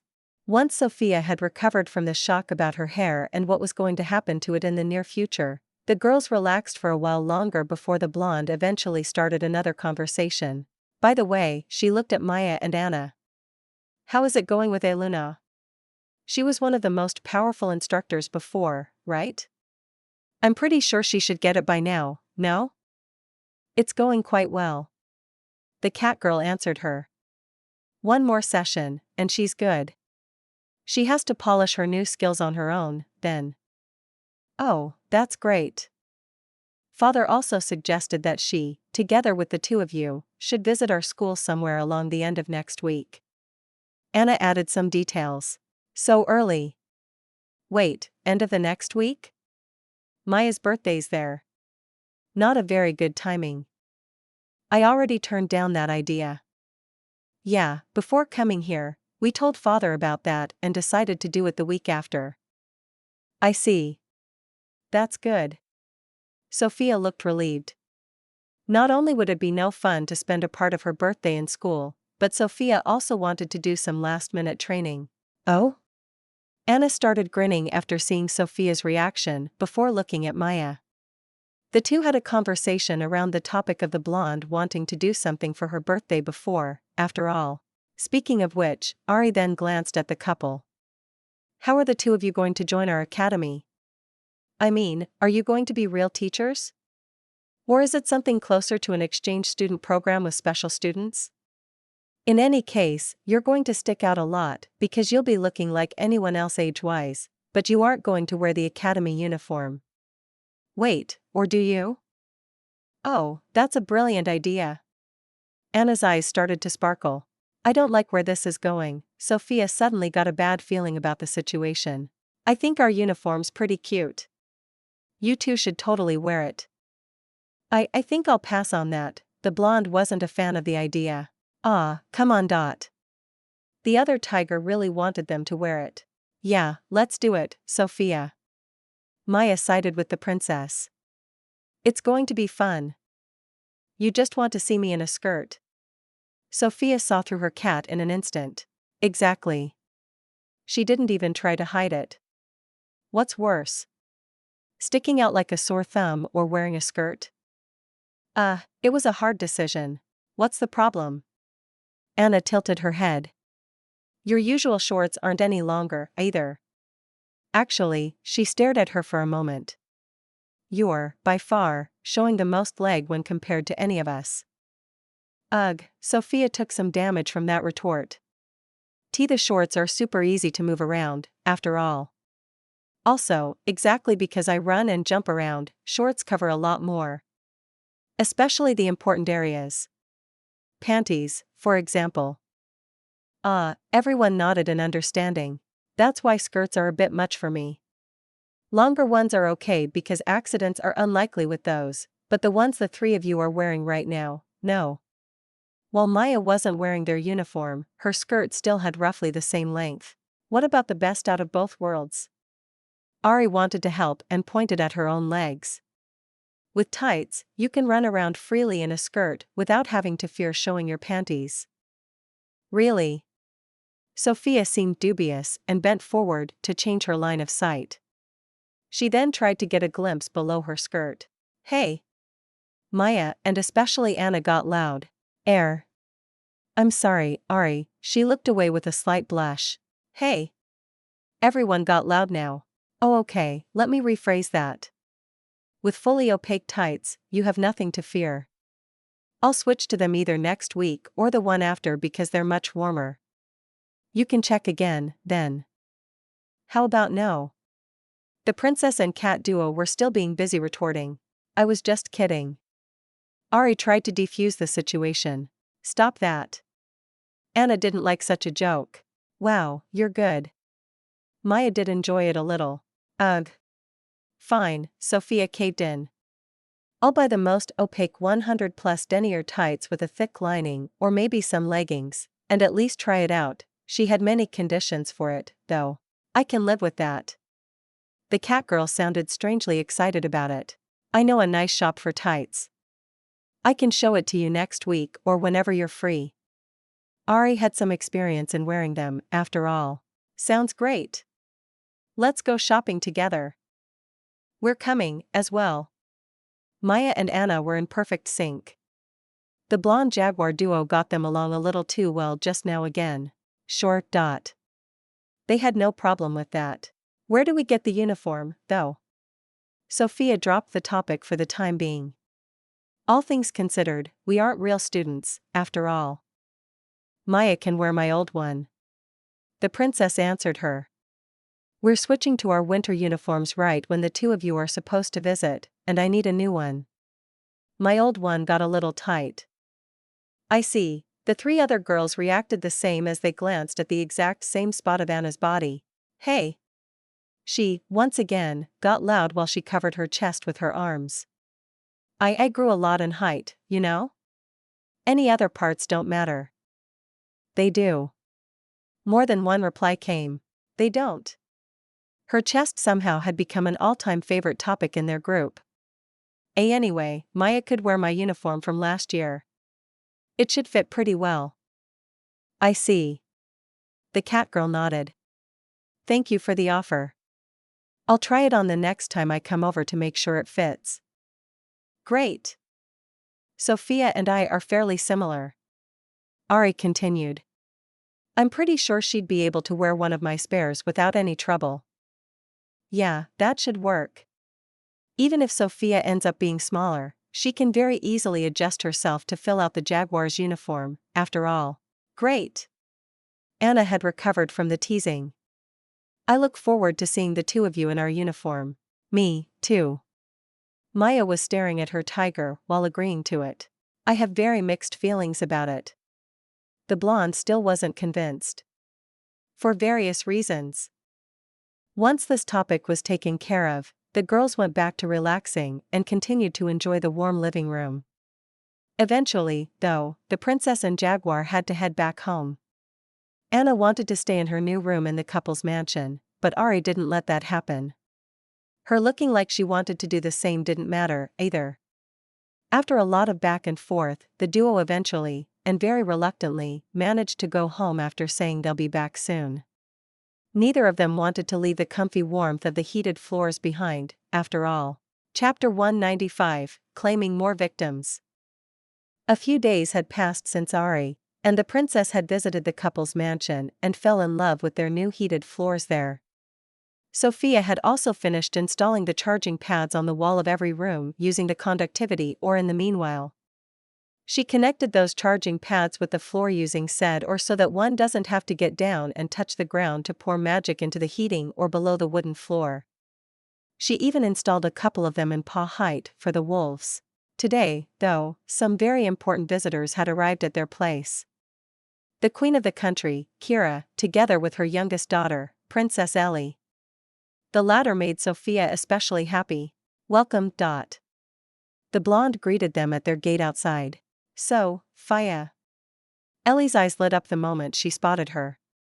She let go of her mother's hand and immediately ran towards the girl. I've missed you so much. Sophia squatted down and waited for the little princess to jump at her for a hug. Ellie missed Fia, too. Doing as predicted, she jumped at the blonde, who then happily caught her. Hee hee. Cuddling for a bit, Sophia eventually picked Ellie up and placed her in her arms. Yay. Ellie then happily nuzzled against the blonde's head while she buried her face into the bigger girl's shoulder and nape. Wow, if someone unrelated would see the two of you like this, they would definitely get the wrong idea, Mom. The queen's expression broke into a smile. Ahaha, Sophia let out a small chuckle. While I wouldn't mind anyone thinking she's mine, I look a little too young for a 3-year-old child, do I not? Looks can be misleading, Miss who is in her 20s. Kira only stared at her. Well, true, there was nothing she could say here. Speaking of looks, Sophia glanced back at the queen while focusing on her long hair that had gained a lot of volume. You've gotten quite fluffy if I dare say so. She let out a long sigh. I hate the winter. You at least have another week or two before your hair explodes with your length. I see that you're already turning lighter, too. Even though you already were super light, the lower half of your hair is full-on light blonde now. Looking forward to it?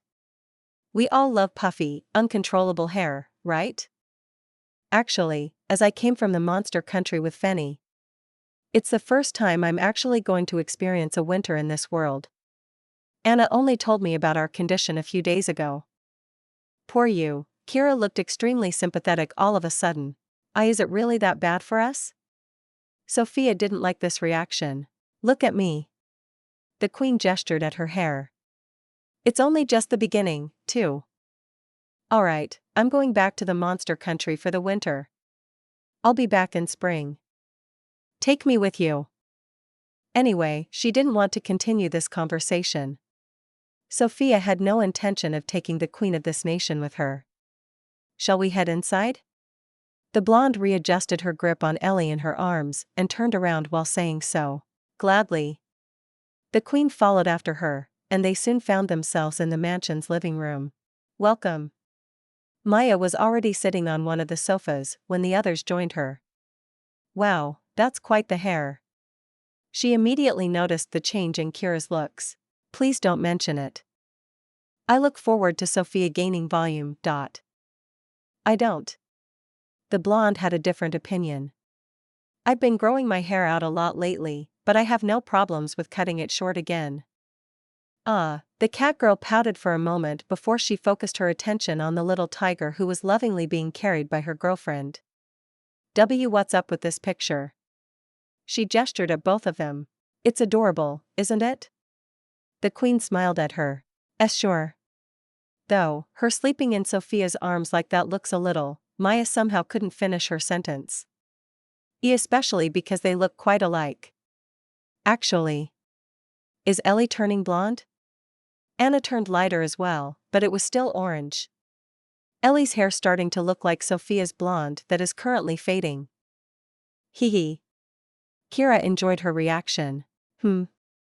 Sophia moved Ellie around a bit to see her face. I didn't even notice that she's fallen asleep. Well, she feels safe enough in your arms that she's able to sleep. She also woke up really early today after I told her that we're going to visit you yesterday. Happy to hear. Sophia liked everything about this explanation. Yeah. We were quite busy lately, and I couldn't meet Ellie nearly as often as I wanted to. All the time, that is. It's alright. She didn't plan to blame her. While she wants to see you every day, as well, she knows that it's not possible.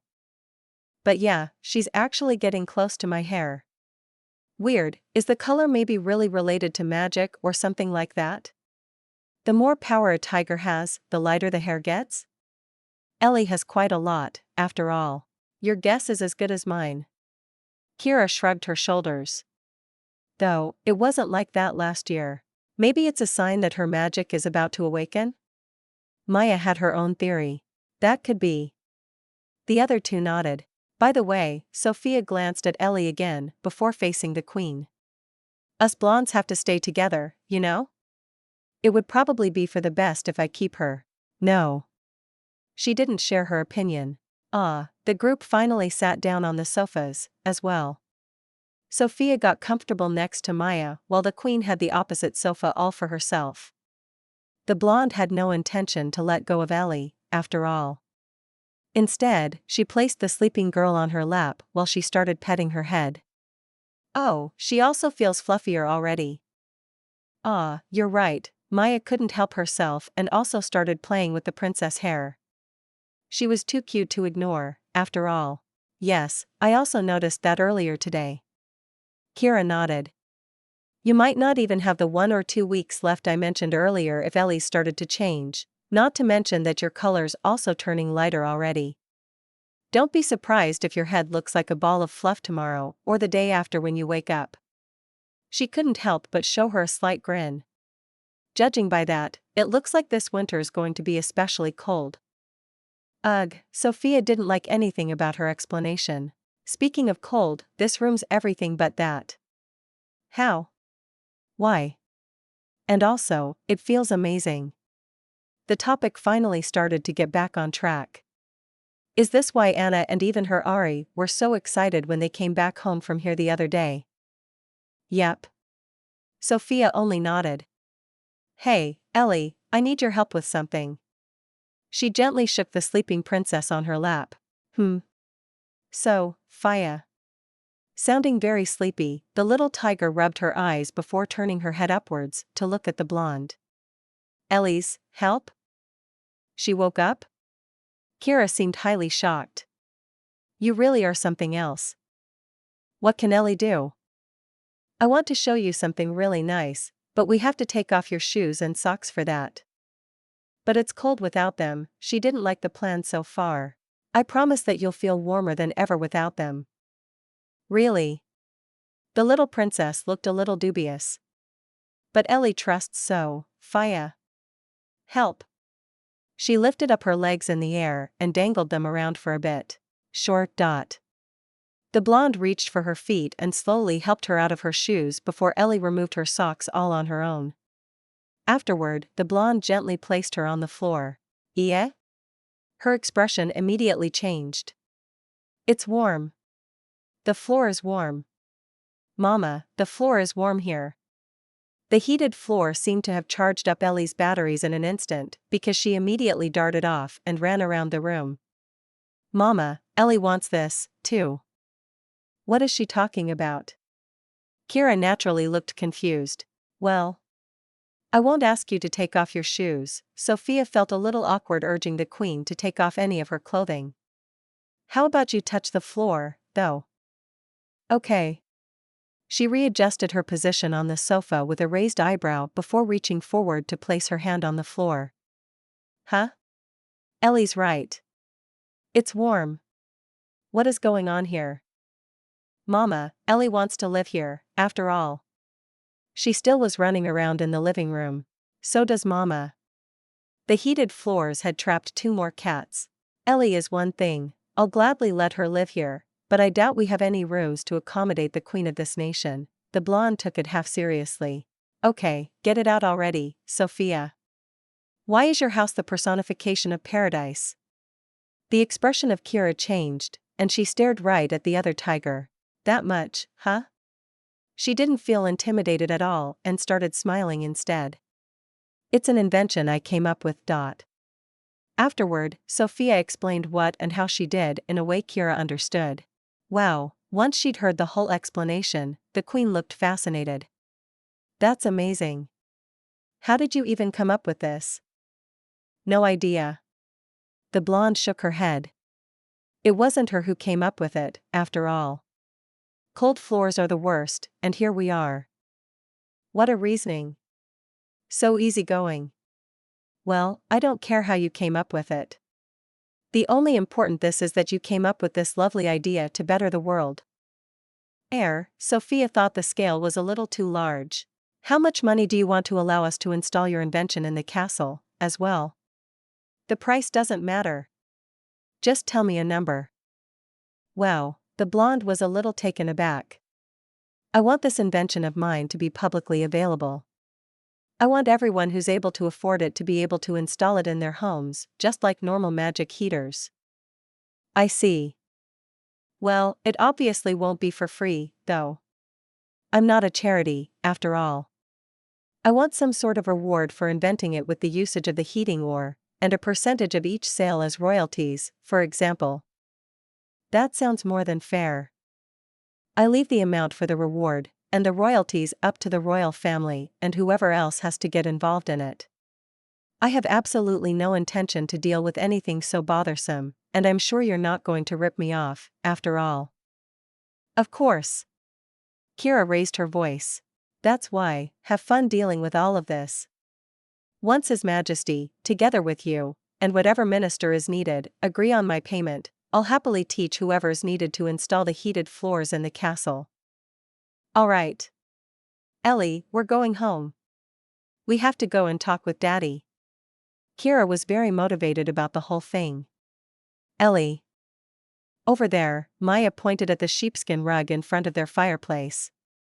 The energy boost that the little princess had gotten from the heated floor hadn't lasted that long.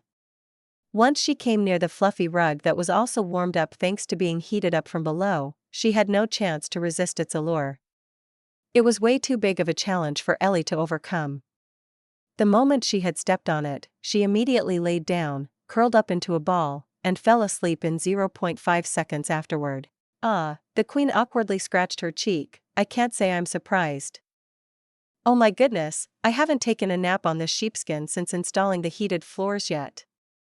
How could I have forgotten about that? Sophia got loud and stood up from the sofa. Can I leave Ellie here for a while?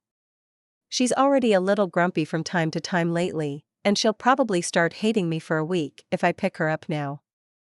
I want to talk with Menzer about your payment as soon as possible to get it installed in the castle.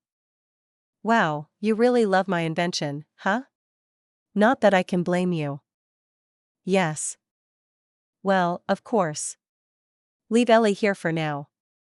I'll bring her over to the castle in the afternoon once we wake up. Once she wakes up, you mean? Kira tilted her head. No, Sophia was already inching closer to the rug while talking to the queen. I see. Maya, please keep an eye on them. Sure. Afterward, once Kira left her daughter in the couple's care, she immediately made her way back to the castle to have a very important discussion with her husband. Sophia opted for a relaxing day spent napping with Ellie instead. Chapter 196, Comfy Cuddling. Together with her youngest daughter Ellie, Queen Kira visited the couple's mansion, and Sophia explained her heated floors invention to them. Both loved the idea very much. They, just like Ari and Anna before already, are warmth-loving cats, after all. Kira liked it so much that she immediately wanted to speak with her husband, King Menzer, to have it installed everywhere in the castle. Ellie loved it even more so that she immediately fell asleep on the warmed-up sheepskin rug on the floor, and it was impossible to wake her up again. Because of that, Kira decided to leave her in the couple's care while she went to talk with the king.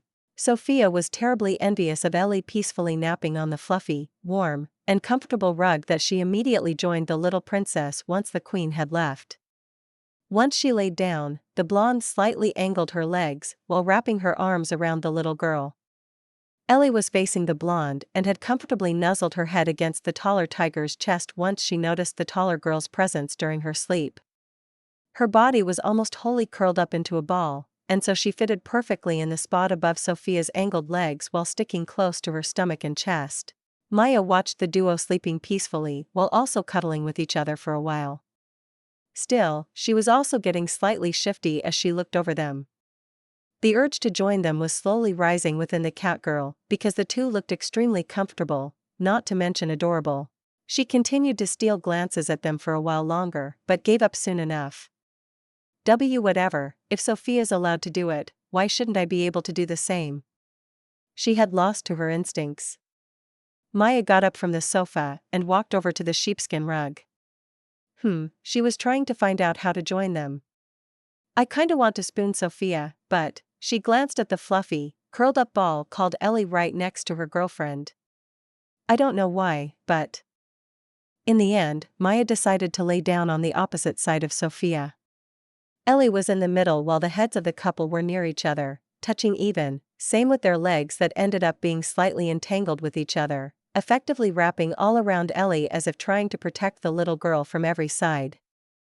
Maya also wrapped her arms around the little tiger while it seemed like she'd refuse to let go of her no matter what could possibly happen.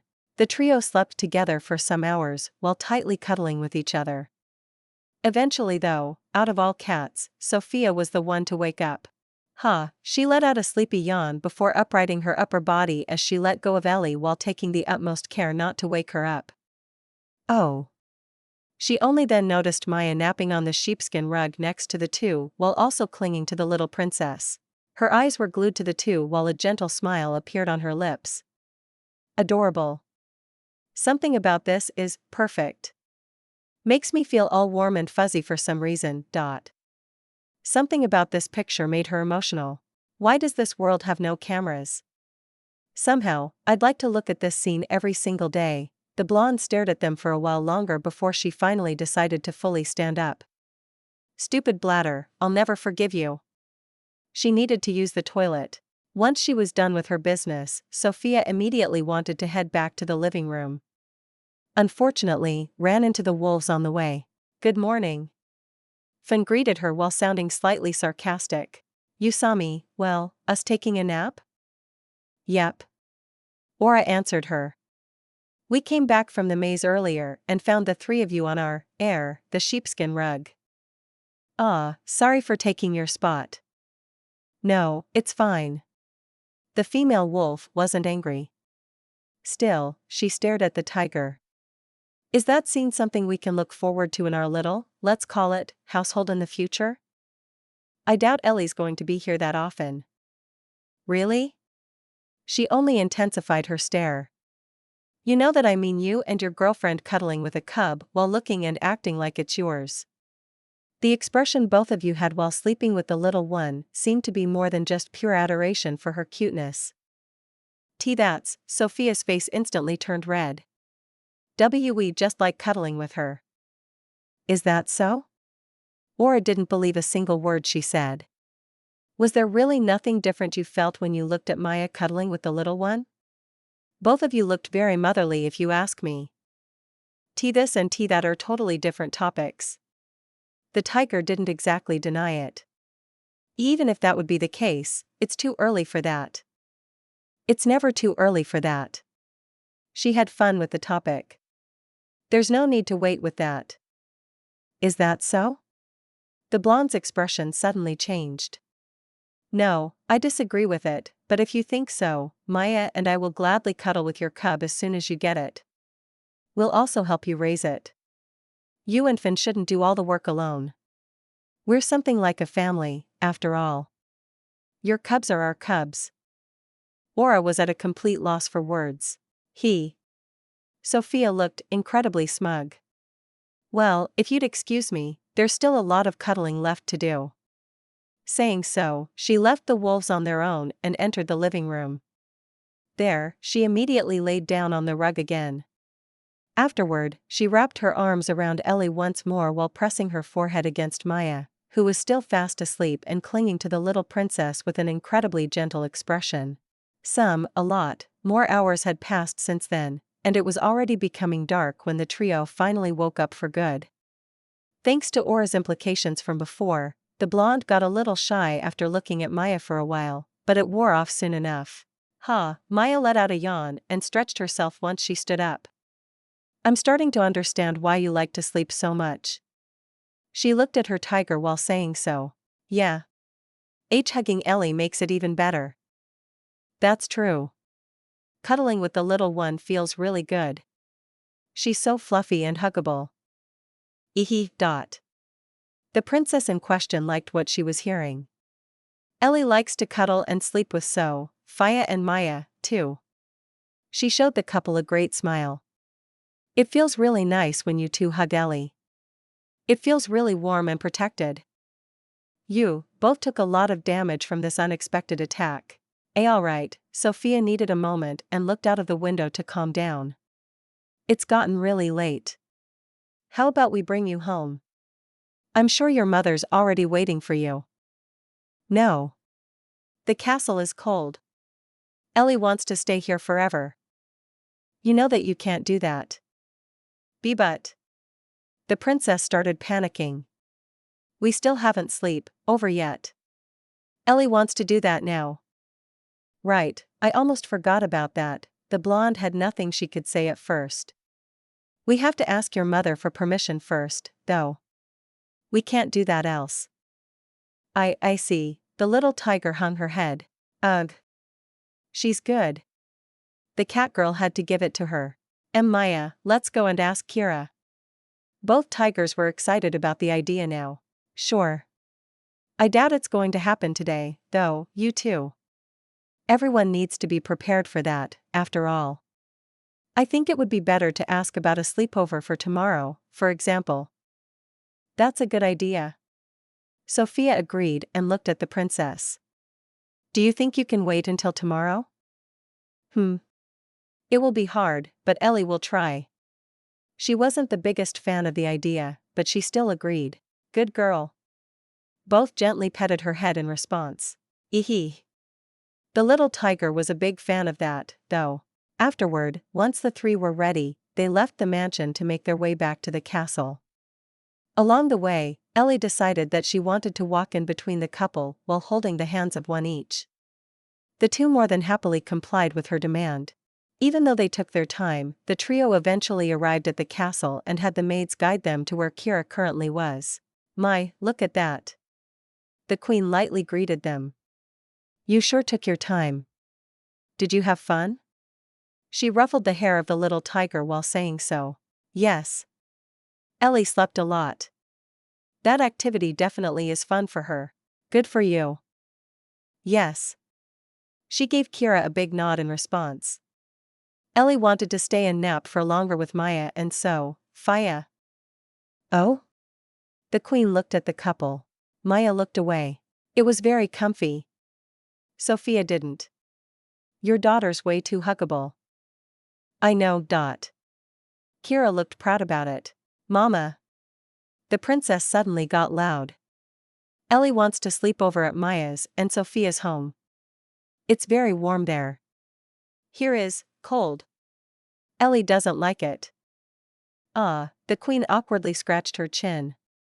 Dear, you can't have a sleepover on such short notice.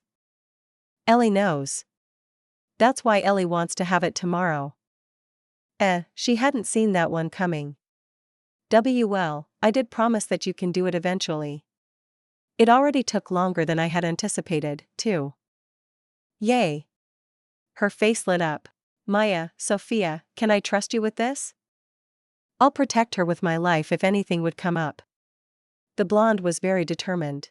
And I'll make sure Ellie feels safe and secure and also doesn't learn anything too stupid from my girl. Thank you. She faced the cat girl while thanking the couple.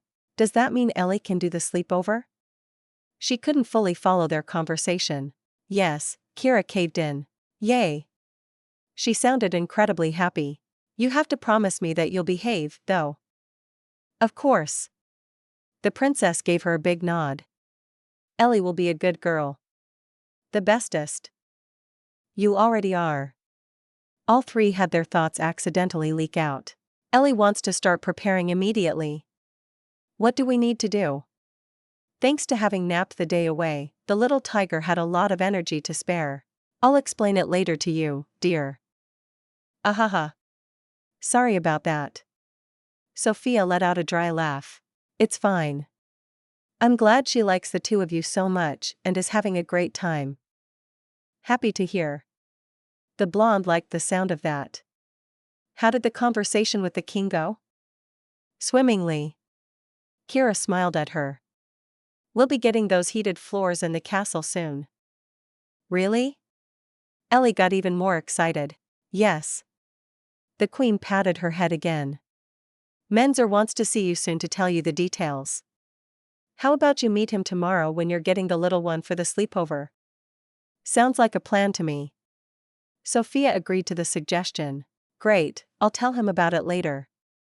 The group chatted for a while longer, but as it was about to be time for dinner, the couple decided to head back home for the day. Giving Ellie a quick hug and waving the queen goodbye, Sophia and Maya left the castle. They made their way back home while looking forward to the next day they would spend with the little princess. Chapter 197, Prelude to the Sleepover. The couple had spent the day napping and cuddling with Ellie on the sheepskin rug in their living room. The two enjoyed this cozy pastime very much because they loved to stick to the little princess for some reason that, according to Aura, might be more than simply being enamored by her cuteness. Ellie loved the comfy atmosphere just as much, though, and finally got her sleepover at the couple's mansion after talking her mother into agreeing to it. On the following day, once the blonde was awake and the couple ate breakfast, or had brunch, depending on how you interpret the time, the two went to the royal castle again. King Menzer wanted to talk with Sophia about the heated floors she invented again, and, most importantly, they wanted to pick up Princess Ellie for their sleepover. An event all three of them were looking forward to very much. On the way to the castle, Maya kept staring at Sophia's head for some reason. See, could you stop? She didn't like it. I've noticed it myself, okay? Hee hee. The cat girl let out a chuckle. The queen was right, huh? You're getting fluffy already. She continued to look at the tiger's hair, which had gained a lot more volume than the day before. Ugh. Stupid tigers. Do I really have to go with short hair again? I kinda liked having them a little longer. What's the problem with fluffy hair? I think it looks great. It's a pain to deal with, though. It's not like I had straight hair before, but nothing about you is straight, after all. Exactly. The blonde liked her comment. My sister had naturally wavy and super fluffy hair all year round, and she did nothing but complain about it. Even using a hair iron on it had next to no effect. It was always all over the place, and styling it was next to impossible. I see. Wait, what's a hair iron? She heard a new term. It doesn't exist here? It is a device that applies heat to your hair to straighten it out. You basically iron your hair by pressing it between two hot plates while gliding over it. You can iron your hair? Maya tilted her head. I know the ones for clothes, but using those bulky irons on your hair doesn't seem like a good idea. No, the principle's the same, but the device for your hair's much more delicate and smaller. Still, it sounds like it could hurt your hair. Well, you have to take care to not apply too much heat on the same spot, but other than that, it's quite easy to use once you get the hang out of it. Is that so? It definitely sounds handy, though. Straightening out bed hair can be quite a pain, after all. Or fighting against your tiger genes. Or that. Maya tried to hold in another chuckle. Do we still have some of the heating oil left? Sophia tilted her head. Yeah. I bought way too much for the heated floors. Are you trying to make this hair flattening iron thingy? It's worth a try. From what I heard from Kira and Anna, this level of fluffiness is only the beginning. I am also 100% sure that the fluffiness of my hair will be boosted, too. Well, good luck with that. With what? Boosted hair volume or inventing the flattening iron? Yes. The cat girl had taken a liking to this kind of answer. I thought as much. Fluff aside, judging by the tips of your hair, you're also saying goodbye to any hint of orange in your hair, huh? Yeah, I noticed that, too. Sophia nodded. Forget becoming lighter. It looks like I'm becoming a super light blonde. When comparing to the royal family, it looks actually closer to you. I like it. The catgirl stared at the ends of her hair for a bit. Compared to all the blonde types you had, this might already be my favorite type. I look forward to the finished version. I agree. I've never had such a soft color before, but I already like it, too. I wonder how it's going to mix with my stripes. While chatting about Sophia's hair, the duo eventually arrived at the castle, and the maids directly guided them to Menzer's office. Welcome. The king greeted the two. My, look who's getting fluffy. Kira was also present. Ugh, Sophia hung her head. I bet it only happened because you mentioned it yesterday. Don't be unreasonable. It's the destiny of every tiger. You're enjoying this, aren't you? Shared pain is half the pain. I don't think so. Sophia disagreed. We're two here, so it's double the pain right now. Fair point. Should we get started? Menzer's hair seemed like it had gained a bit of volume, as well, but he didn't seem to mind it even the slightest bit. Kira told me about the heated floors in your mansion in great detail. In fact, my wife, Ellie, Anna, and even her Ariane wouldn't stop talking about it ever since visiting your place. Ahaha, the blonde awkwardly scratched her cheek. It's very popular with the feline type. Not that it's any less popular with wolves.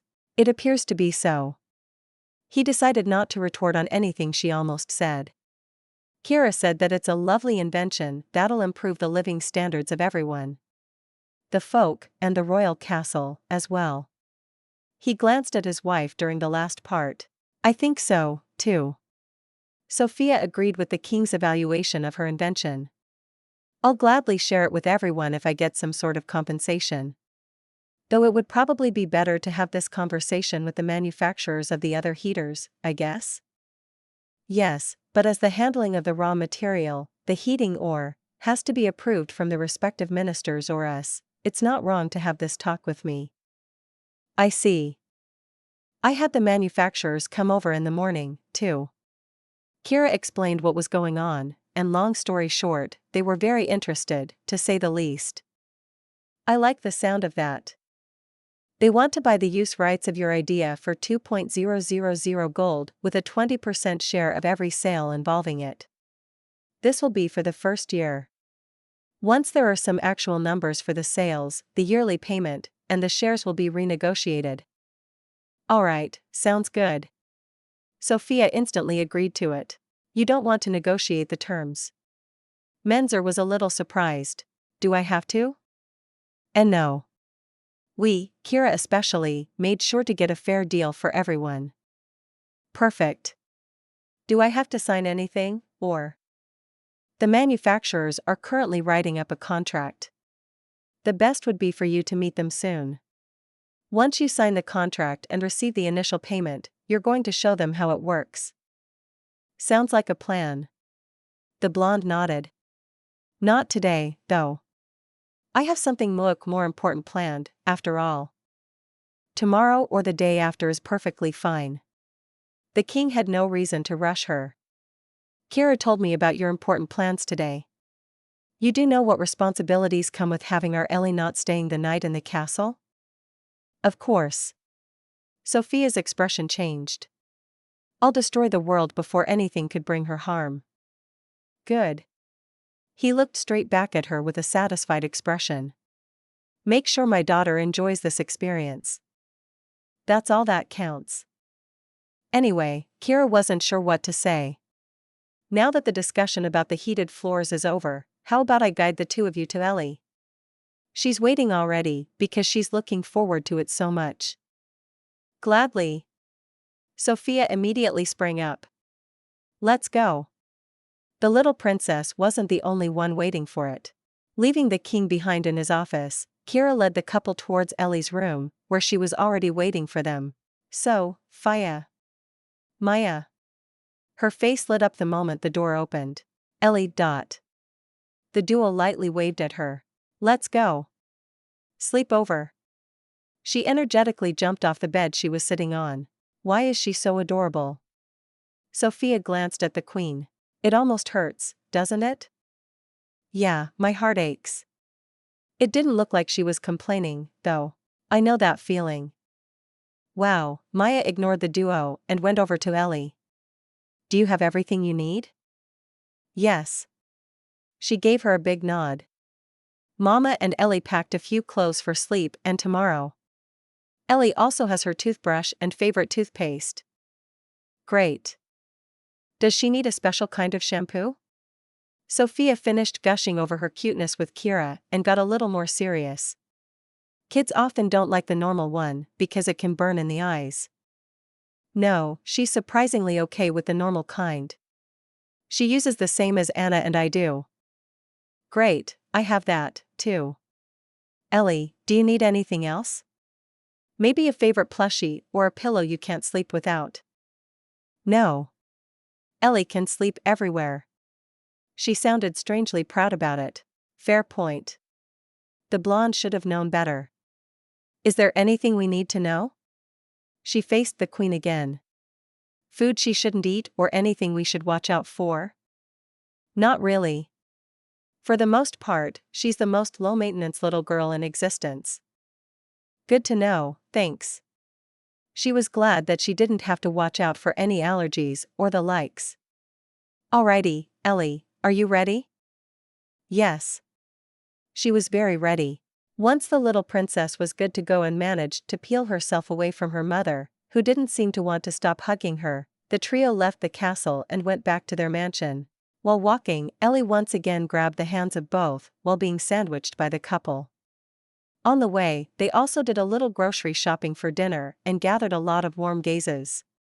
Sophia already secretly was quite the attraction in the capital, and Ellie was naturally well known as the royal princess. All in all, they caught a lot of attention. Still, no one dared to approach them because they didn't dare to ruin the scene of the couple, together with the little one, peacefully buying groceries. Chapter 198, Sleepover I. The couple went back to the royal castle, and once Sophia dealt with the bureaucratic side of her heated floor invention, namely sharing how it works and anything payment-related, they finally met up with Ellie. They planned to have a sleepover at the couple's place, and everyone was looking forward to it. Once they collected the little princess and did a bit of grocery shopping on the way back, the trio eventually arrived at their destination. So warm. Sitting down on the sofas in the living room, Ellie had a broad smile. It's great, isn't it? Very. I still think we're overdoing it with the heat. Maya had a complicated expression. Fall's just starting, after all. How about I turn it off, then? No. The cat girl got loud. Forget I ever said anything. She quickly changed her mind on the topic. I wouldn't have done it, anyway. Good. So, Faya, shoes. The little tiger presented her legs to the taller one. Should we take them off? It feels better without them, right? Yes. Okay, let's get comfy. Saying so, the blonde helped Ellie to get out of her shoes before taking off her own. Much better. Better. She repeated after her. You two are so in sync. With a warm expression and a slight roll of her eyes, Maya also got rid of her own shoes and socks before placing her feet on the ground again. It is better, though. Hee hee. Sophia let out a slight chuckle. Alright, what should we do first? Ellie wants to play. Why did I even ask? Okay, what do you want to play? She tilted her head. Ellie just wants to run around. You want to run around on the warm floor, right? Yes. It feels good. She wiggled around her legs while saying so. How about we start with tag? The blonde suggested the first she could think of. Oh. Maya reacted first. I want my title as the Queen of Tag back. No. The princess disagreed. Ellie's the queen. How about we find out? The cat girl had successfully baited her. Naturally, she had no actual plans to get back her title.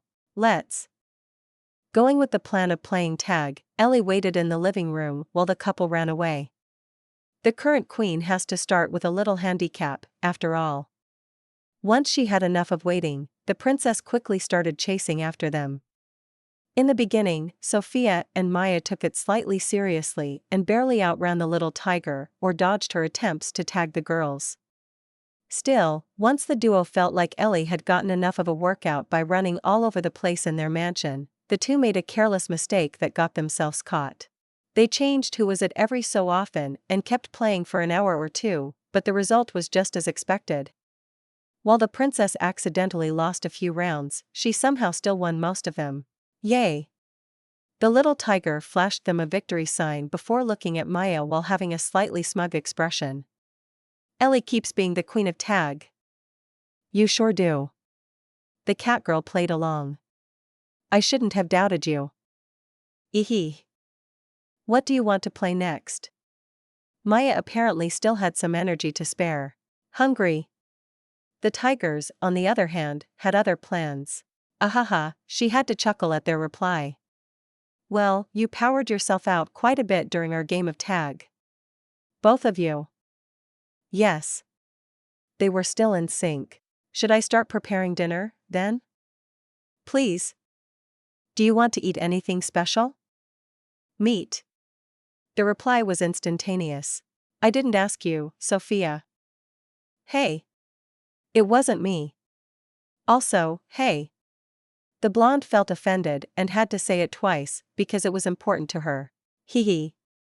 Still, you two are way too similar. Maya looked at the tigers. Ellie and Sophia are similar.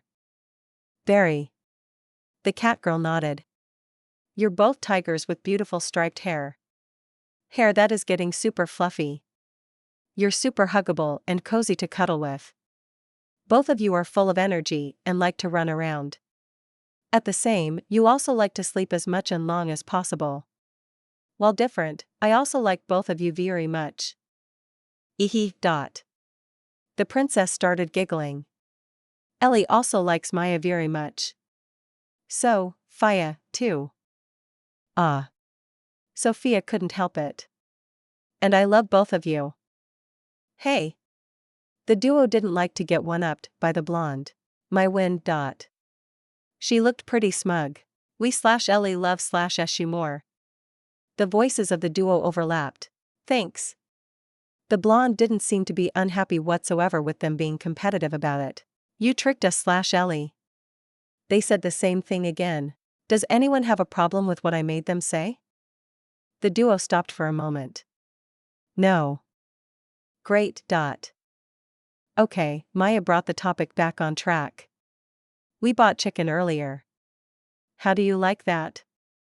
Ellie loves chicken. Perfect. Any side dishes you'd like? Maya wanted to cook whatever she wanted. More chicken. That's not how sides work, Ellie.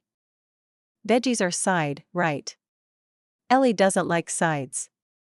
Didn't we go over that already? Sophia patted her head. Vegetables are good for you. You need them to grow. Ellie knows. Ellie's also eating them more because Fia said I should, but that doesn't mean Ellie likes them. She had nothing left to say. She wins that round. Even Maya was impressed by the little tiger's retort. Sophia tilted her head while thinking about something. Ellie, do you like cheese? Yes. Okay. Maya, how about a casserole? Lots of chicken, a bit of cauliflower, and/or broccoli together with a few pieces of carrot, maybe? A creamy sauce on top before drowning it in cheese. I won't drown it in cheese, but a casserole is a nice idea. Is it tasty? The princess wasn't sure how to feel about this development. It's one of my favorites. Really? Her expression became even more complicated. Okay, Ellie will try it. Good girl. Both petted her head in response. Eehee. She liked the treatment she was receiving. Alright, you two relax in the living room while I prepare dinner. Okay. Roughly 45 minutes later, Maya was already done, and dinner was served. Ellie suspiciously eyed the food on her plate for a while. Still, once she saw how happily Sophia was eating it, she eventually tried it, as well. Thanks to the cheese and the creamy sauce, she didn't overly mind the vegetables that much and finished everything and barely complained. How did you like it? The trio finished eating, and the cat girl wanted to hear the princess' opinion. Ellie likes Maya's cooking very much. She showed her a great smile. Thank you very much. Ellie would have liked it even more without the veggies. Pfft. How about we go and take a bath? The blonde stifled a chuckle and suggested their next activity. Yay! Her face lit up. Ellie loves baths. Me, too. Sophia liked her enthusiasm. Maya, how about all three of us go together? Of course. Why would I let the two of you have all the fun without me? She had no idea why her tiger even asked. Ahaha. Ellie, how does that sound to you? Should we all go together? Yes. Good answer. Sophia then looked at Maya. With her, we're going to use the big bath downstairs, though. Of course. She nodded. We're obviously not going to do the usual with her around. Alrighty. The blonde raised her fist. I'll go and get the bath water ready. Maya, can you grab a change of clothes for everyone, including whatever our lovely guest brought along? Sure. She nodded. Ellie, will you come with me? The cat girl held out her hand. Show me what you brought with you, okay? Yes. She grabbed her hand. Ellie brought her favorite pajama. Really? That's great. Saying so, the two left the living room and went upstairs, because they had put Ellie's bag in the couple's bedroom already. Okay, Sophia needed a moment while she watched them leaving while holding hands. Can something be too adorable? My heart's aching again. Thanks, Kinnear. Thank you for making my life perfect. With a big smile, she looked up for a second before going to the big bathroom. There, she filled the huge tub with hot water and poured a generous amount of her magic into the heated floor to make it super cozy. Wow. Ellie and Maya had joined the blonde in the bathroom, and the princess got excited. The floor here is warm, too. Ellie loves taking a bath, but standing with no clothes on the cold floor before getting in the water and after getting out is the worst. Absolutely. The couple heartily agreed while they were undressing. Alright, let's help you out of your clothes. Sophia faced the little tiger after she had finished stripping. Okay. She raised her arms to get rid of her dress in response. Once everyone was ready and had a short rinse under the shower, the girls finally entered the water while letting out a relaxed sigh. Are you having fun, Ellie? Sophia looked at the little tiger happily playing with the water while she herself was resting against Maya's side. Lots. She smiled at them. Ellie loves to spend time with Sophia and Maya. Ah. The blonde was touched. So do we. Eehee. Do you want to see a trick? Maya also wanted to bond with the little one some more. A trick? She tilted her head. Here. Immediately after she finished speaking, a ring of water rose from the surface and swirled around the princess in the air. Wow. Her eyes started sparkling. Magic's amazing, isn't it? Very. Ellie wants to learn magic, too. I'll teach you lots once you can use it. Sophia smiled at her. Promise? Of course. Yay. Ellie can't wait. You can do even more fun with it. Saying so, the circle of water around the princess shot towards Sophia and splashed her face. Hey. The victim started complaining. Ahaha. The smaller tiger started laughing instead. Two can play this game. Seeking revenge, Sophia also started using magic. Afterward, the couple had a little war to entertain the princess during their bath and to have a bit of fun themselves. They didn't stay in the tub for that much longer, though, because little kids usually aren't that good with hot water. Albeit, in this specific case, tigers aren't that good with hot water. Sophia had quite some experience with that, too, after all. The couple then had gently and carefully dried Ellie with 2 towels, before doing that to each other, as well. Afterward, they put the princess into fresh underwear, before helping her into the dark pink and fluffy-looking pajamas she had brought with her. Once she was good to go, the two did the same, though Maya's pale red and Sophia's matching light green pajama didn't look quite as fluffy. Finally leaving the bath, the trio went back to the living room to spend more time together. Their sleepover was far from over, after all. Chapter 199, Sleepover 2. Ellie was finally having her long-awaited sleepover at the couple's mansion, and she was having a lot of fun. Sophia and Maya enjoyed it just as much, though. They lovingly took care of her, almost as if being their own, and they played a lot. The girls also ate dinner already, and all 3 had taken a relaxing bath together, as well. Once everyone was all squeaky clean, the girls dressed into their pajamas and relaxed some more in the living room. "Are you sleepy yet, Ellie?" The 3 were sitting on the sofa while the little tiger was in between the couple while doing her best in cuddling with both at the same time. "Not at all. Ellie can still play lots." She also sounded very energetic still. "Perfect." Sophia liked her strong reply. "Do you like card games?" "Card games?" The princess tilted her head. "Yes." She pointed at the table. She had placed a box there before everyone went to take a bath, because she didn't want to surprise Ellie with her storage magic. "It's called Memory, and I bought it a few days ago." "How do we play it?" Ellie seemed interested. "There is a pair of each card you have to find. The cards are placed upside down, though. You're allowed to turn around 2 cards each time, and if you get a matching pair, you can try again. If not, the next player can try their luck." "Let's play." She apparently liked it. "The name's quite literal, huh?" Maya looked at the cards. "It's training your memory, but in the form of a game." "That's perfect for kids, huh?" "Yes. We had the kids play it in the kindergarten a ton, too. It's very good." "I see. Less chatting, more playing." The little tiger was getting impatient. "Sure." Afterward, Sophia grabbed a handful of cards and placed them upside down on the coffee table in front of the sofas. She started with only a few pairs to let Ellie get used to the game. After all, it can get a little overwhelming and hard to find a match with a full deck of cards. This one." Ellie had already turned around a card that showed a sun on it and just decided on the second one. Sunflower, it was the wrong one, though. Don't mind it." The blonde patted the head of the dejected girl. "It's very unlikely to get a match on your first try. See?" While saying so, Sophia went next and also uncovered 2 cards that didn't match. "Make sure to memorize which cards I got so that you know which you have to pick the next time." "Okay." Her mood improved again.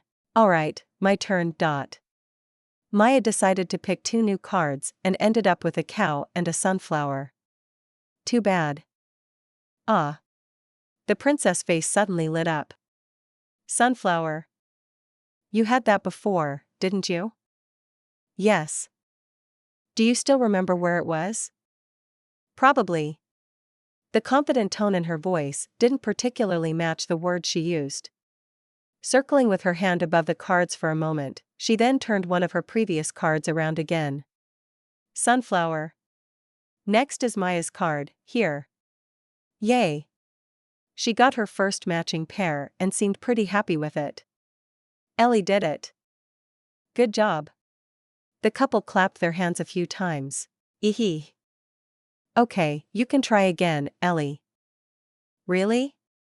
Let's see. This one." She uncovered a card with a red rose this time. "Ellie has no need for that." Saying so, she turned another card around, and it was another cow.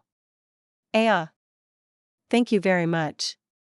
It was Sophia's turn, and she quickly turned around the cows from Ellie and Maya before. "No fair." The princess didn't like this move. "Why not?" She smiled at her. "You did the same with Maya's card, didn't you?" "Oh, right." Ellie still didn't like it, though. Both of you stole my cards, and I didn't pay attention to the others, so I'm the only one who's allowed to say that it isn't fair. The catgirl splendidly played along. Well, let's try those two next. She turned around yet another new pair and ended up with a house and an apple. That went way poorer than I had hoped. She had no intention to win, though. Instead, her motivation was to uncover as many different cards as possible and make the little tiger remember them. Maya's super bad at this. Ellie let out a giggle before trying her luck again. Unfortunately, she got no pair either. Ellie's sorry for saying this. Hee, though luck. Okay, let's see. Oh, another apple. Maya had that before, didn't she? It was that one, right? Oh, she, unfortunately, picked the wrong one. Nope, it's this one. Maya quickly grabbed the right pair and got her first set of cards. The tiger started pouting. One was only playing along, though. Ellie's turn. Highly motivated, she uncovered yet another card. A sun. Didn't Ellie have that before? Who knows? You'll have to remember where it was to make sure. Hard, she scratched her head while looking over the cards. It's that one. Ellie's first card was that one. The princess picked the card right in the very middle of the table. Yay! She was right and got another pair to keep. Wow.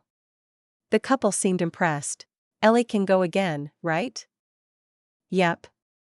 Great. Wasting no time, she instantly reached for her next card. A house. The little tiger tilted her head. Maya had a house before, too. Where was it? There. Yay, Ellie's the best. She managed to remember the catgirl's earlier card, too. Amazing. Sophia praised her while petting the princess head again. That means you can have yet another try. Really? Her face lit up even more. Unfortunately, she didn't manage to score a third time. The girls kept playing for a long time. Each time all cards got uncovered, Sophia added a few extra pairs to the table to increase the difficulty. Needless to say, Ellie won almost every round. The couple made her struggle a little every now and then, but the end result ended in favor of the princess. Sometimes only barely, though. How did you like the game? Once they were done playing, the trio went back to cuddling on the sofa, and Sophia looked at the princess. Ellie loves it. She showed them yet another great smile. Very fun. Great to hear. You're very good at it, too. Ehe. She liked getting complimented. It's getting late, though. Maya noticed that the little one's lids seemed to be getting heavy. Ellie isn't tired at all. She apparently didn't want to go to bed yet. Ellie wants to stay with Maya and Sophia for longer. How about we go all to bed together, then? In the same bed? Do you want to? Sophia never had any other plans, to begin with, but she wanted the princess to decide on it. Yes. She gave her a big nod. Ellie wants to sleep together with Maya and Sophia. Me, too. The catgirl also was a fan of the idea. Should we get ready, then? Yes. Ellie nodded once more at the blonde's suggestion. Afterward, the trio hit up the bathroom again to take care of some necessities, before finally heading to the couple's bedroom. Alright, where do you want to sleep? Maya looked at the princess. In the middle. Ellie wants to lie in the middle. Was there even a need to ask? Sophia tilted her head. Was there a need to ask whether she wants to sleep with us? Fair point. Hurry. While the couple was chatting, the princess had already jumped on the bed and was getting comfortable on it. Yes. Not wanting to make her wait, the two immediately followed suit. They laid down at each side of Ellie, Sophia on the left and Maya on the right, before pulling the blanket over them. Ehe. She liked being surrounded by the two. Aren't you missing the castle? Sophia turned to look at her. The little tiger needed a moment. Ellie misses Mama a bit, but it's so much fun here that it's okay. The couple was touched. What about your father? Maya also looked at her. Do you miss him? Ellie's fine. Wow, the two awkwardly glanced at each other over the princess' head. Poor king. They had the same thought. Sophia also tried to hold back a laugh, though. Ellie wants to have many more sleep over. Of course. The couple felt the same. Yay. She loved the answer. The three kept chatting for a little longer, but Ellie, once she finally was in bed, ran out of steam pretty quick. Compared to their nap from the other day, the position changed a bit, though. Instead of Sophia hugging the little princess after she fell asleep on the sheepskin rug, Ellie had turned towards Maya and hugged her instead. She nuzzled her head between her catgirl's neck and chest and fell asleep in a few seconds after the princess had also wrapped her arms around the girl. Ellie had also curled up into a ball again underneath the blanket while lightly pressing her legs against Maya's stomach. The catgirl needed a moment. Caressing Ellie's head for a while, she eventually glanced over it to face Sophia. This is almost a bit too much for me. As she's too adorable, isn't she? Why yes. But this whole situation, Maya paused for a second. You and I in the same bed while a little kid is tightly clinging to me while being fast asleep.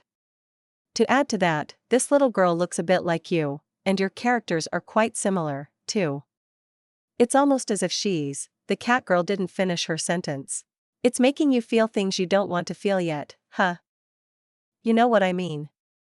Yes, Sophia gave her a slight nod. When I saw you napping with her yesterday, it did quite a lot to me. The two of you together are bad for my heart. Right now, it is the same. The view I have at the moment. It's the most precious thing I've ever seen, and being a part of it messes with me way too much. It's the same for me. Maya closed her eyes for a moment. Do we need to have another conversation? No, the blonde took a second before answering. I love Ellie, and spending time with her is one of the most fulfilling things I ever experienced, but... Don't get me wrong, I want to, and I'm looking forward to having a future with children, but it's that. The future. Nothing would make me happier having this future with you, but we're dating for only like half a year, so... It's too early, Maya finished her sentence. I feel the same. About everything you said. Great. She had nothing more to say. Let's just enjoy our time with Ellie for what she is. Hopelessly adorable. It might also be a good training, but let's not interpret anything else into it. Why yes, I like that. Maya agreed with the tiger. Why are you so good at dealing with this topic? It makes a complete mess out of me. No idea, Sophia, too, was surprised about it. I'm still a little overwhelmed that I even have the possibility to have my own children in this world. I also really love kids, so. I do slowly get more emotional by it, though. Yesterday and today especially. It just doesn't entirely feel real yet. Once it becomes actually relevant, and I understand what's going to happen, I can guarantee you that I'll turn into the embarrassed mess you know and love again. More than ever before, I'd like to add. I look forward to that. It really gave the catgirl peace of mind. Eehee. The two eventually put the topic on hold and decided to follow after the already sleeping Ellie. Maya returned the hug of the little girl before closing her eyes. Sophia got closer to the two and wrapped her arms around the princess, as well. Afterward, she also closed her eyes while brushing with her forehead against the catgirl's, because she also wanted to be connected to her. It was more or less the same sleeping position as the girls had on the sheepskin rug the day before, only with Ellie facing Maya now. Feeling beyond comfortable and happy, the couple also fell asleep in an instant. No blanket for extra cute. Chapter 200, End of the Sleepover. Ellie was spending the night at the couple's mansion because the three were having a sleepover. They played all day, and even after having had dinner and a bath together, the girls continued to play with cards in the evening. Once the duo felt like the princess had powered herself out, they headed to bed. Naturally, the three also all slept together in the same bed. Ellie clung to Maya during that time, and the two were overwhelmed by her cuteness and being showered in affection by the little tiger. Being subjected by the bundle of joy for a whole day and night made them waver about their thoughts about having their own children for a moment. However, Sophia and Maya were still sensible enough to decide that it was too early for them. The following day started very late for the trio. The tigers, Sophia and Ellie, never were a fan of getting up to begin with, but Maya, too, felt very little motivation to leave the bed. Being hugged and clung to by the little princess on top of being close to the blonde made her way too comfortable. Having eventually gotten up, though, the two tigers were currently in the living room once more. Leaning against each other while still looking sleepy, they let out a long yawn. Did we really have to get up? The princess looked at the blonde. Ellie wants to sleep some more. Me, too, she responded with a nod. I'm also hungry, though. Yes, Ellie bobbed her head up and down. Breakfast? More like brunch, but yeah, it got a little too late to call it that. Maya's currently preparing it for us. Isn't she the best? The bestest. Ah, thank you. The cat girl's voice came back from the kitchen. She also has really good ears, so you have to be careful whenever you say something bad. Got it. Ellie will watch out for Maya being nearby before she says something. Good. Just don't say anything bad in the first place. Maya's voice got louder. Oh, okay. The princess put her hands on her mouth. Scary, right? She only nodded her head to indicate her agreement on the topic. Hee hee. Roughly 15 minutes later, Maya had finished preparing the food, and the three had a very late breakfast together. Afterward, the trio played another short round of tag before spending another hour in the living room together, which was primarily used for a generous amount of cuddles. Do you have everything you need, Ellie? Maya was currently packing together the princess' belongings, because it was time to bring her back to the castle. No. Really? What is missing? The cat girl tilted her head and looked inside the bag Ellie had brought along the day before. It seems complete to me, though. She didn't answer and turned her head away. Someone doesn't want to leave, huh? Sophia joined them and immediately knew what was going on. Yes. Ellie wants to stay here. The cat girl tried to find a way out of this dilemma. We're happy that you liked it so much here, and we feel the same, but you have to go home eventually, Ellie. Your father and mother are going to miss you, too. You don't want to make them sad, do you? No. Ellie doesn't want to make Mama sad. Pfft, the blonde tried to hold a chuckle in after the princess had explicitly mentioned her mother only. Ellie understands. Ellie will go home, she hung her head. Ugh, the couple took a lot of damage. Can Ellie visit again, though? Of course. The two almost jumped at her. Yay. Her mood instantly improved. That's not a problem. Maya continued after recovering. You can visit whenever you want. Sophia and I will be at the castle all the time, too. It's just that you can't live here. We still will be beyond happy whenever we meet. Okay. The issue of having to go home was forgotten by now. Afterward, once the couple made sure they packed everything that belonged to Ellie, the two each grabbed one of her hands, and the trio left the mansion. Going hand in hand while taking their time, the trio eventually made it back to the castle. Ellie. Having just entered the castle, the girls conveniently ran right into Kira in the entrance hall. Mama. Letting go of the couple's hands, the little princess ran over to her mother, and the two hugged each other. For someone not wanting to leave, this sure got emotional. Maya rolled her eyes. Ahaha. I wonder who missed who more, though. Sophia rolled her eyes.